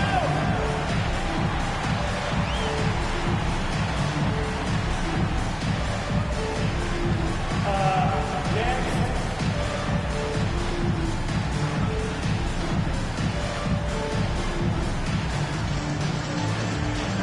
Let's see it.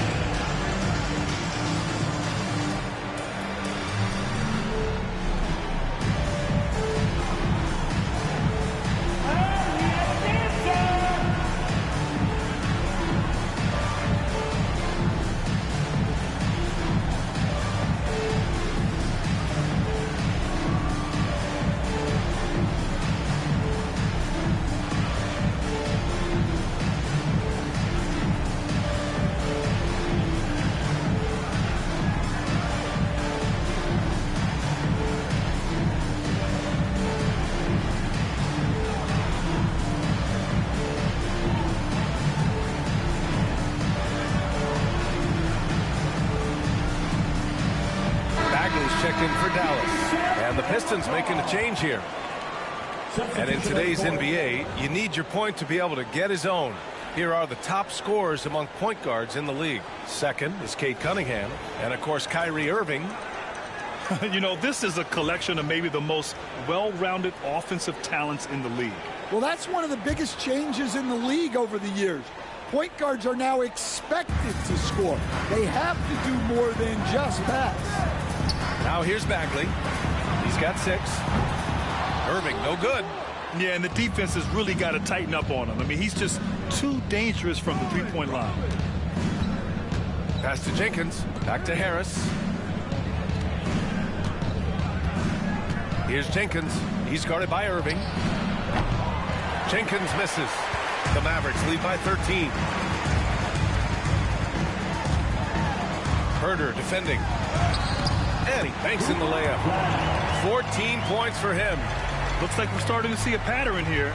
Not afraid to get in the paint and get wet.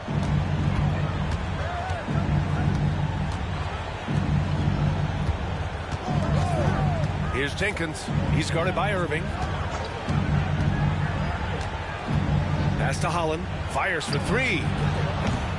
Thompson pulls it in. The Mavericks have gone 8 of 15 in the third quarter.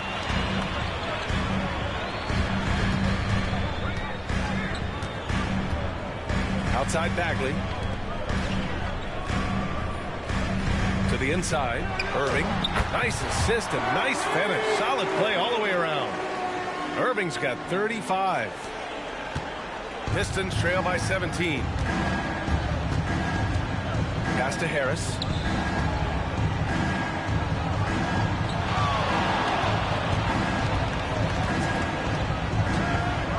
Here's Jenkins. Shot clock at 5. Duren the screen. And again, the Pistons missing. And Dallas with possession. They're on a 13-4 run.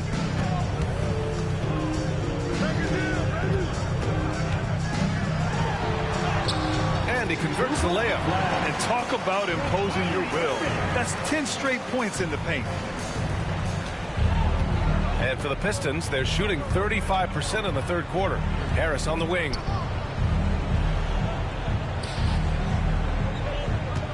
minutes remaining in the ball. And it's blocked. And it's going to be out of bounds. Detroit will have another go.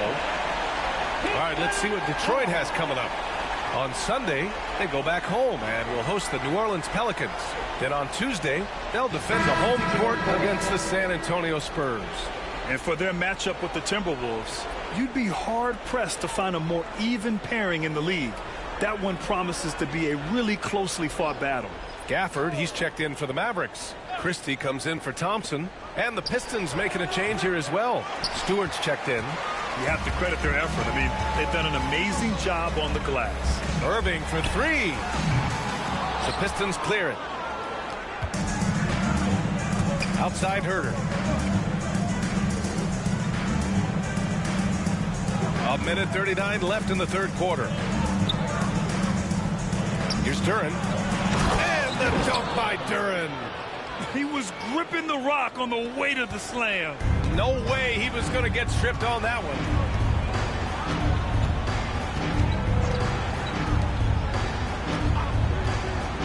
Down low. Here's Gafford. And the dunk by Gafford. I just love the strong finish there inside. Man, he's got that dunker's mindset, doesn't he? Always ready to pounce. Now here's Herter. He's been productive, averaging just over 7 points a game.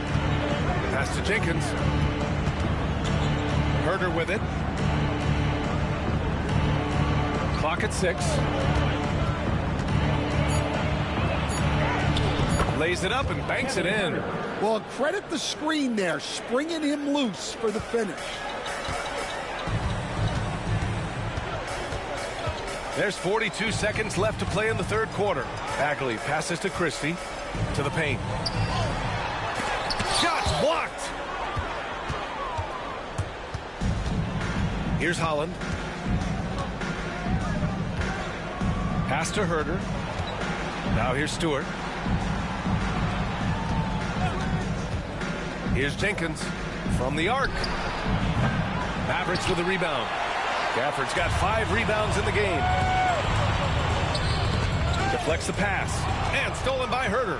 And up the court come the Pistons on the break. And that's not going to go. Misses at the buzzer. And so it's Dallas looking in total control with this 17-point advantage as the buzzer sounds. Tough to run with them. They get the ball up the court so fast. All right, stick around. We'll be right back after this.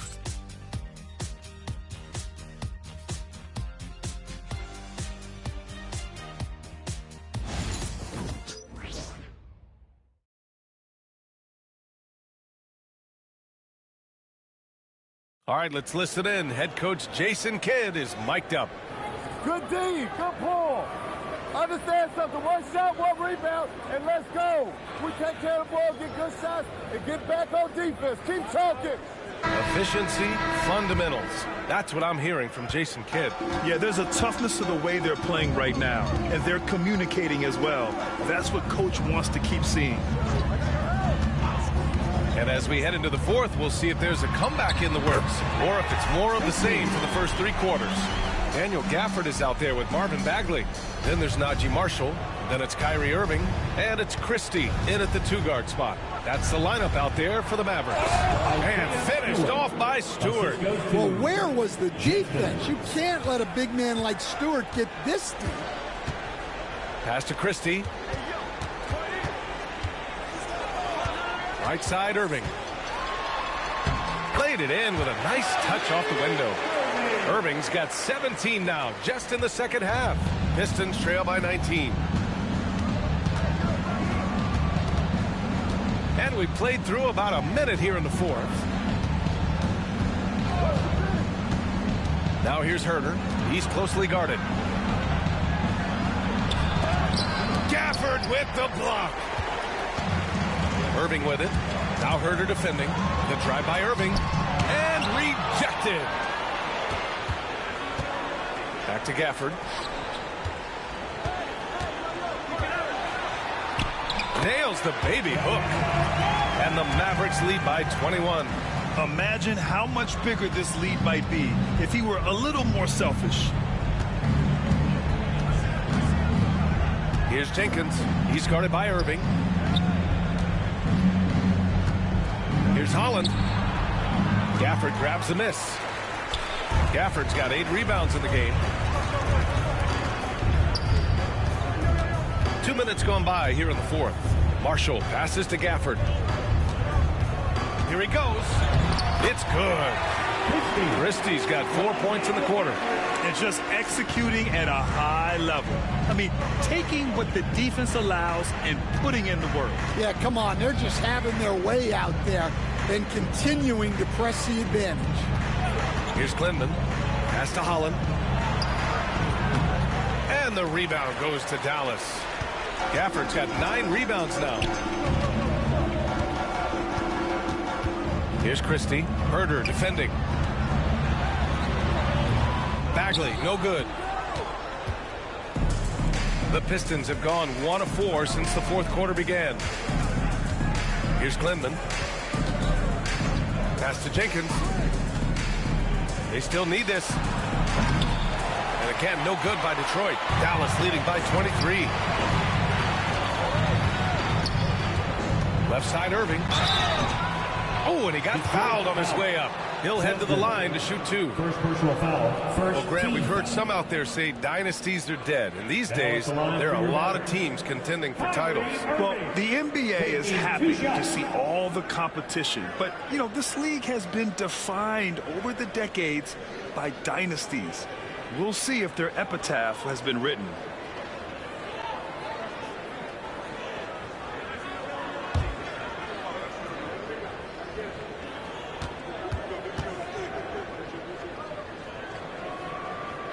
First free throw is good. And Dallas making a change here. Thompson's checked in.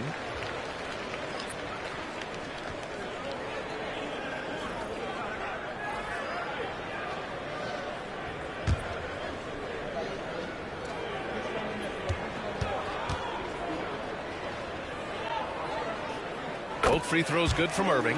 And really strong at the line since the break. And the Pistons shooting just 42% so far in the game. And the Pistons call time here. Coach definitely wants to talk about their interior defense, which has not been impressive. Yeah, it's basically a layup line. You're not going to win many games if you can't offer more resistance than that. And please give that applause for your future defense crew.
making a change here. Green is checked in. Give a big hand to your junior detail crew.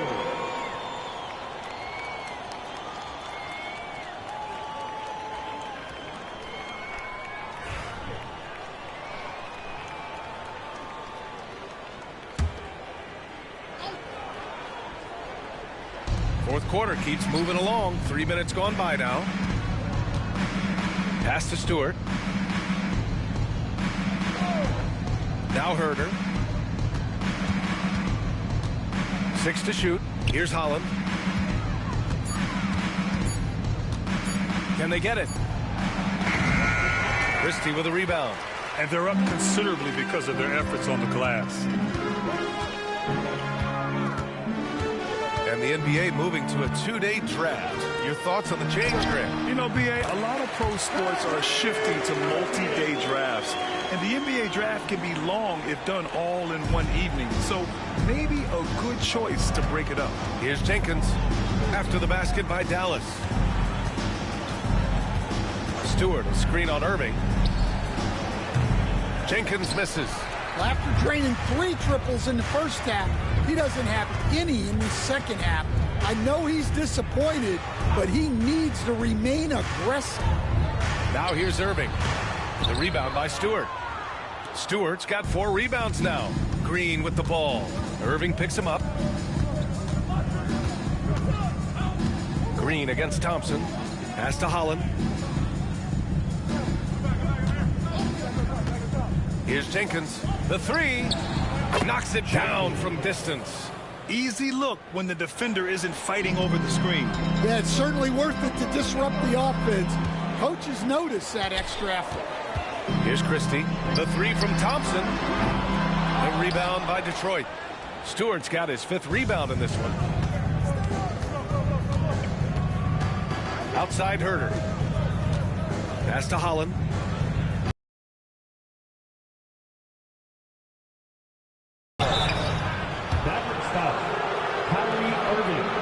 Second personal foul.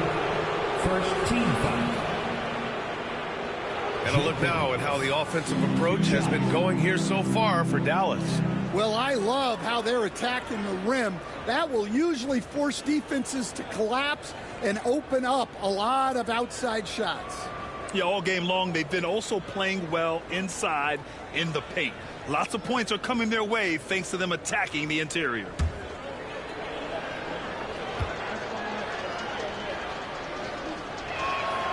The first one falls, and the NBA has regular season games outside the U.S., all over the world. How important is that, Grant? It's so important, B.A. I mean, basketball has become a global sport. And just look at the recent MVPs. They're mostly international players. So playing games in those countries has helped the game grow all over the world.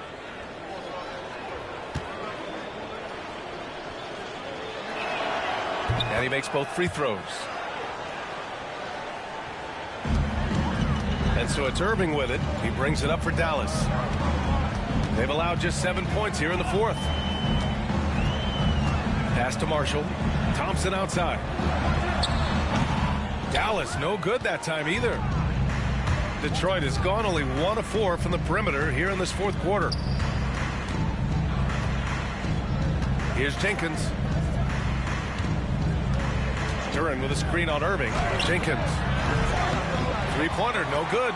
Well, he's trying to shoot his way out of it from distance, but look, he's got to find something easy. Jenkins.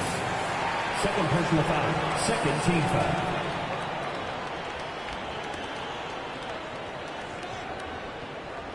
Now at the line for your Mavericks, Najee Marshall. 2 shots.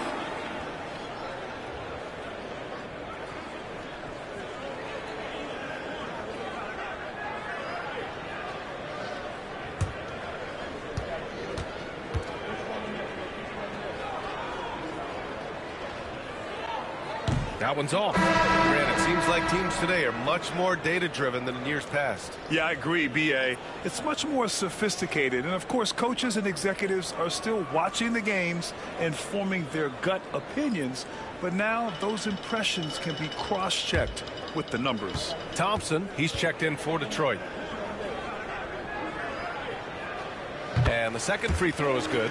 Hey, when you start locking it down at the line, good things tend to happen.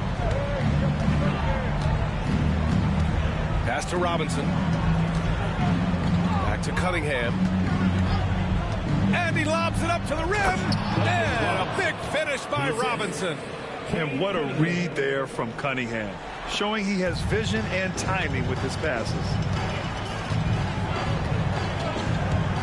Cunningham against Irving. Thompson outside. Dallas no good that time either. Since hitting 2 triples in the first half, he's been non-existent from out there. Oh, wasted no time on that one. They're improving, but still find themselves behind. Yeah, it'll take time. They need to keep stringing together positive possessions. And defensively, they need stops.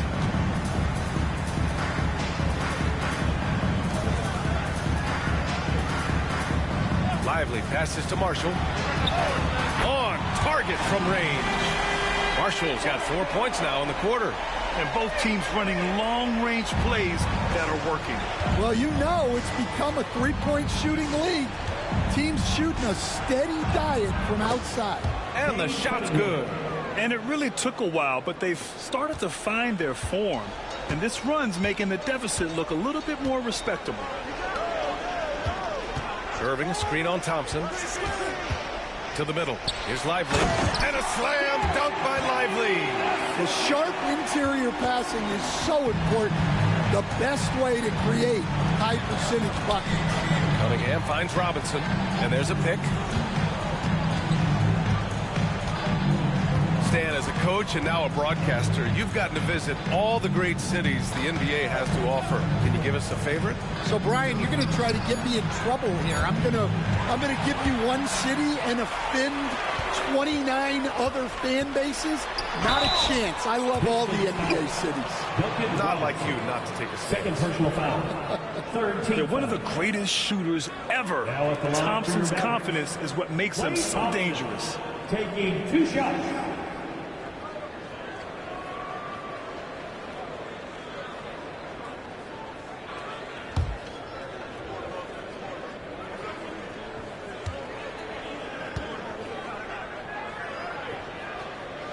That free throw is good from Thompson. They're doing great work at the free throw line this half. That bodes well for their chances to close out this game. Washington's checked in for Marshall.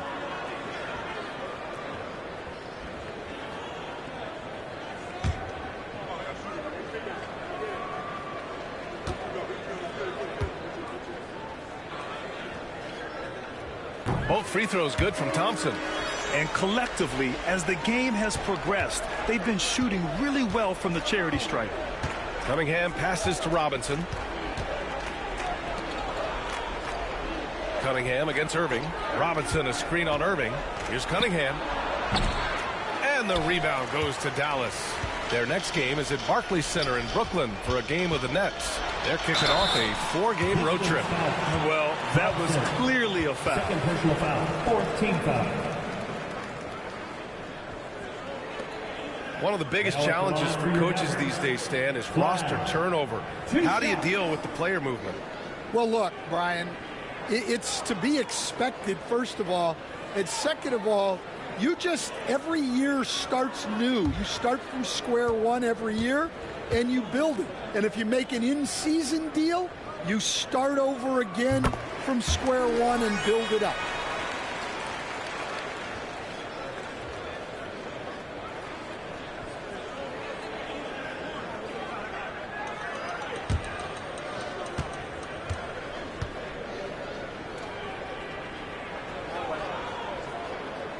So he picks up just 1 from the line that time. Detroit has gone 2 of 6 so far in the fourth. Pass to Duren.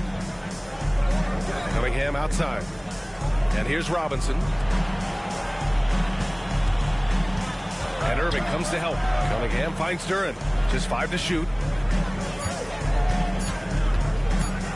Irving against Cunningham. And again, no good by Detroit. The Mavericks have gotten 7 to go out of 13 attempts during the fourth. Outside Irving. Pass to Thompson. Takes the three. Basket is good. Nice setup from Irving. Irving's got his 5th assist in this one. Their offense has been unstoppable, just firing on all cylinders. Well, clearly the defense has had no answer for them. Might be time to try something different. Now here's Robinson looking to win the run. And it's Irving with a rebound. Irving's got his 4th rebound in this one. Here's Thompson. And it's Dallas scoring again. Their ball movement on this run has been tremendous. It's led to a lot of good, clean, open looks. Things just don't seem to be clicking for them offensively. Yeah, they really need to find a way to get back on track. Cunningham on the wing. He's guarded by Irving. With the fadeaway. And they pick up 2. Cunningham's got 4 points this quarter. I mean, he does everything on the floor. Cunningham always with max effort. Irving against Cunningham. Thompson outside. Got a piece of it. Thompson with a steal.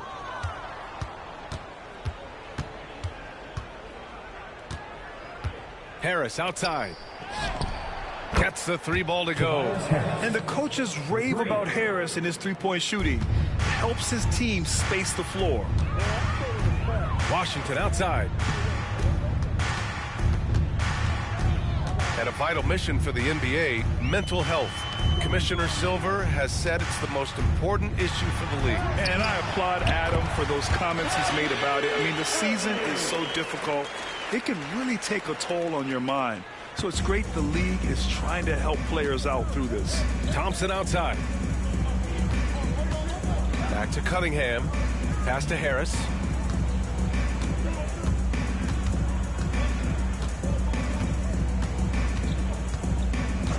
Five on the clock.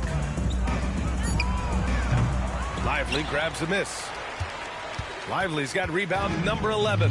Well, the scoreboard tells you everything you need to know about this one. A great showing here for the Mavericks. And the disparity in the talent was obvious by the end. Sometimes you just don't have enough ammunition to compete. Yeah, B.A., just a total beatdown. And the next time these teams meet, I can't imagine it'll be any different. And for the year now, they've chalked up 35 wins. And I'm sure they're happy to get even for what happened the last time these teams met. And what a huge performance it was for Kyrie Irving. Well, as a coach, it's so fun to watch a player dominate the game offensively like he did in this one. Count it. Impressive job by this team. And you really can't discount the impact of this crowd here. No, I'd be lying if I said the crowd doesn't have an impact. It's certainly felt from the head coach all the way down. And Detroit has possession. The Mavs get their last shot to go. Here's Cunningham. Off target with a jump hook. And so it's Irving who brings up the ball for Dallas.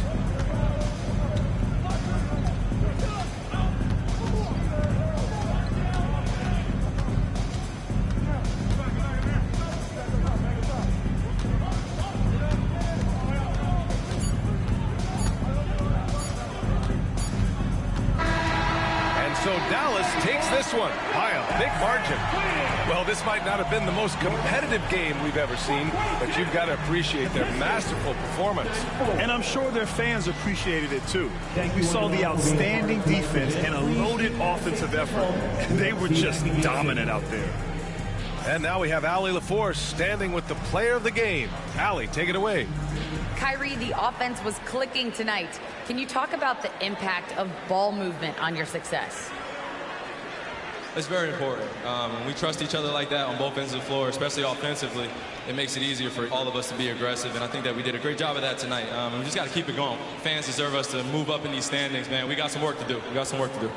This team is as deep as it gets. They're all willing to put the work in, guys. Allie, thank you as always. And that about wraps it up. For Grant Hill, Allie LaForce, and Coach Stan Van Gundy, this is Brian Anderson. Thank you for watching the NBA on 2K Sports. And as we leave you, here's a look at our player of the game, Kyrie Irving.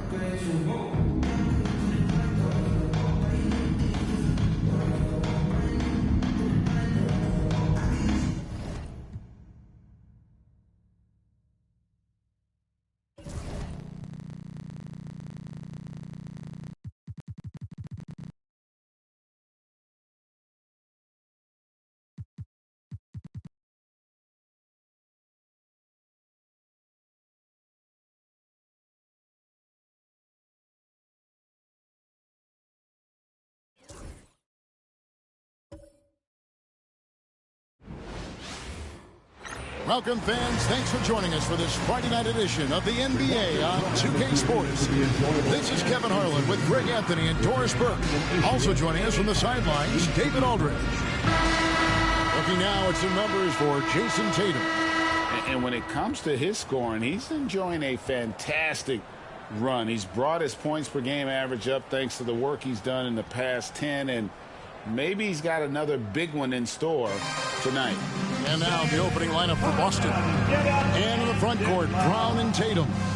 The guards are Pritchard and White, and it's Vucevic in at the 5. And for Utah, they've got Walker Kessler.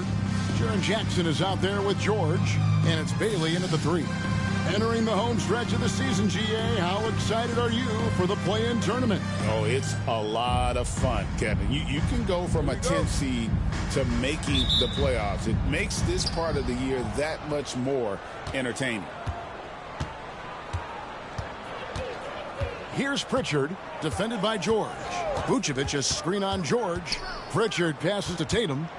I see you. Shot clock at 6. Shoots from 12. And the rebound by Jaren Jackson. Here's Sensabaugh. Left side, George.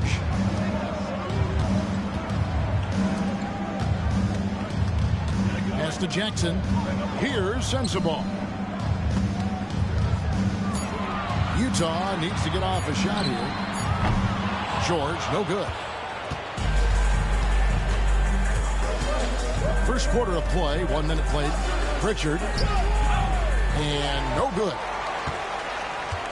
So the Jazz, their last game, a loss to the Clippers. Here's Sensabaugh. Outside for Jackson. Here's Bailey. And he can be counted on to put some points on the board every night. He's averaging right around 13.5 points a game. George with the bucket. This is where the length of Deontay George helps, right? Inside, he's so much longer than your typical guard. White looking around. Brown outside. Pass to Pritchard. The shot's good. Brown making the play. Well, this is where you see Jaylen Brown has evolved as a playmaker for his teammates. That's a pretty pass. Outside Jackson. Kessler the screen. Jackson passes to Kessler. Solid play in the low block, and that one's good. Yeah, Kessler right in that restricted area. Good finish. With a short break in the action, gives us a chance now to send it over to David Aldridge. Thanks, Kevin. Caught up with Will Hardy a few minutes ago. Now, of course, I asked Coach what his plan was about defending Jason Tatum. He said, I told our guys just to play smart, to play up on him, but not get baited into fouls, and try to get a hand in his face. Now, that's a difficult challenge for any defense, so we'll see what happens tonight. Guys? Thank you, David. Now George. After Jaylen Brown's three-pointer that didn't go, Jackson passes to Bailey. Takes a 3. Drills it from outside. You can't just stop when there's a pick set up. Gotta fight over it as a defender. You know exactly what that takes. It takes energy, it takes activity, it takes intensity. Now here's Tatum. Turned in an outstanding game against Brooklyn. Pass to Vucevic. For 3. Rebounded by the Jazz. Really just struggling here in the first few minutes. 5 attempts with only 1 fall. GA, these Boston Celtics are unquestionably a top-tier offensive unit. Stupendous shooting, excellent instincts with the ball. Yeah, they are a model offense in many ways, making it tough for many teams to keep up with it. And we've got a timeout from Joe Mazzulla. Wants to regroup and go over the strategy.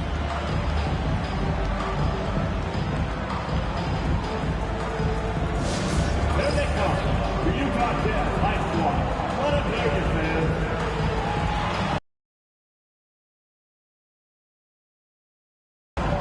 That's right, fans. Here's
look, let's see how the playoff race is shaping up out east. You look at Boston. Their season nearly over unless a form of miracle happens. Well, I think for Boston, they've been shockingly ineffective this season. I don't know if anyone thought they'd have this much of a struggle, but the chemistry's been horrible. You hit it on the head. And they have a bunch of individual pieces that simply don't fit together. And it's led to a hugely disappointing season. Now here's Brown, still without a basket. Here's White, gets the three-pointer to fall. He's not always assertive on the catch, but Derek White rise and fire from three-point, and it is on target. George with the screen on Brown. Here's Bailey. Some solid defense from Brown. No one to blame on that one but himself. You get looks like that, you've got to take advantage. Here's Tatum. Plays it up and banks it in. Well, Jason Tatum has worked hard to fill out his frame. It's not going to bother him that you're bringing a level of physicality. Now, here is George. He had 35 points last game out. Pass to Sensabaugh.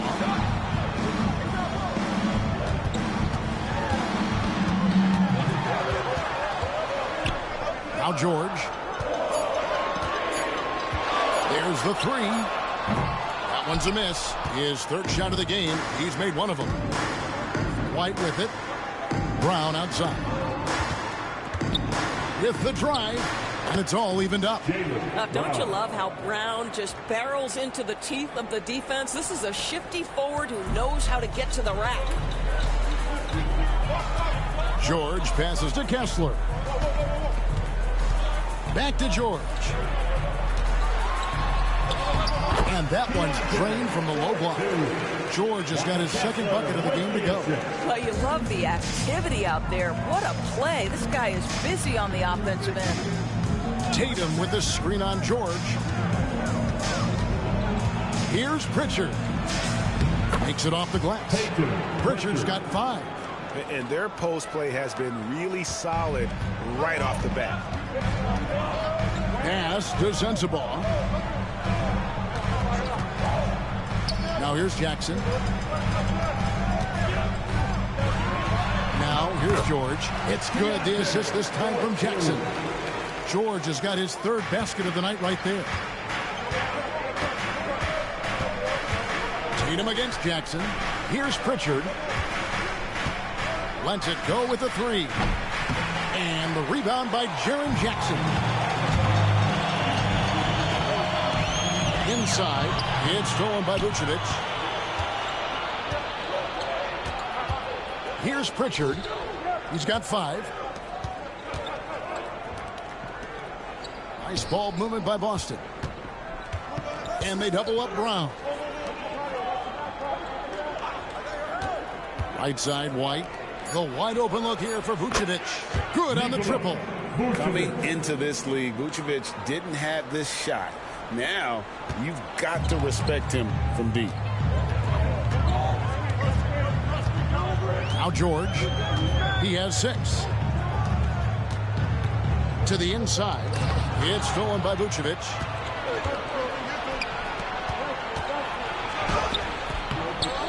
Tatum's shot is off.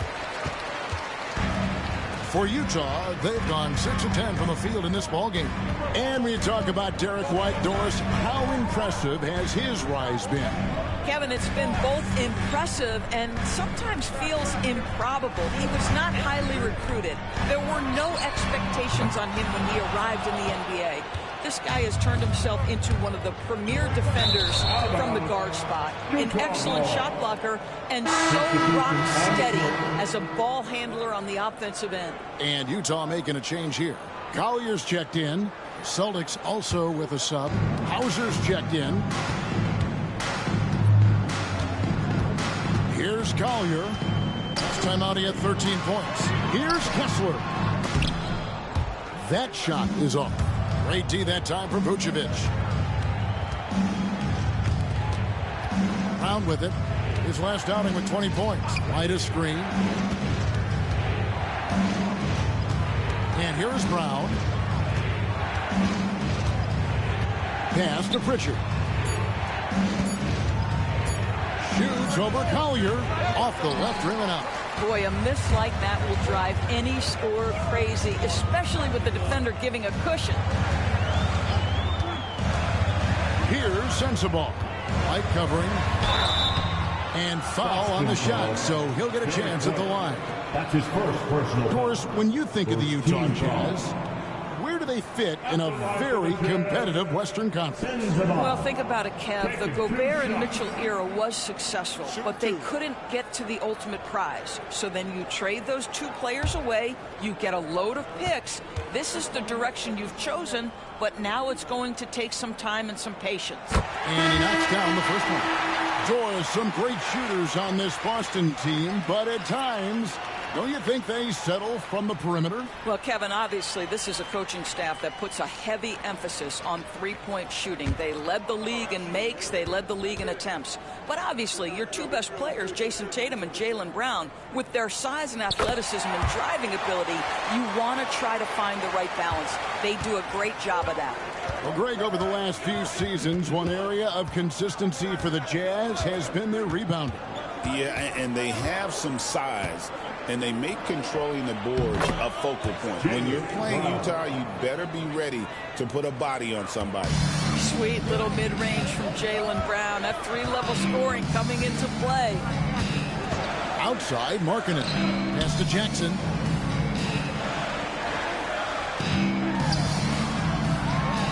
And he lays it straight in. And we've seen several lead changes tonight. Neither team giving an edge. And right now you love the chess match, right? The ability of each side to adjust to what the other is doing.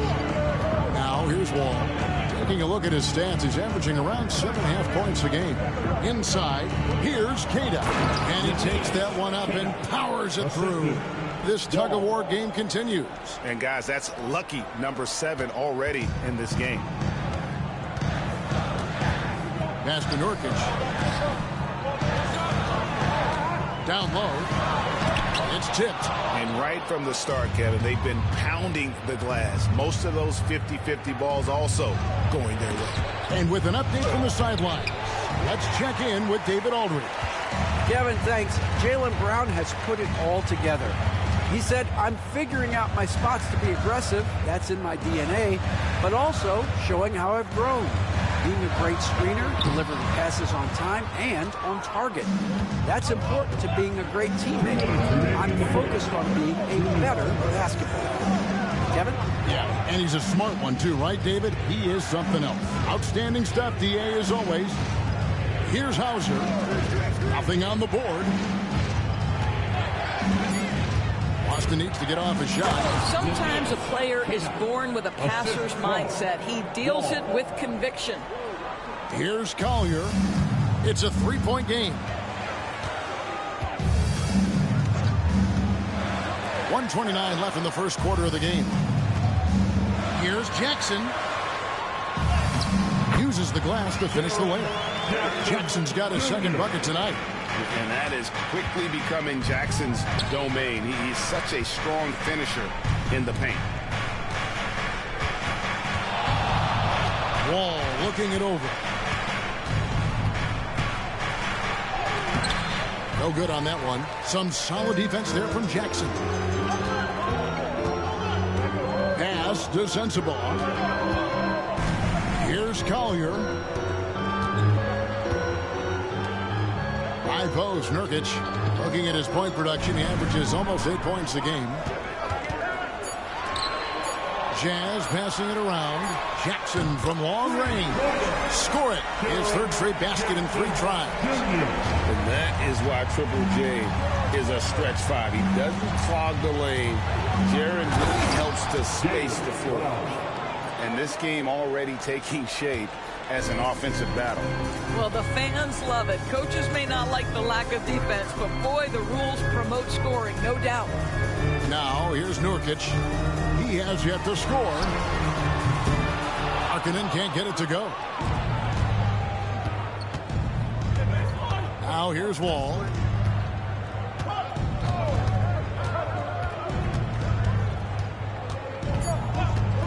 from downtown. Unable to get that one.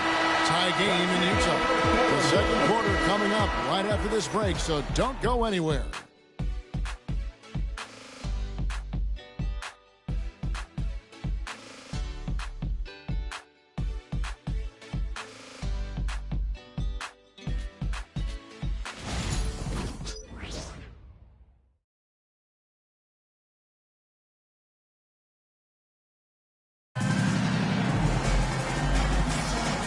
Close game underway so far. We'll see if either of these teams can jump out in the second quarter. And taking a look at the Jazz performance here, guys, what have they been doing or not doing? Well, when you control the glass, you control the second chance opportunities on both ends. And that's how they controlled the first quarter. I thought they were the much more physical team.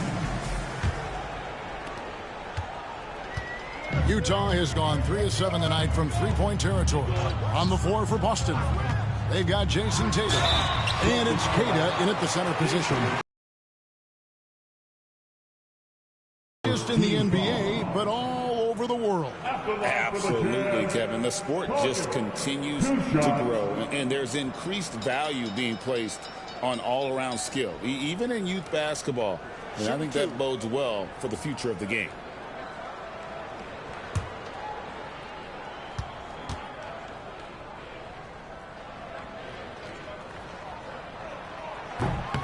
He misses the free throw. You know, Greg, thinking back to the glory days in Utah, they went to back-to-back finals in 97 and 98. Unfortunately, though, Kevin, that Stockton-Malone era, they just couldn't overcome the dynastic Bulls. The Jazz still searching for that first NBA title.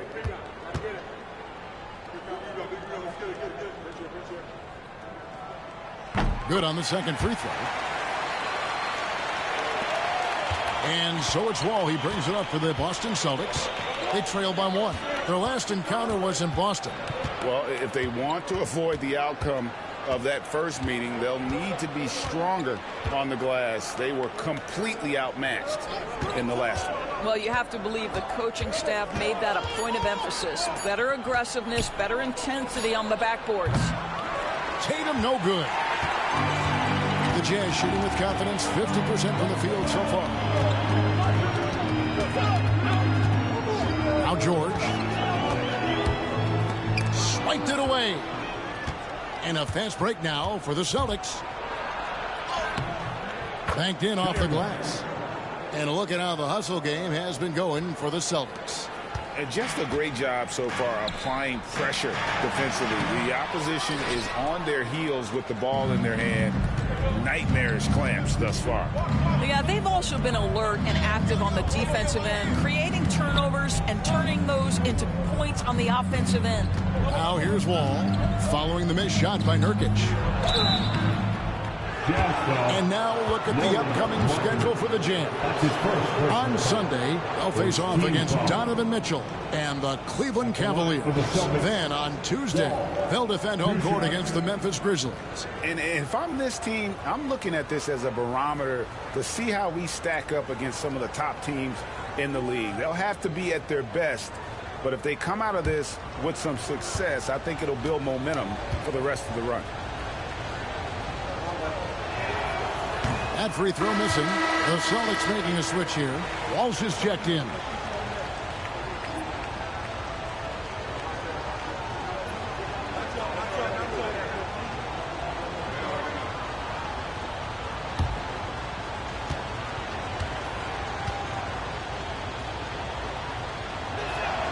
He hits the second from the line. Utah trailing here. And here in the second with about a minute and a half gone by. Pass to Nurkic. Here's Collier. He gives the team some steady offense, a bit under 10 points a game. It's good. Markkanen's got it all tied up now for Utah. Love to see the 7-footer Markkanen go right up with it. Doesn't give the defense time to react. Outside, Wall. Outside, Tatum. That's good. And so Wall with the assist. 3 points. Wall's got his third assist on the night. Utah's gone 3 of 7 tonight from three-point territory. Nurkic a screen on Tatum. From deep, George. That one, no good. Boston leading by 3. Outside, Wall. Tatum on the wing. Defended by George. From 6 away. Tatum using his size inside. And they're forcing the ball inside, and it's working like a charm. There's the lob to Markkanen. An emphatic alley-oop jam. Yeah, Markkanen, a big-time athlete. Send that lob up in the air, and he'll finish. Here's Wall. 11 points last game. And so Joe Mazzulla calls for the timeout. He's made the decision. He wants to huddle up with his guy.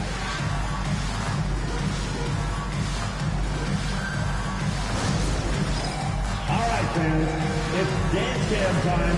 Get ready to dance like everyone's watching.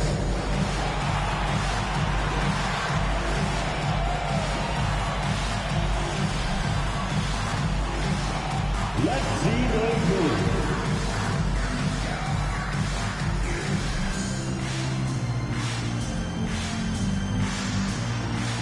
Keep it going.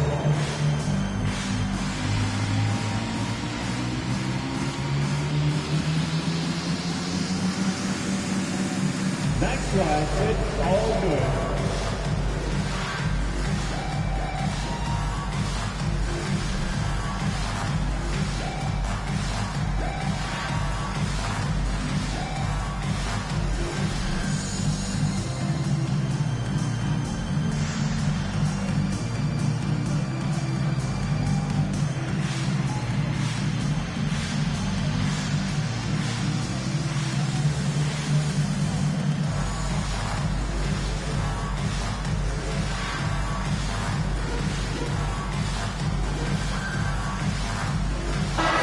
He's checked in for Boston. You know your low post players are going to take a lot of trips to the foul line. So it helps to have big men who can train free throws like this group can. Lauri Markkanen third. That is a very confident group of players at the free throw line. We haven't seen them struggle there as some of their brothers in the big man fraternity have. Not at all. They've got the kind of ability at the line that would be exceptional at any position. You can't defend them as physically as you would some other big men because of just how reliable they are up there. Now here's Tatum. 7 points in the game. And Tatum hammers it home. I love that Jason Tatum not settling for a jumper. He goes to the rim with authority. And you watch Jason Tatum year to year. He is a model of consistency across the board. The numbers are pretty similar, and the effort never wanes. Pass to Markkanen. All sorts of time. And that one off the back of the rim and in. Markkanen's got 6 here in this quarter. Well, after a less than stellar start in the first quarter, you like to see that shot go down. Tatum. Oh, Tatum finds a way. This guy has been a catalyst for them all game long. What a job leading them to this lead. Here's Collier. Now in the scoring column with that bucket. 1 for 2 this game. Good job attacking. Those restricted area shots are what every NBA team is looking for. Gonzalez passes to Tatum. Fires for 3. Rebound, Utah. And he didn't punish them for the weak coverage there, but they can't count on him to continue missing.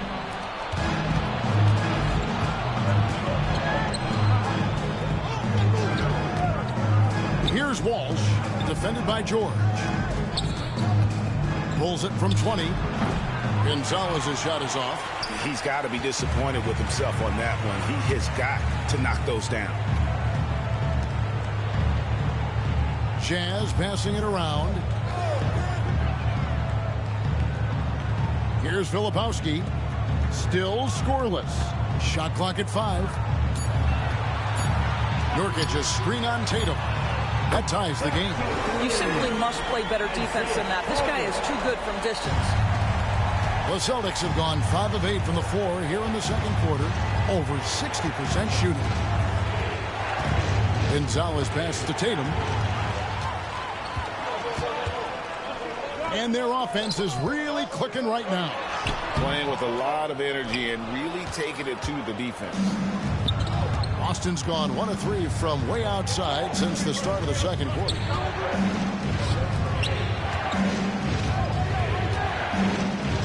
Tatum draws the double. And he gets the whistle for the 3-second call. And a moment now to check out some of the numbers for Tatum. Putting up about 25 points per game, 6 rebounds, and 4 assists. And he brings it for them every game on the offensive end.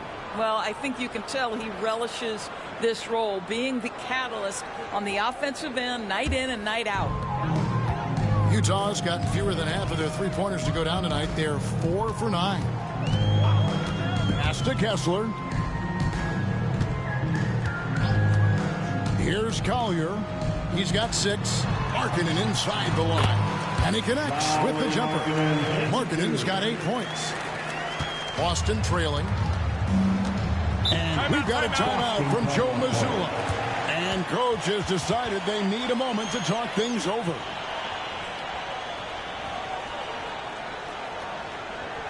Make some noise and get out of your seat for your Utah Jazz.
Substitutions here.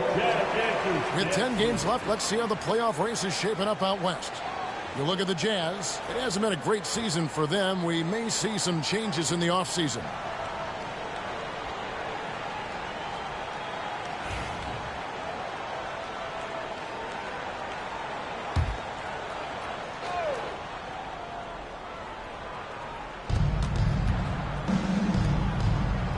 Here's Pritchard, defended by George. To the paint. Here's White. Derek White, fearless on the interior right there. Tremendous finish. Back to George. Here's Bailey. That ball, nice feed that time from George. George has got 3 assists in the game. Jackson against Tatum. Outside, White. Tatum with it. He's got 11. Clock at 6. Vucevic a screen on Jackson. The 3 from Tatum. It's hauled in by Sensabaugh. Jazz have gone 7 for 10 here in the second quarter. They'd like to keep up that nice pace.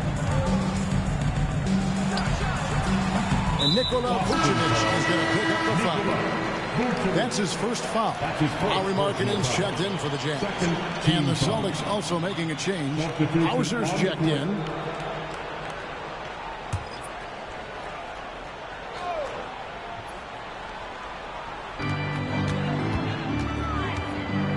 Here's Sensabaugh. 5 points in the game. This one for 3. The Jazz again can't hit it. And here's White. He'll bring it up for the Celtics. They're coming off that win against the Nets. And in that one, the offensive execution made the difference. They found and exploited the mismatch repeatedly. Well, it was certainly a game that their analytics people had to love breaking down. I thought they exposed every weakness in the defense. And now the latest from our reporter, David Aldridge. Hey, Kevin. Celtics coach Joe Mazzulla has talked about the two J's, Jaylen Brown and Jason Tatum. He says they've been lumped together because they play a similar position, but they don't have to be similar. They've got to be able to express who they are and not constantly be compared to each other. They're not the same. Kevin? Back, David, remember a couple years ago, there was some thought that maybe one would be traded. I'm glad they're still together. White, good. Yeah, on the catch-and-shoot game, Derek White, very assertive, ready to react. Jazz trail by 3. Outside Jackson. Pass to Bailey. There's the pick. Right side Markkanen. Over Brown. And it's out of bounds. The Celtics will take it the other way. And with a break here, let's look at the stats for Jaylen Brown. And he's right up there in the top 20 in scoring. Certainly a force to be reckoned with offensively. And back to his efficiency from 3, as you said, he's top 10 in the league. Defenses are now trying to deny him the basketball, but really to no avail. Pritchard passes to Vucevic. And here is Brown. Tries the spin move. And it's sent back by Kessler. Such a disruptive defender, Kessler, one of the best shot blockers this league has to offer. Now that we have a second, let's take a quick peek at the rebounding numbers for the last handful of seasons for Nikola Vucevic. It's a concerning trend for him. Whether he's lost some strength or just isn't putting in as much effort on the glass as he used to, he's not rebounding nearly as effectively anymore. And that's something that needs to change. Pritchard gets the bucket.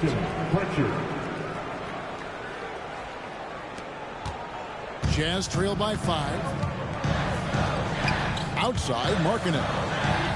Pass to Sensabaugh. Kessler the screen.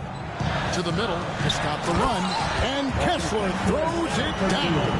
Wow, Kessler punishing the rim on that finish. Outside, White. Brown outside. And the call on the shot that sends him to the line. It's on Lauri Markkanen. You know, many see Brown as a scorer, but Doris, he's put more of an emphasis on his defense in recent seasons. You're exactly right, Kevin. He's taken tremendous pride in asking his coaches to put him on the best offensive player. When he's the point of attack defensively, look out. He can give a lot of headaches to ball handlers. Free throw good from Brown. And Greg, we were talking Jaylen Brown making the 2023 All-NBA second team. That was big for him, wasn't it? Yeah, Kevin, it made Jaylen eligible for the Supermax, signing for that 5-year extension in July of 23. At the time, the largest contract in NBA history.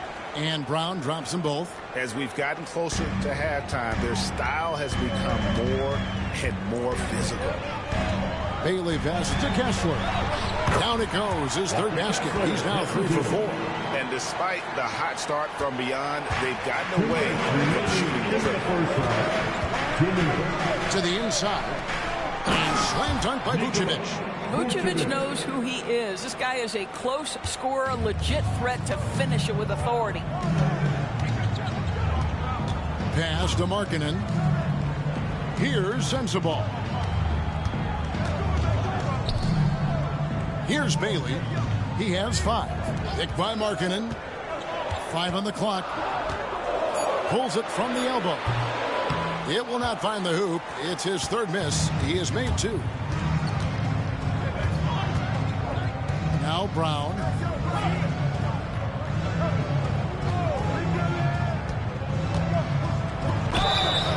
And foul on the shot. He'll shoot 2 at the free throw line. Boy, you have got to appreciate how hard Jaylen Brown goes. Amazing how he gets defenders to foul him when he's going up with his shot.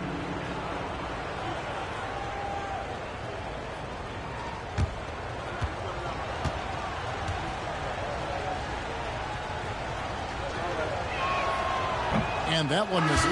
You think about what Jaylen Brown brings to the table. Elite athleticism, three-point shot making, attacking the rim in transition, so much to like. And the Celtics making a change here. Walsh is checked in.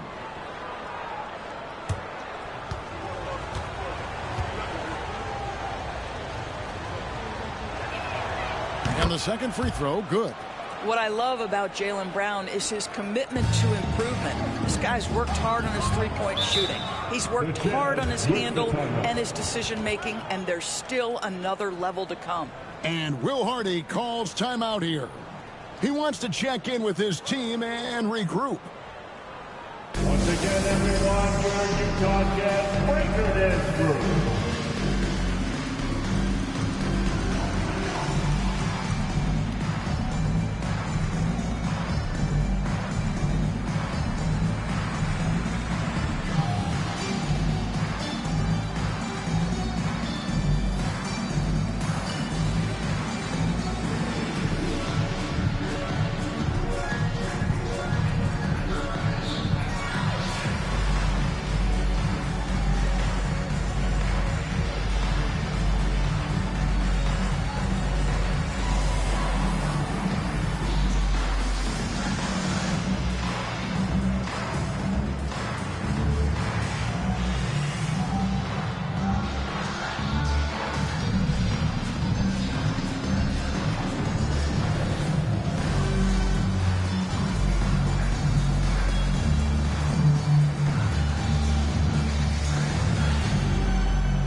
And now here are the 2K leaderboard. Since the All-Star break, these teams are leading the NBA in second chance points.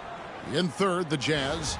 Not many will go after it on the offensive boards the way they do. I mean, and particularly since the break, they have really made teams pay on the inside.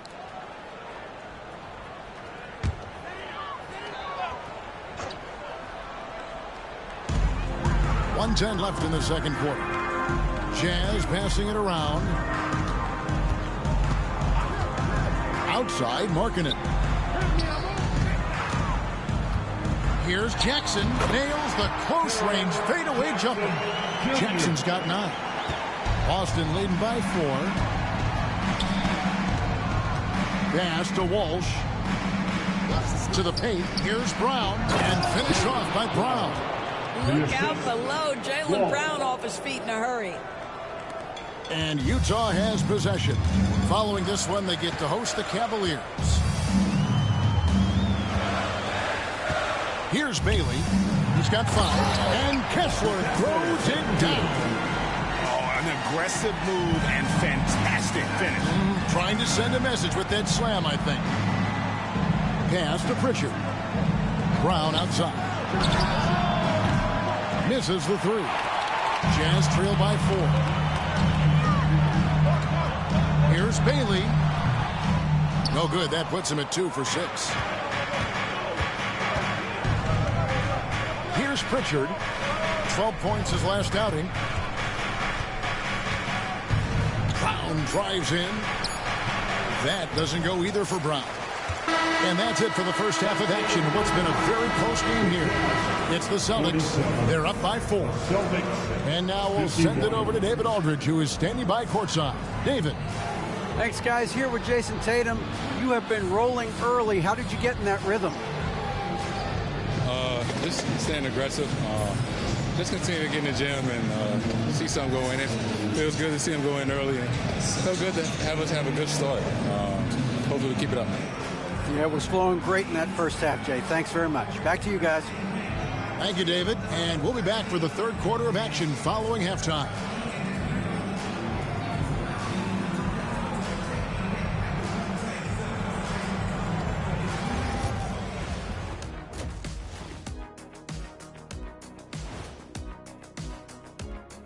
Thanks for joining us for this fun-filled burst of basketball bliss.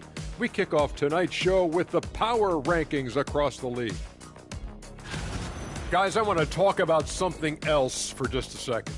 Is it me? Or have the alternative jerseys around the league gotten a little too creative? I wish you wear an alternative jersey every once in a while, Ernie. Yeah, man. You know, your threads are getting a little bit stale. You know what I'm saying? Hey, what's up with this? I just asked a basketball question, and now it's a personal attack. I'm done with you two. And now let's turn to the first half of our game. It's been all about Jaylen Brown so far. Well, not settling. He's shooting well because he seems to be getting the shots he wants. Listen, a guy like that can always get a shot that he wants, Ernie. And that's all for us. Now it's time to send it back to Kevin Harlan for the beginning of the third quarter.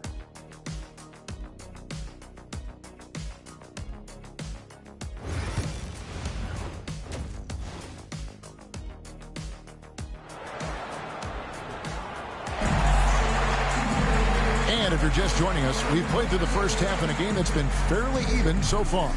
It's been a clinic out there by Jaylen Brown.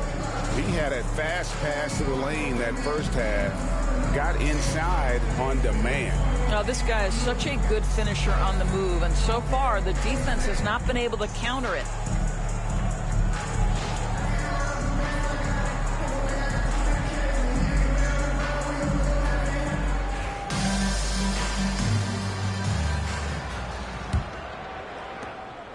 And here's George. He'll bring it up for Utah.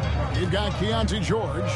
Walker Kessler is out there with Jaren Jackson. And it's Sensabaugh in at the two-guard spot. That's the group right now for Utah. Here's Sensabaugh. Back to Jackson. Played in with a nice touch off the glass. Jackson's got 11 points. What agility there. Look how quick Jackson moves after setting the screen. Perfect execution. Here's Tatum. And contact on the shot, so he'll be shooting free throws here. It's safe to say Jason Tatum is a bona fide superstar. He certainly is, Kevin, and really been a big-time star from the time he was 23 years old. Lots of pressure on this young player, but Jason's not only embraced it, he's thrived under it.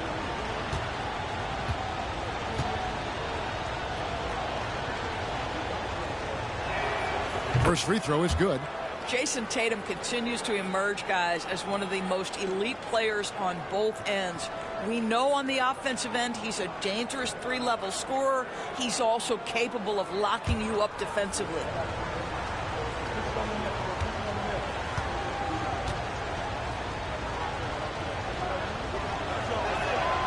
And so Tatum nails them both. Jazz trail by 4.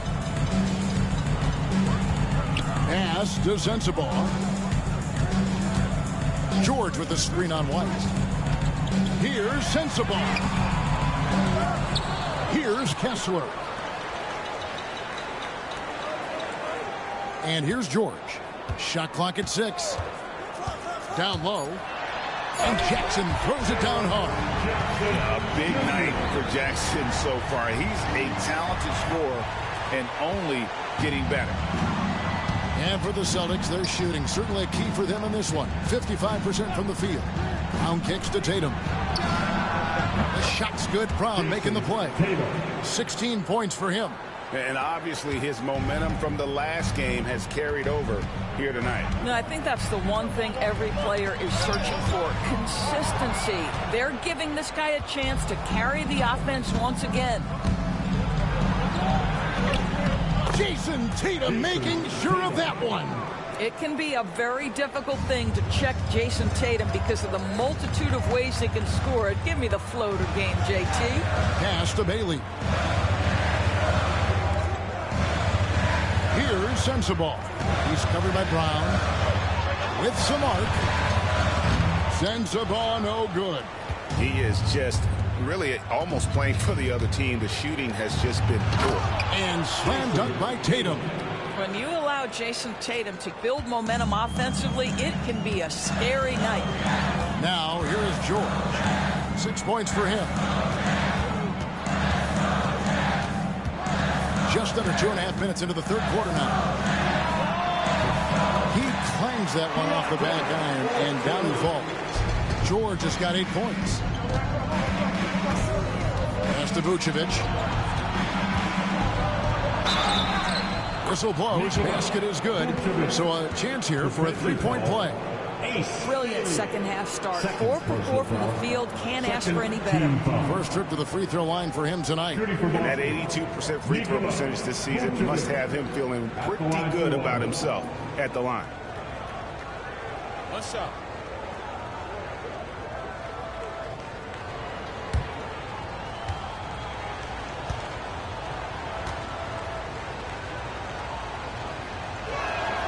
Free throw drops for Vucevic. Well, Nikola Vucevic is a capable back-to-the-basket scorer, and he plays with tremendous confidence, guys. Pass to George. Lets the 3 fly. Rebounded by Vucevic. He couldn't believe how open he was. He just couldn't convert it. Here's Pritchard, defended by George. Tatum on the wing. Shooting foul as the whistle blows. He'll shoot 2 free throws. That's on Jaren Jackson. You can see Jason Tatum not letting the pressure get to him, just calmly sinking the bucket. Taking 2 shots. Shoot 2.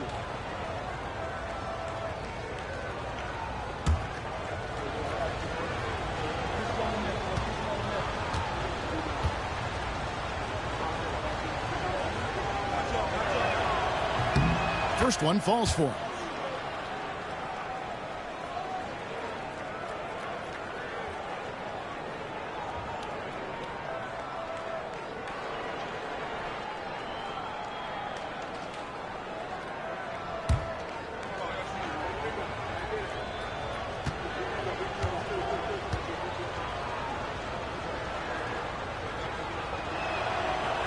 He doesn't get the second one. Jazz trail by 11. Here's Sensabaugh. He has 5. Jackson passes to Bailey. Jackson with the screen. Bailey misses. Boston's gone 6 of 14 with the 3 ball tonight. Just a little over 40%. And they're able to recover. Here's Tatum. And he recovers it. And not hard to see why they are giving up points on this run. Just too many good looks from in close. And George kicks to Jackson. George looking around. 3-pointer. That's good by Sensabaugh. Sensabaugh's got 8 points. Well, Keontae George demonstrating right there he's a team-first guy. Teammate open, you put it where it needs to be. Inside, here's Pritchard. Beautiful dish, and the layup goes down. And it just seems that every pass they make is leading to a score. Just great ball movement. Pass to Bailey. Here's Sensabaugh. Outside Jackson. And again, it's the Jazz from deep. Quick thinking from Jackson. When he's rising and firing fast, you know he's in the zone. Brown outside. White setting the pick for Brown. Fires from deep. Kessler with the rebound. Jazz trail by 9. Here's Sensabaugh. 8 points for him. Pass to Jackson.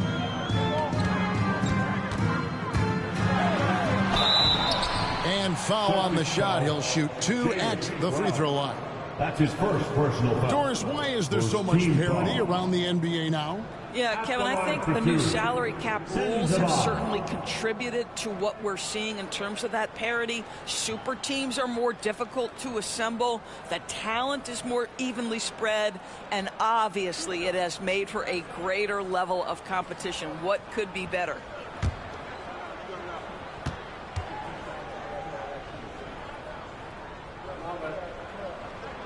First free throw is good.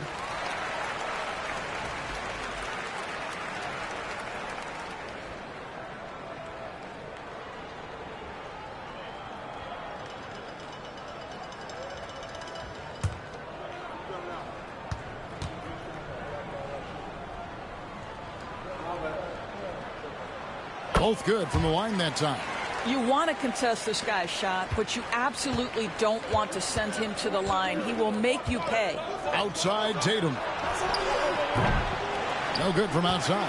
And that's how you have to defend him out there on the three-point line. Played him perfectly. Pass to Kessler. Here's Bailey. Back to Kessler. On the wing, Jackson. George with the bounce pass. Shoots. The Jazz again can't hit it. Well, that's just inconsistency from him, and it's happened all night, and it hasn't helped their cause. Vucevic finds Brown. Back to Vucevic. Pass to Pritchard. The shot's good on the assist by Vucevic. Pritchard's got 5 points now this quarter. Well, you can see why his teammates love playing with him. Vucevic willing to find the open guy. Here's Bailey. Jaylen Brown with the rebound. Brown's got 4 rebounds now tonight. Pritchard passes to Brown. Vucevic against Kessler. Vucevic down low. 10 points for him. And done a much better job from the line for this half. They've gotten that percentage up over 80 for the game. And guys, what do you think about the offensive approach so far that we've seen for the Celtics? I like this throwback approach they're taking, looking to score high percentage shots in the paint. And so far, it's working.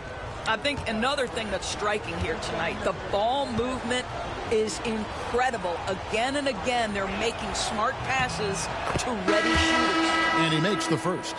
And good job bringing that free throw percentage up here in the second half, doing a great job at the line. The Jazz making a switch here. Markkanen's checked in, and the Celtics also making a change. Hauser's checked in.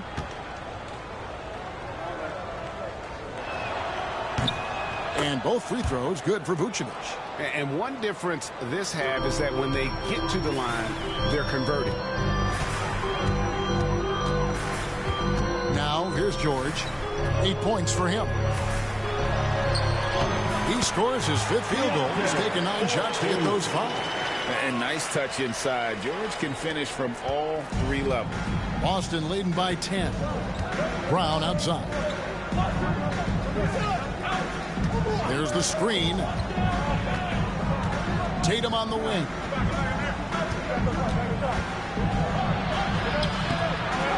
Kessler with the rebound.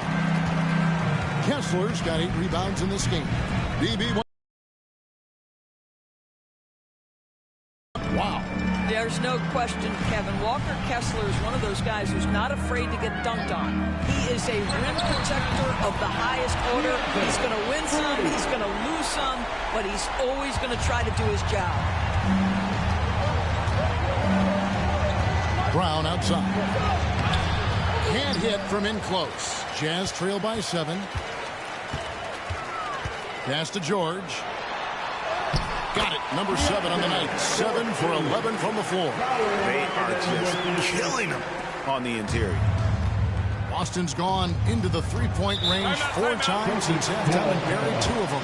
And we've got a timeout from Joe Mazzulla. Wants to talk some things over. Might be seeing some things to adjust.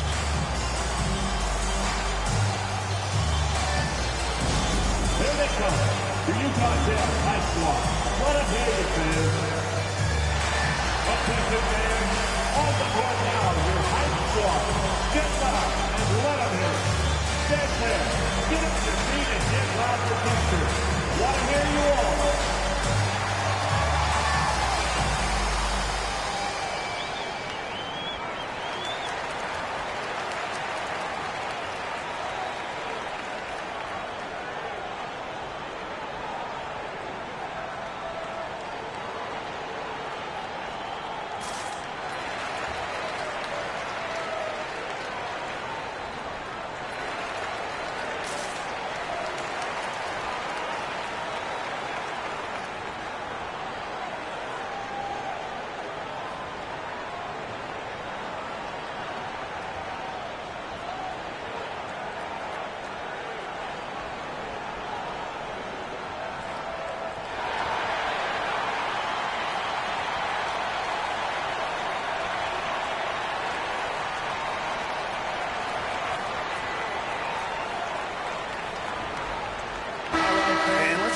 look at the numbers for Nikola Vucevic. He's putting up about 12 points a game, 7 rebounds, and 2 assists. You know, you look at the numbers and you think that this is great, but we know that he's capable of even bigger production. You know, the numbers look okay, but the eye test tells us unequivocally he is capable of more. That is the sign of a star right there. Jazz on D. And that time, also a missed shot. Here's Sensible. He's covered by Brown. Outside, Markkanen. Outside, Jackson. 5 to shoot. Here's Sensible. He's covered by Brown. Boston leading by 5. To the paint. Here's Pritchard. 12 points for him. Here's Tatum. The rebound by the Jazz. George has got 4 rebounds now tonight. Markkanen can't get it to go. And so Brown will bring it up for the Celtics. Here's Tatum. Tatum willing it to go. Well, with the high release point, Jason Tatum can be calm under duress on the interior. That's nice. George passes to Kessler. Back to George. Good for his 8th field goal. He's attempted a dozen shots. Well, they're not behind because of this guy. He is putting on a tremendous run. Here's Pritchard. He gives the team some steady offense, a bit under 10 points a game. Outside Tatum.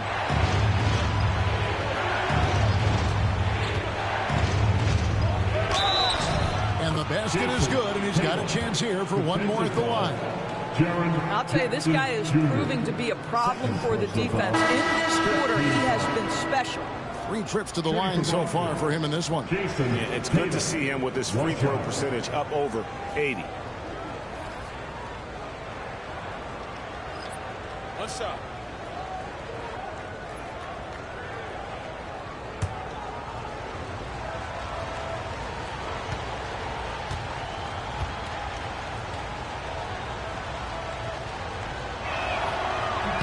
And that one falls for Tatum. And after attempting no free throws in the first half, now he's putting the defense back on its heels.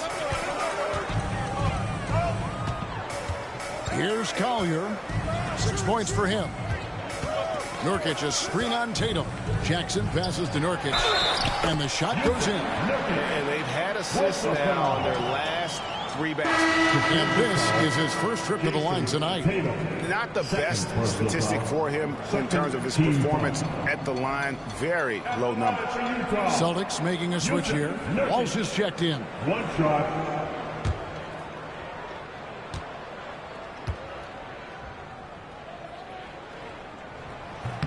Free throw good. Nurkic. One of the things I think teams love when you have Jusuf Nurkic is the kind of physicality he brings nightly in the middle of the paint. This is a guy who's capable of 20 and 20 on a good night. And he's fouled pretty hard on that shot, but he's got the chance to pick up the points at the line. Keontae George picks one up. Really the right play defensively. If you can't block, force him to the line. He's made 3 of his 4 free throw attempts in the game. And you know what? The work he's put in at the line starting to pay off. How about 78% on the season?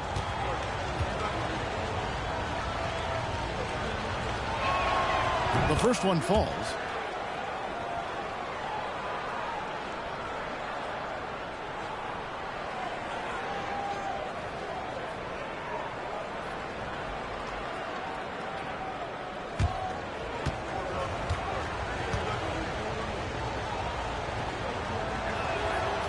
And he makes the first, but misses the second. Well, it hasn't been the most efficient game for this guy, but their team is fortunate to still be out in front. And there it is for him. Collier's got 8. 1:58 left in the third quarter of the game. Brown against George. Now Brown. He's got 12. 6 to shoot. Stolen by Markkanen. And now here's Markkanen, the fast break chance. And out of bounds as the Celtics gain possession. While there's a chance, let's show you the teams that have thrived on the fast break this season. The Jazz second. You know, it's an entertaining style of play. And look, I mean, those are the baskets you want if you've got the legs for it. Scoring becomes a lot easier. Luke's checked in for Keontae George.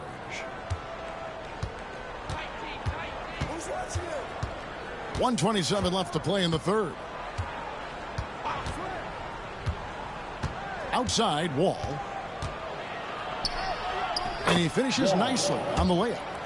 And the Celtics lead by 6. And after really leaning on that three-point shot in the first half, seeming like they're just getting away from it here in the second. More of the shots coming from the interior. There's a lot to deal with when you're talking about Markkanen. This guy is skilled at 7 feet, can put it on the deck. This guy's just a very difficult guy to guard. The 7th pick in 2017, Lauri Markkanen, almost a throw-in that Donovan Mitchell trade. That's incredible to think of now in the context of this guy becoming an all-star in his own right, Kevin. I mean, Markkanen is a 7-footer who's got efficient offensive numbers, like 50, 40, 90 type numbers. He is an uncommon talent.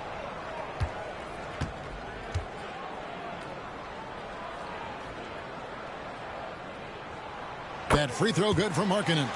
And what I love about Markkanen, he takes care of the basketball, and that's a result of being patient, playing smart, and just generally getting his points within the flow of the offense. Now here's Wall. Uses the glass to finish the layup. Wall's got his second bucket of the night. A defensive breakdown there, no doubt about it. I mean, he's a guy who have to be focused on defensively. Williams with the ball. Markkanen a screen on Wall. And the basket is good. Got him to go through on the contact, so a free throw coming up. A great opportunity for a three-point play. For Utah, they have been good at the free throw line. This one, 7 of 8. And Utah making a change here. Williams is checked in. For Utah, Collier, 1 shot.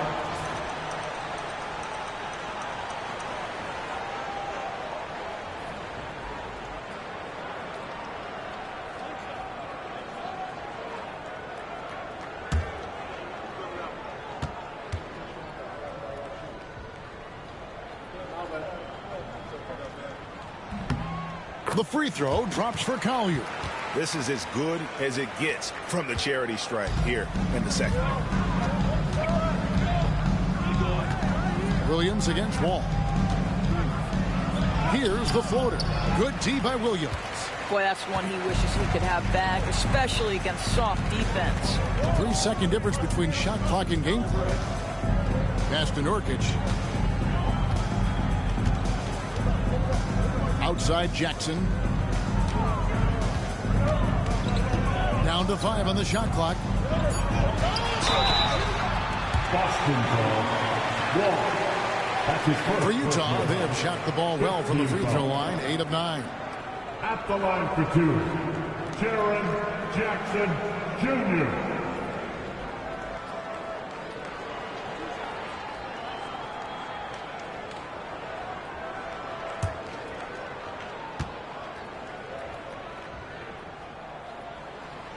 And he can't get the first one.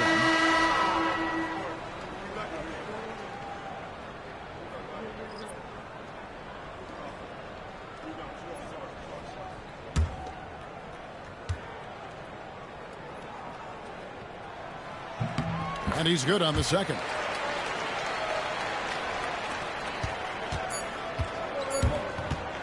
Fires from way outside. That shot, no good. Wonderful performance for Jason Tatum. He has been the story so far for the Boston Celtics. A grand total of 28 points for him in the game now. They have no answer for him defensively. Don't go anywhere. We'll be right back.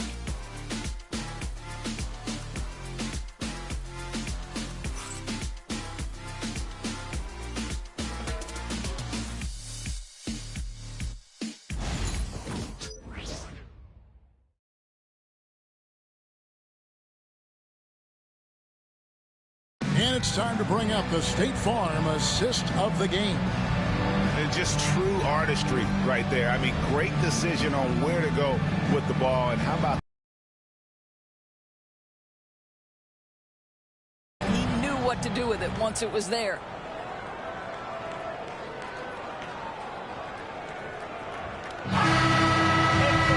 And with 3 quarters behind us, we start the 4th quarter, what is still anybody's ball game. On the floor for Boston, we've got Tatum, and it's Hauser in at the 3 slot. Wall passes to Tatum, and good, coming off the assist by Wall.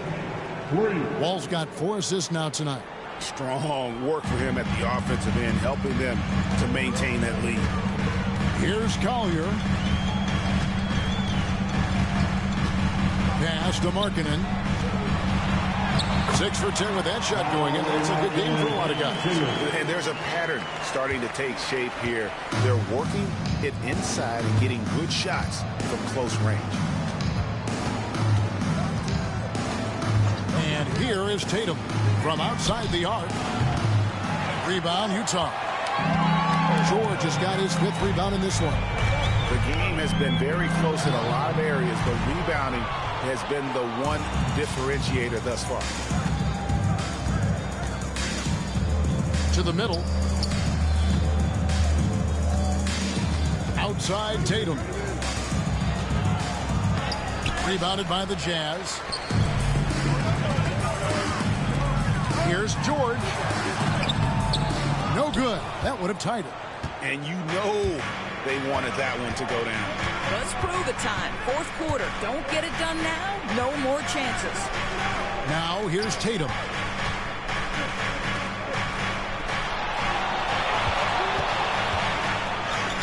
Through contact, Tatum. Well, size and skill. Tatum on the interior. Yes, sir. Jazz trail by 4. Here's Collier.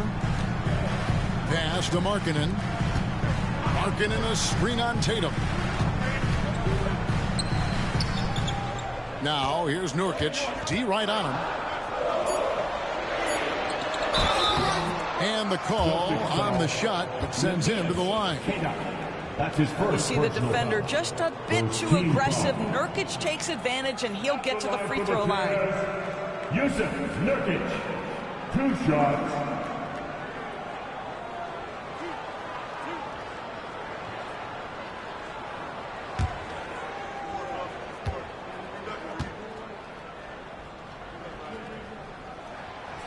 That free throw, no good. The Jazz making a switch here. Sensabaugh is checked in. Pritchard, he's checked in for the Celtics.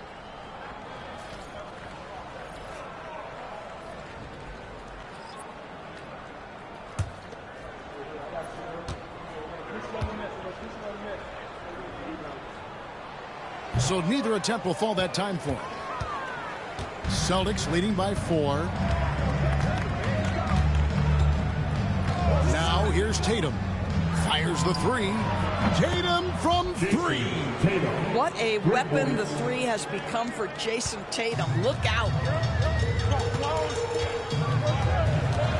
Just a little under 2.5 minutes have passed now here in the 4th. Pass to Sensabaugh. The Jazz again can't hit it. Listen, that's a look he can hit, but right now he can't throw it in the ocean. Here's Wall. Tatum with it. That's good. And so Wall with the assist. Wall's got 5 assists in the game. Well, they're leading in large part because of the work he's put in this quarter. This is nicely done. And Will Hardy is called timeout. And that timeout by Coach was carefully measured, wanting to make sure that everybody is on the same page here. Chance Cam, get ready, everyone. You see yourself on the screen and you show us your best move. Let's go.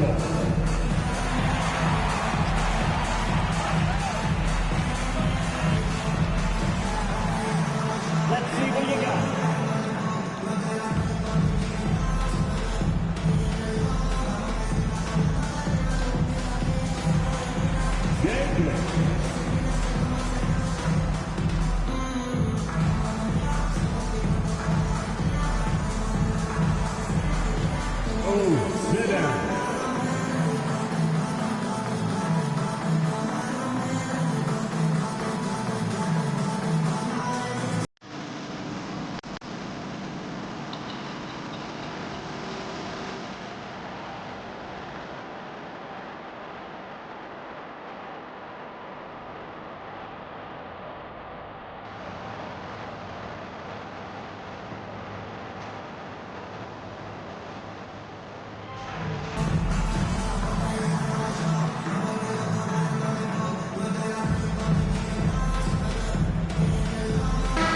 And while we've got a moment, let's send it over to our terrific reporter, David Aldridge.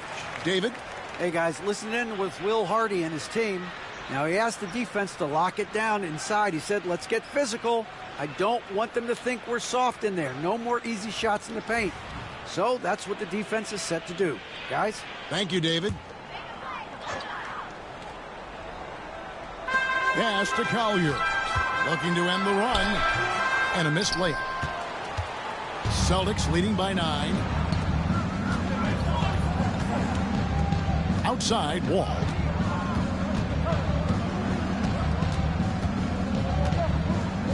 To the inside. Cada's shot is off. I'll tell you, most of the time this guy's going to finish that, but that was tremendous defense that prohibits him from completing the play. Pass to Sensabaugh. And he uses the glass on the layup. And you can feel the excitement in the building. Both of these teams pouring it on. There's been a bit of a flurry here late, and this game may come down to which side gets a stop or two. And the Celtics with possession here, following the bucket by the Jazz. Nurkic with the steal. Here's Markkanen. Scores the bucket. He's 7 for 11 and continues to look good. And that was the right call. When you need a basket, go to the guys you trust the most. Well, you've got to earn trust and equity by making shots. Nice delivery there. Here's Hauser. Pass to Tatum. 6 on the shot clock. Draws contact on the shot, and now a three-point play chance as he'll head to the line.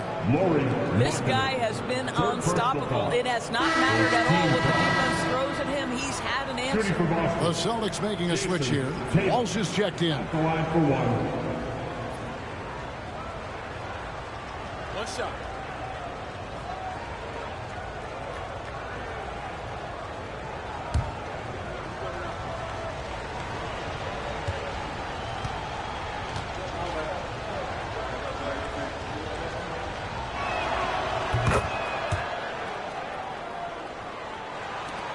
Jazz trail by 8. Here's Collier.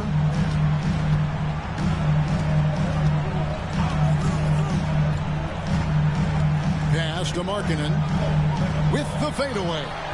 The rebound by Cada. Cada's got 7 rebounds in the game. Here's Pritchard. The rebound by Collier. For Utah, they've gone 3 of 8 here in the fourth quarter. Now, here is George. Count the basket. George has got 13 points here in the second half alone. Deontay George proved to be comfortable from the outset in the league. This guy is relentless offensively. Here's the screen. And here's Tatum for 3. Rebound, Utah. Nurkic has got 7 rebounds in the game. Here's Sensabaugh. Yep, that one goes. Now just a 4-point Celtic lead. Yeah, I love the communication and the chemistry between those teammates. Here's Pritchard. This ball moved by Boston. Down low. Cada, a great 1-2 punch. Beautiful pass and nasty jam. The knee just kind of stepping aside and letting him get to the rim. There's a reason, GA, the lead is what it is right now. I tell you, you can't get stops if you're unwilling to put in the work. Here's Sensabaugh. And he drops in the layup off the glass. Sensabaugh has got 6 here in this quarter. Pick works well there. Not much resistance from the D. It takes incredible effort to stay connected to the hip of the offensive player. You've got to want to work. Now here's Tatum. Fouled on the shot and picks up 2 points. So 1 free throw coming up. Efficiency has been the hallmark right now down the stretch. He is making the most of his opportunities. At the line for the Celtics, Jason Tatum. 1 shot. Mind the lanes. Mind the lanes. 1 shot.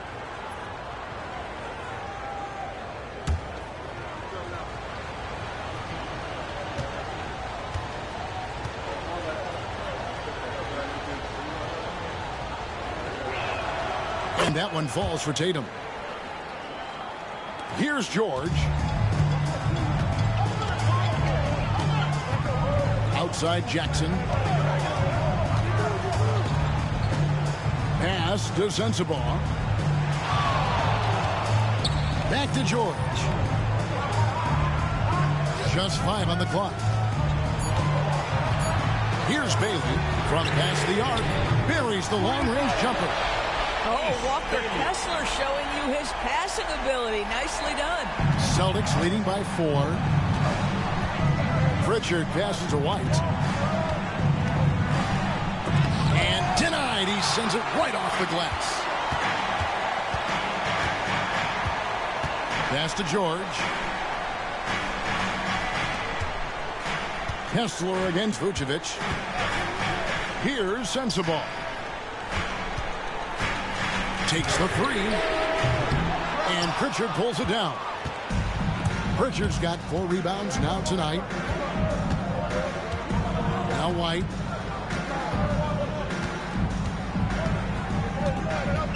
Vucevic setting the pick for White. Busted. No good that time either. Jazz trail by 4. To the paint. Here's Bailey.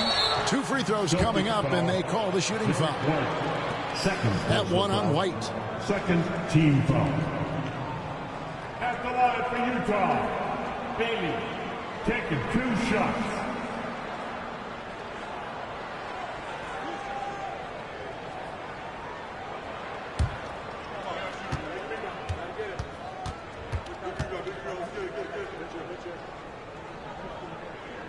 And the first one at the line is good.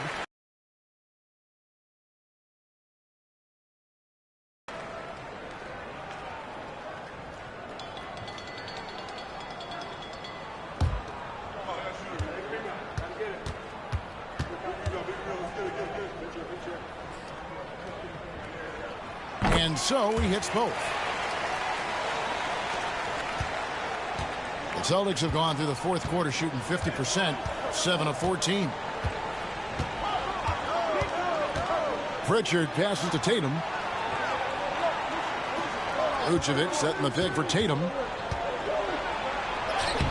Banked in off the glass. Tatum's got 46 points. They're finding lanes to the hoop now with consistency. 5 buckets in a row from the paint. Pass to Bailey. Kessler against Vucevic, and the officials calling for a 3-second violation. Celtics ball. You gotta love strong defense, especially when it comes in the form of harsh rejections. Wow. And this is why coaches stress the importance of defense. Big block there in this close game. Celtics leading by 4. Here's Pritchard. White the pass to Tatum. Vucevic is screen on Jackson. Tatum, that's for 2. Kessler with the rebound. Utah has gone 1 of 3 from outside the arc since we've reached the 4th quarter. Here's Bailey. He's covered by Brown. There's Jackson with the 3. It's hauled in by Brown. Boston's gone 2 of 5 on 3-point shots since the end of the 3rd quarter. Pass to Pritchard. Tatum with the screen on George. And a miss there on the triple. Boy, a wide open shot from his favorite spot. That is one he'd like to have back. And stolen by Tatum. To the inside. Vucevic. And blocked. That one goes careening off the glass. Now George. Here's the 3. Drills the 3-pointer. Sensabaugh's got 9 points in the quarter. Building confidence in that deep ball. 1 from distance in the first, 2 in the second. Vucevic setting the pick for White. And they come right back with their own 3-pointer. And the Celtics lead by 4. The Jazz have got a pretty good rhythm going offensively, shooting 8 of 15 for the quarter. Kessler, the screen. Here's Sensible. And the Jazz, another three. And the crowd is loving this long-range bomb attack that we're seeing here tonight, coming right back to answer a three with one of their own. Now, here's Brown. Left side, Tatum. Just 5 to shoot. Puts up a deep three. Rebounded by the Jazz. Sensabaugh got rebound number 5 here tonight.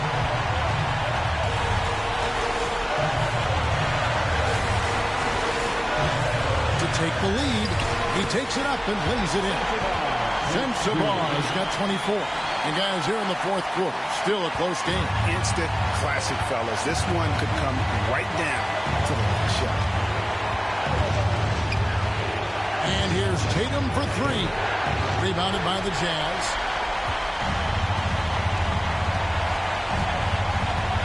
.106 left in the fourth. They double in with Vucevic. Pass to Kessler. It's stolen by Vucevic. To the middle. Here's Tatum. It's hauled in by Sensible. He lobs it up. Money! Wow, Walker Kessler with some big-time confidence. And we've got a timeout from Joe Mazzulla. This is a huge moment, folks, in this game. And he wants to be prepared. Flawless fans get free t-shirts.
Seconds left in the fourth quarter.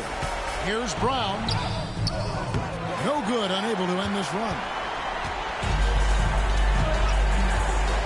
Here's Bailey driving in. That shot off. Great D that time from Vucevic. Points are an absolute must here. And no time to waste. Not at this point in the game. The kick out to Brown. There's 14 seconds left here in the fourth quarter. From deep, 6 to shoot. Misses the 3. And they commit an intentional foul. It's another one of those so they can get into the penalty. Yeah, you can't let them hold the ball and just milk those last seconds away. And Will Hardy is called timeout. And he knows there's no room for mistakes and wants everyone on the same page. Here they come. Score, Utah, and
commits the intentional foul.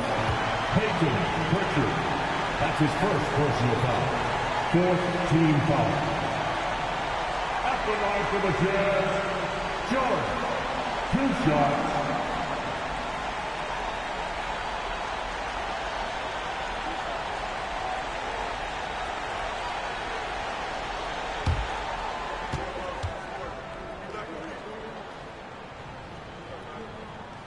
Good on the first, and that gives them a 4-point cushion.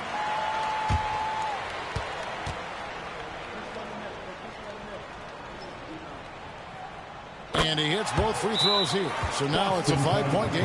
Well, you love a guy who gets himself to the line, takes his time, and makes the free throws. Complete professional.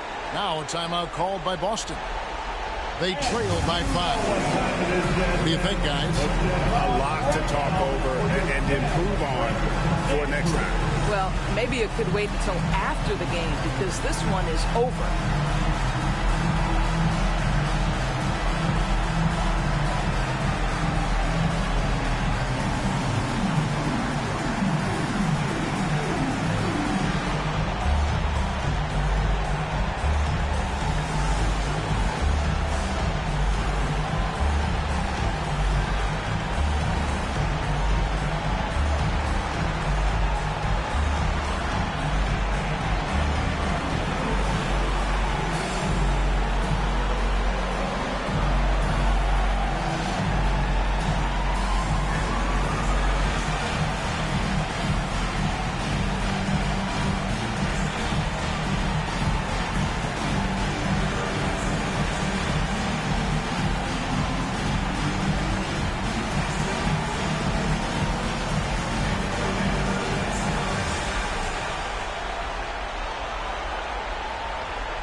Six seconds left in the fourth quarter. And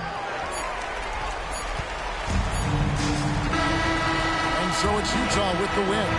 It was a fantastic ball game, and they did a great job making sure it didn't get away from them late.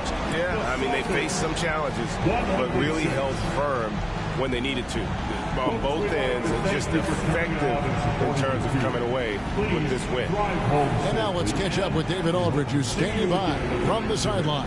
All right, Dave. Thanks very much, Jaron. A young team, but you're going in the right direction. How does a game like tonight help you keep that flow? It's progress. You know, everything is progress. A win you can learn something from. A loss you can learn something from. So we're taking every little bit of it, and we're just happy to get one at home today. It's a step in the process, man. Congrats on the win. Back to you. Thank you for that, David.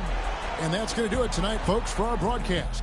For Greg Anthony, Doris Burke, and David Aldridge, and the rest of our terrific crew, this is Kevin Harlan saying thanks for watching. But as we go, let's take a look at our player of the game, Keontae George.